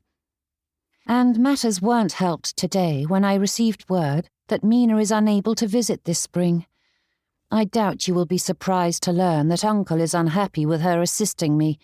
Apparently, I ought to be a dutiful daughter and end this rebellion at once, and travel is dear enough that she cannot afford the journey until she can set aside more pin money. When I grow discouraged, I try to hear your voice. I try to imagine how you would tease and twit me into seeing the best in this situation, and though it helps, I find it all the more difficult to keep my spirits up when the cottage is locked up for the night, and I am left entirely alone with naught but my thoughts to keep me company. The truth is that I miss you, and my heart aches to see you. But I will be better tomorrow. I always am. All my love, Thea. Chapter 42. 12th of March, 1802. My dearest Thea, as per your suggestion, I have begun naming the tools in the shop. The spade is now Mr. Diggory, the rake answers to Miss Finch, and the harrow, being the most temperamental of the lot, goes by Your Ladyship. The workmen think me touched, but the implements have been in far better humour since I began addressing them properly. Unfortunately, I fear my efforts to evict the draught in my rooms have proven futile. It slips through the shutters no matter how I wedge them, and rattles the panes, as though it is afraid that I might forget it is there. I suppose I must accept its presence and treat it as another tenant, though the bounder makes an awful racket at night and has yet to pay me a farthing in rent. Still, I suppose it is a blessing in disguise, for I cannot claim that I am lonely with such a determined guest. Between that and the clatter of the forge next door, with hammering that begins at sunrise, there is always company. I must be the most industrious man in Haverford, if only because Mr. Cobb's apprentices make certain I never sleep past dawn, and the ledgers demand my attention well into the night. Please do not pity my new pew. Clearly, my humour fell short in my previous letter, for I am quite pleased with it. From there, I have a perfect view from the east windows, which provides excellent entertainment when Mr. Tudor is being particularly pedantic. It affords me a view of the lane that runs just beyond the churchyard wall, and all the souls who choose not to attend the services. They wander along quite leisurely until they draw within sight of the church, and then, oh, the transformation! Their steps quicken until they are nearly running past, as though their brisk pace will render them invisible to the congregants inside. I confess their efforts amuse me greatly, for I do not care one jot how they choose to spend their Sabbath, though they look like naughty little schoolchildren as they scurry past the window. You would think they could simply take another route, but apparently they prefer embarrassment. Tell me, is Mrs. Timmins still peering at you from over the garden hedge? I cannot help but imagine the edge of her cap fluttering about as she hides every time you look up. And I am so very pleased to hear that your efforts to take in mending are bearing fruit. I cannot help but smile whenever I imagine telling your mother about your enterprise, but that would necessitate her acknowledging my existence. Business stirs, though faintly. A farmer hired one of the new harrows last week and returned it with all its teeth intact. I took that as proof that I am slowly securing Providence's good opinion once more. The customer even paid in full, which is all the more miraculous. I never appreciated how much time tradesmen spend hunting down the money owed to them. There are days when it feels like the venture may yet take root, though the evenings are long and the sums never quite reach what they ought. I tell myself that endurance is a success in its own right, even if the ledgers disagree. There are moments when the noise of the forge fades and the shop lies still, and it feels as though I might turn and find you here beside me. It's a foolish fancy, but I cannot help it. Know that I fall asleep to thoughts of you and our life together. Yours always, Frederick. Chapter 43. 22nd of August, 1802. Darling Frederick, you will never believe today's great triumph. I am quite ready to hire myself out as a man of all work. Last week, the latch on the kitchen window refused to catch, and rather than send for help, I marched to the smithy and begged for advice. Old Mr. Phelps lent me a file and showed me the trick of tightening the hinge, and the latch now shuts with the neatest little click. It is a sound that fills me with excessive pride. Meanwhile, the cottage improves by degrees, and rather than falling to pieces around me, it feels as though the place finally tolerates my presence, and perhaps even approves of it. This morning, Mrs. Prowse sent her boy round with a basket of eggs, saying the hens had been over-generous. I suspect she was more concerned that I burnt my supper again. Still, I thanked her and offered her a loaf in exchange, which she declared far too pretty to eat, though I somehow managed to get an air pocket in the dough, which caused one side to bubble out in a most absurd manner. Your last letter grieved me more than I can say. How I wish I might have been there, if only to sit beside you and let you rest your head for a while. It breaks my heart to be so far from you, yet know that I am there in my thoughts and prayers. When the days weigh heavily, remember that you are not alone, my love. Forever yours, Thea. Chapter 44. 24th of April, 1803. My dearest love, my first instinct was to write something cheerful and light, all laughter and triumphs, and pretend the world was kind today, or to avoid writing altogether and spare you from my dark mood. But every time I think to do so, your voice rings in my mind, calling me a fool and insisting that I share this with you. So forgive me if I write with more honesty than I ought. More disappointments, more failures. I feel as though everything I have done is for naught. The soil is so sodden that the work has slowed, meaning they haven't any use for my shop. One customer managed to return a harrow in such a state that I suspect he used it to clear stones rather than soil, meaning it is both out of commission and requiring repairs. Yet another month with no profits. I had thought myself prepared for the ebb and flow of trade, but this blow landed harder than expected. The shop feels colder and darker than usual, and it's as though Cobb is using my head in his forge instead of his anvil. I catch myself counting the hours till he retires for the night, but the silence is worse in its way, for I am left with nothing to distract me. I try to meet it with good humour. Heaven knows I have ample practice doing so, but today the pretence is too difficult to manage. It is a dreadful thing, Thea, to feel as though I battle for every success, only to have them overshadowed by failures. I cannot bear the thought that our wedding must be postponed for another season. Forgive me for writing so gloomily, but you were right, as ever. Somehow, it helps to share the truth. Your faith in me steadies my heart more than you can know. To borrow your words, I will be better tomorrow. I always am. With all my love, Frederick. Chapter 45. 30th of September, 1803.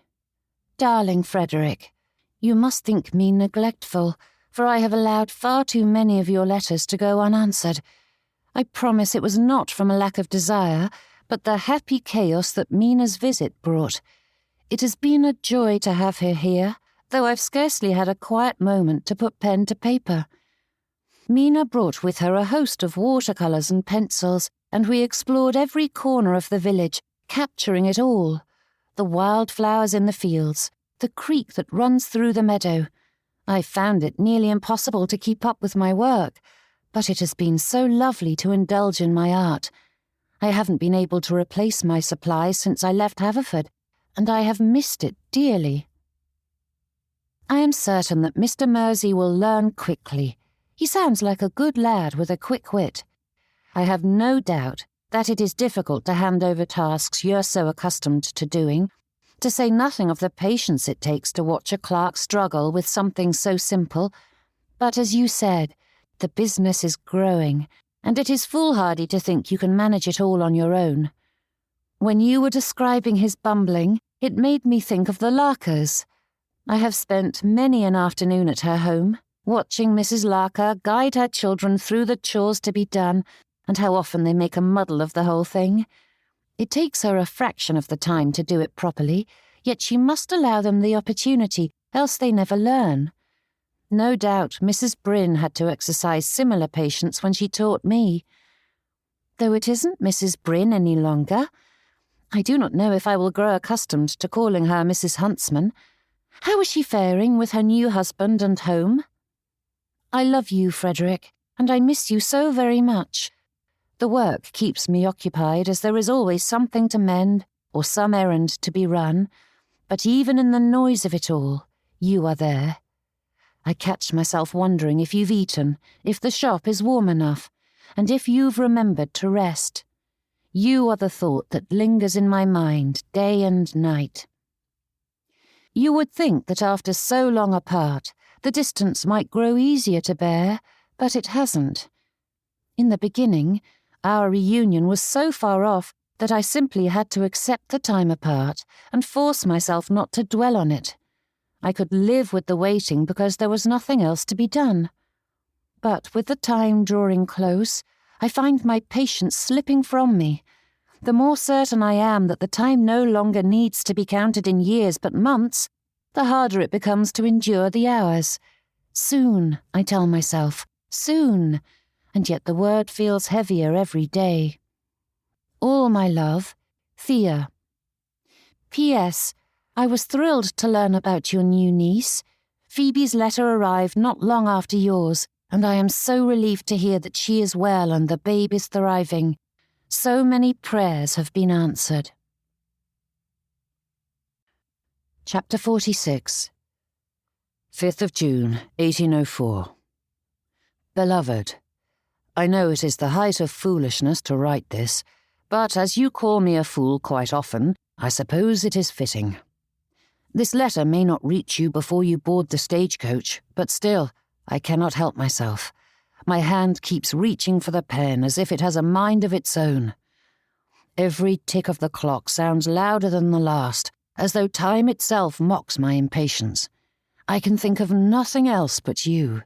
I find myself laughing at nothing and smiling at the thought of you in my arms, of seeing you once more. Come quickly, my love. Frederick. Chapter 47. The coaching inn stood at the edge of town, its whitewashed walls glowing against the green of the fields and the darker line of hedgerows beyond. Sparrows darted under the eaves, and somewhere in the yard a groom whistled as he filled the troughs. A sensible man would wait inside, but Frederick couldn't move from the courtyard, his eyes scouring for any sign of the coach. Every sound, the rumble of a passing cart, the metallic jangle of tack in the stables, the wind stirring the sign overhead, drew his attention, and the disappointment that followed pressed heavier against his chest. A shout set his heart racing, but it was only the ostler calling for a missing harness. Then came a clatter from the stable door, a burst of laughter, the quick rhythm of hooves against cobbles. Again, nothing. Frederick drew in a slow breath to calm his fidgeting limbs. He had imagined this moment 100 times, seeing the coach crest the rise, watching her step down, hearing her voice again after so many years of ink and paper. He had thought himself prepared, but with the moment so near, his composure deserted him entirely. Then, at last, the sound came. Hand rising to shield his eyes from the glaring sun, Frederick squinted down the road ahead. A low, distant rumble swelled until it filled the air. There was no mistaking it. The coach was coming. Frederick laughed, an unsteady, breathless sound, and his hand went to his chest as though he could steady the wild beating there. But the pulse only grew quicker and sharper as the vehicle came into view. The stagecoach thundered into the yard as the guard's horn called out its bright, triumphant note. Dust billowed around them, veiling everything for a breathless moment, as the driver called for the ostlers to steady the team. But Frederick was already moving, every sense fixed upon the door. It burst open, and in a flurry of muslin and wool, Thea flew from the coach, and Frederick caught her, the force of her descent driving the breath from his lungs. And for an instant, the world stilled. The feel of her in his arms, the scent of her, mixed with the dust and dirt of travel, rushed into his senses with dizzying familiarity. Breathless, she laughed and cried in turn, saying his name again and again, as if to make certain he was real. But Frederick couldn't speak. He could only hold her, feeling the tremor of her heartbeat against his chest, the warmth of her cheek near his own. When at last they drew back, Frederick's hands lingered at her waist, unwilling to let her step away, and for a moment he could do nothing but look at her. A loose curl clung to her cheek before she brushed it aside, and those warm brown eyes that had filled his every dream in the past 3 years met his with such gentleness that it left his legs weak and trembling. Then Thea smiled, that familiar, hesitant curve of her lips, and Frederick was undone right there and then. She was here, with him. "I must look a mess," she groaned, patting at her hair, though she couldn't be more wrong. Lifting her hand to his, Frederick didn't care that her glove was dusty from the travel. He placed a kiss on her palm and allowed his eyes to convey everything he yearned to say when there weren't ears to overhear. And as lovely as that moment was, Frederick couldn't help frowning over the fact that he was limited to such staid demonstrations when he yearned to greet her in a far more pleasant manner. Blushing furiously as though she could read his thoughts, Thea turned away. "Where did I leave my bonnet?" One of the passengers handed over the abandoned article, and whilst she settled it back in place, Frederick tossed a few coins at the lads sitting nearby and asked them to haul her trunks to their new home. Then, refusing to linger any longer, he tucked her arm into his and steered her toward the gate. "Frederick," she laughed, trying to keep pace, "can you allow me to catch my breath? We needn't rush about this very minute." But Frederick didn't slow, only glanced at her with a crooked smile that could not quite disguise the urgency in it. "Forgive me, my love, but this day is 3 years too late, and I'll not lose another minute." That old, familiar expression of hers returned in force, saying without a single word that she found him utterly ridiculous and loved him all the more for it, and Frederick's breath caught. How many nights had he conjured that look from memory, only to find it a poor imitation of the real thing? Yet here it was again. "Do not look at me like that, woman," he said, though his voice betrayed the grin tugging at his mouth. "You'll make me forget where we're going." "I doubt that very much," replied Thea, her smile breaking fully now, warm and teasing and so achingly familiar that he never wanted to turn away from the sight. "I have missed you, my love," whispered Frederick, and her tender smile matched his words, echoing them back. The morning air shimmered with warmth, and as they made their way deeper into the village, their steps came faster until Thea had to skip every few steps to keep up, her free hand fixed atop her head to keep her bonnet from flying free, and her laughter followed them as they passed through the church's lich gate. Man and wife. Those simple words echoed in Thea's mind as they stepped into the sunlight once more. The church door closed softly behind them, and for a moment she could scarcely breathe. Haverford looked as it always had. Nothing had altered in her time away, and yet nothing was the same. She had entered those walls as Miss Keats, a woman suspended between what was and what might be, and had walked out as Mrs. Voss, bound to her dear Frederick for the rest of their days, never to be separated again. The air itself seemed clearer and sharper, as though the world had finally released the breath it held for 3 years. Frederick's fingers tightened gently around hers, and she looked up to find him watching her with the half-smile that always threatened to undo her composure. The wind stirred, carrying with it the scent of grass and distant rain, and Thea lifted her face to it, feeling the warmth of his hand, the weight of the ring on her finger, and the startling, breath-stealing joy of knowing they had crossed the long, impossible distance between hope and home. Joy swelled within her chest until her ribs ached. For so long, this day had been a dream too fragile to touch, a thing kept alive only by hope and ink and stubborn faith, and now it was real. Lifting her hand, Frederick placed a reverent kiss on the simple band that now resided on her finger, and the warmth of that touch travelled straight to her heart. Thea wanted to laugh, to cry, to throw her arms about him and hold fast, to tell him he had been worth every lonely night and every doubt, but not on the steps of the church when any passer-by could see them. It was one thing to cast aside convention, to feed herself and build a life with the man she loved, but Thea had her limits. More's the pity.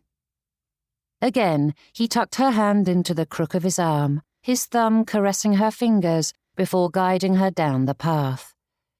The earth beneath their feet was damp with morning dew, the sky wide and pale and brimming with light, and beside her walked the man she had waited 3 long years to claim. No one waited to see them off. No cheers filled the air. No wedding bells broke the stillness of the morning. But the quiet that followed their path felt right, proper. It was a silent benediction to the years of sacrifice that had brought them to this moment. As they passed beneath the lich gate, Thea breathed deeply of the morning air and cast her eyes to Haverford, drinking in every detail of the home she'd missed for so long. Ahead, a gentleman strolled down the lane at an easy pace, his attention on the path ahead, and Thea noticed him only as one notices any passer-by on a quiet road. But the familiar set of his shoulders and his measured stride forced its way into her thoughts, causing her breath to hitch. Jerking to a halt, Thea stared as the gentleman drew closer, seemingly unaware of her presence until he was nearly atop them, and when his eyes finally met hers, a moment passed before she saw the recognition dawn, and he stumbled to a stop mere feet from her. Papa regarded them in silence, his eyes darting to the church and back to them again, his hand tightening around the head of his cane. Thea clutched Frederick's arm, and her heart gave a small, traitorous leap. Why was he here? Why now? Though Thea prayed this had happened by design, the flicker of shock in the gentleman's gaze testified that it was not. For a heartbeat, he didn't speak, but then he turned away, poised to pass without a word, and Thea told herself it mattered not one jot, for the day was too bright and joyous for old wounds, but the denial rang hollow even to her own ears. This was her father, yet his stubbornness had cut her from his life and left her without the dowry that would have eased their way into this new world. Yet to erase the past 3 years would be to erase the good that had come from it, the strength she had gained, the friends she had made. Her time at Rosewood Cottage had not been a wholesale misery, and she could not wish it undone any more than she could wish herself a new father and mother. And in that, Thea found peace and the strength to continue down the lane. "Mr. and Mrs. Voss," he murmured as they passed. The gentleman did not look at them or tip his hat, yet Thea heard the words as clear as day, and her steps faltered, drawing them to a stop. Turning, she watched her father stride away without a backward glance, and for a long moment they simply watched him drift into the distance. "He acknowledged us," said Frederick in an awed tone. "He hasn't even looked at me since you left." Thea managed a small laugh, though it caught somewhere deep in her chest. The greeting was cold and hardly worthy of being called such, but for her father, that single phrase spoke volumes, and it left behind a strange, fragile warmth like sunlight breaking through a wall of clouds. It would take time, but perhaps those bonds could be mended. Leaning into her husband, Thea tugged Frederick along, and they walked in silence, the road curving gently toward the heart of Haverford. For all their time apart, this moment felt too grand for words, and Thea contented herself with simply being beside him. The clean light of morning filled the village, and the scent of baking bread and wet earth mingled in the air. Frederick's stride was brisk, purposeful, though he often glanced at her as if to make certain she remained at his side, whilst he guided her down the lane that wound toward the edge of Haverford. At last, he stopped before a small gate, its paint weathered and flaking, though the latch was bright from frequent use. Beyond it stood a modest cottage, its whitewashed walls gleaming softly in the sun. A little garden stretched along the front, overflowing with early summer blooms and the scent of lavender, and a bench sat beneath the shelter of a climbing rose, its petals scattering faintly in the breeze. "It isn't much," he said quietly, almost shyly, as he pushed open the front gate. "But it is ours." Thea's breath caught as she looked at the gleaming windows, the low roof, and the sunlight spilling across the front step. To anyone else, it might have seemed an ordinary house. To her, it was everything. "It is perfect," she whispered, her hand tightening around his arm. Frederick pushed open the front door and stood back to let her pass, though she felt him hovering just behind her as she stepped into the front room. It was humble and plainly furnished, but the moment she crossed the threshold, warmth wrapped around her like a thick blanket. Though Thea had made a home of Rosewood Cottage, it hadn't felt like home. But this was hers. Theirs. The morning light poured through the front windows, gilding the edges of the worn wood floor and the scuffed legs of a sturdy table. A pair of well-used chairs flanked the hearth, and near the mantelpiece stood a narrow bookcase that boasted the remnants of the Vosses' library. Each item within those walls was intrinsically tied to Frederick, whether bits of his history or the physical manifestation of the hours he'd laboured over them. And Thea itched to throw open her trunk and add the bits of herself to the walls and shelves, a perfect blending of both master and mistress. "I worried it might look too bare," Frederick said, his voice uneven. "But I didn't want to crowd it before you'd seen it. I was able to purchase pieces that weren't too costly and repaired them so they look new, or nearly so."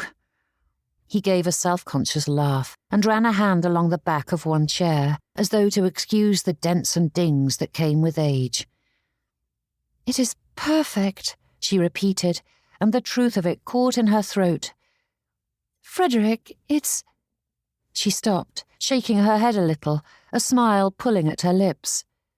"It feels like us." Frederick let out a heavy breath and reached for her hand. Thea squeezed his fingers, her eyes moving once more about the room, and caught sight of a set of teacups on the side table.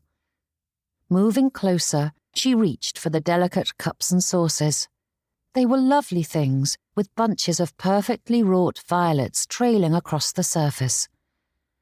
"What are these?" she whispered, glancing at her husband. Frederick tossed aside his hat and rubbed at the back of his neck. "A lady ought to have a proper tea set, but I fear I could only afford 4 cups. I'll add to them in time when I can." Thea turned slowly, the teacup cradled in her hand, and stared at him as he babbled about the price and the various pieces he had considered.